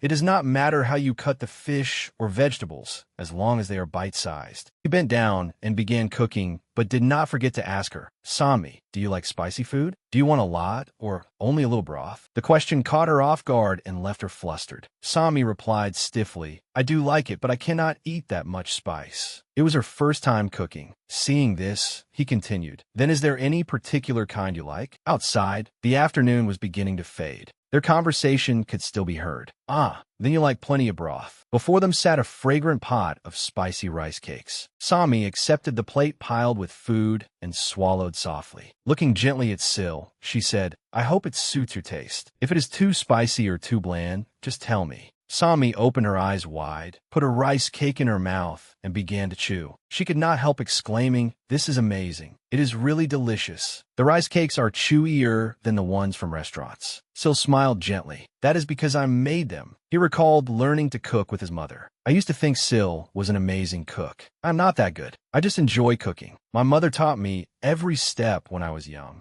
A smile unconsciously formed on his lips as he softly said, thank you. Sami froze upon hearing him and could not help thinking, she went out of her way to buy ingredients for me, did she not? Actually, I'm not in such bad shape that you need to worry about me. For a moment, I simply forgot that and thought about what has happened lately. He continued questioning himself. Was it really right for me to go save people that day? His fork repeatedly poked at the rice cakes on his plate. In the end, I did not save anyone. Things only became worse. People were injured, and some even died. The more he spoke, the more negative he became. Even my mother and my closest friend got dragged into the trouble I caused. Sami comforted him anxiously. But that was not your fault, Sil. You might be criticized for being careless, but you are not guilty. Hearing Sami's words, he merely replied indifferently. What happened at the apartment that night was entirely because the shamans acted improperly. Perhaps. Then Sil said frankly, I know what you were worried about, Sami. I am fine. Even if I blame myself, I will not be discouraged by it. Sil clenched his hand to restrain himself. But this incident made me realize a few things. Sil's eyes darkened. He said quietly, I realized how much consequence a person's actions can bring, and how heavy that responsibility can be. Sil put a rice cake into his mouth and continued slowly. Thinking that it was fine, even if lives were in danger, was far more arrogant and selfish than I had imagined. I was not even capable of ending it with my own life. Now that Siwa has returned, I'm trying to focus on what I can learn from this. Hearing that, Sami gave an incredulous gasp. Siwa has returned? But I thought she was still there. Sil quickly explained. Siwa's room is directly above ours. Sil recounted what had happened the previous night. Last night, I woke up because I heard footsteps upstairs. Sami slightly furrowed her brow, thinking, the soundproofing in this villa is not very good. Still, Siwa returned so early. Something must be wrong. Sami's thoughts wandered as she recalled what happened right after the battle with the shamans. Siwa had returned to the Yoki realm to rest. Filled with curiosity, Sami headed straight there. Without even telling her, Siwa had entered the code to her house. There had been no word that she had returned the previous night. The door stood slightly open, and Sami's voice echoed inside. Siwa. Sami poked her head in and hesitantly entered. Are you in there? If you came back, you should at least have stopped by. There she found Siwa unconscious, curled up on the floor. Sami screamed in fright. Siwa. A voice came from a cafe. There are no wounds or blood? Goyu asked calmly over the phone. When was the last time you saw her healthy? Then he said, in that case, she may have been like this for the entire week. You know how proud Siwa is. Since she did not think it was necessary, she probably tried to hide it. Sanmi pressed her fingers to her brow and listened with a weary expression. Her returning meant that she could handle it herself, but in reality, oh no, what should we do? Goyu's voice continued over the phone. To treat Siwa, the only way is to take her back to the Yoki realm. No one in the human world can treat a yokai. But understanding Sami's concern, Goyu continued slowly. Even though doing so may endanger her life, she could lose her status as the next successor candidate. The fox yokai of Siwa's clan have a peculiar custom. There was a hidden struggle among clan members. Even though they shared the same bloodline, they fought over personal interests, and schemes and deception were ordinary matters. Some died in the process, but they believed only the weak deserved to die. The members coveted the successor's position, yet Siwa had never shown any weakness or deficiency in her skills or character. But now, rumors that she is unwell will spread quickly. No one knows what the other fox yokai might do to bring Siwa down. So looked at her lying painfully in bed with deep concern. Goyu's voice came through from the cafe. There is one way, but I cannot be sure it will work. Sami's voice immediately brightened over the phone. Really? Whatever it is, please tell me. What can I do to help her? Goyu took a soft breath, then carefully explained, if the cause came from the battle with the shamans, then she should not have any additional injuries. It is probably not an injury or illness. You know what it is, do you not? Damage caused by spirits. Sami was stunned and immediately protested. That is ridiculous. Siwa was hurt this badly by just one evil spirit. Goyu replied, perhaps she thought so at first too. That must be what happened. His voice remained gentle despite his cold expression. In any case, if an evil spirit is truly responsible, she does not need to return to the Yoki realm. There are some specialists nearby. Goyu's eyes suddenly brightened. Right, they live in the same villa as you. Clutching the phone tightly, Goyu said, I have already contacted them. They will arrive soon. A figure was already standing at Siwa's door. The corner of her mouth curved upward slightly as a voice rang out. How curious. Gong Jiang and Wang Hui stood in front of Siwa's house. Why would a young lady from the Fox Yokai clan need an ordinary ghost like me? Siwa lay motionless on the bed, breathing heavily. She had no vitality at all. Gong Jiang's eyes were fixed on her as she gently reached out and checked Siwa's pulse. With a faint smile, Gong Jiang said, all right, there's one thing I can say for certain. Xiaohua and Sami waited anxiously at the side. Gong Jiang looked at them, her face clearly worried. If she is not treated properly, she can last 3 days at most. After that, she will stop breathing. Sami became frightened and even more agitated. Then is there no other way? Some kind of ritual or exorcism? Gong Jiang explained calmly. It is like getting soaked on a rainy day. The treatment itself is not complicated. Xiaohua's face darkened as Gong Jiang plainly described her condition. But depending on the situation and the opponent, we can choose several strategies. The best option is to clear away the rain clouds so the sky becomes bright and sunny again. The body will dry and warm itself naturally. If the rain is too severe to remove, we can find shelter and wait for it to weaken. It may not be perfect, but at least she will not be drenched. Suddenly, Gong Jiang hesitated and asked softly, "But how is this person poisoned to such an extent?" An image of Hun Sen's wooden tube flashed through her mind. I do not know who created this curse, but that foolishness alone is enough to warrant a death sentence. Thinking of how Hun Sen had secretly kept something so dangerous made her furious. When people who deal with spirits are oppressed by vengeful souls and cannot handle them in time, or lack the courage to do so, they create something like this. Gong Jiang lowered her head, half closing her eyes as she said helplessly, "In any case, I am sorry, but I have no authority to do anything." Sami quickly stepped forward, her voice resolute. "Then at least try something." But Gong Jiang's warning immediately silenced Sami. "It seems you are deceiving yourself. Of course, I'm not refusing to intervene because of personal feelings. I have no obligation to save that person." Gong Jiang's gaze remained firm as she continued. "As I said, what is inside her cannot be dealt with." Judging Xiaohua's condition, Gong Jiang stated with certainty, "It cannot be removed. If someone extracts it, it will not affect only one person. It will implicate everyone around her as well." Gong Jiang held her ground. "By my assessment, if this happens, more than 1,000 people will be affected by that terrifying thing. She has endured only because her powers are exceptional." Sami trembled, pressing her lips tightly together as she listened in silence. No matter the outcome, sending them to the underworld is the proper choice. Doing this for personal reasons is far too dangerous. A clear male voice suddenly interrupted Gong Jiang. Sami and Gong Jiang immediately turned toward the voice. "I may not know much about spirits, but if it were you, you would find a way, would you not?" Wang Hui leaned against the doorframe and spoke into the room. "No matter how foolish or dangerous the method may be, as long as we do not interfere directly, even if they cause trouble, it would not be shameless enough to drag us down with them too, right?" Wang Hui's sharp gaze swept towards Sanmi and Sil. Sil stood silently, unsure how to respond, but Sanmi spoke up in time. "That is right." Gong Jiang asked, "But sir, why?" Wang Hui's face turned cold as he replied indifferently, "That fox is not worthy of becoming my opponent anyway. I have no reason to show mercy."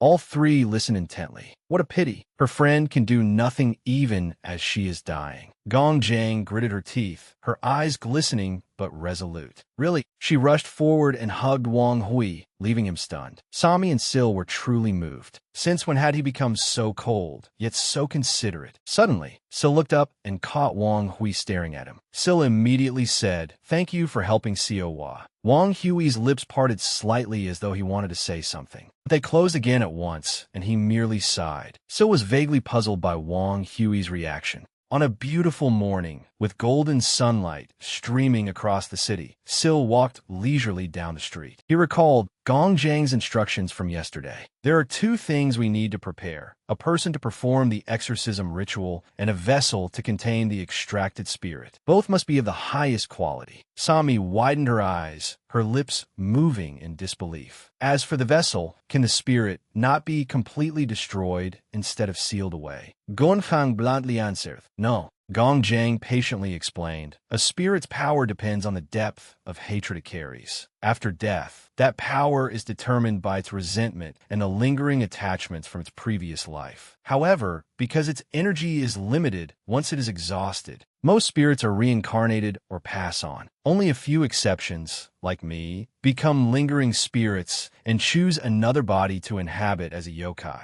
Sami and Sil stood silently, listening closely. But exorcism is different. It interferes with and transforms an entity's existence through magic. It can create tremendous hatred, yet it cannot become a lingering spirit. Wang Hui, standing nearby, remained completely relaxed. That is why I'm worried that its resentment will spread. Unable to reincarnate or become a yokai, it will possess new bodies at will. Gong Zhang's explanation made everything clearer. That is why the usual tool is a spirit vessel, which can bind it. It is not a body of flesh and bone, but it allows the spirit to roam freely without being suppressed. At that point, Gong Zhang's voice lowered, and she hesitated. The problem is that the vessel's quality must match the spirit's power. For an ordinary spirit, any adequate vessel will do. But for a high-level spirit, even an exceptional one may not be enough. Sami rested her chin on her hand, deep in thought. Then Sil, looking uneasy, asked, "What about the person performing the ritual?" Gong Zhang answered directly. Exorcism itself is a ritual performed by a person. She calmly addressed each concern. Moreover, exorcism demands extremely high standards from humans. Exorcists are people with genuine experience in this field. If you're asking how to find someone like that, did I not already say so? Their numbers are incredibly small. An elaborately carved gate stood before him. Sil looked up at the tightly closed gate. Siowa's life was in danger, and he could not simply ignore it. But coming here in the first place had not been a good idea. The moment Isa Yul saw Sil, the bag in her hand dropped to the ground. She clenched both hands, her body trembling with anger. Sil quickly recognized her and turned to greet her. "Oh, hello. We've met a few times before, haven't we? Aren't you Yusin's relative?" The two of you lived together. Before he could finish, Isa Yul drove a front kick straight into Sil's face. She frowned, teeth clenched, her fury plain to see. So was caught off guard and toppled backward. Isa Yul's eyes were ice cold as she growled. "Don't joke around. I'm not some ordinary yokai. Even if I have half-human blood, I still have my pride. How dare you show your face here?" Sil remained silent, merely wiping the blood from his mouth. A flicker of guilt crossed Sil's eyes. "Do you know how much trouble you caused my master?" Hearing the familiar voice, Yusin's eyes widened in shock. "What did he do?" Still groggy, Yusin slowly stepped outside. "Master, if someone hears that, I'll be dead." Seeing Sil sprawled on the floor, Yusin asked softly, "Were you the one who tried to contact me while I was asleep?" After saying that, he gestured sharply. "What are you staring at? Don't just sit there. Get up and leave. You're making me uncomfortable." At that hateful expression, a water bottle was slammed onto the table with a loud bang. 2 paper cups were tossed aside as well. Yusin looked somewhat troubled. "Isn't that a little too much? We have plenty of drinks at home. At least let me make some tea or hot water." Ji-gun stood with his hands on his hips and reminded him irritably, "The last time you came here, you thought Sil was a good person, but I judged him by appearances again. Maybe it's because he resembles you, willing to sacrifice everything to protect a goblin, even giving up a brilliant future." Sil could only bow his head, unable to say a word, as he chose the harder path. Yusin protested gently. "A harder path? Can't you put it more positively? A freer life, more independence, more confidence." Ji-gun reluctantly apologized for being negative. As Yusin filled the cups with water, he said, "Well, you've heard already." Yusin told his story in a serious voice. "I didn't leave home because of some impulsive teenage rebellion. I even left my family behind." Unable to hide his sympathy, Sil blurted out, "Yusin." Yusin's voice lowered as he gently explained, "That's why I said it isn't your fault. You may not believe it, but I've been planning this for a long time. In any case, I don't owe anyone an apology. I'm no longer that person. Everything I've done until now wasn't because you're my friend, but because I believed it was the right thing to do." In the small house, only Yusin's calm voice echoed. "I lived on a government salary and devoted myself to the people of this land. Protecting you and your mother was the duty of an official." Yusin picked up the cup from the table. "But now that I'm no longer that person, I'm just a homeless teenager with nowhere to go." He parted his lips and continued, "You said you needed someone to perform a ritual, right? You came to the right person." At that, Sil could not help brightening. "I may not be the best shaman in the city, but I'm definitely in the top 3. Yusin stared directly into Sil's eyes, his voice meaningful. "But anyone who wants to hire me must pay a suitable price, even a close friend." Without hesitation, Sil immediately agreed. "Fine, I can pay anything, and if I can't, I'll find a way." Yusin abruptly turned toward Ji-gun, his gaze authoritative. Did you hear that? He grinned smugly, full of confidence. The person before him was not merely a friend, but his first generous customer. Naturally, he had to treat him well. Ji-gun frowned in confusion, but said nothing. He only let out a helpless sigh. Yusin went straight to the point. You said this world is divided into two parts, the human world and the Yoki realm, with most residents traveling between those two supernatural realms. Most. As he enjoyed a fragrant slice of cake, Yusin continued, You mean the human world and the yokai world are like two continents floating on a vast sea, and there are many small worlds between them, like islands? Chewing his cake, he explained, Some humans and yokai live there. Those islands belong to uncharted territory, beyond the jurisdiction of modern law or the Demon King. Yusin slowly revealed more to Syl. You must have heard of them in fairy tales. Majestic mountains, like the peach blossom land where immortals live atop the peaks. And vast seas, with dragon palaces, great cities, and kingdoms beneath the ocean floor. Syl's eyes grew round in amazement. There are that many places? Yusin replied calmly, Not exactly. Most are tiny, no bigger than a town, or even as small as a shopping center. He continued, The people there are educated and belong to the upper class. As for the yokai, many were once kings of the ancient yokai, but they no longer care about human customs. Some have attained enlightenment and even ascended, leaving the mortal world. Syl broke into a cold sweat, unsure how to react. That's interesting, but what does it have to do with the service fee? Yusin leisurely sipped his tea. You can't pay me right away, but you said you'd find a way. 2 days from now, the Dragon Palace, one of the places I just mentioned, will hold a birthday banquet for the Dragon King's youngest princess, along with a small martial arts tournament open to both humans and yokai. On the eastern shore, where the waves crashed relentlessly, Gu Parayan lightly stepped onto a rock. With both hands clasped behind her back, Gu Parayan wore no expression. She merely smiled faintly and gazed into the distance. From a small pavilion on the cliff, Yusin and Syl silently watched. Hearing a greeting from behind him, Yusin turned around. Greetings. Gu Parun bowed politely. I am Gu Parayan, the steward of the Eastern Sea Dragon Palace. You may call me Madam Gu. Thank you for attending the princess's birthday banquet as a representative of the Water Bureau.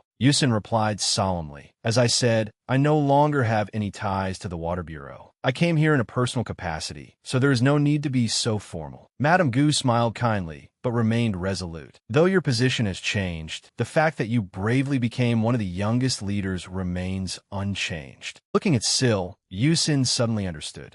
He put a hand on Syl's shoulder. This friend has served me since childhood. Yusin looked directly at Gu Parayan and said clearly, his name is Choi Syl. Though he is not from the Water Bureau, his skills are excellent. I brought him here to participate in the martial arts tournament. Remembering his conversation with Syl, Yusin explained that the Dragon Palace was special, despite the Dragon King and his people being extraordinary. They had never fought yokai or harmed humans in thousands of years, always maintaining neutrality. Yusin told Syl seriously, that is why both humans and yokai may openly participate. Syl hesitated, still having another concern. Yusin confidently replied, As I told you, this is neutral territory. The Dragon Palace has its own strict rules. For thousands of years, it has always welcomed humans. Isn't this safer than the human world? The only problem is that you're a yokai. Pointing at Syl, Yusin said firmly, A yokai accompanying me could make others suspicious. Even if the Dragon Palace residents say nothing, the other guests may pry and question us. Syl tilted his head slightly. But this is a martial arts arena. What if I can't use goblin arts or weapons? Yusin immediately cut in. There may still be another way. He seemed to have thought it through carefully. Although I didn't see your fight with the Geikyung family, I know you can use righteous energy. Syl objected, but it isn't as strong as goblin arts. That doesn't matter, Yusin said gently. I'll handle the difficult fights. You must pretend to be human. That is my condition. Back in the present, Gu Parayan calmly guided them step by step. Before inviting you into the palace, I will briefly explain the upcoming tournament. She spoke clearly, giving careful instructions. As you know, tomorrow's tournament is being held in celebration of the princess's birthday. The curtain will rise during the banquet, but the roster, competitors, and finalists must be decided before the banquet ends, so it will be difficult to hold every match in full. Yusin immediately understood. You mean we have to pass a preliminary round? Gu Parayan gave a slight bow. That is correct. Please forgive the inconvenience, but the number of participants has far exceeded our expectations. 2 black jade tokens appeared in front of Sil and Yusin. The jade tokens issued to you will serve as your individual competitor badges. During your 2 days here, they will also allow us to monitor your location and condition. Everyone's eyes immediately focused on the mysterious black jade tokens floating in the air. Once you take one, it will belong exclusively to you. It will also prove that you have become a tournament contestant. Hearing about the token's function, Sil grew worried and glanced at Yusin. The tokens can roughly measure their owner's energy and determine their realm, so don't worry too much. Yusin understood and whispered reassuringly, "Don't worry. The mask you're wearing can conceal your energy perfectly. The jade token will identify you as human." Gu Parayan concluded with one final reminder. Once again, thank you both for participating in the tournament. Now, then, without making you wait any longer, I will escort you to the preliminary venue. A whirlpool opened upon the sea, forming a passage. Deep beneath the ocean was an arena bearing the mark of the Dragon Clan. In an instant, the 3 figures appeared on the fighting platform. Gu Parayan led Sil and Yusin into position, while Yusin coldly looked across the arena. 3 figures appeared on the other side as well. Yusin lowered his voice and signaled Sil. "They seem to be our opponents. The Red Cave siblings are here too." Madame Gu spoke gently. "Then I will explain the preliminary rules first. Matches will be held consecutively. Contestants will continue fighting until they have lost twice." Yusin frowned. "There are no clear rules for advancing, are there?" Madame Gu replied, "That is correct." With a warm smile, she continued, "If you lose twice, you will be eliminated from the preliminaries and must wait for further instructions. At the end of the preliminary round, rankings will be determined by total victories. The 8 teams with the highest scores will advance to the finals." Yusin's brows drew together in dissatisfaction. These rules aren't transparent. Even if losing sounds safe, most contestants will not give up easily. He sank into thought. If the finals were tomorrow, this preliminary round was nothing less than a long race with no visible finish line. The moment they lost control, everything would collapse. Remembering Gu Parayan's words, Yusin thought, so this is why contestants must clear the individual screening first, to keep them from estimating the number of participants. But does it really need to go this far? This isn't a preliminary round anymore. Yusin froze in surprise.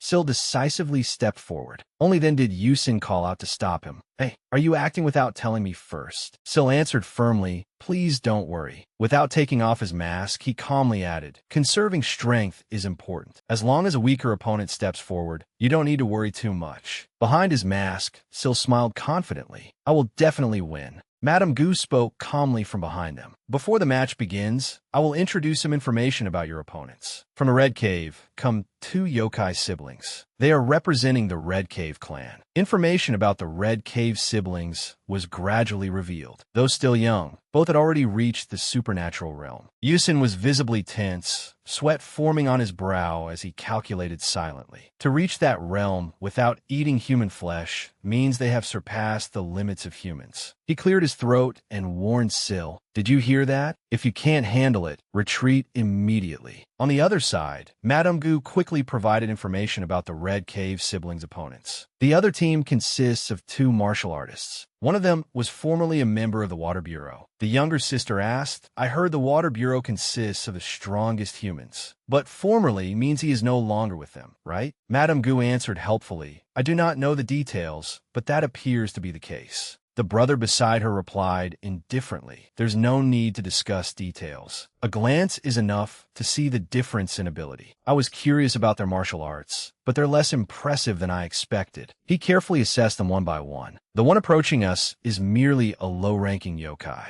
The human behind him is probably stronger. Then he asked Madame Gu another question. "If my opponent dies before losing, will I be held responsible?" Madame Gu answered bluntly, "No. Everyone must be prepared for accidents that may occur during the match." The brother's lips curled into a smug grin. He stepped forward and said, "Dan, leave those 2 to me." His younger sister exclaimed, "What?" As he walked, he glanced back at her. The preliminary round has consecutive matches, so it doesn't require much strength. We should kill and eat our opponents before we lose, so we can become stronger. His sister frowned anxiously. "What? Then you're going to?" The brother reassured her. "Don't worry." He smiled arrogantly, confidence written all over his face. This will be the first human my little sister gets to taste. Of course, we'll enjoy him together. Soon, he faced Sil and raised a hand, provoking him. Come on. Sil looked awkward, unsure what expression to make. The brother began concentrating energy throughout his body. You're quite bold, coming here with such a young and weak-looking face. Senior, I'll make the first move. Watching from behind, Yusin could only smile wearily. Arrogance and aggression alone would solve nothing. Attacking quickly before losing was one thing, but Choi Sil was not the type to obediently follow such a plan. The last time he fought, his instincts had been remarkably impressive. Without any warning, Sil suddenly leaped forward. He rushed at the brother at tremendous speed. Seeing this, the brother sneered, while Yusin grew worried. Right before the brother's eyes, Sil threw a straight punch. The brother blocked Sil's fist. Yusin's pupils widened in alarm. That hand. With his other hand, the brother concentrated power into 2 fingertips. Twin Fong venomous serpent strike. He thrust towards Sil with a technique formed from 2 different variations. Memories of a vicious serpent yokai flooded back. Sil must have faced someone who used poison before and experienced its bitterness. From the information he had learned about yokai, he could read his opponent's movements. Even before becoming a half yokai, his bloodline had granted him guardian skills. Sil nimbly twisted away from the strike. He was a first-rate martial artist, proficient in many forms of combat. Panic flashed in the red cave yokai's eyes, as though this were the first time anyone had seen such a thing. Sil suddenly launched a high kick, martial arts from a distant continent, capoeira. The red cave yokai's face bruised as he staggered back. The technique was too powerful for him to suppress, so did not stop. He rushed in again. The red cave yokai tried to resist, but his efforts were far too ineffective. The secret of Sil's strength gradually became clear. Like other human martial artists, he used movement to enhance his physical power. The red cave yokai gritted his teeth in pain and helplessness. Another powerful punch struck the opponent's face. Sil unleashed blow after blow, giving the red cave yokai no chance to counterattack. Watching from outside, the younger sister cried out, "What? He hit my brother 3 times with that move." Yusin's eyes never left the match. Not bad. He has the upper hand. The problem is the gap in their strength. Yusin thought, Sil's righteous energy is still only at the basic level. Because of that gap, even after landing 3 blows, he still cannot overcome the opponent's greater destructive power. Sil continued his relentless assault. The red cave yokai's eyes were bloodshot as he struggled to endure. How long can those movements last? If I counterattack even once? Suddenly, his face turned pale. A sharp sword appeared in Sil's hand. Sil said evenly, "Then you won't get hit a 4th time." With a swift horizontal slash, he cut across the red cave yokai's body. Light shone directly down upon the great circle, the 2 fighters at its center. The yokai raised his hand over his head in pain as Sil prepared to bring his sword down. Suddenly, the energy vanished. Sil lowered his weapon and stood frozen before him. Trembling in pain, I was stunned. What? As Sil looked at me, he seemed to be calculating something. Yokai truly possessed extraordinary vitality, though their resilience differed by species. After being defeated, they could usually recover most of their stamina, sometimes even nearly their entire bodies. Sil reached toward my severed lower body. However, even species with exceptional regenerative powers had parts that could not be restored. Drops of blood fell at Sil's feet. It was the yokai stone, a sparkling purple gem in Sil's blood-soaked hand. To a yokai, it was like a second heart, perhaps even more important. Covered in blood and pale-faced, I struggled to speak. "Give it back." Though he trembled as he begged, Sil merely continued thinking. Even if the body were regenerated, it would return to its original state, and the yokai would have to start over, relearning everything it had acquired. He crawled to Sil's feet and reached out to grab him. "Give it back." But Sil ignored him and quietly walked away. My sister turned back in alarm and hurriedly demanded, "Sil, is this really allowed? He just took my brother's yokai stone. What does that have to do with the tournament?" Sil's answer left her frozen. She had asked the wrong person. She could feel the powerful aura radiating from him. Rather than rigidly following the rules, there's a far more effective way to settle this. If you want your brother's yokai stone back, kill me or defeat me. It's that simple. Sweating heavily, she listened to every word he said with a furrowed brow. I'll make this clear. Whether you want my body or anything else, I do not care. Dan and her brother, standing nearby, turned pale. Considering his ability, there is nothing particularly remarkable about him. Is this the level of a human martial artist? Madame Gu watched and assessed him from afar. If even a subordinate is at this level, just how powerful must his master be? After considering it, she spoke, making Yusin tense. No wonder the former Water Bureau chief trusted him enough to bring him here. He possesses extraordinary martial arts. Recalling the brutal match from earlier, she could not help but admire him. His supreme technique and instinct had overcome a vast gap in energy. Moreover, his finishing blow had been brilliant, saving his strength until the end and dispersing his energy, rather than concentrating it. If he had displayed his full power from the beginning, he would not have exposed such a major opening. Yusin listened to her assessment. Judging from his aura, Sil had not trained for very long, but once he accumulated more inner power, he would undoubtedly become formidable in the future. Yusin clasped his hands behind his back and replied, "It's nothing much." He forced a strained smile, though he was worried inside. Sil was talented, but facing opponents of that caliber would be difficult. In truth, Yusin did not see it that way. He recalled the strange mask and the plan he had been unable to explain. The mask he gave Sil did not merely conceal his yokai energy. It also limited the release of power whenever Sil needed to use a large amount of inner force. Furthermore, even with martial talent, humans still needed training. Unlike yokai, they could hardly increase their inner power quickly through hunting. Yusin carefully calculated every step. With the mask on, Sil became a newly awakened goblin with high-class yokai talent. So, regardless of his gift, he still lacked the necessary training. Every circumstance had been arranged so that the plan would be as effective as possible. According to the original plan, this was unavoidable. Yusin always prepared for the worst-case scenario so that he could take appropriate measures, and things were proceeding exactly as expected. He could not help feeling a little pleased with himself as he imagined approaching Sil to comfort him. "Sorry, I couldn't help much. It's all right. It happens." Sil looked utterly dejected, but this was only the beginning. He still had limitless potential to become a powerful martial artist. Proudly pointing to himself, Yusin declared, "Just trust me. I'll teach you every martial art and secret technique I know. Together, we'll work together and win." Sil looked at Yusin shyly, his eyes brimming with tears. The two regained their spirits and clasped hands in determination. But that was only a fantasy. Yusin covered his face in despair. That was Yusin's plan. Looking at Sil's embarrassed expression and the confidence in his eyes,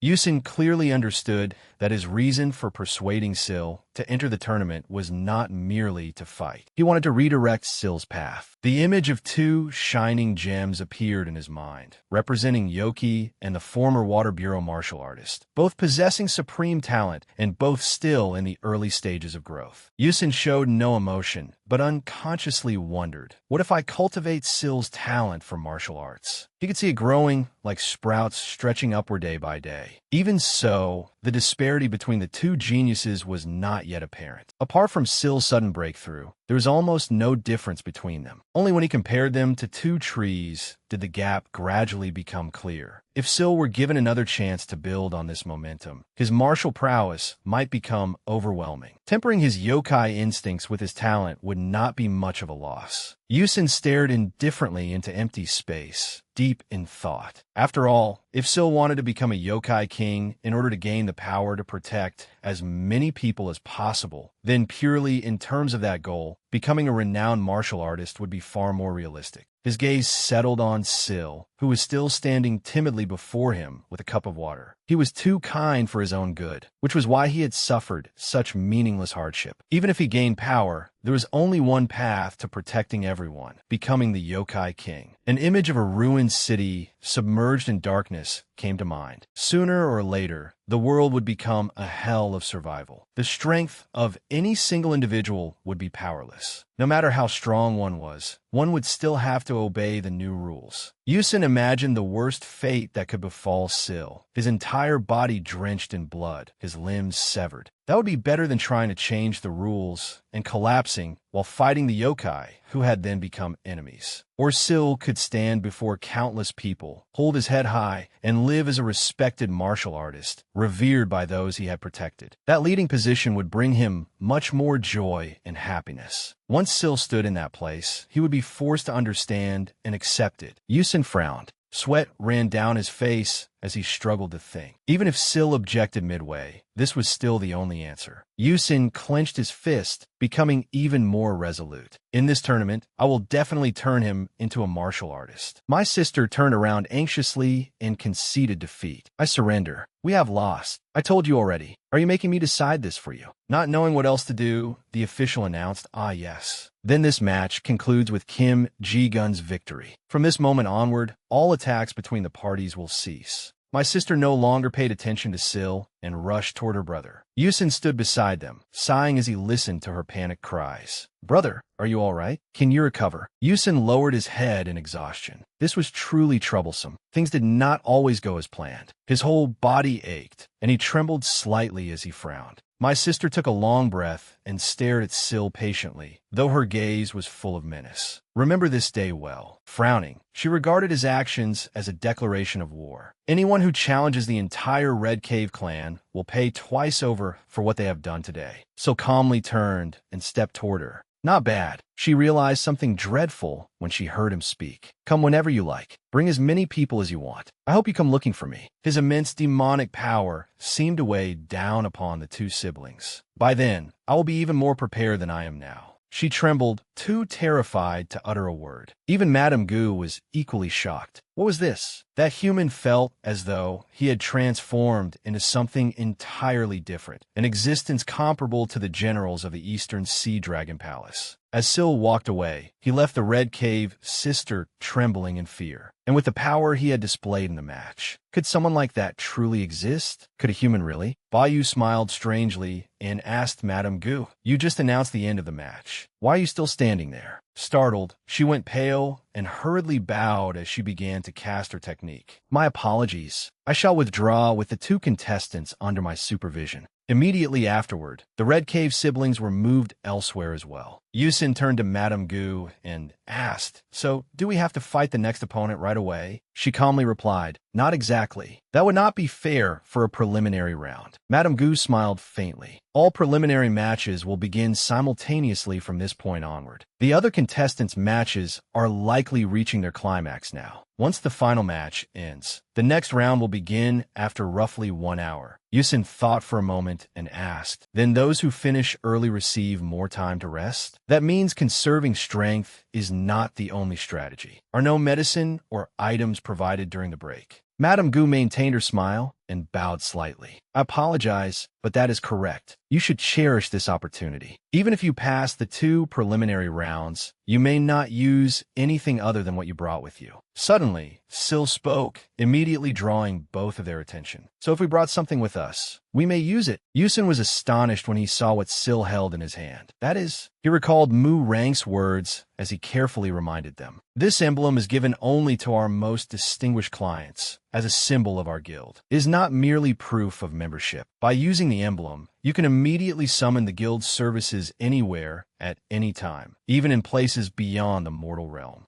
Yusin stared at the object in amazement and repeatedly questioned him. "This emblem, that is a VIP membership card for the Scholars Guild. Where did you get that? People go to great lengths to obtain one." Sil's next words made Yusin suddenly realize something. "What are you saying, Master? Didn't you personally give it to me when I left home? You said I could take it with me." Yusin turned away awkwardly, his lips twitching as he replied, "That's right. I did not forget. But what would happen if people found out you had brought it out here?" Madame Gu bowed and gently explained, "If this were the main hall of the Eastern Sea Dragon Palace, there would certainly be a problem. But this is merely an outer area where soldiers train. As long as those summoned do not directly participate in the martial arts match, purchasing items like these is not prohibited." Looking at the emblem in Sil's hand, she added, "However, the energy needed to summon supplies and restore energy depends on the distance. Since this place is separated from the other realm, you will only have one chance to use it today. Therefore, it would be wise to carefully consider when to summon it." Yusin looked at Sil anxiously and began considering the implications. These contestants were more interesting than he had expected. Were they the people the Dragon King was seeking? Sil innocently turned to Yusin in agreement. "That is right, Master." Yusin understood that one should always think carefully before acting. Still, they would probably obtain good results. As Madame Gu prepared to leave, Yusin had already planned the next steps. This match had ended unusually quickly. Let us see how the other matches are going. There must be some intense ones, since the contestants' strengths are usually not too far apart. A purple flame appeared in Madame Gu's hand, and she immediately understood. What is this? 5 other matches have already ended. Elsewhere, a woman stood in tears before a bloodied figure at her feet, her entire body trembling as she sobbed before the brutal arena, which was stained with blood everywhere. Xiao Huai sighed and began to complain. I cannot understand them. They were given 2 chances to live. She strode powerfully and proudly out of the arena. Do the trash in this place not know fear? The attendant beside her was also stunned and lost in thought. What incredible power! She had annihilated 2 high-class yokai in an instant. When she said she would enter the tournament alone, he had thought she was arrogant. As he remained absorbed in his thoughts, he wondered, could a lowly creature truly reach the level of a divine being? Suddenly, without looking back, Xiao Huai spoke. My first question, and my last, is this. Hearing her question, the man answered submissively. The winner's prize is truly as I heard, correct? Yes. The Dragon King is extremely interested in this tournament and has high expectations for it. The room fell silent, with only his voice remaining. Besides money and generous gifts, should you win, you may choose any treasure from the Eastern Sea Dragon Palace treasury. Sweating, he continued to explain deferentially. The Dragon King will personally accompany the winner to the treasury and advise them in selecting a treasure. Xiao Huai replied bluntly, there is no need. Tell them to forget it. A mountain of treasure is no different from a mountain of firewood. Her eyes turned cold as she emphasized,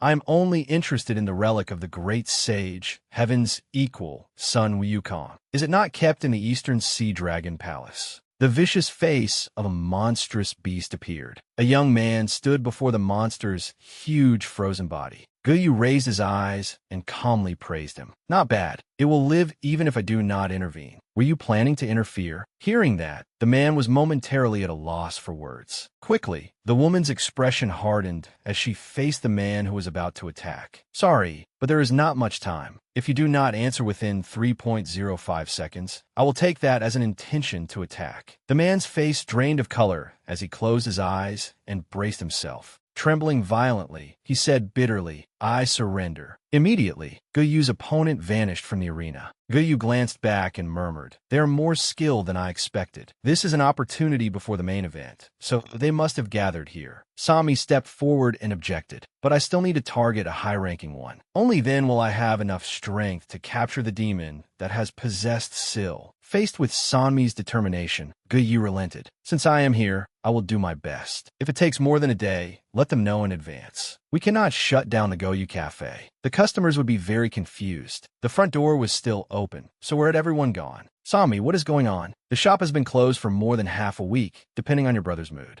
Goyu gently explained, it is necessary to maintain quality and introduce new products. Sami objected, it is just an ordinary cafe. Customers come because they recognize him. Goyu nearly collapsed. Is that all? Ignoring him, Sami turned to the guide. May I ask something? I do not know whether you can answer, but has my friend entered the martial arts tournament? The guide assigned to Sami hesitated. I am sorry, but the participant list. Sami quickly put on a pleading expression and begged him to check whether her friend had entered. Her appearance was slightly different from usual, so much so that even the guide blushed. If she were alone, those adorable-looking creatures would immediately exploit her weakness. Sami quickly added, his name is Choi Sil. The yokai guide immediately used his power to help Sami search, but Choi Sil did not appear on the list. The truth was that Sil had entered under a different identity. Upon hearing this, Sami sighed in relief. Really? That is a relief. Boo, who clearly understood Sami's feelings, calmly suggested, it will be difficult to meet him here, but if you are so worried, you should ask him directly. Sami gently shook her head in disagreement. Do not make wild assumptions. There is no point talking about Sil that way. He only does what he believes is right. Who still did not understand and sighed. But as you said, There is no way he would enter this tournament. He only came here to find a solution. He must have come with that friend today, because I do not think he is the kind of person who would bring Sil to a place like this. As Guyu mentioned the other side, Yusin unconsciously gave a soft snort. Sil asked evenly, "Do you have a cold?" After the fourth match, Choi Sil had won 5 consecutive battles. He had effortlessly defeated every opponent so far, to the extent that even Yusin, observing from outside, could not hide his astonishment. Madame Gu could only exclaim, "Wonderful, truly wonderful." When his opponent departed, Sil turned to leave the arena and rest. Suddenly, Yusin's warm, deep voice called out, "Sil." Yusin gently took Sil's wrist. Yusin's eyes widened in clear astonishment. Sil's energy had not yet run out.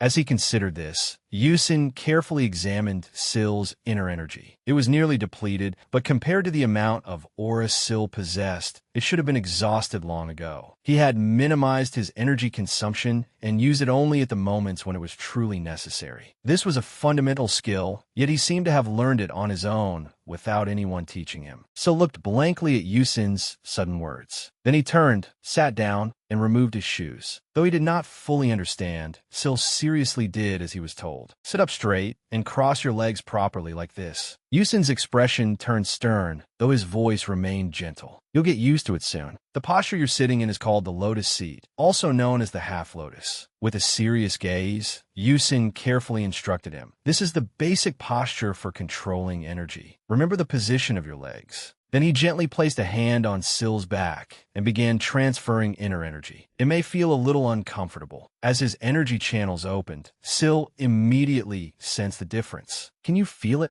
Yusin focused intently as he poured inner energy into Sil. "I've just transferred a small amount of energy into your body. From now on, whenever I press your back, inhale. When I remove my hand, exhale." Patiently, Yusin explained, "The human body has channels that carry energy, and their intersections are called acupoints. Of the more than 100 acupoints, I have sealed 64. When you inhale, 32 points close. When you exhale, the other 32 close. Controlling different acupoints through breathing is how you focus your mind." Sil's body trembled constantly, but he endured it. "I'm transferring energy and sealing your acupoints for you right now, but eventually you'll have to do it yourself." As he spoke, Yusin looked toward the opposite side. "This breathing exercise will activate your body's ability to heal itself and absorb energy." 2 figures appeared on the arena ahead. Sensing something unusual, Yusin became wary, his lips tightening slightly. He muttered, "Is that Ba?" Xiao Huai and her instructor stood silently watching. Madame Gu quickly offered an explanation. "That opponent is quite strong. Instead of fighting 2 against 1, she chose to enter alone. She is the granddaughter of Sun Wukong, the legendary great sage, heaven's equal from Mount Hua on the central continent." At that, Yusin was slightly shaken but remained silent. On the other side, Xiao Huai asked her instructor, "Is he human?" He promptly answered, "Yes." He is a descendant of the Spirit Water sect, which has protected this land for over 1,000 years. Their descendants are certainly no ordinary martial artists. Xiao Huai sighed softly, her voice full of contempt. "Everyone has descendants. What matters is how strong they are." Behind them, Sil continued trembling as he trained in silence, thinking, no wonder he's Choi Sil. Even though he only endured 2 attacks, that was enough to leave Sil overwhelmed by that opponent at the shop. Familiar faces passed one after another through Sil's mind. Sil had expended a tremendous amount of energy to reach this level. It was only equivalent to a few ordinary blows from a yokai, and those had all been high-class yokai.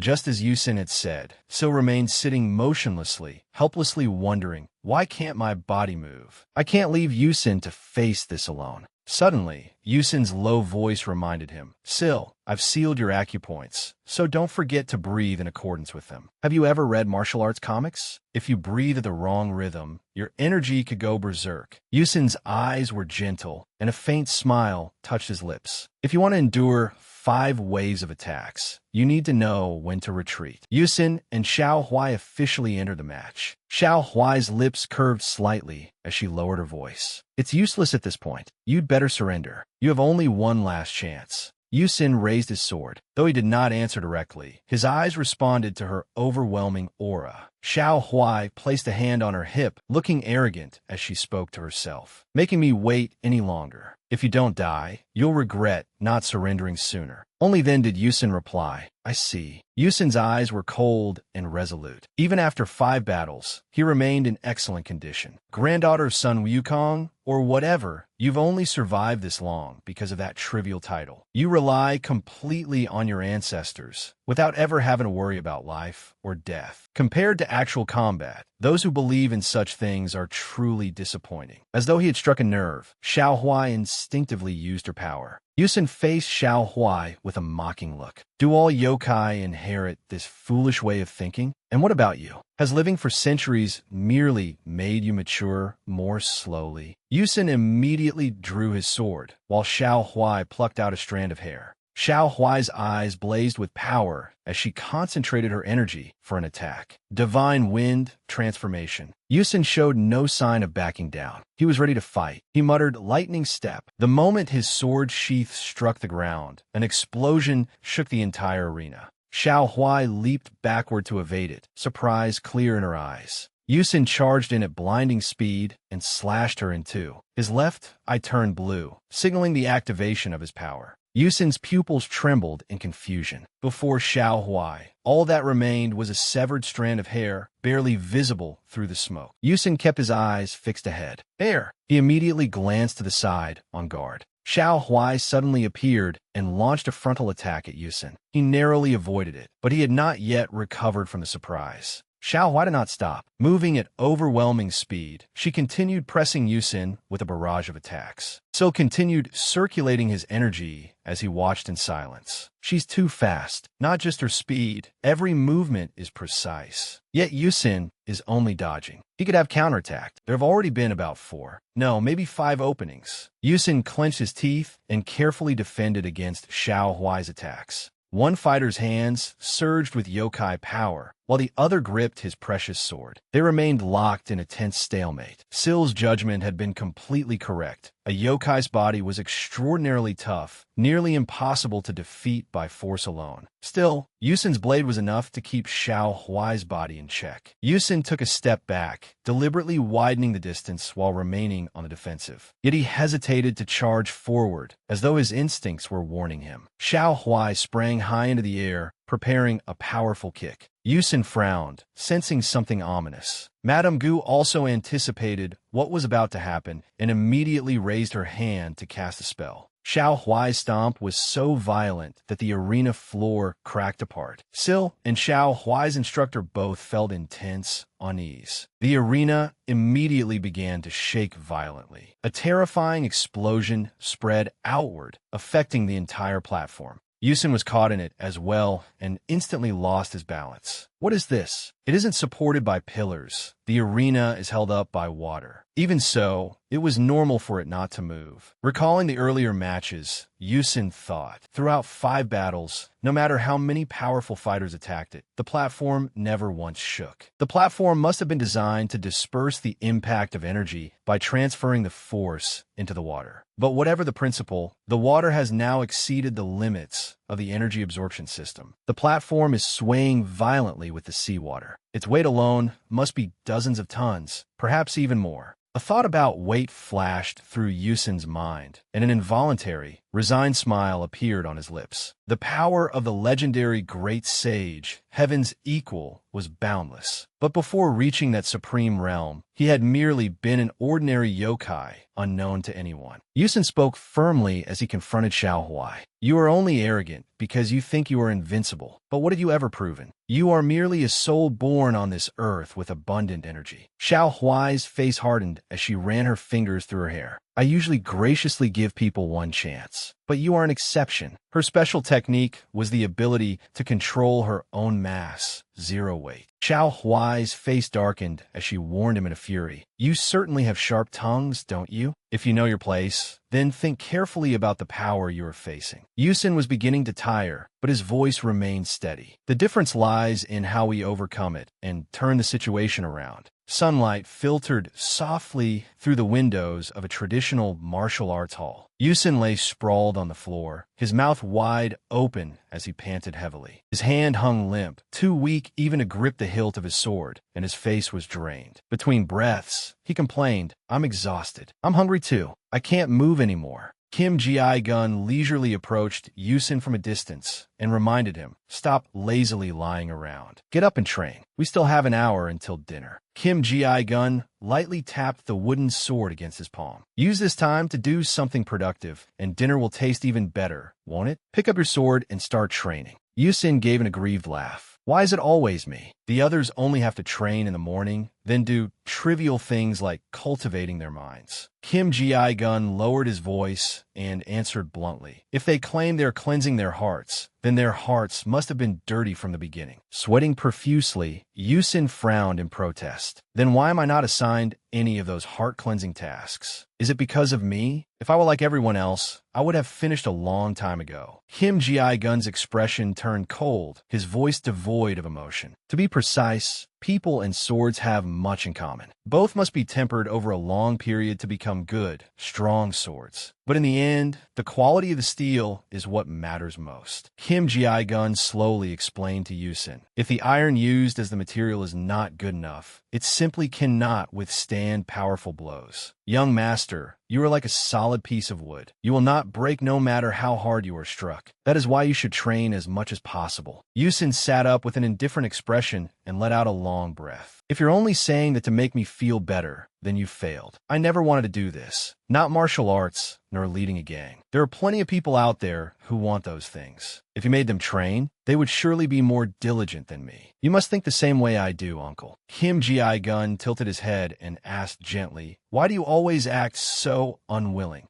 Yusin lowered his head and answered firmly, "I just don't want to. There is no other reason. It isn't cool, that's the reason. Considering the rules of competition in this world, only one person in 100,000 was born with the minimum qualities necessary to become mage. Breaking through that limit and training the skills needed to fight humanity's enemies sounded wonderful, didn't it?" A book lay discarded on the floor. The heir to the family was wasting time on such insignificant things. Yusin's father was furious as he sternly considered where half of Yusin's blood came from. "It is understandable that you sometimes act crudely. Think of the other half of your blood and of everything you have achieved and enjoyed. Do you understand?" Yusin's legs trembled with fear as he replied, "Yes, father. I will remember." With a harsh expression, his father coldly ordered, "Throw away this trash immediately. If I catch you with it again, it will not end with a few lashes." Then he shouted, "I clearly said to beat him until I told you to stop." The female servant trembled in terror and stammered, "I am sorry." Yusin's legs continued to receive lashes until they bled. His father coldly observed his son's expression and continued, "When the world changes in a few years, this country will kneel before you. By then, you will hold the whip yourself, just as you are receiving punishment now. Remember that ruling the lowly is also your duty and responsibility. It is the burden you must bear." Yusin clenched his jaw, his resolute eyes filled with resignation. After hearing those meaningless words repeated over and over, he could not help realizing the truth. We are not heroes fighting evil. We are merely villains obeying something absurd. In the book titled Judgment, mentioned in their story, living by standing over the weak was not much different from reality. For years later, at the high school entrance ceremony, Yusin sat silently by the window, absorbed in the book in his hands. Suddenly, a rude voice shattered the silence. "Hey, sit somewhere else." With an indifferent look,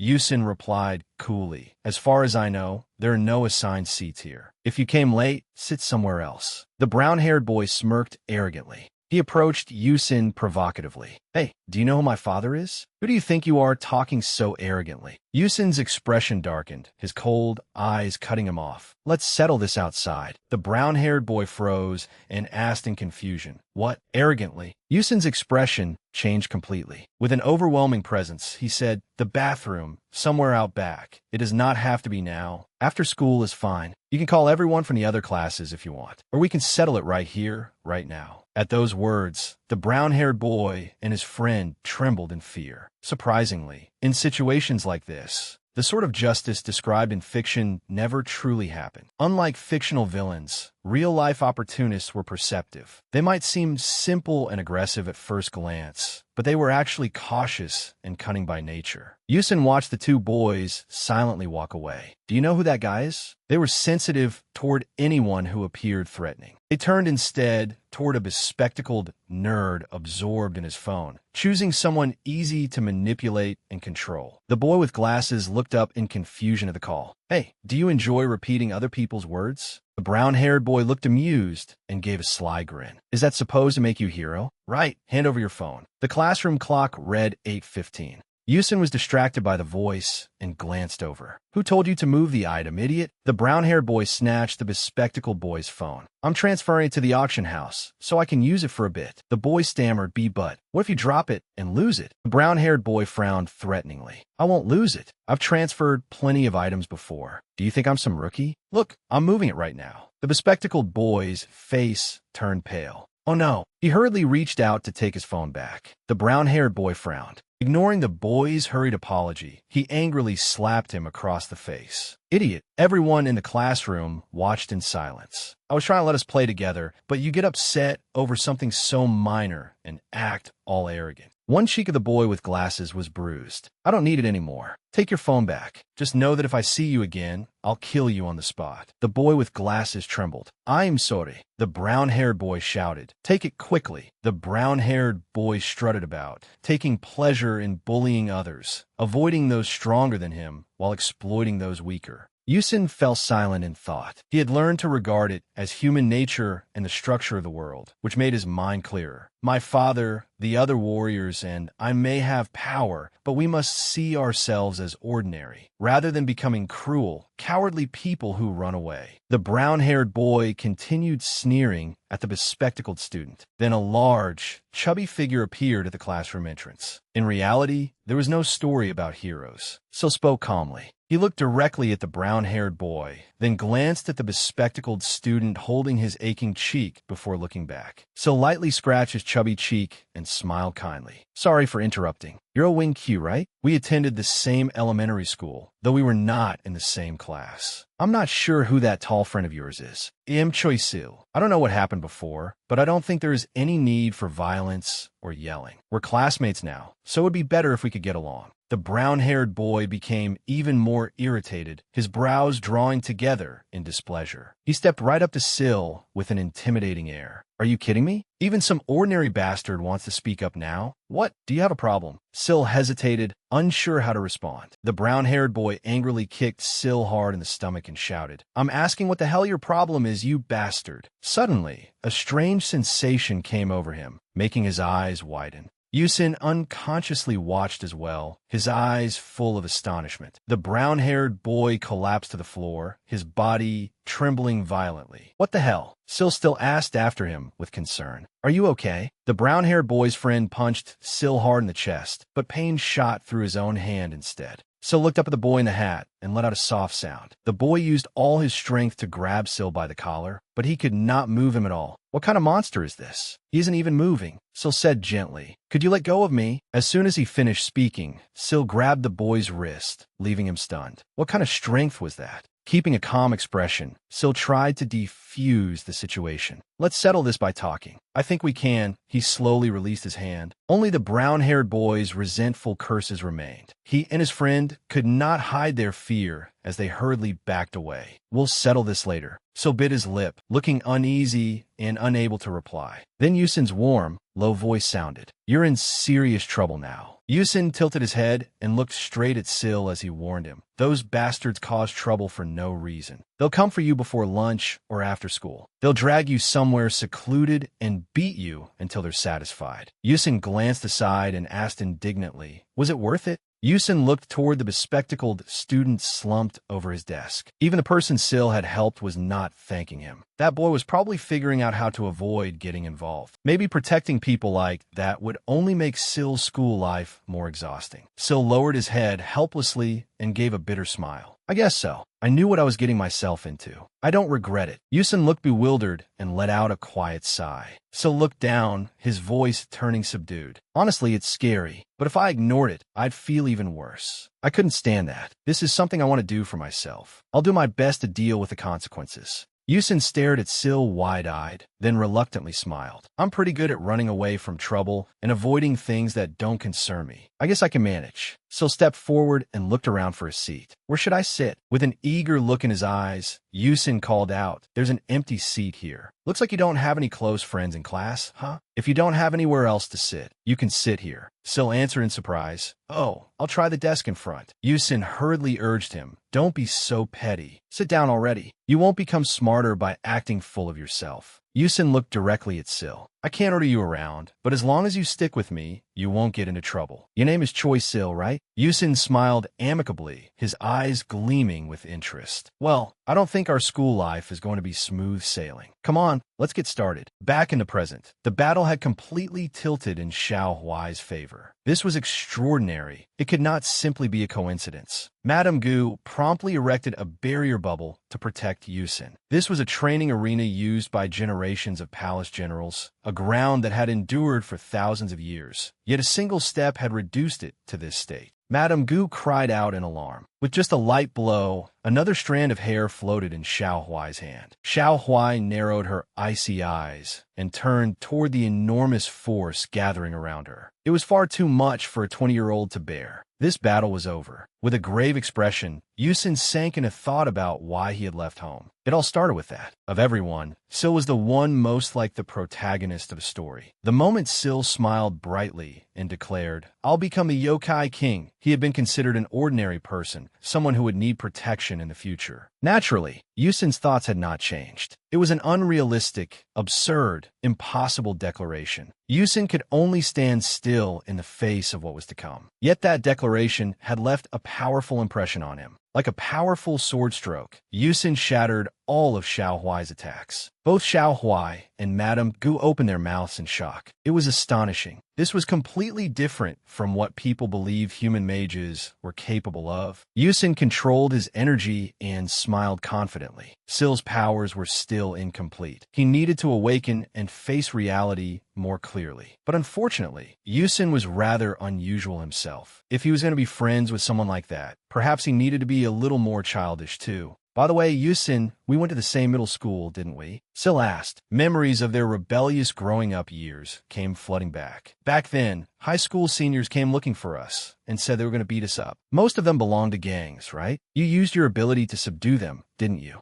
Yusin gave a smug little smile. "No way. As members of the Mages Association, we have our pride. We wouldn't fight people like that. The ones I took down back then, I only used basic techniques." So believed him completely and praised him. "I see. You're amazing, Yusin." Yusin merely chuckled to himself. In truth, it had only happened a few times in middle school. His motto had been, never say never. If you hit them even once, count it as your victory. Sil, standing beside him, obediently took that advice to heart. "You mean I don't have to beat them?" Yusin's eyes sharpened as he focused his power into the treasured sword. Outside the arena, Madame Gu was equally stunned. Recalling the previous attack, she was horrified. That technique had been stronger than expected. Even the palace generals, except for the great general, believed evasion was the best strategy. Madame Gu carefully assessed the fight. Even if he dodged, he would eventually be driven into a corner and get hit. Then Xiao Huai's feet suddenly moved. Yusin only had time to look up as Xiao Huai stomped down on the arena floor with tremendous force. The arena shook violently, directly affecting Yusin. He could feel his entire body trembling. A single step had such an enormous impact. What would happen if she put even more force into it? Yusin pushed off and leaped into the air. Above the water-covered floor, only two figures could be seen. From above, Yusin gripped his sword and charged downward. Below him, Xiao Huai stood ready to meet his attack. Three violent gusts immediately rushed straight toward Yusin. He interlaced his fingers around the wooden sword and faced them with a serious expression.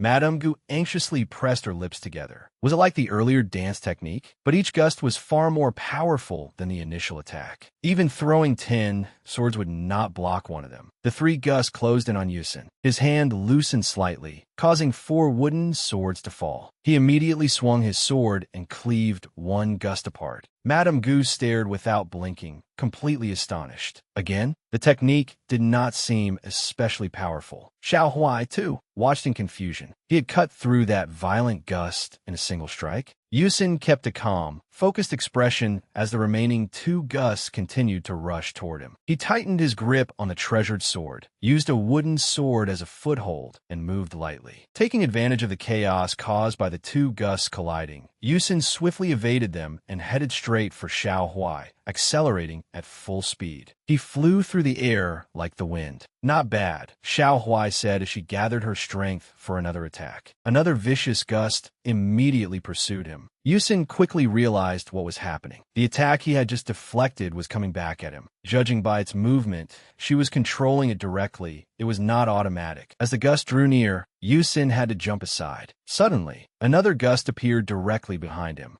Before he could react, Yusin collided head-on with the gust, causing a huge explosion. Damn it! A beam of light slammed down onto the arena floor. Xiao Huai stared coldly and taunted him. That was a predictable outcome. When you confidently cut through the first gust, I thought 3 wouldn't be enough. Turns out 2 are your limit. What a mediocre ending compared to what I expected. Yusin breathed heavily, half his body nearly numb. Madame Gu watched without saying a word. This was the worst possible outcome. He had used almost all his energy just to survive that attack, placing his life in even greater danger. Sweat ran down Madame Gu's cheek. Even if he survived, both of them would have nearly exhausted their fighting strength after this battle. 5 consecutive victories was already an impressive achievement. Showing no mercy, Xiao Huai continued. At last, the 3rd gust appeared. I'll watch you break from above. While Yusin was still struggling to breathe, the 3rd gust shot straight toward his head. Xiao Huai's expression hardened. He still had a chance to surrender. Did he truly wish to die a meaningless death? Watching the wind approach, Xiao Huai shouted at Yusin, "You're so stupid, it's pathetic." His injured left arm was completely motionless, but Yusin gripped the sword hilt with his right hand. With one hand, he split the gust in 2. Surprise flashed in Xiao Huai's eyes, and her lips parted soundlessly. Once again, Yusin personally cut apart the violent gust, gritting his teeth as he endured the force left behind by the wind. Yusin's legs began to sway. Even the aftermath of the severed gust was enough to make the surface of the water tremble. Xiao Huai furrowed her brows, deep in thought. It was not the sword's power that had cut it apart. Yusin's whole body trembled as he forced himself upright. His injuries had paralyzed half his body. With so little energy left, even after splitting the divine wind transformation, he could not withstand the aftermath and would soon collapse. Xiao Huai carefully reviewed every move he had made. If that was human magic, why had he not used it during the 2nd round? The more she thought about it, the more irritated she became. It was not merely power or energy. There had to be some other specific condition. Yusin interrupted Xiao Huai's thoughts. You're letting your guard down, aren't you? He was in tremendous pain, yet he still smiled. His opponent was nearly falling over and had exposed his back, but she stubbornly refused to strike him. I want to give up, but it seems I can't. In Yusin's current predicament, it was merely a bluff. He was almost defeated. His reserves were nearly depleted after the divine wind transformation. Yusin panted as he raised his eyes, one arm hanging useless at his side. The wooden swords Yusin had released floated in the air, along with the remaining fragments of the barrier. After the previous shockwave, even weapons comparable to small bombs or construction equipment had been overwhelmed by that terrifying power. The odds were completely in Xiao Huai's favor. Nothing was enough to face the monster before him.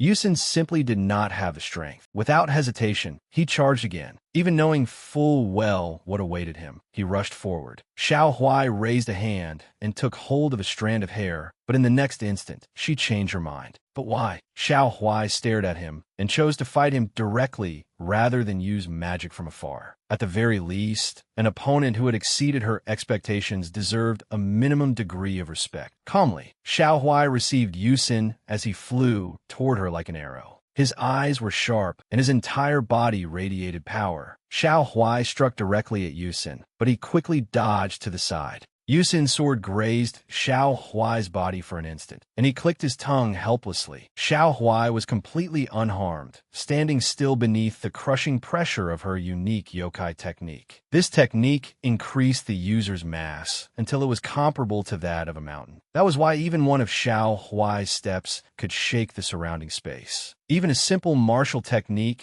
could generate terrain-altering power. As her weight increased, so did her density in equal proportion. Yusin stared Xiao Huai in the eyes with determination. Xiao Huai remained silent, observing his every movement. To defeat a user of mountain hand pressure, an opponent needed the strength to crush or reverse that force. Earlier, Yusin had precisely evaded Xiao Huai's attacks after seeing through her weakness. Trying to resist her with brute force would only lead to being shattered. Now he had only one arm and a sword left. Xiao Huai pondered. That attack had been more like a scratch than a sword strike. Recalling Yusin's previous attack, Xiao Huai grew suspicious. Perhaps he had tried to cut through her as he had split the divine wind transformation, but he could not cut through. Even if he could, it would be meaningless. Mountain hand pressure was the source of her pride and the natural blessing of her bloodline. Next, Xiao Huai unleashed enough force to shatter the arena floor. Until now, no opponent had ever reached the true mountain and remained unharmed. Concern was plainly visible in Yusin's eyes. Kim Ji-gun's carrying voice echoed in his mind. "What are you saying now? This training is not meaningless at all." In his memory, Yusin had replied frankly, "When did I ever say it was?" Father can't deny that. The real issue was whether humans could defeat yokai. They could defeat a few strays, but that was not the point. The issue was yokai born with innate power. Kim Ji-gun listened quietly. After thinking for a long time, Yusin spoke continuously, voicing every doubt he had. "We do not even need to discuss their strength or endurance. Just by breathing, they replenish their energy and live 10 times longer than humans. Their only weakness is neglecting their training. But those who seek to become yokai kings would never make such a mistake. And most importantly, there are their unique yokai techniques." Yusin spoke calmly to Kim Ji-gun. "I recently read several books. I'll bring them to you. They describe extermination methods based on yokai traits, identifying weaknesses, integrating elements, and using stunning abilities." As he spoke, Yusin looked at Kim Ji-gun expectantly. "Obviously, we cannot exterminate every yokai or defeat the strongest among them. To survive among them, you only need to deal with rank 8 yokai or those of similar level." "Agreed," Kim Ji-gun immediately responded. "Training ordinary people to pierce steel, you are right. No matter how much they train, they cannot pierce real steel." Kim Ji-gun recalled his own experiences and revealed his thoughts. "Even I can only handle a few average yokai. When someone born with extraordinary abilities appears, there is no way to resist. I can deal with weaker spirits, but facing a true yokai directly would surely end in defeat." Yusin was astonished. "Wait, someone of your standing is saying that." Blunt yet sincere, Kim Ji-gun curled his lips into a smile. "However, young master, you must understand that things as hard as steel and actual steel are entirely different concepts. The difference is far greater than you imagine." Yusin gritted his teeth and resolutely charged forward. Xiao Huai seriously awaited him. Yusin's wooden sword flew toward her, making Xiao Huai instinctively wary. Were there more flying swords left? Perhaps he had saved them for defense, but that was unnecessary. The answer was no, none of the flying swords were meant for defense. Seizing the opportunity, Yusin silently closed in on Xiao Huai. Only when he approached did Xiao Huai realize it. That brief distraction gave him another opening. Kim Ji-gun's advice still echoed in Yusin's mind. No matter how sophisticated a yokai technique is, it is only a temporary phenomenon created by energy like an illusion. If you can step on the flow of energy that forms it, Yusin had not believed him and argued. "What are you talking about? Do you like martial arts novels too? You've read even more than I have. If you knew this from the beginning, why didn't you tell me? Isn't it like you to start with theory because you cannot put it into practice?" Faced with Yusin's certainty, Kim Ji-gun acknowledged it. "That's right. Even if I trained for my entire life, I might not succeed. The same applies to you." Kim Ji-gun hesitated, his voice uncertain. "But if you were serious, young master, then it would be entirely different. The technique Yusin has grasped through this battle is a miraculous possibility among mages, something beyond the realm of ordinary reality. A swift, powerful, decisive slash shot straight toward Xiaohuai. Ancient mages had called this miraculous ability a sacred art, the sacred art of severance. Now, through a genius, a sacred art had been reborn. In ancient China, there was once a butcher with extraordinary skill. His carving movements flowed as smoothly as water, without a drop of blood spilling. Impressed, the king raised his hand and asked in a gentle yet commanding voice, "Remarkable. How did you become so skilled?" The butcher answered, without hesitation or fear. He replied, "An ordinary butcher replaces his knife every month because he carelessly strikes bone. A skilled butcher replaces his knife once a year because he cuts only through flesh." He explained further, "I do not see the animal with my eyes. I sense its body with my mind, following the principles of the world." His explanation was smooth and precise. The divine knife glided effortlessly through the spaces between skin and flesh, bone and meat. The butcher knelt and raised his knife with both hands. By following those principles, he had used that knife for 19 years and butchered thousands of cattle, yet it remained as sharp as though it had just been sharpened. "You have truly mastered your craft," the king said respectfully, and the butcher's skill came to be called the butcher's understanding of the ox. Among the mages of the Korean peninsula, it was known as the Fatal One Strike. When used correctly, its destructive power was so immense that even the most formidable enemy could scarcely breathe. It had slain some of the peninsula's most terrifying warriors of recent decades, an achievement no other mage could match. Yet at that moment, the young man did not sense any skill being activated. The sword trembled repeatedly. No, more precisely, it was not that he sensed nothing at all. A familiar figure watching from the icy arena spoke regretfully. "What a shame." Yusin, his body covered in wounds, had collapsed unconscious after such an exceptional technique. It had only taken one blow, but the damage was not too severe. The old man in red gently lifted him. After a brief examination, he let out a breath of relief. Fortunately, he is still breathing. No matter how proud or confident he may be, I hope he examines his opponents more carefully next time. As soon as he finished speaking, another voice cut in. He did not misjudge his opponent. In fact, he assessed her so accurately that he acted immediately based on that judgment. The old man in red turned to Madame Gu. "What do you mean?" The mysterious swordsmanship he displayed throughout this battle was extremely difficult to predict. Although he tried to block her attacks, it seemed no one could stop them. When faced with an attack of equal force, he had enough room to evade or counterattack, but he chose not to. The old man in red understood. Perhaps he had exhausted too much energy, or he was unable to attack consecutively. Madame Gu nodded. "That is what I thought as well. But when I watched how he defended himself in their final exchange, I realized that, with his wounded body, even if he attacked, those strikes could not have harmed his opponent. He knew it was useless and dangerous under those limitations. In other words, he intended to use it, but failed, or he was trying to complete an unfinished technique." The old man in red looked bewildered. "What does that mean? Explain it more clearly." "It would be easier to accept if he were merely arrogant or foolish. Are you saying he risked his life just to perform that technique, even knowing he could not defeat her?" Madame Gu sighed helplessly. "It is only a guess. Perhaps his opponent thought the same, which is why she reacted as she did." On the other side of the arena, Xiao Huai rose after the intense battle. She stood again thanks to her astonishing regenerative ability. Though she did not belong to a race renowned for regeneration, her vitality and healing ability rivaled those of powerful yokai. Strong yokai could survive and recover even after losing half their bodies. Therefore, Yusin's sword had undoubtedly cut Xiao Huai in two.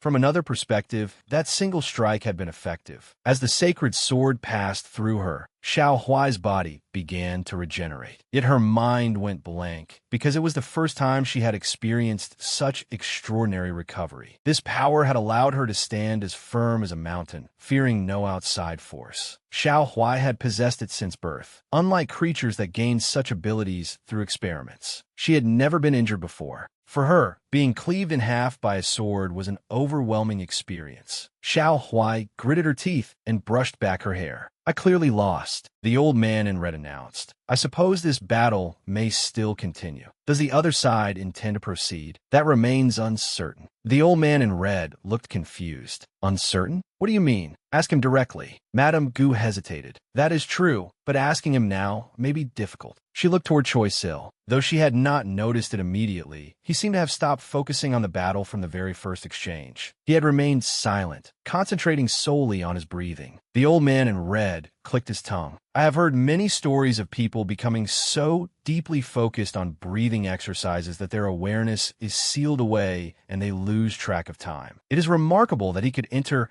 such a state amid this chaos. But if he continues like that, we will have no choice but to conclude that neither of them can continue fighting. That may be for the best. At that moment, Xiao Huai stepped forward in a newly restored ceremonial outfit. There is no need for that. I clearly lost. I admit it. The old man in red was stunned. If both sides in the fight acknowledged that there was nothing left to dispute, Xiao Huai spoke sternly. If there are no further issues, this is enough. Admitting defeat once is sufficient. Xiao Huai glanced down at Yu Xin, who lay unconscious on the floor, gravely injured and completely unaware of his surroundings. Xiao Huai continued, I am truly grateful for the experience he gave me. If he had mastered his swordsmanship from the beginning, I would have died countless times during this battle. Thanks to him, I experienced defeat and realized just how reckless I have been and what I need to improve. Xiao Huai narrowed her cold violet eyes. Promise me this. When we meet again, I will leave all of you utterly stunned. I will not be careless as I was today. She turned to leave. It is over. There is nothing more to see here. Move us to the next location. The old man in red stammered. Why, yes. The other matches have not ended yet. Blue flames flickered. Xiao Huai added, the location of the Dragon Palace is difficult to predict. Then, without warning, she shifted from relaxed to alert. Choi Sil, who had remained motionless until then, moved at last. He rubbed his head. Phew. It feels like I slept very deeply, but I did not think I had been asleep for that long. Still, when I woke up, everyone was talking. His next words startled everyone in the arena. There is no need to forfeit. Continue the match with me. Xiao Huai frowned. Are you planning to throw away the precious opportunity your teammate worked so hard to win? Choi Sil answered directly, no. If forfeiture is permitted, I would accept it graciously. But the teammates I know would never accept that. They would say that if you lose, then you lose. A victory gained without fighting is meaningless. Xiao Huai looked puzzled. So what? Are you saying you will defeat me? Choi Sil tilted his head. Yes, I simply think it is what should be done. Regardless of my chances of winning, I will still do my best to win if I can. Choi Sil remained calm despite her certainty that she would win. Something felt wrong. That uneasy feeling had now become obvious to everyone, especially to the yokai who understood the young man before her. What exactly had happened here? Madame Gu rubbed her aching head. It has only been a few minutes. That is right, only a few minutes. The young man who had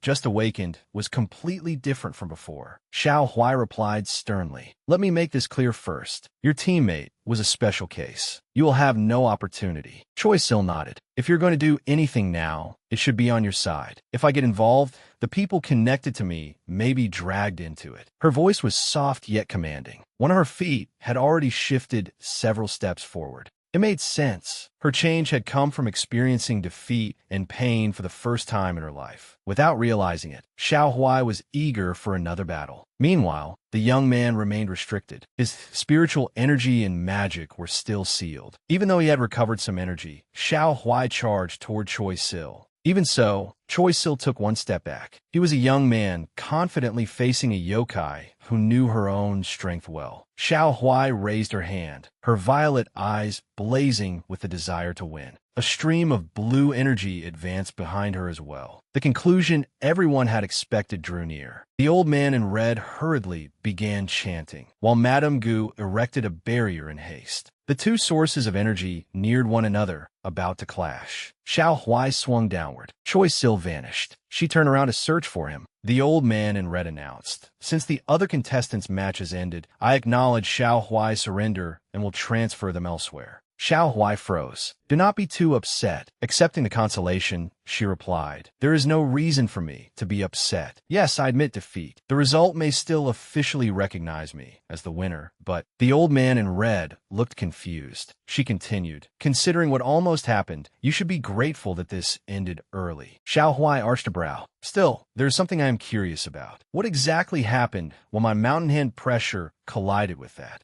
Choi Sil, who had vanished moments before, became visible again. Madame Gu lowered her head. I understand your wish to continue, but once the ruling has been made, the match cannot be changed. Madame Gu rubbed her forehead and sighed. If this continues, it will be a personal battle, not a martial arts match. Naturally, if you two insist on preparing for it, we will need to intervene more heavily. No, if the result will not change, I only wanted to prevent that. Waking up to find things like this made me realize I've been too reckless. The old man in red sighed in relief. I'm glad to hear that, but is he all right? At a glance, his injuries do not seem severe. Choi Sil answered quietly. I cannot be certain, but he should be all right. Looking at his old friend, he remained calm. His pulse and breathing were stable. It was likely thanks to the breathing techniques Yusin had gradually taught him. He was recovering his consciousness by regulating his breath. Madame Gu asked, then will you fight the next opponent? If you're not ready, should you forfeit instead? Choi Sil hesitated. Let me see who the opponent is first. His eyes itched, and a small blue bundle emerged. Yu ran straight toward the other side, crying. The familiar faces left her confused. Looking closely, she recognized Yuzuru and Yosolo. Yuzuru hugged Yu tightly. What is it? Why are you here? Yu collapsed into Yuzuru's arms, trembling violently. Yuzuru comforted her gently. There, it is all right. Your sister is here. Yet inwardly, she rejoiced that they had found Yusin again. Yuzuru looked up deep in thought. If Yusin is here, then that person must be here too. An announcement sounded. The next opponents are humans, mages from the same group as the enemy. One is a former martial artist of the Spirit Beast Association. The other is a servant who carries out orders. Yosolo looked around. If the Star Hall's calculations are correct, could he be over there? Yuzuru was astonished. They are both human? She asked. He answered, yes. Kim Yusin, the one who led us to our lodging when we first arrived in Korea. Yosolo was full of questions. If he was once a martial artist of the Star Hall, does that mean he is not one anymore? He continued, well, considering everything that has happened, it is understandable for members to leave. I thought he would become the next pillar of his family. His eyes moved over their injuries. Their previous match must have been brutal. In any case, this is an awkward situation. Yuzuru was panicked and stunned. They are both human? That cannot be. No matter how she looked at them, they were still the same people she had seen before. She carefully examined the opponents, from their stature to their clothing, still unsure what they wanted. It could not be. Yet the Dragon Palace's assessment was never careless, and they even knew about Kim Yusin. Her thoughts were interrupted by Yosolo. Well, I will go ahead first. He added, we still have a mission to complete. The match began. Yosolo stepped into the arena to face Choi Sil first. He introduced himself. First of all, it is nice to meet you. My name is Kiriyoshi Yosolo. I am from Japan. Yosolo spoke awkwardly. I do not know whether you have heard of Kim Yusin, but my sister and I are currently traveling with him for certain business. We met Yusin when we first arrived in this country. Choi Sil, still in disguise, greeted him warmly. I see. Nice to meet you. I am Choi Sil, a young master's attendant. So they were Japanese. He spoke Korean well. Yosolo scratched his head, looking foolish and embarrassed. I do not know what you will think of this, but would you consider yielding this match? Choi Sil looked displeased. I have no intention of doing that, and I do not understand why I should. Yosolo hurriedly waved his hands. Right, of course. If I offended you, I spoke carelessly. I apologize. He bowed repeatedly. I did not think it through. Please pretend you never heard me say that. Choi Sil clicked his tongue. This was completely different from his first impression. Yosolo continued, it is shameful to say this, but fighting humans is not a skill I am accustomed to using in pursuit of my goal. One of the tournament observers could not help praising him. That contestant is surprisingly kind. Based on the skill I observed, he could easily defeat his opponent, yet he is bowing his head like that. Yuzuru sensed his kindness as well. She drew back and lowered her energy. Yuzuru remarked, that brat is simply not being serious. Back in the arena, Choi Sil raised a hand to calm him. You do not need to apologize so much. It was sudden, but it is not an unpleasant suggestion. I understand why you hesitate to face me. Yosolo continued, then may I suggest a different way to fight? Choi Sil looked confused. Different, Yosolo explained. With both sides agreeing beforehand, I would like to eliminate the possibility of severe injury or danger to life. Neither magic nor mystical tools. We fight only with physical strength and basic martial arts. Yosolo continued, to be honest, I am confident in my body. I do not know how much you have trained as a warrior. Yosolo looked toward Yuzuru. But if I lose, I will acknowledge that you defeated all of us, including my sister. Is that fair? Hearing him, Yuzuru became angry. Who gave you the right to decide that? Yosolo replied, it is fine. We are not fighting to the death here. Besides, I have been undefeated so far. Even if I lose one match, I will not be eliminated immediately. Choi Sil, who had been silent, finally spoke. I'm fine with it. I agree to your terms. I only need to defeat one of you. But if you do not agree, I am still comfortable knocking down both of you. Yosolo smiled. It is nice to meet someone who communicates well. Then the terms we just agreed upon will remain in effect. The atmosphere grew increasingly grim. Everyone had expected a bloody, fierce clash between two undefeated warriors, but one of them had not even moved. Even as they faced each other, it seemed the match might end after only a few moves. Choi Sil and Yosolo burst forward at once. Let us end this quickly. Choi Sil threw a punch with his left fist, while Yosolo struck with his right. Jang Nakhyang stood frozen in disbelief. Jang Nakhyang was a low-ranking official of the Dragon Palace, a devout servant from a prestigious family blessed with extraordinary abilities. He had once dreamed of becoming a general of the Dragon Palace. He had trained in martial arts throughout his youth for decades. As a yokai, he had shed much blood and sweat. Yet reality was cruel. If the problem had merely been method or effort, things might have been easier. Jang Nakhyang's family descended from sea demon yokai. His special yokai power was considered unnecessary, and none of his ancestors had ever mastered a great combat skill. Reality was too harsh. As a young yokai filled with dreams and ambitions, Jang Nakhyang had been forced to abandon his aspirations. Nevertheless, even after giving up his own dream, his passion and admiration remained deeply rooted in his heart. That was why, for this martial arts tournament, he had volunteered to take the role of advisor, a position other officials avoided because it was troublesome and dangerous. Among the tournament's advisors, he could be considered the most knowledgeable about martial arts. That was why the sight before him shocked him so deeply. A powerful hook sent Yosolo crashing down. Before long, Yosolo gritted his teeth, focused all his strength, and drove a straight kick at Choi Sil's jaw.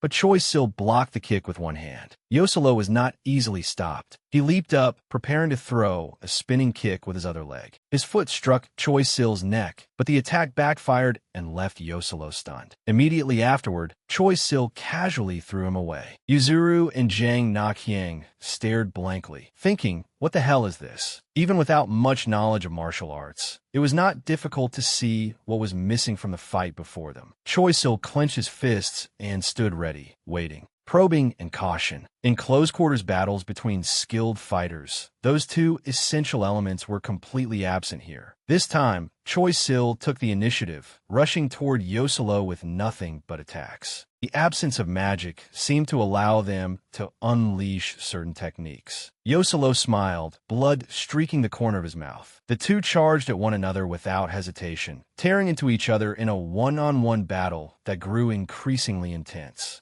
Choi Sil reached out to grab Yosolo's clothes, but Yosolo immediately drove a knee into him. Choi Sil's headband fell away, and he clutched his stomach in anger. He counterattacked swiftly, kicking Yosolo in the right side before punching him in the face and stomach. Choi Sil's mask shattered into pieces, and Yosolo nearly fell. Then Yosolo sprang back up and smashed his forehead into Choi Sil's. The headbutt sent a shock through both of them. Their feet slid across the arena. Jang Nakhyang tensed nervously. Their legs had nearly given out. Surely this blow would end the match. With his mask cracked, Choi Sil stepped back. Yosolo swung a punch. Choi Sil kicked Yosolo's right knee joint, then drove a straight punch into his face, knocking him down at once. Next, he raised his fist, ready to finish him off. Yosolo lay helplessly on the ground, staring blankly as he waited for the blow. Yuzuru watched anxiously, while the girl in blue stood stunned. But why had he stopped? The killing blow stopped just inches from his face. Yosolo could not understand. He could have ended it. Choi Sil replied, "We promised to finish this match without causing any serious injuries or letting anyone die."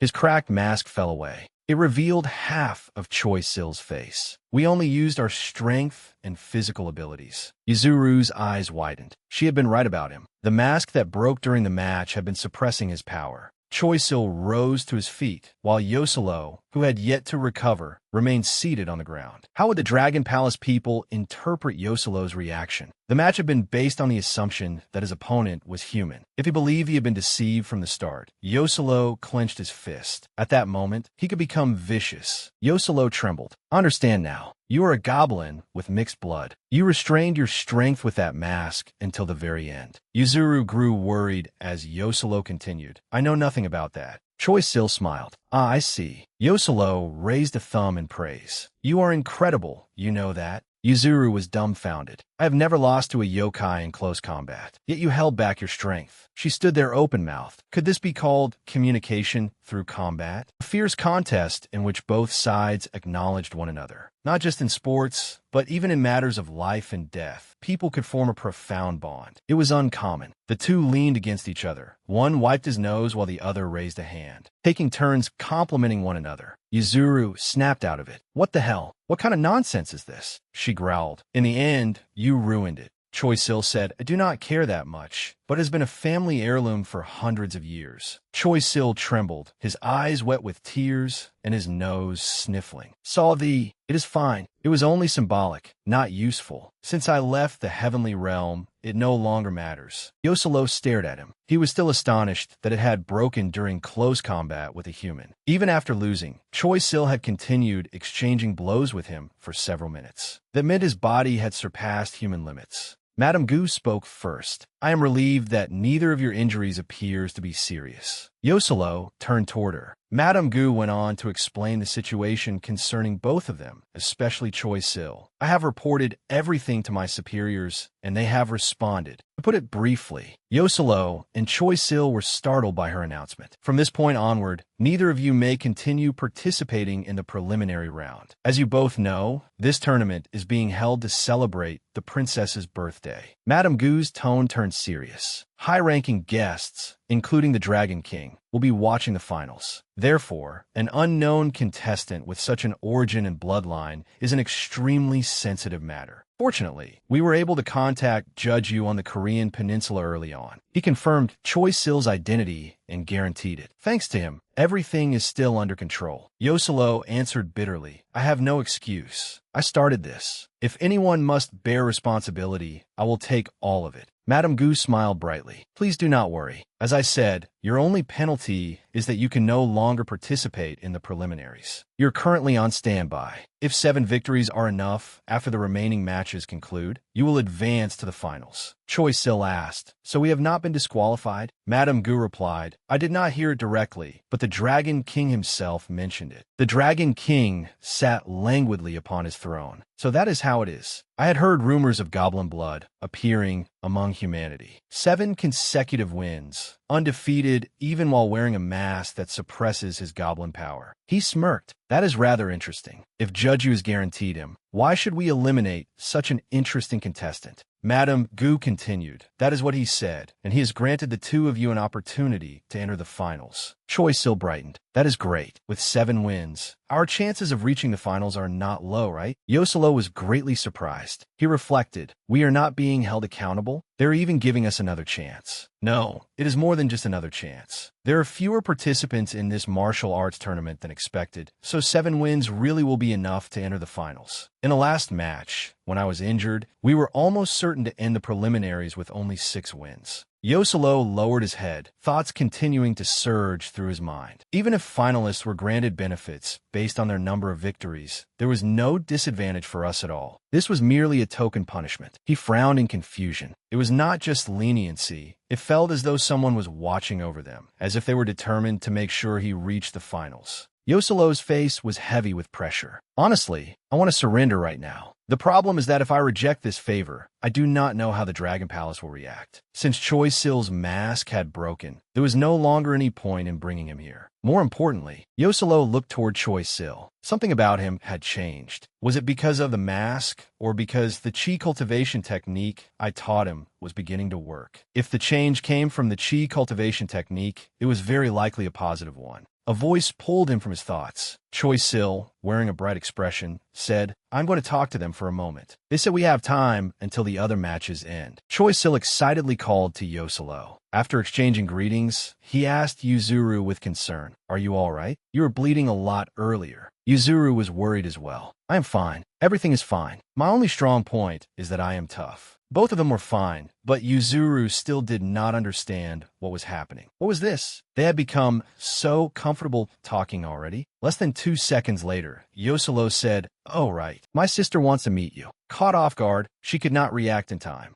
Yoselo continued, "She has been talking about you all week." Yuzuru hastily tried to explain herself in embarrassment. "Wait, when did I ever say I wanted to meet him? I only wanted to know who he was." Even her explanation sounded strange. Yoselo paused. "What are you talking about? Are you not planning to take back Yu? Yoselo did not stop. "Set that matter aside. Choi-sil saved your life. You said you would certainly have died if he had not intervened." Then Yoselo put a hand on Choi-sil's shoulder and whispered to him, "I'm going over there to talk with Yuzuru for a moment. Whatever you want to say, make sure you say it all." As her younger brother's figure receded before her eyes, Yuzuru had no choice but to speak first. "You know, it has been a week since we last met, right?" Choi-sil scratched his head. "Is your neck all right? I know the situation was urgent then, but I was a little rough." Yuzuru sighed. "I am fine. It was not a serious wound. Even if you did hurt me, it would not have been a big deal. I was only surprised by what my brother suddenly said. Still, you did save my life last time. Thank you. I should have said that a week ago." Choi-sil awkwardly replied, "I only did what I had to do." Yuzuru stared at him in surprise. "We safely brought you back, and I have also answered every question I had about you." Choi-sil continued, "I was worried whether you were safe. I will find a way to repay you for saving my life." But what was this feeling? It was as though something were missing.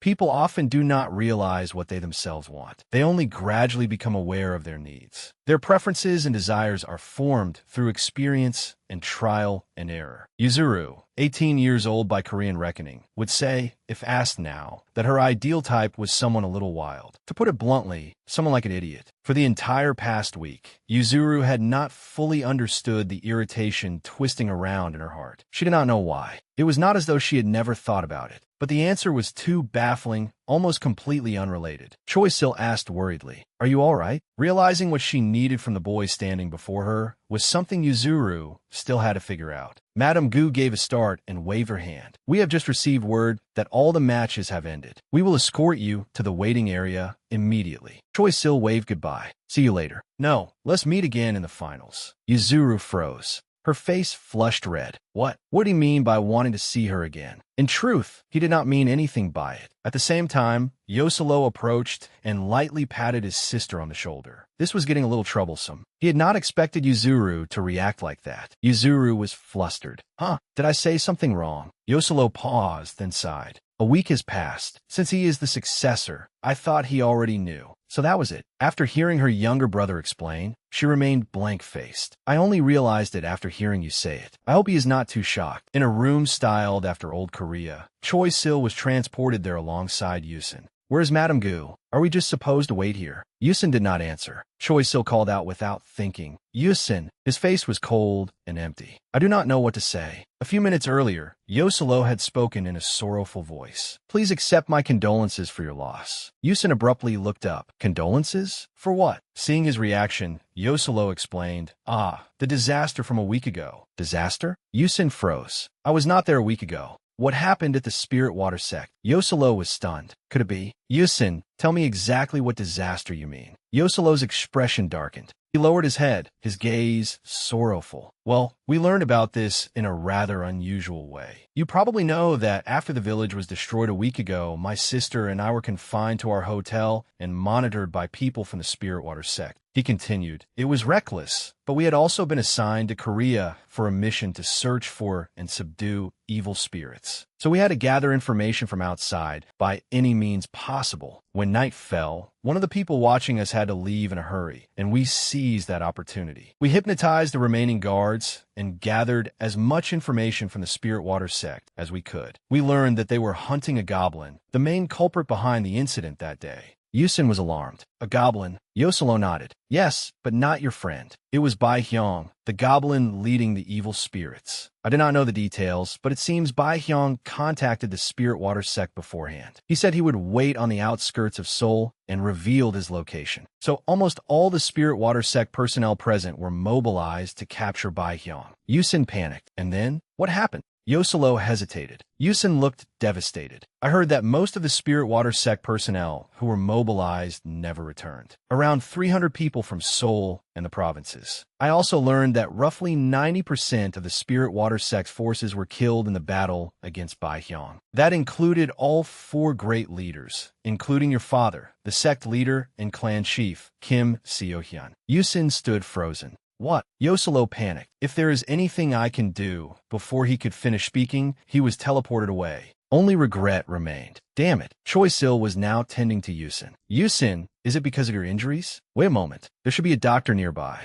Yusin spoke quietly. It is fine. Leave me alone for a while. Choi Sil grew tense. What happened? What were you and Yoselo talking about earlier? The door slowly opened, and a familiar figure appeared. Please wait a moment, Choi Sil cried. Madame Gu immediately gestured for silence. I wondered why I had been suddenly summoned during the tournament. So this was a trap to lure me out. There is no time for a long explanation, so remember my words carefully. This is extremely strange. The person outside this door should not be here. No matter what she says or does, do not get involved. I am sorry, but please understand that I only had time to give you this brief warning. Madame Gu broke out in a cold sweat. That is the youngest princess of our Dragon Palace. Eastern Sea Dragon Palace, Southern Sea Palace. Heavy footsteps and a tall figure entered. With blue hair and an arrogant voice, the Dragon King sat upon his throne. Well, look who it is. Baihyang, do not clasp your hands and apologize after hearing my words. My trusted general, you arrived late without the Dragon King's permission.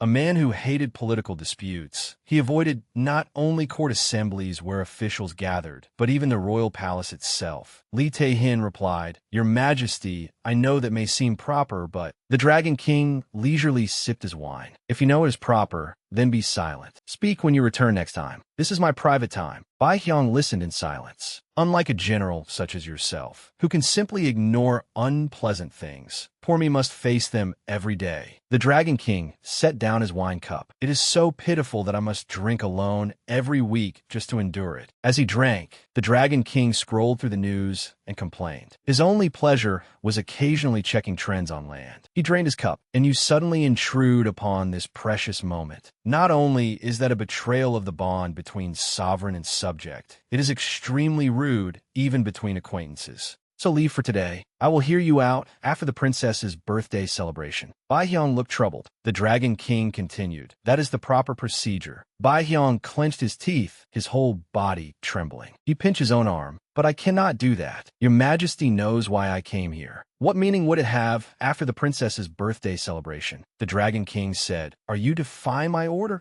What are you doing? The right minister, who had been grinning smugly, looked flustered. Brother-in-law, do you truly intend to do this? Everyone in the palace knows the purpose of this martial arts tournament. Every decision concerns the princess's marriage. No, Miri, we should not rush this. Besides, all the candidates are creatures from the land. Princess. No, Miri is the Dragon King. Cut him off. That is right. She's your niece. He rubbed his temple. I thought you would not be able to suppress your anger. You should have spoken plainly to me from the beginning instead of overstepping your authority. Or have you not visited in so long that you have become confused? Baihyang retorted. Either way, I cannot accept this. If it is only a festival, is letting the girl participate not enough? She may lack experience, but she has great potential. Winning will be difficult, but as long as she gains enough experience. The Dragon King interrupted. That is enough. Baihyang refused to back down. That is precisely why I object. The Dragon King sighed. The possibility of her winning is nearly non-existent. Becoming the Dragon King is not the issue.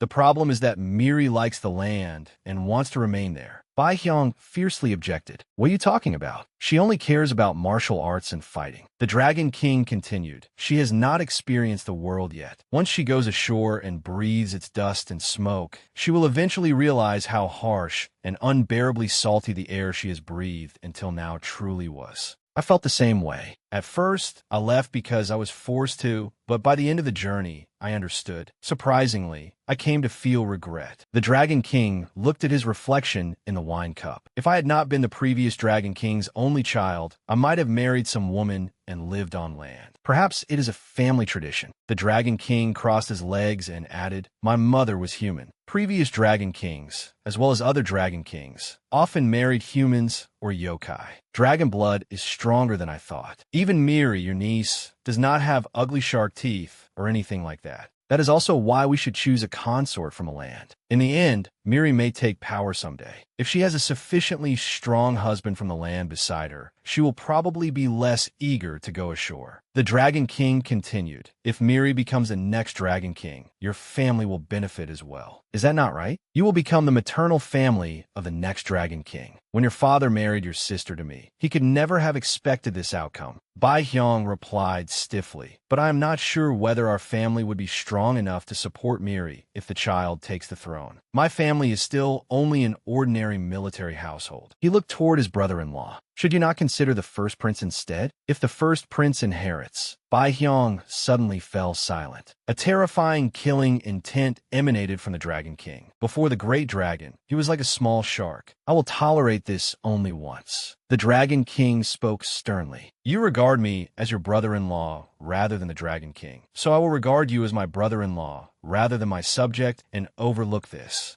Only this once. But if you bring it up again, I will not forgive you, even if you are my brother-in-law." Bai Hyung trembled in fear and dropped to his knees. "Yes, sir." The Dragon King glared at him. "I see. If even you say such things before me, then perhaps everyone hopes the Crown Prince will succeed me. I decided long ago that will never happen. He is unworthy. Even if he were not imprisoned for his crimes, he would never inherit the throne. In fact, his actions have made things much easier for me. He is not fit to be a leader, much less a king. He was never suited to lead anyone." At the same time, soft footsteps approached. "When I think about it, my father was rather fortunate when it came to his children." The Dragon King turned around, continuing what he had been saying. "There was only one child like me."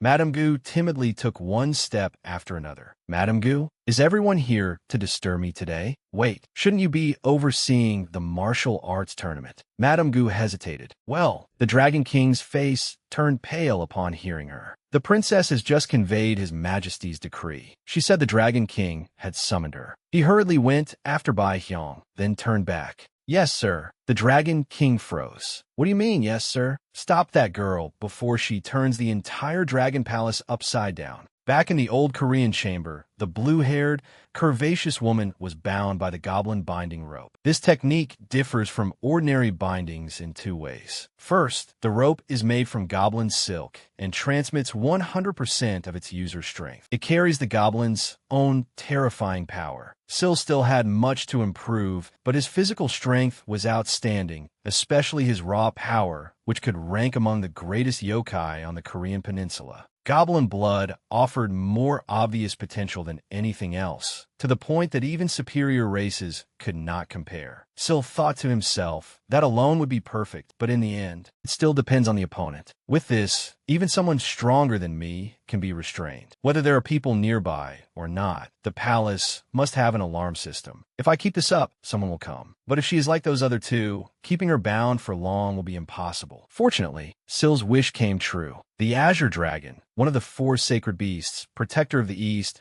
was also the lineage through which the Dragon King's family ruled the Eastern Sea. They controlled not only water and the sea, but were also said to hold dominion over storms, wind, and thunder. Yet that was not entirely true. Only the heads of the dragon race possessed such authority. The dragon race's inherited abilities were astonishingly straightforward, an innate talent for battle. Bound tightly, Miri sighed. "So strength alone is not enough?" Her words caught Sil by surprise. Miri smiled brightly. "All right then, let me show you something interesting." Sil pulled the goblin binding rope taut. Miri gave a faint smile and released her yokai power. Sil could sense the energy as well. In an instant, Miri shattered the goblin binding rope. What matters is not merely the amount, but the output and purity of one's yokai power. Sil felt his strength draining away. Miri charged forward, and Sil gritted his teeth as he counterattacked. If a yokai has both, they're truly terrifying. With a simple burst of magical power, they do not even need any special spell. A tremendous force sent Sil flying 1,000 meters. Miri cursed. "Damn it, the race born with both from the very beginning is the dragon race."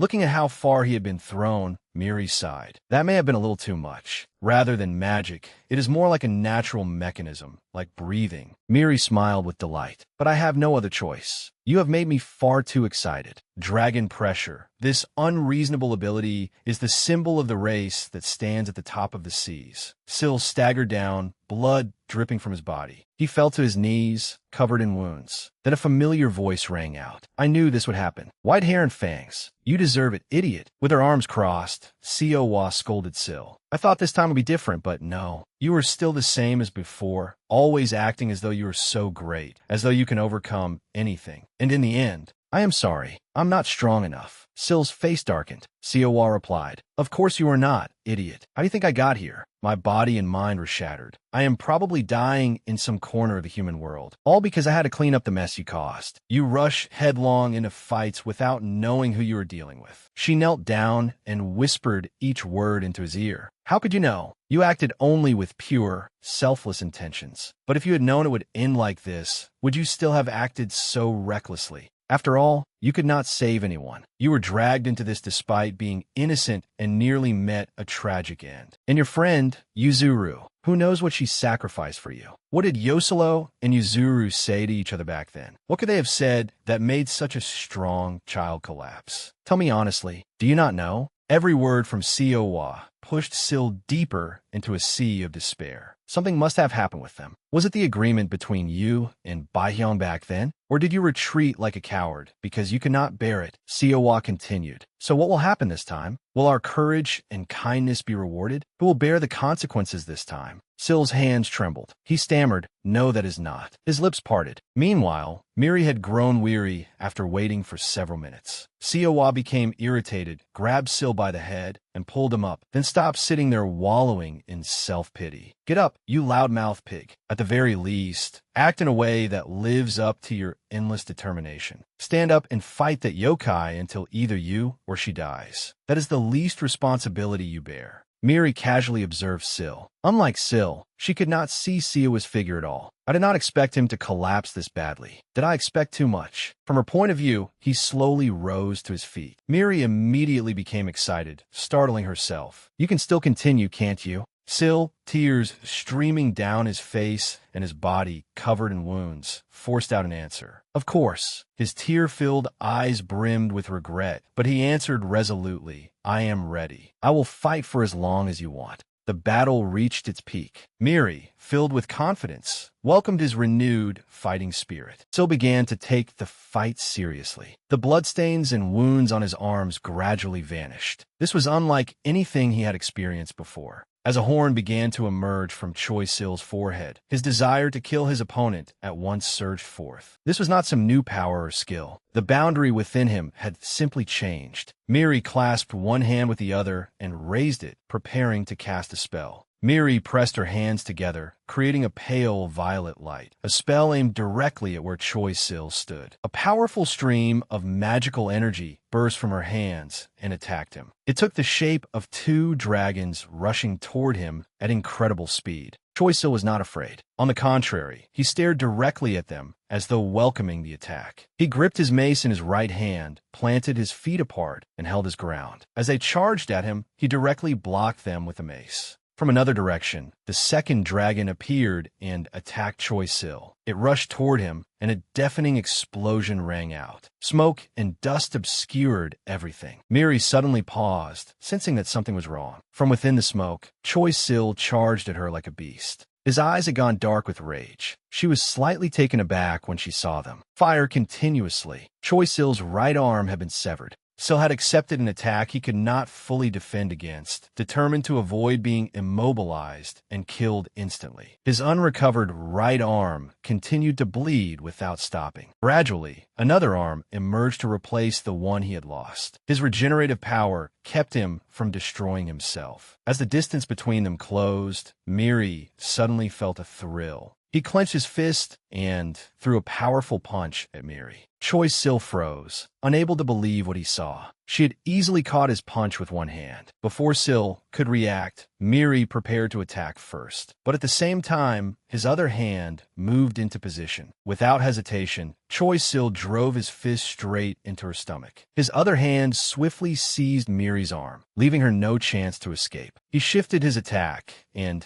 using only one hand, slammed Miri violently into the ground. He exhaled and stared at her with murderous intent, his right hand still gripping Miri's arm. Suddenly, Choi Sil dropped hard onto both knees, cracking the ground. Beneath him, Miri cried out in pain as blood flowed. Hearing her cry, he did not hesitate. Choi Sil swung Miri back and forth repeatedly, from left to right, and then right to left. Then he abruptly stopped, his eyes widening in shock. Her arm had been torn off. Choi Sil stared in disbelief at the bleeding arm. Miri calmly spoke. "It was fun getting to experience a goblin, but I cannot lose." He immediately turned toward the voice. By then, she was already beside Choi Sil, ready to attack. Choi Sil looked at the sphere of energy in Miri's hand. She thrust her hand forward at blinding speed, compressing her highly concentrated yokai energy into the smallest possible crystal. The small sphere gradually cracked, then released its artificially compressed energy all at once. Knowing she would win, Miri spoke cheerfully. Bang! A massive explosion erupted, producing a violent shockwave. Sil struggled to keep his footing and avoid being blown away. His mace transformed into a shield to block the attack. Then, another sphere appeared behind him. She reached out and caught it. This left Choi Sil horrified. This time, Miri produced not just one, but 5 spheres at once, and threw them toward him. They drifted toward Choi Sil. One by one, they cracked. Before they exploded, she even winked at Choi Sil. Immediately afterward, the 5 spheres exploded in succession. The scene shifted to explain the spheres she had just used. Explosive dragon stones differed somewhat from ordinary yokai abilities. Normally, rather than being a sophisticated device, it was simply a pressure bomb. Its destructive power came indirectly from compressed air pressure. Miri herself was also hurled into the wall behind her by the explosion. So unlike other abilities, it did not possess the trait of leaving its user unharmed. Seeing that the ground where he had stood was now nothing but scattered rubble, she laughed madly. One could compress the surrounding air to protect oneself, but that method was not perfect either. Miri rose, her body covered in wounds, especially her hands, which were completely mangled. Unless the enemy had to be destroyed at any cost, even at the price of one's own life, using this ability was absolutely forbidden. However, those rules no longer meant anything to this girl. Miri recalled her past sparring matches. If she faced a powerful opponent, the same pattern would repeat itself in the future. As the Dragon King's most beloved heir, her curiosity and impulsiveness had turned the strongest elder in the Dragon Palace into both her teacher and her opponent. Yet there were unavoidable limits. No one had ever truly treated the princess as an opponent. Her yearning, hurt, and frustration had gradually accumulated within her, without her even realizing it. Unbeknownst to her, within the smoke, a hazy figure appeared. "Can you continue?" A thirst neglected for decades suddenly erupted.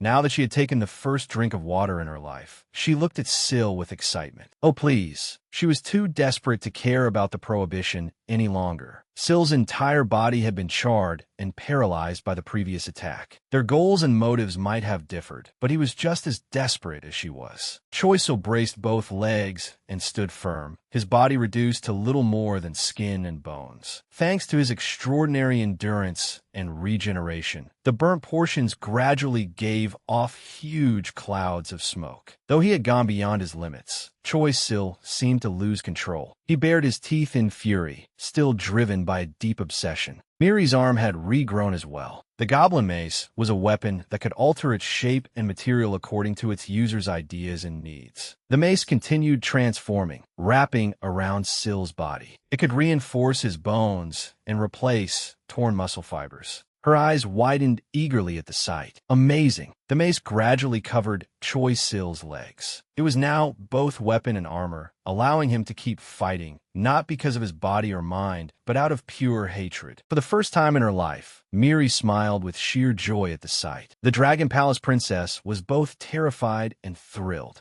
Excited by her enemy's killing intent, Miri spared no praise for Choi Sil. I did not expect things to become this serious, but no matter how it ends, I will not regret it. Yes, fighting you is the right decision. Having said that, she summoned a dragon from her own energy. I wish this could last forever, but that would be too much, wouldn't it? The moment Miri finished speaking, he charged. She began casting a spell, and both of them rushed at one another at full speed. Choi Sil swung his mace in attack. He split the object in two and passed through it. The air became terrifyingly silent. Drops of blood clung to Choi Sil's mace. It had pierced straight through Miri's chest. She trembled and muttered. Blood continued to pour out. From behind her, the Dragon King approached, his voice calm. Enough. I was in a bit of a hurry, but witnessing everything like this was easier than I expected. Choi Sil was startled by his sudden appearance. Turning around, the Dragon King said, I have only one question. He scratched his head, looking puzzled. You are a man, right? It is not particularly important, but I would like to see a grandchild as soon as possible. A white sword, drenched in blood, was pierced through Siawa's chest, making her body tremble violently. The Dragon King said, I heard that you are the offspring of a human and a goblin, but I do not know your sex. Siawa, covered in dark red and black stains, remained silent. The Dragon King scratched his head and continued, judging by his build, I assume you are a man. Otherwise, I have made a grave mistake this time. Though, honestly, even saying that leaves some room for doubt. So casually pulled the sword from Siawa's chest and turned to look at him. The Dragon King watched as Siawa lost all strength and slumped down, sitting there without showing any emotion. After thinking for a moment, he said, It seems our Miri behaved improperly. Thank you for cooperating. Before he could finish, Sil's sword shot toward his face. Sensing danger, the Dragon King quickly dodged.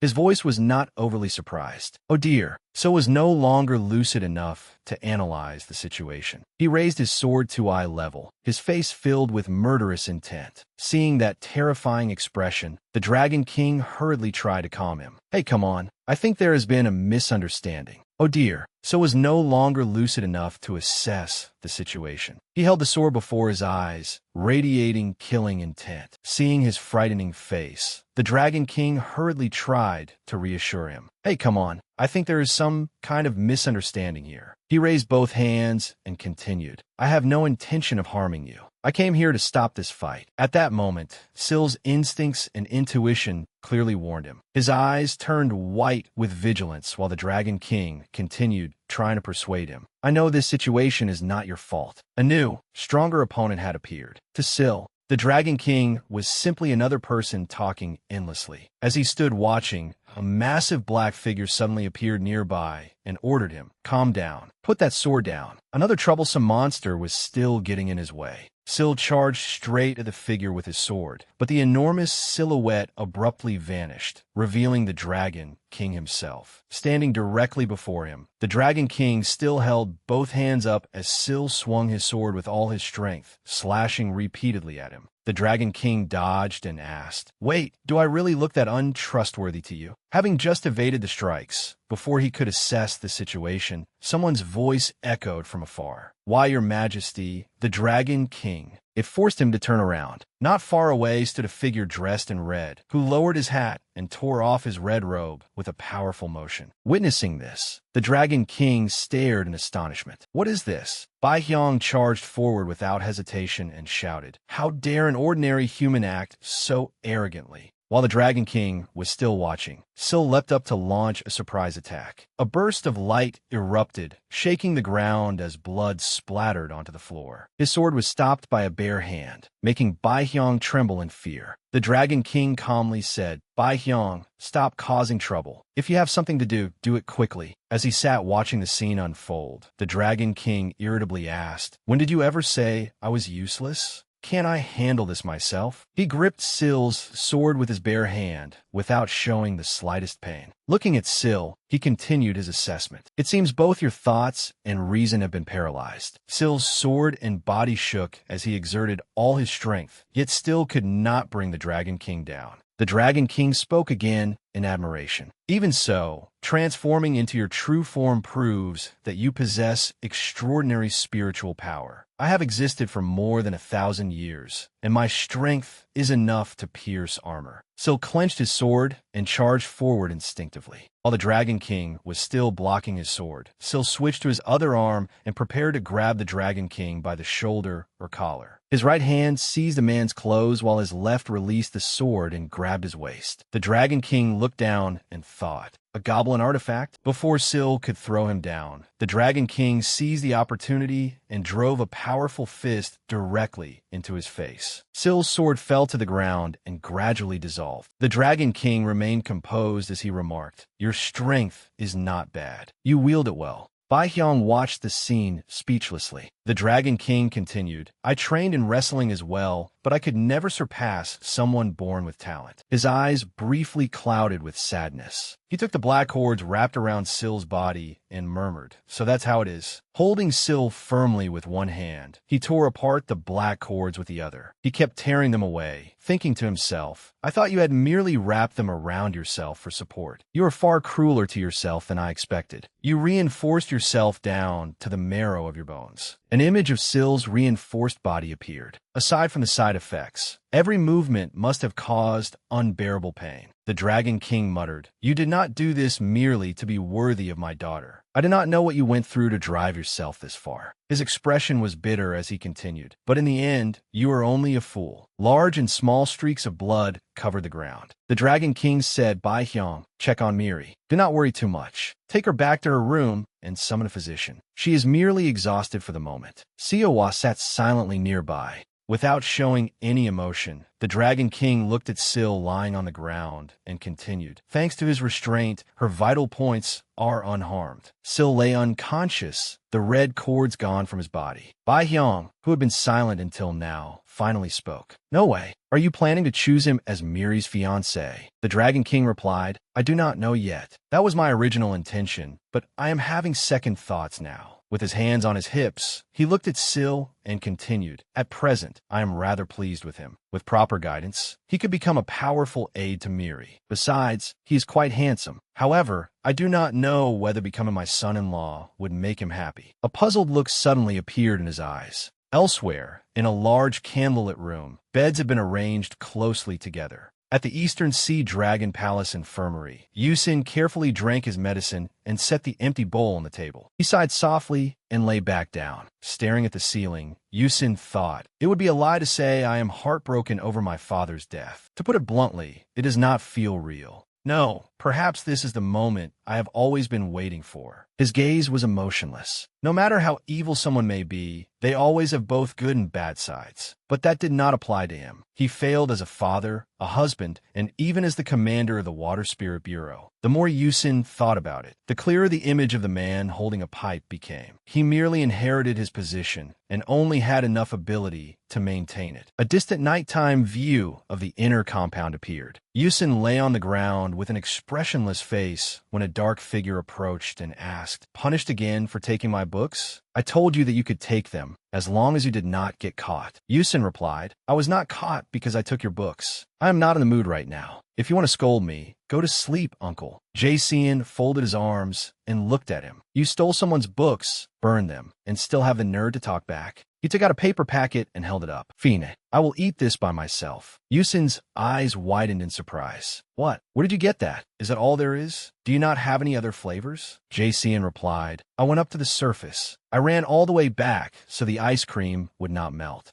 Jae-seon asked, "How is your calf? Are you all right? I heard you cried terribly when you were beaten." As Yusin ate the ice cream, he answered, That incident? People even heard about it all the way out here. You do not need to worry. I did it on purpose. I have been punished so many times that getting hit on the calf is merciful." Jae-seon stared at him as Yusin continued chewing. "Still, I had to react a little. If I had stayed quiet, Danielle would have been punished too." He remembered her face when she saw him being beaten. "You know what he is like." Jae-seon answered, "TSK. No matter what, he is still your father." Yusin replied, "So what? Are victims of domestic abuse not allowed to speak about their abusers that way?" He got up from the ground and said, "Honestly, compared to what he did, I was lucky. I heard the women say it used to be much worse. My father was never particularly talented. When my grandfather died, he quickly took over as family head and claimed all the ancient elixirs in the family for himself. Only because of that did he have enough ability to play the role of clan head. They deeply regretted what happened to you, uncle. They said it was a once-in-a-thousand-years treasure that held the power to save the world. If you had obtained even half of it, you would not only have become a mage, you could have become a god immediately. The insects around them remained still, as though listening. Lady Seorung and Lady Yu Bai held hands and cried. If only Jae-seon had been born a little earlier. Hearing that, Jae-seon hugged himself in exasperation. These women say the strangest things. He asked, and you listen to that seriously? It could never happen. They only regret it. Yusin stared at him coldly while eating his ice cream. Jae-seon continued, I am no different from your father. Do not regret anything on my account. Yusin frowned. Why? Why did you suddenly stop talking? Do you know the two things that make people extremely angry? One is stopping in the middle of a sentence. Jae-seon interrupted him. Because there is no use talking about it.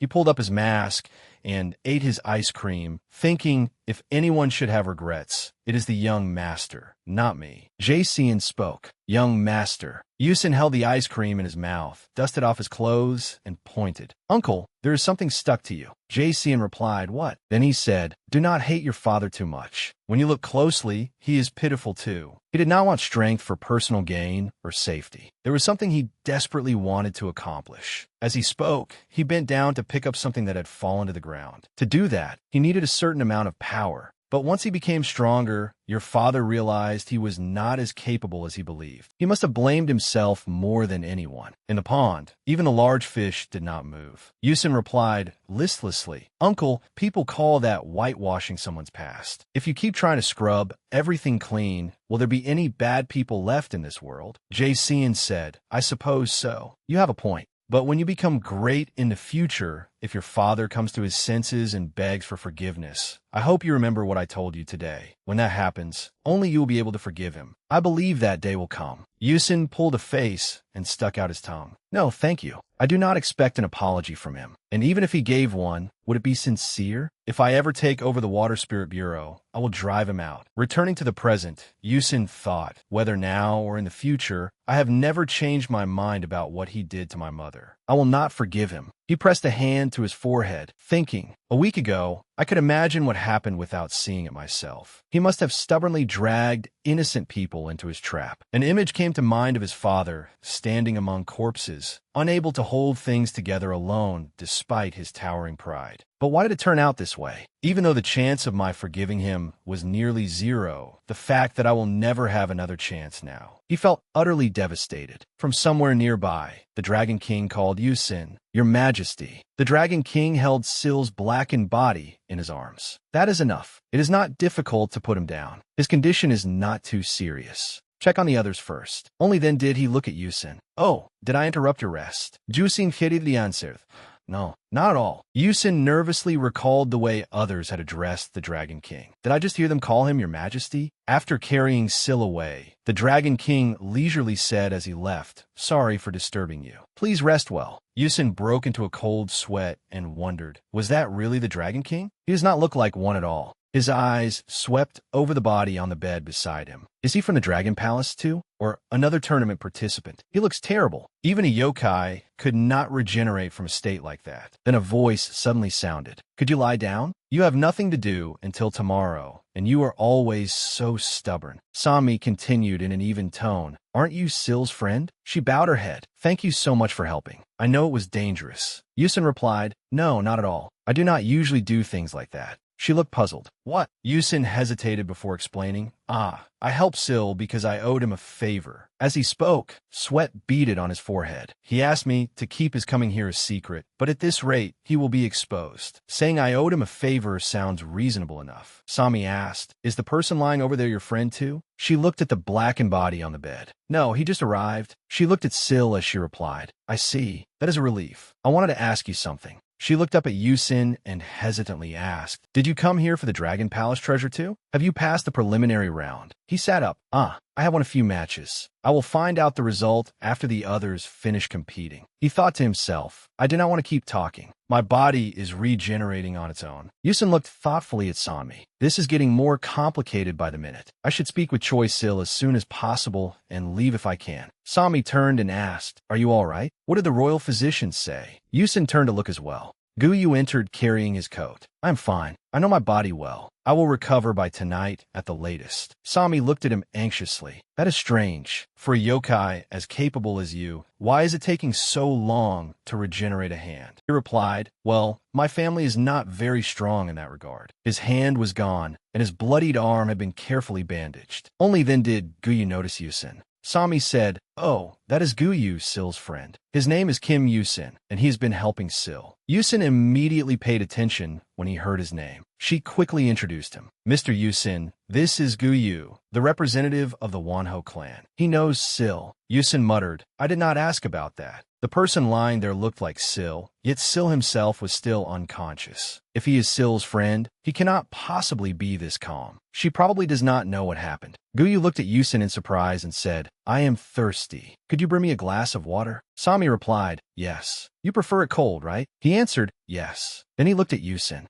Once Sami had left, Guyu spoke to Yusin. Now that she is gone, let me ask you something. You encountered a black spirit and were injured, did you not? Yusin was startled. Wait, what is a black spirit? Guyu asked, That is what I want to know. Who were you fighting earlier to end up in that state? Then Guyu said, I have not told my teammates yet. The yokai that took my hand may have been a black spirit. It was understandable that Sanmi had been worried. As he spoke, he recalled the black entity radiating murderous energy. He continued, What I sensed was not merely something rare, nor simply a monster that did not belong here. He remembered the figure dressed in blue sitting beside the black shadow, its face obscured. Then he continued, This is far stranger and more troubling than that. There was also a half-yokai, like Choi Sil. Yusin asked in shock, So you fought both of them? Guyu replied, I wish I had. I intended to eliminate them both. Even if my judgment had been wrong, my participation in the martial arts tournament would have justified it. An image of him fighting appeared as he continued, but I underestimated them. Guyu clenched his fist and charged at the black shadow. At that very moment, a massive head with sharp teeth suddenly lunged at him. They were far more dangerous than I expected. Blood stained the ground as he held out his arm and continued, I should have gone all out from the beginning, or better yet, I should not have fought them at all. At the time, Sami had stood nearby, covering her mouth in horror. Anyone who saw would understand the answer. I only realized that after losing an arm. Guyu stood amid the dust, his gaze heavy. After they devoured my arm, they became even more aggressive. The black shadow clung to an iceberg, glaring at Guyu with murderous intent. He continued recounting, Although my spirit was not shaken, the flesh and blood from the hand they consumed took away part of my strength. It was an abnormal ability that transcended all natural laws. Yusin sprang to his feet. If they truly are black spirits, we need to notify the others. Black spirits are targets that must be eliminated. Guyu quickly replied, That is true, but this situation is very delicate. If this were the human world, we could report it to Judge Yu through our communication channels. An image of an official report flashed through his mind. But this is the Dragon Palace. We cannot do that here.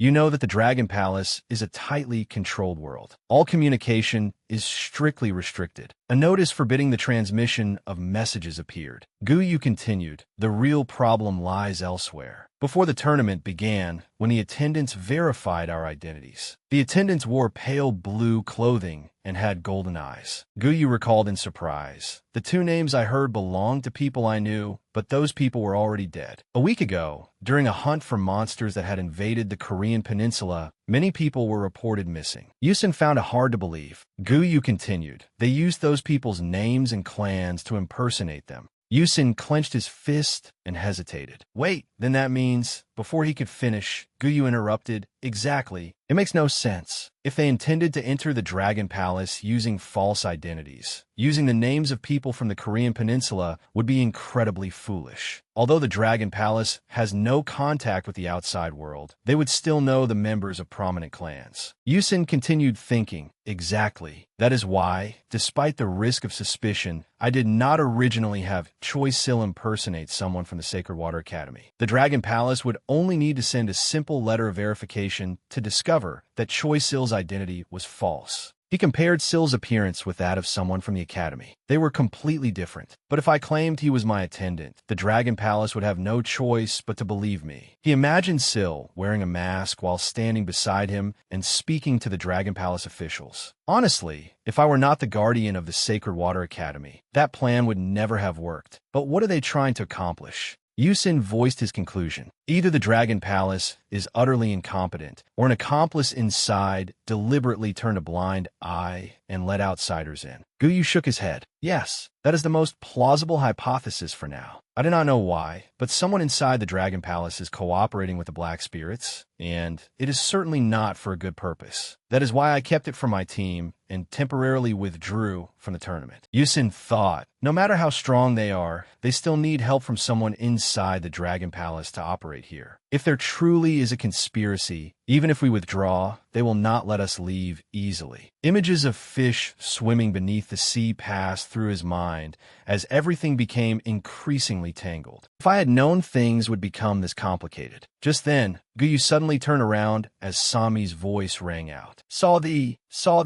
I took too long. Carrying a tray of water, she hurried over and explained breathlessly. Since this is an infirmary, they didn't have any cold water. I had to go outside to get some. It's strange. There's actually a well in the Dragon Palace. Wait, let me pour you some. The water is nice and cool. He looked at her and replied, Thank you, but I don't need any. Take care of this guy instead. Holding the pitcher, she answered irritably, Yes, I'll take care of both of you. But what do you mean, this guy? I told you not to speak so rudely to someone you just met. It's different with Sill. But Yusin immediately cut in, I really don't care. Sami called out helplessly, Yusin. Suddenly, both Yusin and Sami stared wide-eyed in shock. Sill, who had been unconscious until now, had finally awakened. His entire body trembled, but he still forced himself to ask, Where am I? Are you feeling better? Yusin shouted, Better? What happened to you? Sami stood behind him, staring fearfully. Then Guyu snatched the pitcher from Sami's hands, took a drink, and remarked, Yes, it is nice and cool.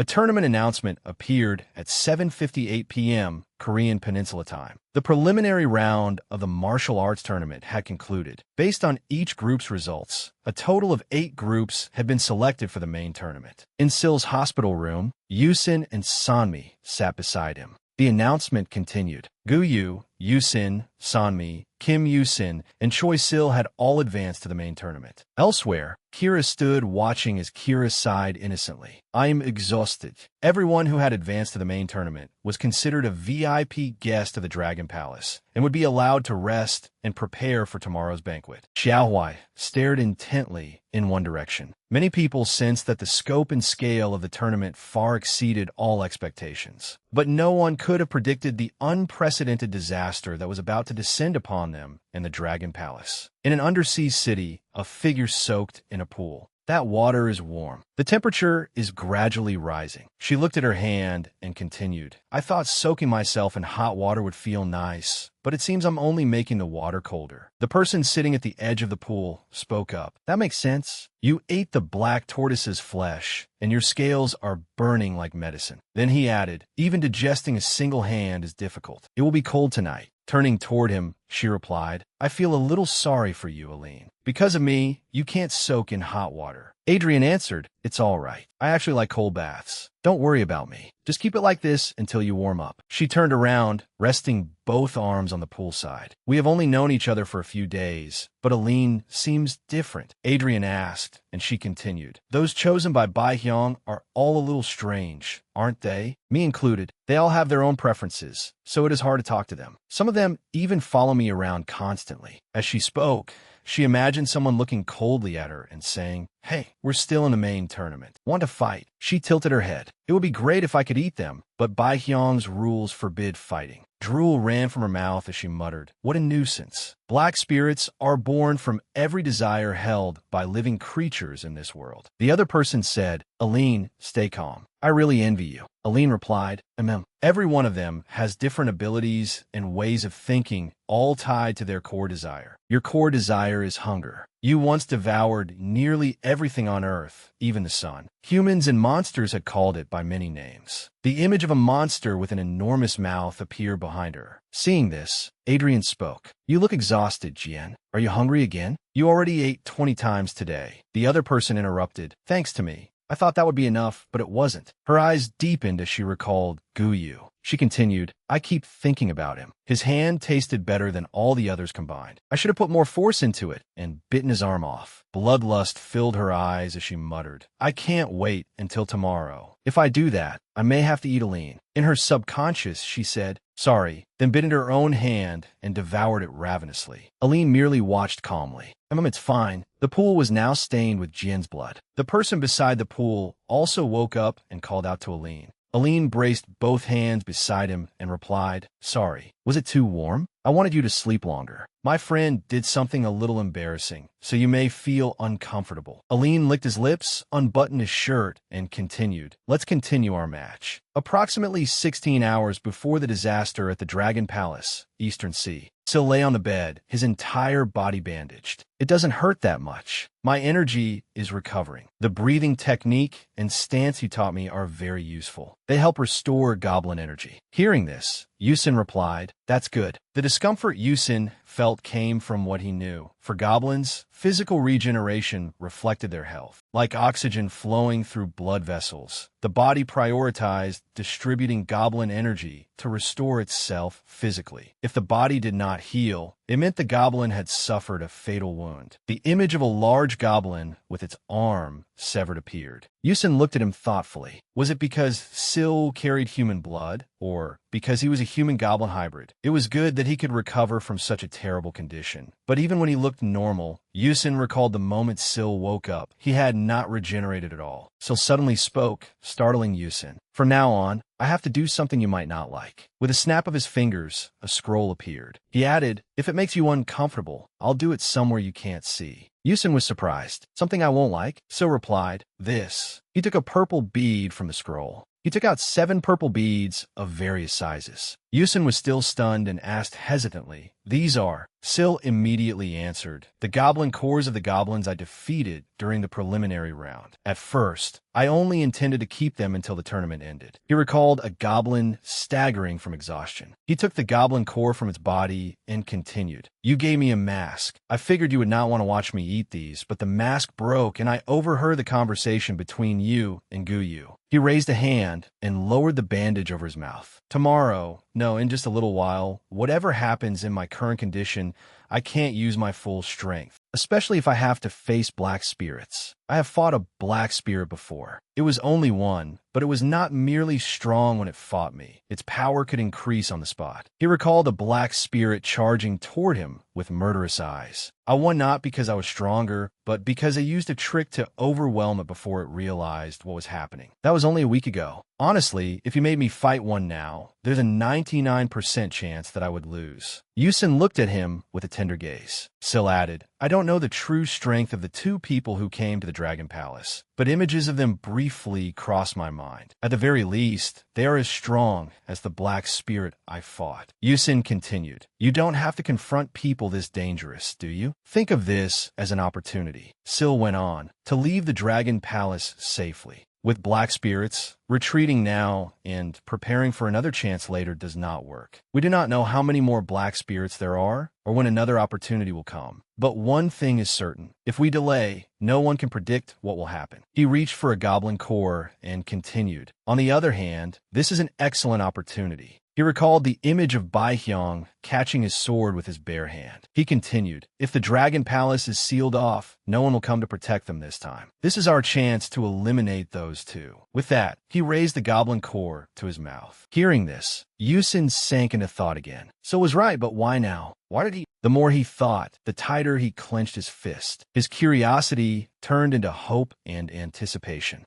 An image came to mind of Sil wearing his mask and standing in a defensive stance. Without using any goblin energy, he had defeated 7 goblins alone. Perhaps Yusin's desire was to awaken as a protector. Sil swallowed the goblin core. He circulated the energy that Yusin had forcibly helped him attain. An image flashed through his mind of Xiaohui, standing there, emitting murderous intent. Immediately afterward, Sil felt something sprouting inside him, though he did not understand what it was. The imperfections were only fleeting. Xiaohui gathered his power and charged forward. A horn suddenly grew from Sil's forehead. If he took another step, the sprouting leaf would bloom. Another person stood outside, still unable to strike Sil. The result of the fierce battle appeared. Yusin raised his knee and drove it into Sil's face. The moment the mask shattered, the demon suppressed within the boy awakened. From the horn on his forehead, a dark shadow flew out, its mouth filled with sharp teeth. Goblin energy and righteous energy existed together within a human-goblin hybrid, but they could not coexist peacefully. The image of a lion and tiger confronting each other symbolized goblin energy and righteous energy. His initial exposure to righteous energy had come from the three-colored gourd Yusin gave him. After eating these heavily damaged goblin cores,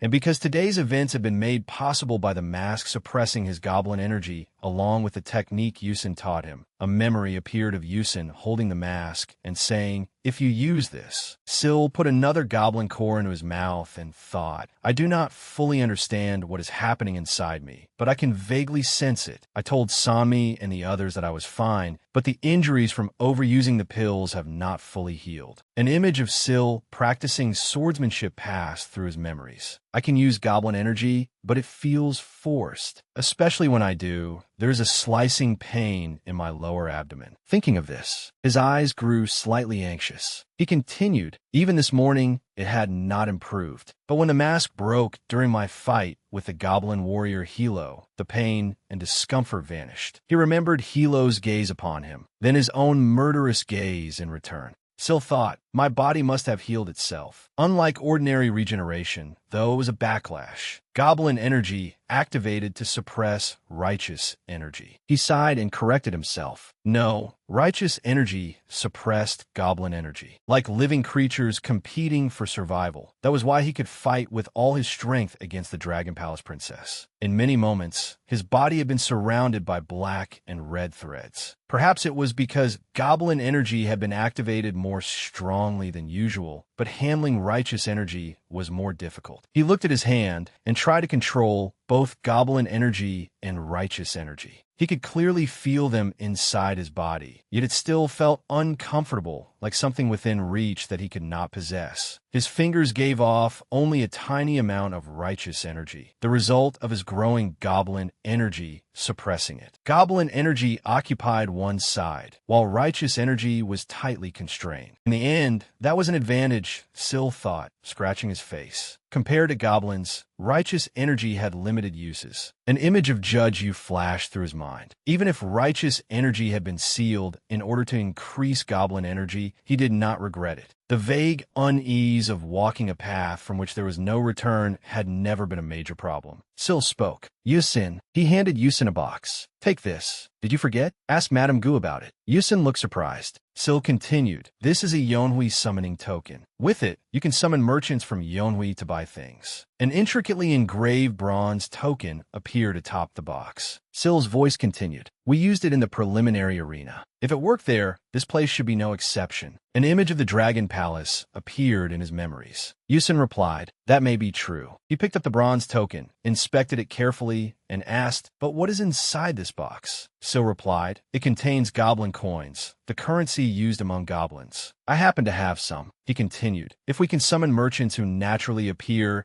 it would be useful to inform them about the Black Spirit's presence and use goblin coins to buy necessary supplies. Things like medicine for injuries or energy recovery. They also sell many other useful tools." Hearing that, Yusin asked, "Wait, where are you going?" Sil turned toward the door and answered, "Just around here. I plan to observe the area without being noticed, even though I was advised to stay indoors until tomorrow." The images of many people with the same goal came to his mind. Not only Guyu and Sanmi. "I'm not sure about Xiaowai, but I believe Hilo and Judge will actively help." Yusin rose abruptly. "What if you encounter a black spirit?" So cut him off. "It's fine, if I remember correctly." He sensed a trace of the black spirit's darkness that Guyu had mentioned. An image appeared of him walking through an abandoned factory. "I won't cause any trouble. Don't worry." Yusin fell silent. He only watched as Sil opened the door, went outside, and shut it firmly. Yusin looked at the bronze token on the table. Yusin lay back on the bed and let out a long sigh.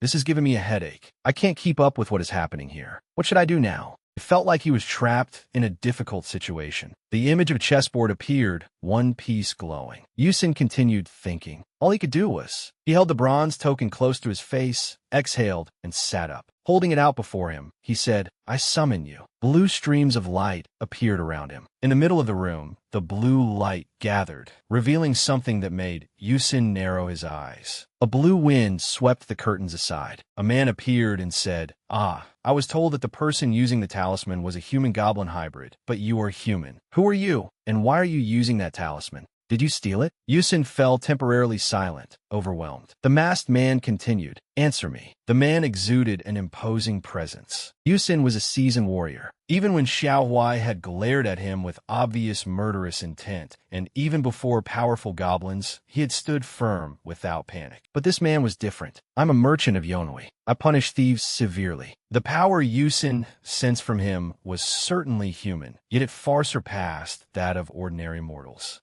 Yusin knelt and said, This talisman belongs to my friend, Choi Sil. He lent it to me, temporarily. I cannot prove it right now, but when he returns, he will explain everything clearly. Even if you do not believe me, there is nothing more I can do. He introduced himself. My name is Kim Yusin, guardian of the Sacred Water Academy, son of Kim Se-hun, and one recognized as a divine talent of this generation. Bowing his head and placing his hands on the ground, he said, I respectfully greet a senior who has attained the realm of immortals and transcended the karmic bonds of the mortal world. If it is not too presumptuous, may I ask your name? The man folded his arms and replied, You are Kim's son? I came to play Go with the Grandmaster and inspect that human-goblin hybrid. Then he said, Hey, get up. I do not like all that formality. Yusin was slightly surprised. The other man continued, I suppress my power with this mask, yet you still saw through it. Your senses are sharp, just as expected from Kim's son. Yusin raised his head. This is suppressed power? The man asked again, So who do you think I am? Yusin lifted his chin and replied, What? The man said, There are not many immortals on the Korean peninsula. Among them, which great figure would a child like you recognize immediately? In this absurd situation, which could threaten his life, Yusin fell silent in thought, his mind working at full capacity. Finally, he thought of the greatest genius in Korean warrior history. He answered, that's right. The miracle born in Joseon. No, the greatest genius on the Korean peninsula in the 1,000 years since Dangun. That is John Achi. The story continued. That energy was called spiritual power. In rare cases, individuals were born far beyond the limits of their species. Throughout their lives, such individuals gradually absorb the energy of nature, turning every source of it into their own strength. Once the accumulated energy exceeded a certain threshold, an awakening occurred, goblinization. They were granted not only speed, intelligence, and immense strength, but also lifespans far beyond the ordinary. But for humanity, it was completely different. The accumulation of martial power happened slowly and inefficiently, and even when it reached its limit, awakening rarely occurred. Even if a person exhausted body and mind to unleash extraordinary power and trained in countless arts, it was ultimately like trying to fill the sea with sand. Human lifespans were generally limited to 150 years, after which they would gradually decline. How could that not feel unfair? Even those who possessed tremendous martial strength, Taoist power, physical prowess, or magical force could not reach even half the lifespan of a low-ranking human-goblin hybrid. Was it because they could not fly without wings? Or because, even with wings, they could not bear the burden they had to carry? Holding a white ghost stone, he continued the match. Yet despite that reality, there remained an extraordinarily rare chance for goblinization to occur. When talent, experience, willpower, and effort meshed together like perfect gears, the extraordinary could become reality. Humanity would then be reborn as immortals. At that point, every cell in their bodies stops aging and regains the vitality of its prime. However, rejuvenation is only a small part of it. The Dantian energy center of one who reaches immortality loses the boundary between inside and outside, allowing them to wield the power of heaven and the human world as their own. It is the unity of man and nature. They transcend the limits of ordinary living creatures, becoming beings that can be regarded as part of the living world itself, possessing independent consciousness. Upon awakening as immortals, they become citizens of the immortal realm, and all affairs in the human world fall under their supervision. To ordinary people, they are surreal existences, far beyond demons and monsters. Syl stared in disbelief. An immortal from a void? He had never heard of anyone actually seeing one, but this man seemed to know his father. He then came to a conclusion. Though surprised, at least the other immortals were not a threat. As Syl wondered why it had to be this man, John Uchi asked, "Why?" The single word startled him. "Why are you reacting so strangely? Your face says you expected some other immortal, but where did this old man come from?" Syl immediately stammered, No, not at all. The truth was that the situation was beyond anything he had expected, and it was far from resolved. Syl looked him straight in the eye. "With my laughable knowledge, how could I possibly have imagined meeting someone as extraordinary as you?" Seeing him tremble, the man turned away. "I am here in place of the head of Yonhui, so I will handle some serious business." Syl let out a quiet breath as he continued. "For now, it would be best if your half-goblin friend came back." Syl replied, "All right." He continued, "I was preparing to use Yonhui's transmission device to ask its head for news from outside. Of course, I know Yonhui has always remained neutral in conflicts between humans and the Yoki realm."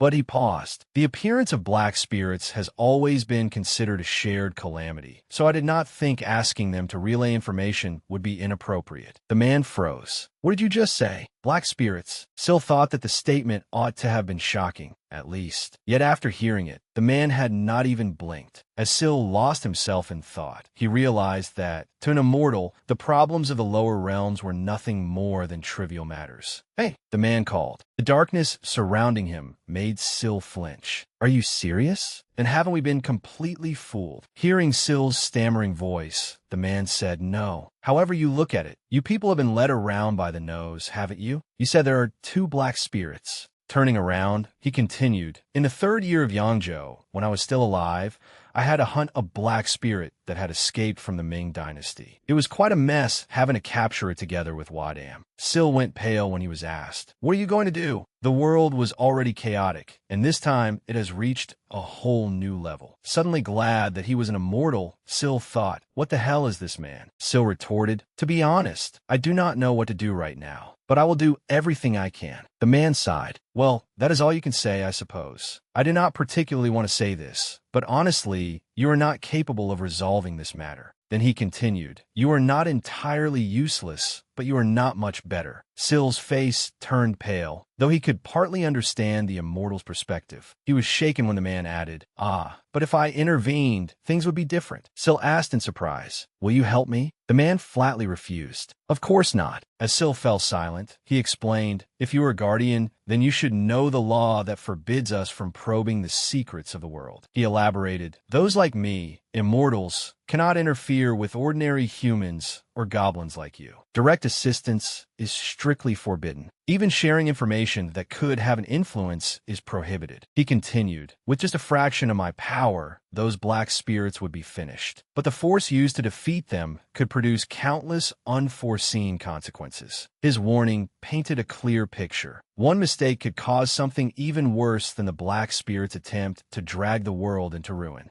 As he spoke, he explained further, "That is why immortals who descend into the human world all have something called a life mask, a fabricated identity. They choose a role to minimize their influence on the world, and they may act freely only within that role." He summarized, "As I said, my life mask is the head of Yonhui. This entire conversation and everything I am about to do is limited to the scope of a door-to-door merchant. That includes relaying information outside." Still rambling, he said, "Now that you understand, do not dream of getting my power so easily. Tell me what you want, esteemed customer." Syl clenched his teeth. What does this old man want me to do? He glared at him irritably. Immortal rules, huh? If he only wanted to spout things everyone already knew, why raise my hopes in the first place? His smug, self-satisfied attitude was irritating. He made it sound so grand, only to offer nothing. Why bother? As he thought, Syl realized it. He's trying to provoke me, isn't he? Fine, let's see if I can really buy something. After a moment, he spoke up. "Sir." The man turned around. "Have you decided what you wish to buy? If not, I can show you the merchandise. There is no shortage of goods here." Syl hesitated. "No, I have decided what I want to purchase. But first, I would like to know whether you have it, sir." He presented the box. And if you do, I would like to know whether this is enough to buy it. His expression was completely serious. I heard that the heads of Yonhui deal not only in goods, but also in the knowledge they possess. Therefore, as a customer and a martial artist, I wish to purchase your guidance. The merchant brightened. Is that so? Then he paused.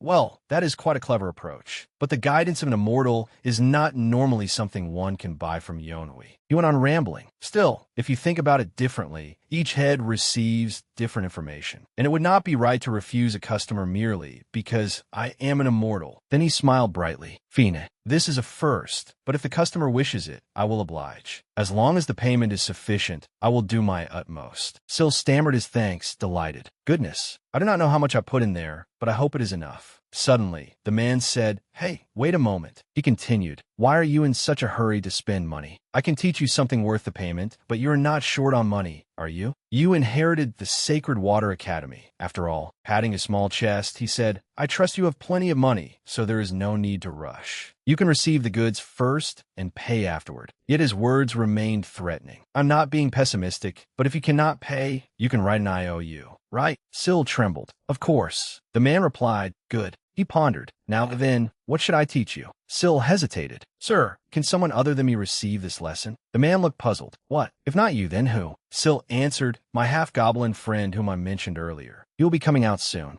Sil explained, You will understand once you meet him, sir. Though he carries goblin blood, he is a guardian. He has exceptional talent, a good disposition, and fine character. His face brightened. It seemed that the merchant was interested in Yu Sin as well, and that Yonhui truly valued him. The man rebuked him outright. You bastard. With an awkward expression full of confusion, he said, I thought you were clever, but this will not do. What is this? Your friend has more talent, so you think I should guide him instead of you. He gripped his staff and snorted. Is that really something a martial artist would say? Hearing that, I understand exactly what you're thinking. You believe this would be better for your friend, do you not? He continued, That half-goblin, with his fine temperament, would surely choose the path of goblin development rather than becoming a guardian. That is the wise choice in these times. Who has the leisure to both protect others and build their own strength? He pressed on, Yet you gave up your own opportunity and chose the righteous path. Be honest with yourself. This is not for your friend's benefit, nor is it the wise choice. His staff pointed directly at Sil. It is merely an attempt to satisfy yourself. You have been raised up by others, but you are still not ready. This is not simply a matter of teaching you a few spells. Your entire way of thinking must be rebuilt. He continued, A true guardian must have a selfless heart, yet also place faith in himself beyond all reality. In modern terms, there is no one else. I will carry it. We will win. As he chanted a spell, he said, Come in. This is the bitter fruit you must endure for the karma of a past life. You are the first human in centuries to learn my sacred art. The scene shifted outside.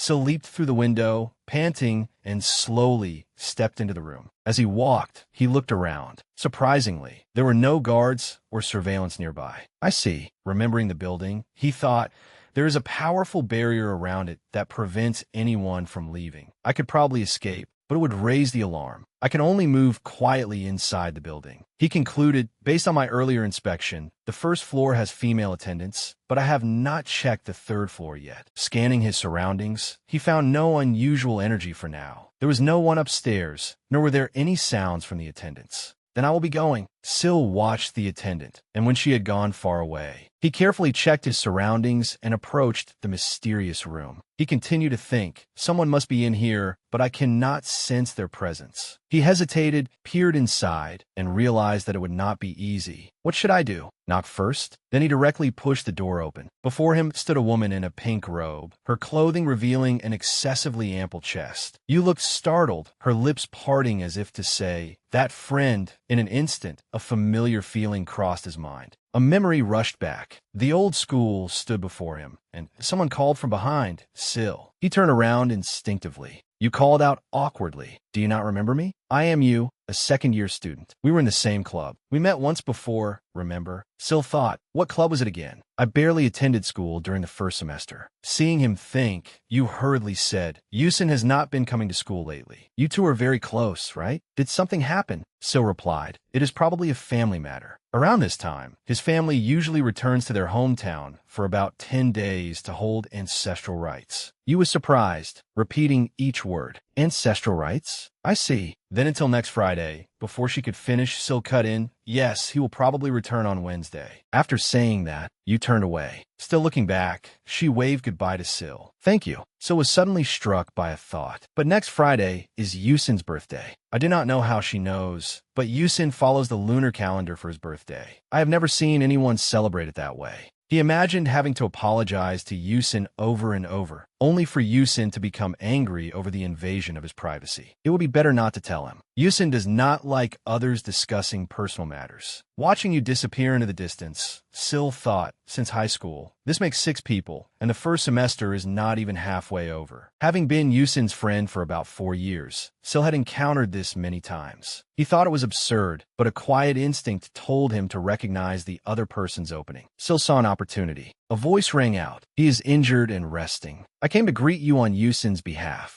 Xiaohuai set down his cup and said, you came to greet me on his behalf? Does that person have business with me? Sil's voice answered, is that not obvious? He scratched his head and explained, although the two of you fought, it is not as though you are bitter enemies. It was a fair contest. He may have gone a little too far, but you were generous enough to allow Yusin to win. Then he repeated Yusin's words. Stop talking. He is incredibly strong. He is the strongest and most formidable opponent I have ever faced, Sil. Thanks to him, I was able to reach new heights and grow stronger. He then told Xiaohuai, of course, Yusin is somewhat arrogant and shy, so he did not directly express his wish to meet you. But after the tournament ended, he wanted to see you privately. Xiaohuai's small lips moved as though he wanted to say something. Sil hurriedly apologized to Yusin in his mind. If I do not approach him this way, I will not have another chance to get closer to him. Thinking that, he explained, well, you know what he is like. He will not take the initiative to meet you. If you do not mind, Xiaohuai,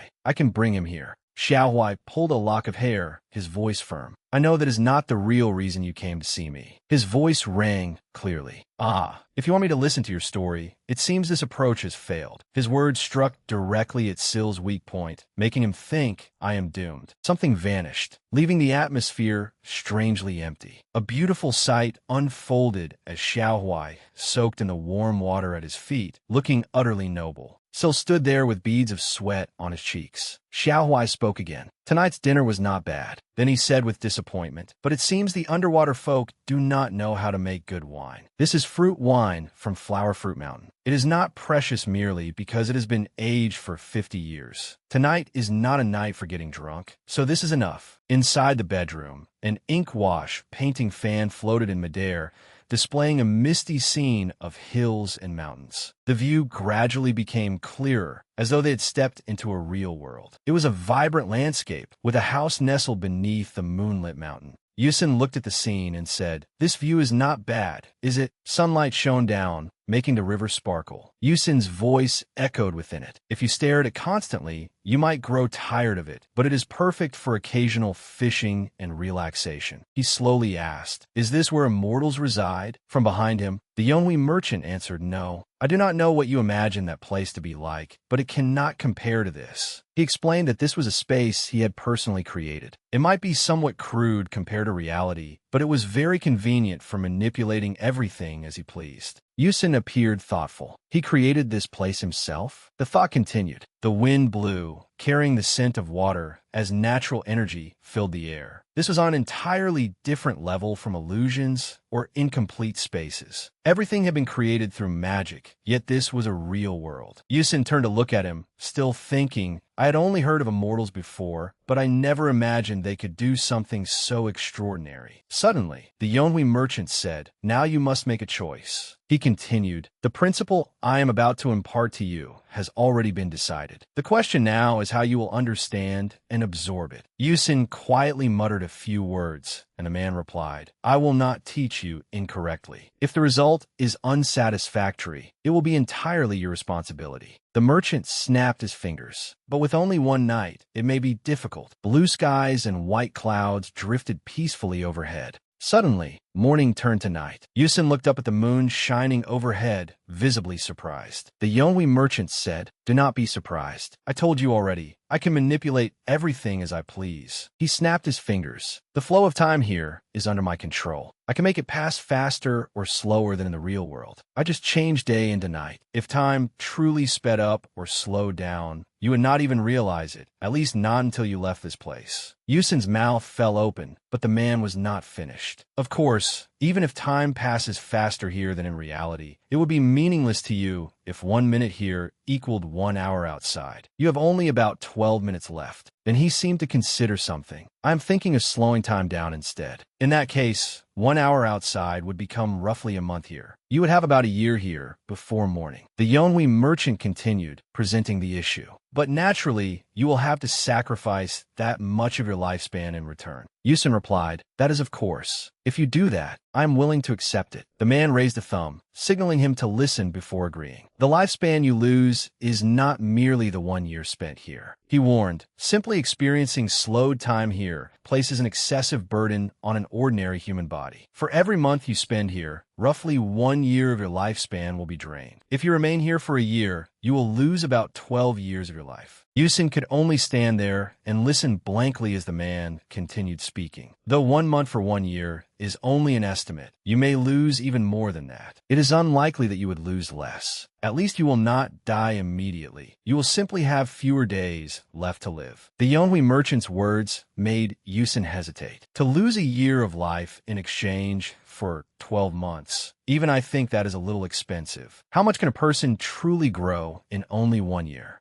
"You're still bargaining?" John Uchi said. "I can slow time down a little, but the price you must pay." Before he could finish, Yusin interrupted him. "No, that's enough." The Yonwi merchant exclaimed, "This kid really has guts. You're willing to sacrifice more than 10 years of your lifespan without even thinking? Or are you simply that confident?" Yusin shook his head. "No, honestly, I'm afraid of sacrificing that much of my lifespan, and I'm not even sure it would be worth it." Looking down, he continued, "But you were the one who told me not to do things halfway, that I should take complete control." John Uchi replied, "I told you to shoulder responsibility." "Exactly," the merchant added. Hearing that, Yusin's face darkened with worry. The burden of leading others was truly unreasonable, but with the power he possessed, Yusin made up his mind. "If I'm going to grab the collar of an idiot who wants to become the Demon King within 6 months, then I suppose I need to reach at least that level myself." Then he told himself, "Why not close my eyes and get everything I have for 1 year?" The timeline began moving again. Yusin now held a massive sword, pointing it at someone as he said, "What are you talking about? I've already been giving it my all. You're the one who made me go through all this." The two charged at each other, unleashing a fierce burst of power as their swords collided with a thunderous crash. Yusin used all his strength to block the sword. His voice trembled as he spoke while attacking. "What the hell is this?" The other man replied, "This is combat training. Did you think I was the only one who could talk while attacking?" It was Kim Ji-gun. With a stern expression, he continued, "Anyway, why don't you focus more on your training?" He spoke harshly. "Why don't you just quit school? It's useless. What's the point of spending another year there?" Yusin gritted his teeth in irritation and angrily drew his sword. "First I argued with Che Gun, then came Uncle Mayan, and now you're getting involved too? Didn't you tell me to enjoy my school life? You were the one who supported me the most." Confused, Yusin demanded, "What is it? Did that old man tell you to make things hard for me? To push me even further? I'm already trying my hardest. I proved that last time." Kim Ji-gun cut him off. "This isn't your father's idea."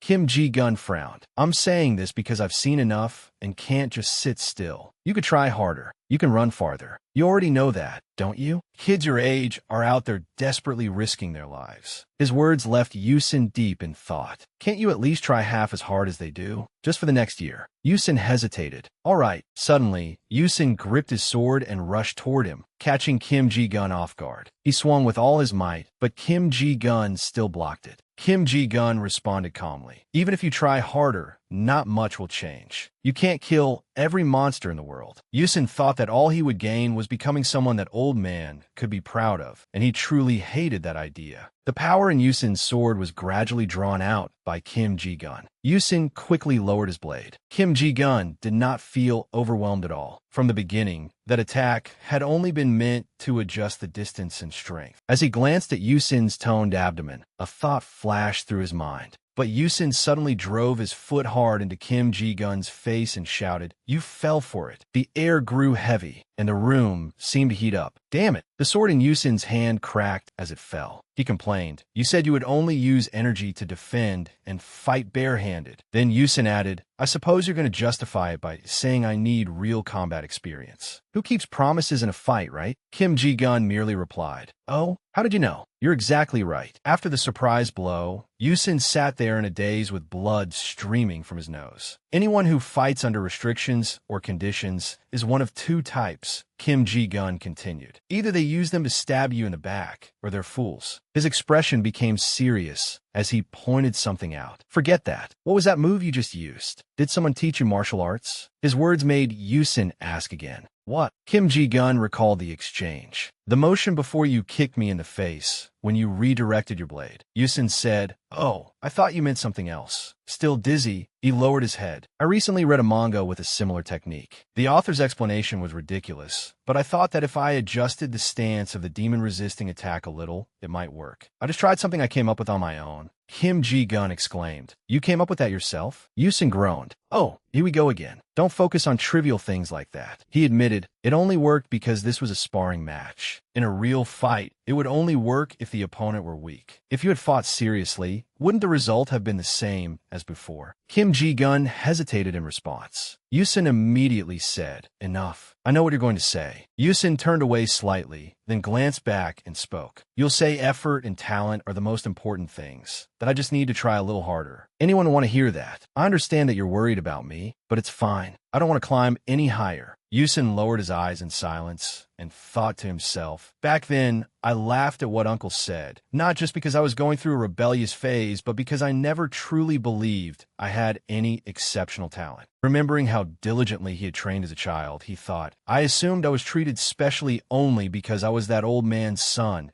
and that anyone in my position would stand out more than everyone else." Thoughts of the battle continued circling through his mind. Yet the quick maneuver from earlier had clearly worked quite well, even against that monstrous creature. If Uncle is right, and I truly have something special that I've wasted, but then this may be my last chance. Even if it is too late, I finally found something I want to do after gaining a little strength. He smiled faintly as he looked at his current situation. Now that I have the chance to learn everything, I don't mind trading more than 10 years of my lifespan. Then he said, "For this year, I will remember and engrave every moment of the teachings you passed down to me." Holding a flask of liquor, the Yonwi merchant said, "Look at those eyes. They become more serious. It may be a little forced, but it is certainly better than before." I asked because I knew you would answer that way. Yusin listened to the merchant's cryptic words. "Honestly, if you had given me a half-hearted answer, I would have changed my mind. What a nuisance." As he sealed the flask, he continued, "But you avoided that outcome to the very end." Suddenly, something made Yusin freeze, and his entire body trembled slightly. Before him appeared the image of a skull with a blazing red eye, horrifying enough to send chills down his spine. The Yonwi merchant explained, "You have seen the demonic suppression seal, haven't you? Even at a time like this, youngsters like you need some real combat experience. The things inside are demons I defeated when I was young. All 108 of them are high-ranking monsters. They will be enough to keep you busy for an entire year." Yusin heard his voice again. "There is plenty of time. I prefer teaching through practical experience rather than theory." Then, the Yonwi merchant delivered his final decision. Meanwhile, So was completely taken aback. This reaction was entirely different from what he had expected, as though Xiaohui had already known about it. Tilting his head, he asked Xiaohui, "Could it be that you already knew about this?" Xiaohui immediately replied, "No," blushing awkwardly. He said, "Let me ask you something. What do you think of the Dragon Palace?" As he spoke, Xiaohui began casting a spell. "I know you carry half-human blood and are closer to that world. I want to hear your impression from a human perspective." Sil quietly nodded and silently watched the flowing water rise. "This place isn't bad," Sil said. "There was one slightly strange incident, but other than that, it seems peaceful." "That's only my impression, though." As soon as Sil finished speaking, Xiaohui handed him a cup of liquor. Smiling faintly, he said, "You are right. By tradition, the Dragon Palace is a clan that rules the sea, and it has always been generous toward humans." Xiaohuai's voice blended with the sound of liquor being poured. It is as though they saw no need to interfere with affairs on the surface. To people of the past, the sea was a force more merciless than any monster. setting sail upon such waters, even if it was foolish, was considered a brave and admirable act. Xiao Huai continued. Therefore, except in a few rare cases, the sea clans never harmed humans. They simply left everything to the sea's unpredictability, regarded it as their home, and merely watched. In fact, in the East, they even went against their own nature to stand with humans. Dragon kings controlled the weather and granted abundant harvests, asking for nothing in return. Syl nodded. That's right. In the folktales I heard growing up, the Dragon Palace was always portrayed in a positive light. Xiao Huai continued. It is even more so for humans today. Closing his eyes in thought, Xiao Huai said, the current Dragon King was able to establish laws for humans because of the support of the Eastern Sea Dragon Palace. Seeing Syl's surprise, Xiao Huai explained, it is not a story many people know. As I said, the sea clans are generally friendly toward humans, but the internal affairs of the Dragon Palace are not something outsiders know. Dragons being friendly is one thing. Never touching humans is another. The reason is that the strongest Dragon Palace issued such an order. Xiao Huai hesitated slightly. I do not know why, but the Eastern Sea Dragon King certainly wagered his position and chose to stand with the Dragon King. Because of that, the sea became something that belonged to humanity, a place free from the Dragon King's influence, a space where his laws did not necessarily have to be obeyed. Xiao Huai looked at Syl and emphasized, and yet you betrayed that choice. Syl was startled. What? Betrayed it? What do you mean? Xiao Huai frowned. If you know and still ask, you deserve to die 100 times. But judging by that blank expression, you have not even considered it. Fine, let me put it more simply. Syl listened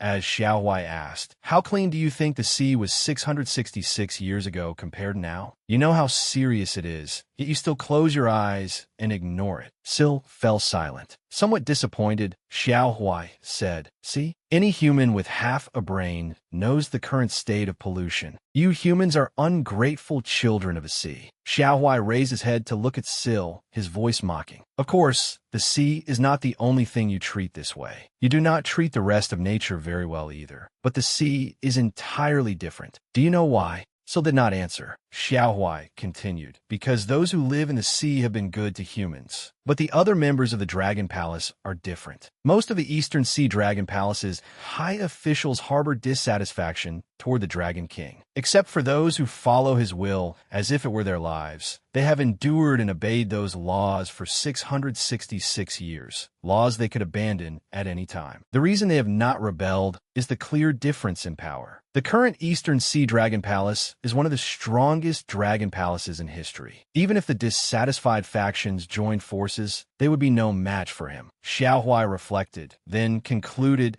they discussed rebellion, even summoning the Black Spirit Calamity. But wait, Xiao Huai suddenly noticed something and shouted at Syl.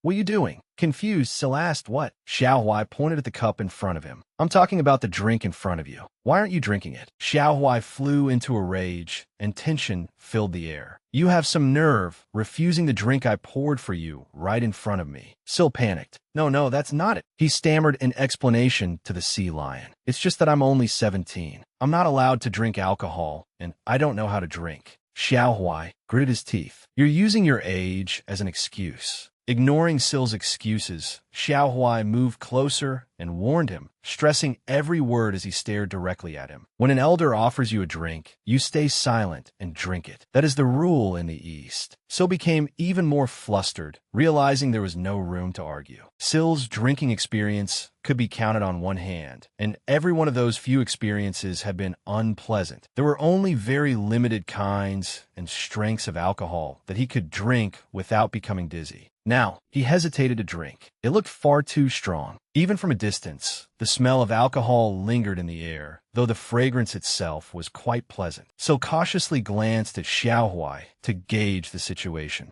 Xiao Huai glared at him threateningly, forcing him to drink. Syl's whole body trembled, and he had no choice but to obey. It's not too bad. Syl carefully took a small sip. The strong liquor flooded his mouth, and his body immediately tensed. What happened inside Sil's body was not solely because of the drink Xiaohui had given him. Earlier, he had consumed 7 demon cores, along with all the nourishing meals he had eaten. The power of the demon cores was digesting extremely slowly. Even now, the 7 cores had not fully dissolved. But what had been added was a mortal peach wine, one of the countless spiritual medicines of Flower Fruit Mountain. It was liquor made from peaches, renowned as one of the finest drinks. The cup slipped from Sil's hand and fell onto the table. Though it was still low-grade liquor, the water in the pool splashed wildly. Xiaohui calmly remained seated and drank, knowing that this would be the perfect catalyst to help Sil digest everything. Sil was sinking toward the bottom of the pool, his figure becoming hazy before fading away. His entire body went limp. He no longer struggled, while the water around the shore gradually dried up. Underwater, Sil completely relaxed. His mind was no longer clear, and his body emitted a strange light as his bandages loosened. Then, Sil slowly floated back to the surface, reaching out to grab the chair in front of him.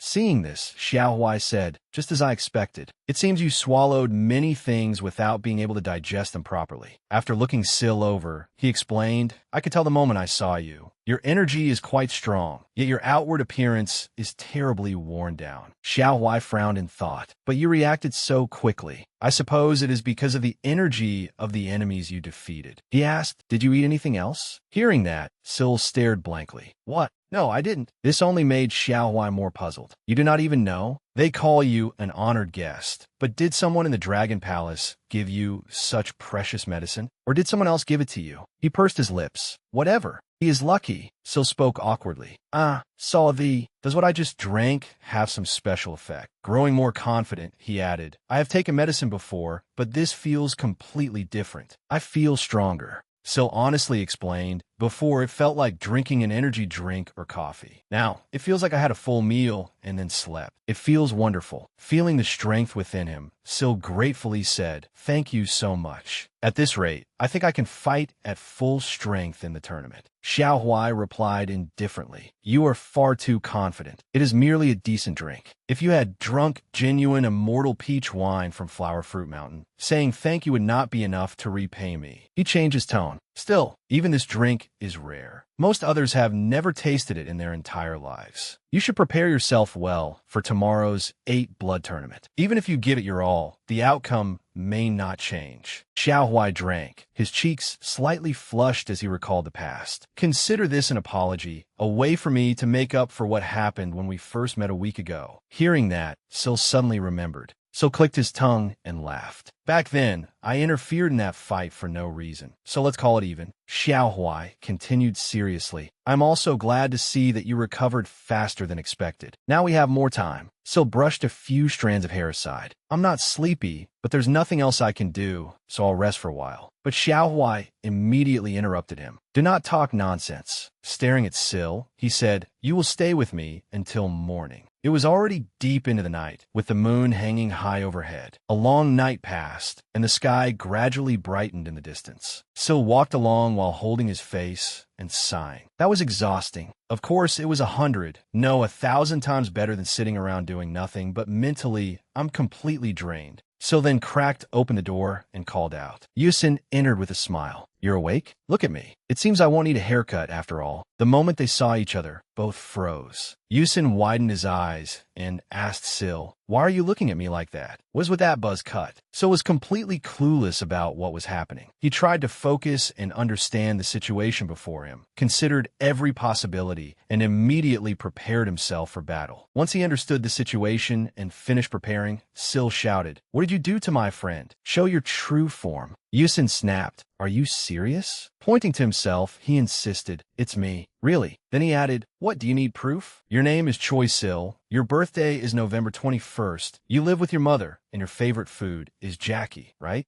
Yusin continued listing them in detail. The girls he had liked since high school were Olia, Yujin, Jin Sunmi, and Song Aryam. His reputation was that he constantly challenged others and bragged about his achievements. but in truth, he was just a coward who only played cheap characters. At that point, the other person paused briefly before asking smugly, "What? Was I wrong? Do you want me to tell everyone even more private things about you?" Syl hesitantly studied him, feeling that some of the criticism was a little unfair. "You praise yourself for winning a lot and being good at games every day. But unless you prove otherwise, you only ever reached gold once. And you said you couldn't climb any higher because you could only play one champion. How boring." Yusin thumped his chest at Syl's words, but he was also glad that it really was him. He had no idea what had happened, but now that he looked again, Syl's hair looked much better. Hearing that, Yusin laughed. "Just wait and see. I'll show you how much I've improved." Suddenly, Syl changed the subject. "I'm not criticizing you, but you should tie your hair up." Yusin had a similar hairstyle, but Syl somehow looked far better with it. Looking at him, Yusin could not help feeling annoyed. "Right? I remember now. This guy's always been good at getting on people's nerves. I forgot because it's been a year."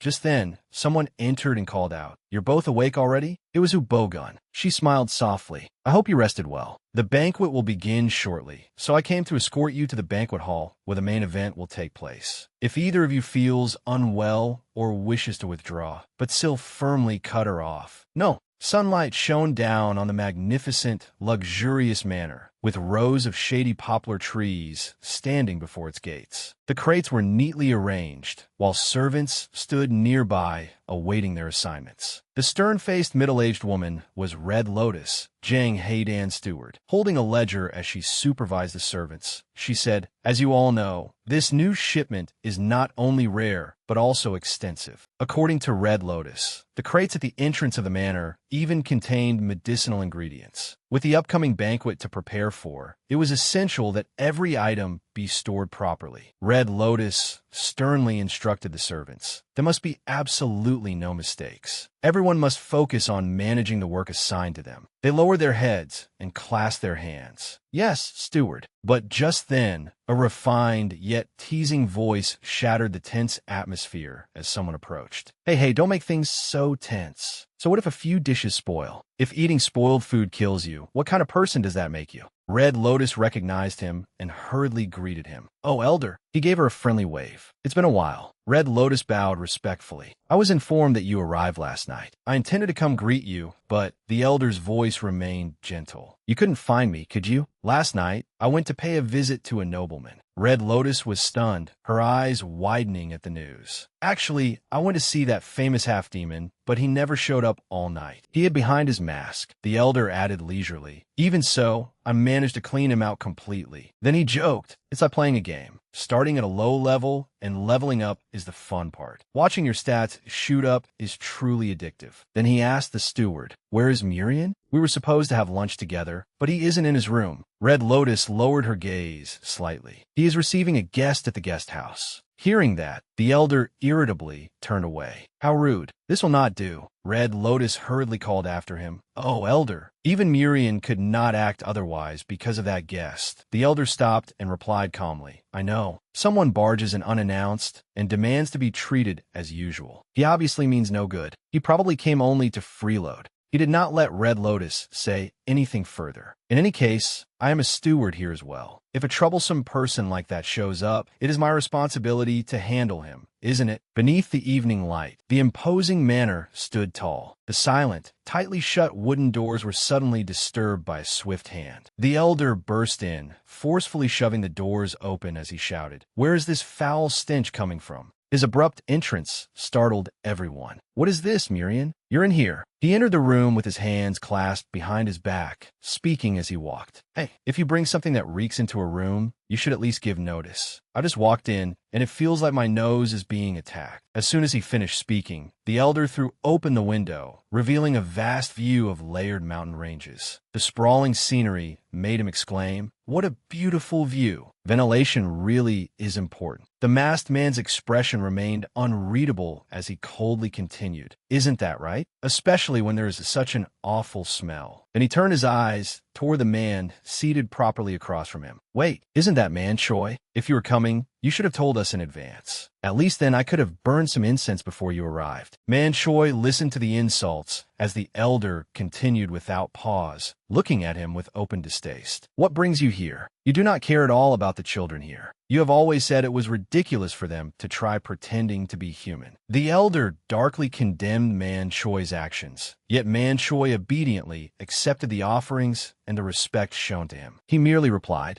"Sit down." The elder complied without hesitation, sitting beside the window. Man Choi continued, "As a member of Yonhui, you need to hear this." "I don't want to. It's not that I don't want to hear you. I just don't want to sit at the same table as you." Man Choi ignored the nonsense and answered seriously, "If I'm not sitting across from you, does that make me deaf? In any case, you already know that the Sacred Water Academy has suffered severe damage due to the recent incident." Man Choi calmly explained, "Although the heavenly laws forbid us from interfering with the human world, we cannot simply stand by when only 6 months remain until the festival. This is a disaster that cannot be ignored." The elder fell into thought, his former, joking demeanor gone. "Is that so? Are you planning to confront the demons directly despite the heavenly laws?" Man Choi sharply refuted him. "Of course not. Even if we do not intervene directly, as immortals, we have a duty to do something. At once, an image of the Korean peninsula engulfed in purple mist appeared. Man Choi said, "At this rate, the Korean peninsula will become hell within 6 months. We must act quickly to fill the void left by the Sacred Water Academy." Leaning against the window, the elder voiced his doubts. "So, as I asked before, you are determined to do this. But how exactly do you intend to fill that void?" Man Choi answered resolutely, "We will revive the Warang Order." The elder stared blankly, unable to believe what he had heard. "What? All immortals from the Korean peninsula, including you and me, will select promising children as disciples." As Man Choi spoke, images of outstanding youths gradually appeared. "Those children will inherit our will and techniques. They will bear responsibility and safeguard the future of the Korean peninsula. No longer will there be chaos. They will become true warriors of the kind that once existed upon this land, unlike the Sacred Water Academy, which deteriorated over the centuries." Man Choi's idea excited everyone. "That is why I came here, to secure supplies for establishing the new Warang Order. We need longevity medicine and weapons to nurture the children who will inherit our will. Naturally, there will be suitable compensation." Images of the manor's servants crossed Man Choi's mind. Under the banner of the new Warang Order, the half-demons here will no longer be looked down upon. If any of them are talented enough, they may even become official members of the Warang Order, our disciples. The elder furiously interrupted Man Choi. "Are you joking?" He jumped down from the windowsill, troubled by the fate of the immortals and the void left by the Sacred Water Academy. Half-demons would no longer be despised. He approached Man Choi. "Do you not get angry saying such hypocritical things? If you were really that kind of person, you would have died from an allergic reaction several times over. Weren't you delighted when you heard that the Sacred Water Academy had been wiped out?" Miriam silently watched the two argue. The elder continued, "That has been your lifelong dream since you were human, to become the ruler of the world, the wisest and greatest of all." His words were ignored entirely. "Fine, I would respect you if you truly only wanted to teach children. But after raising them, will you really leave them alone?" "No." Man Choi lightly played with the puppet on the table, not answering the elder directly. "Of course not. They're not disciples. They're pieces on a board, pieces that allow you to control the human world without getting your hands dirty." He stated his thoughts plainly, without hesitation. "Would that not put the Korean peninsula entirely in your hands? Are you just turning a blind eye? Under the control of so-called immortals who claim they act for some noble cause." Hearing the elder's mockery, Man Choi showed no emotion. He merely asked coldly, "And what is the problem with that?" The elder was stunned by Man Choi's reply and stammered, "What did you say?" "Even the Supreme One has permitted it. He approved the need for stricter control over humans in the lower realm." Man Choi set down his teacup and said gravely, "No, this should have happened centuries ago. It is absurd that humanity has been allowed 666 years of excessive freedom and indulgence, simply because a demon overstepped its bounds. Man Choi cast a sharp glance toward the elder. Though Do-san, you are a product of that very age of freedom and indulgence, so I understand your resentment. But at the very least, remember that you are an immortal, an existence nobler than the rest. Hearing this, the elder clenched his fist. If you cannot agree, then stay silent and watch with your ignorant eyes. In just 6 months, the Korean peninsula will become the greatest paradise on earth. The elder angrily hurled his mask to the floor. Fine, I understand. If you are finished speaking, come outside with me. He narrowed his eyes, his hand tightening into a fist.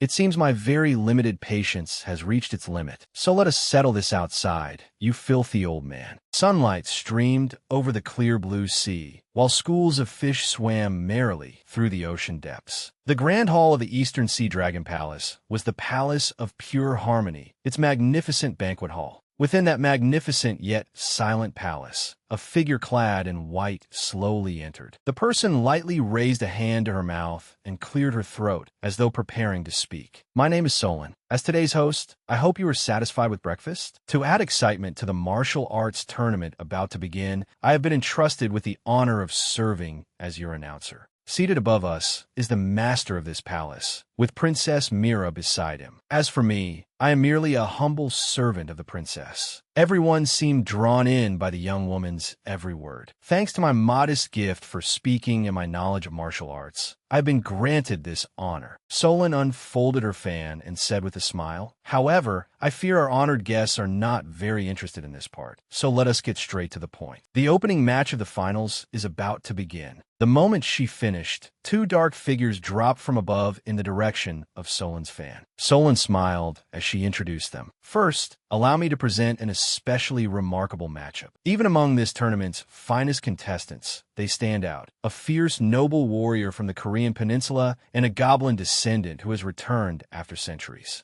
The 2 young men landed on the ground, their fierce eyes sweeping the surroundings. Solon continued her introduction. Choi Sil and Kim Yusin, behold this magnificent spectacle before you. So could not stop himself from exclaiming in awe. Yusin added, I thought they would let us rest somewhere quiet after breakfast. Who knew they would bring us straight here without any warning? Sil froze, letting out a baffled sound. In the stands, Princess Mira blushed as she waved at him. Sil awkwardly smiled and waved back, thinking, I did not realize her smile could be so radiant. Then he glanced toward the Dragon King seated beside her. The person sitting next to her really was the Dragon King. At the time, my mind went blank and I attacked him without thinking. Looking back on it now, did I not make a huge mistake? When the Dragon King turned to see his young daughter smiling at another boy, Sil noticed that his hair seemed to have become a little shorter. Myra's face was flushed, her eyes sparkling as she looked toward the young man below the stage. Seeing his daughter like that, the Dragon King could only sigh softly. Returning to the match, Solon continued. Now, their opponents are from a famous clan no less renowned than the goblins. Hearing this, Sil and Yusin were briefly taken aback. They're the only team to have passed the preliminaries without suffering a single defeat or withdrawal. Yusin murmured, this is not as favorable as I had hoped. Sil replied, right. He studied the situation before them and said seriously, since this is the finals, I thought they would gather all the contestants in one place so we could observe one another. We might even catch sight of those black spirits. At the very least, we would have time to discuss strategy with our allies. Hearing Yusin, Sil pondered for a moment and said, I was only hoping for easier opponents. At that moment, Solon's voice rang out again. 2 formidable contenders from the north, the undefeated pair, the siblings Mulak and Gagarin. At once, without needing to exchange a word, Sil and Yusin both realized that they were not black spirits. One of the siblings had long red hair and a powerful build. He brandished a sword with great force, its sharp blade gleaming coldly beneath the lights shining into the palace. He roared, exposing his sharp fangs. Mulak bit the sword blade in half with his teeth. Sil and Yusin stood frozen in shock, sweat rolling down their cheeks. Gagarin sighed. Seriously, did you have to bring food all the way here? Mulak chewed happily and turned to answer. I thought I had eaten enough, but the meal was too small, so I had to make up for it. Holding the sword's hilt, he said, they may use good ingredients, but weapons and steel are only truly valuable after they have been used often. He stuffed the entire hilt into his mouth and ate it clean, leaving nothing behind. No matter how appetizing a dish may be, it is bland if its owner has never used it. Mulak noticed Yusin standing across from him and looked at him with interest. He wiped his mouth and asked his sister, "Hey sis, can I fight that tall guy?" His sister replied indifferently, "Do whatever you want. Even if I said no, you would not listen." The two sides faced each other in a tense atmosphere, with Solon standing between them as referee. She held a purple orb in her hand. The basic rules of the finals are the same as those of the preliminaries. Victory is decided when an opponent can no longer continue or declares the desire to surrender. Unlike the preliminaries, all 4 members of each team fight simultaneously in the finals. Solon raised the orb and explained further. The match ends only when an entire team can no longer fight. If anyone surrenders, that person's team loses and must leave the arena. Going out of bounds also counts as a loss.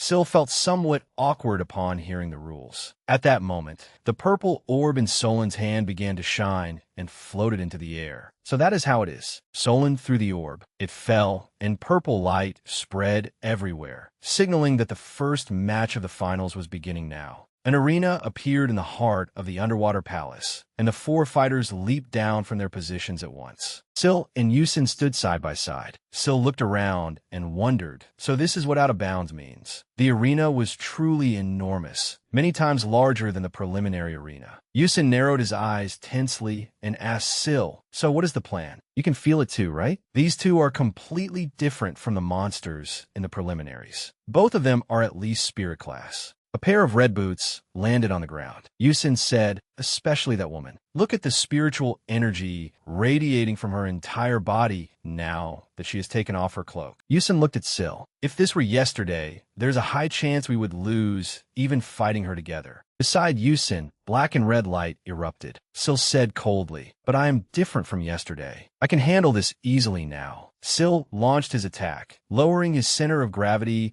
as countless black and red streaks shot from his hands like lightning. Yusin froze, his mouth falling open. Hey, this is not a one-on-one fight. It is a team match. Sil fired numerous arrows forward, the red light in his hand continuing to flash as his gaze became firm. "I'll go first." Countless streams of black energy poured forth. At the same time, someone's eyes lit up. Someone gritted their teeth and clenched the black energy, splitting it into several smaller streams. They stared toward the 2 distant dark figures and launched a relentless, storm-like assault, black light engulfing their opponents. Everything was within one person's field of view. Solon hovered high above, spreading her fan and baring her teeth in a mocking grin. What a savage attack. Cold sweat covered his face. Is that the legendary goblin mace? Its destructive power certainly lives up to its reputation. Elsewhere, Princess Mira clasped her hands together in delighted admiration. Solon's words continued to echo through the area. Unleashing such overwhelming firepower without even probing first shows just how confident he is in his strength. The Dragon King stared intently and gently refuted her. No, he stroked his short beard beneath his chin and continued. He appears to be cautious. He is using the goblin mace's basic form rather than its true form. He should not have commented, but as he watched the hand gripping the black mace, he pondered it. The ability to alter its shape and composition to suit an opponent was troublesome, but its true terror lay elsewhere. It could be compared to a 10-ton weight. Given its volume and mass, even someone with monster-level strength would produce physical force that opponents of the same rank would find difficult to withstand. His gaze swept over the naked, sly-faced man wielding the mace, and he concluded that is why even elderly goblins, despite their weaknesses, can hold their ground. Simply mastering the mace's basic use is enough to leave foes far stronger than its wielder utterly helpless. Yet the Dragon King remained silent, merely glancing at his own index finger. Not to mention that Goblin had mastered both the crown and the weapon's true form. As long as his stamina did not run dry, he could continue attacking without concern. Then he thought of the young man with blazing eyes, throwing himself into each strike with all his strength. Even so, that alone meant nothing. Beneath the clear blue water, between two towering rocky mountains, 4 or 5 explosions erupted in rapid succession across the arena. They were so violent that they lit up an entire corner of the sky. Syl frowned, his expression turning grave. Across from him, a deep violet aura shot straight toward him like an arrow. He could have avoided it simply by shifting aside. At the same time, faint remnants of energy still clung to the tip of someone's spear, accompanied by a mocking voice. "Your reactions aren't bad."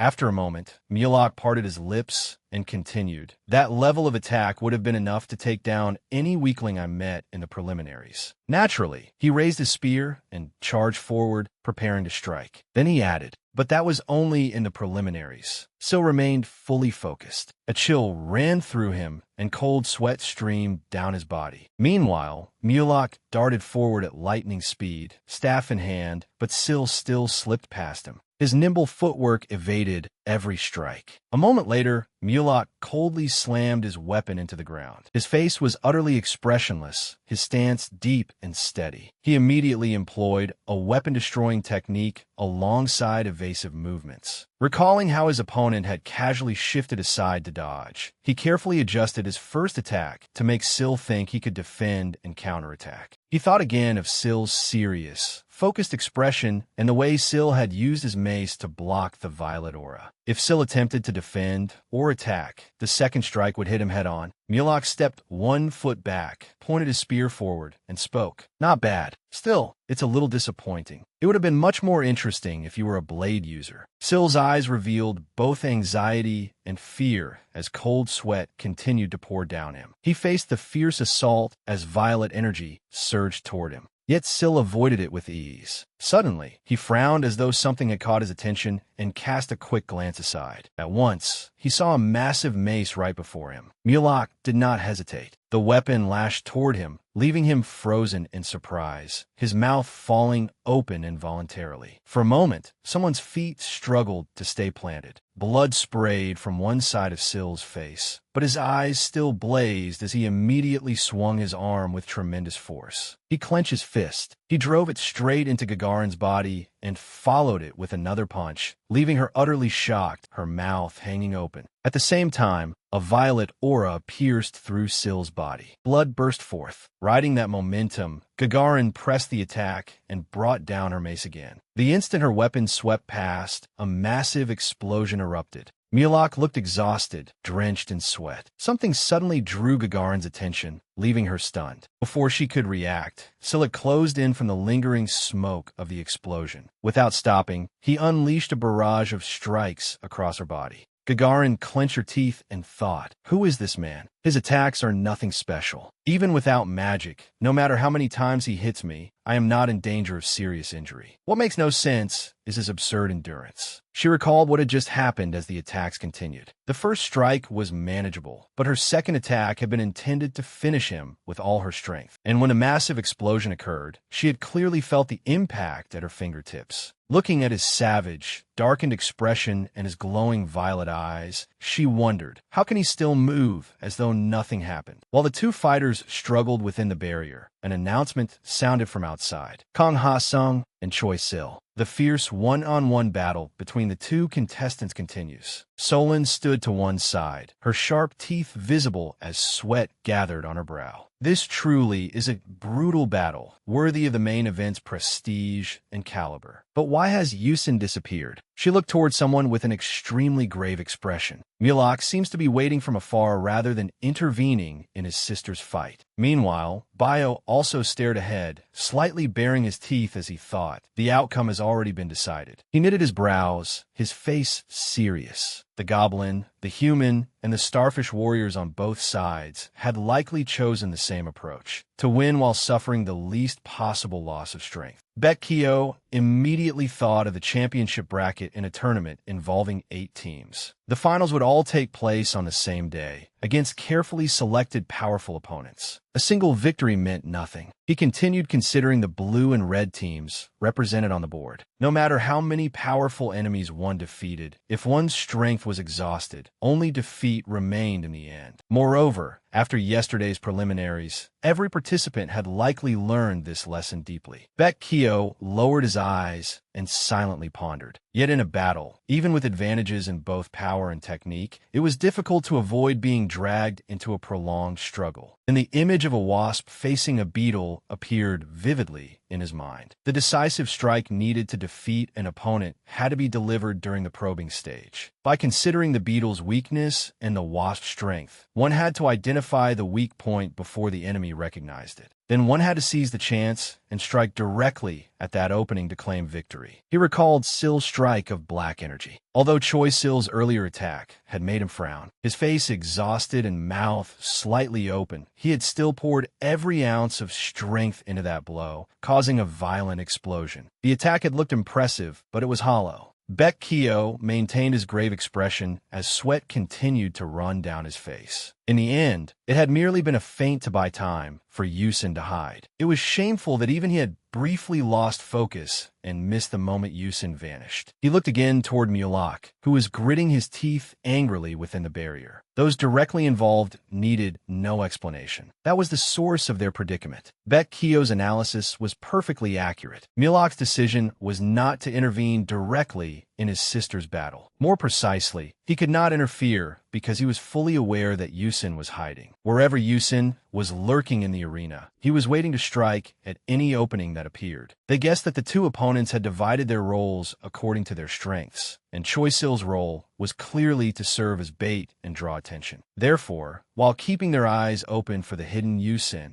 they also intended to control the flow of battle against Gagarin. Gagarin absolutely could not reveal any opening. The plan was to quickly deal with Choi Sill, then create a second opportunity while Yusin still hid in the shadows, even as Sill nimbly evaded the enemy's violet energy attacks. When his gaze swept in one direction, his train of thought was abruptly cut off. Rage immediately flared across Gagarin's face. She raised her mace high above her head and smashed it down with terrifying force. Seeing this, Sill planted his feet shoulder-width apart and crossed his arms defensively, ready to receive the enemy's overhead blow. The impact seemed to shake the earth itself, sending tremors through the arena. Once again, the mace crashed down against the arena floor. Gagarin was now panting heavily, drained with exhaustion, while Sill trembled as he stood before her. What a pity. It seems you still haven't given it everything you have. His face was covered in blood, and both arms were wounded, yet he remained defiant to the very end. If you had just risked a little more, it would have been over. The narration came at just the right moment. Raw strength alone was not enough to subdue an opponent like Choi Sill. As the words ended, Sill threw an incredibly powerful punch at his opponent. He relaxed slightly when his fist struck the mace. The narration continued in the same tone. A powerful body and rapid recovery are tremendous advantages. Sill frowned slightly, then smiled. But it seems that has become a complete disadvantage for the opponent. The two charged into battle, trading blow after blow without pause. Hearing this, Mulak cursed inwardly. Damn turtle. His right hand still gripped his weapon tightly, sweat pouring down him. What is this? Even with my support, my sister still cannot gain the upper hand in a one-on-one battle. The mace wielder stood firm, grinding his teeth. I had only heard of their strange, powerful fighting style. No one ever mentioned endurance, like a turtle curled up in its shell. The harder he clenched his teeth, the more sweat poured down his face. And that human was certainly nearby. A figure appeared behind him, long hair tied neatly back. His presence was nearly imperceptible, though a faint killing intent was clearly being deliberately revealed. Mulak remained still, his spear pointed forward. Should I really do this? They are only human-level threats. If they are merely frauds without substance, is this level of caution truly necessary? As he watched his sister fight Sill, Most of their combined strength was being focused on that goblin turtle. If the answer were to join forces and finish him as quickly as possible, we would have done it long ago. The most important mindset in battle was faith, even when one was cornered by a powerful opponent. Trusting one's own skills and plan increased the chance of victory. With an ally, the necessary amount of faith doubled, just as one's strength increased. Mulak bit his lip as sweat continued to flow. Before it is too late, I have to support my sister. Veins bulged on the hand, gripping his spear. I do not care what that human does.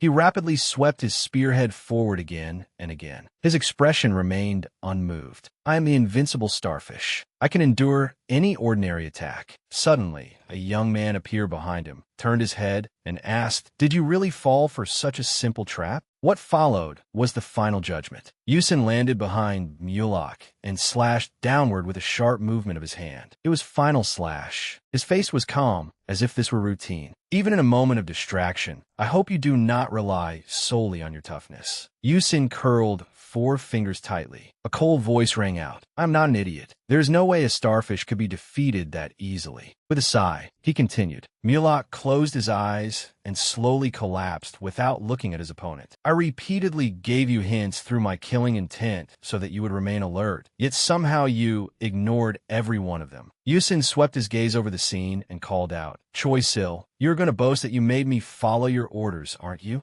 A gleaming knife fell to the ground. Mulak clenched his teeth, blood running from his nose. Yusin looked down at him. Stay still. Mulak trembled from the pain. Yusin continued, do not struggle. You will feel better if you stay still. You probably cannot hear anything I'm saying right now, though. It was not pity. Yusin's final slash had been developed a year ago. A technique he learned while fighting Oki. Using an energy blade at his fingertips, he could pierce through skin, muscle, bone, and internal organs without severing them. But in truth, the technique was rather useless. The scene shifted to peaceful hills. Yusin paused and asked, Oki replied without looking at him. I am talking about final slash. You said you know how to use it, right? He spoke plainly to prevent misunderstanding. I'm not praising you. Regardless of your age, it is impressive that you devised it yourself when no one around you could do the same. Receiving Oki's praise, Yusin felt embarrassed. Well, I do have a little talent, but my other techniques are much better. Oki glanced at him. You must have realized it after using it, right? Beside the crystal clear water, his voice continued. When fighting monsters, cutting them cleanly apart is rather difficult. In fact, even after using Final Slash, you did not defeat your opponent, did you? Yusin froze. How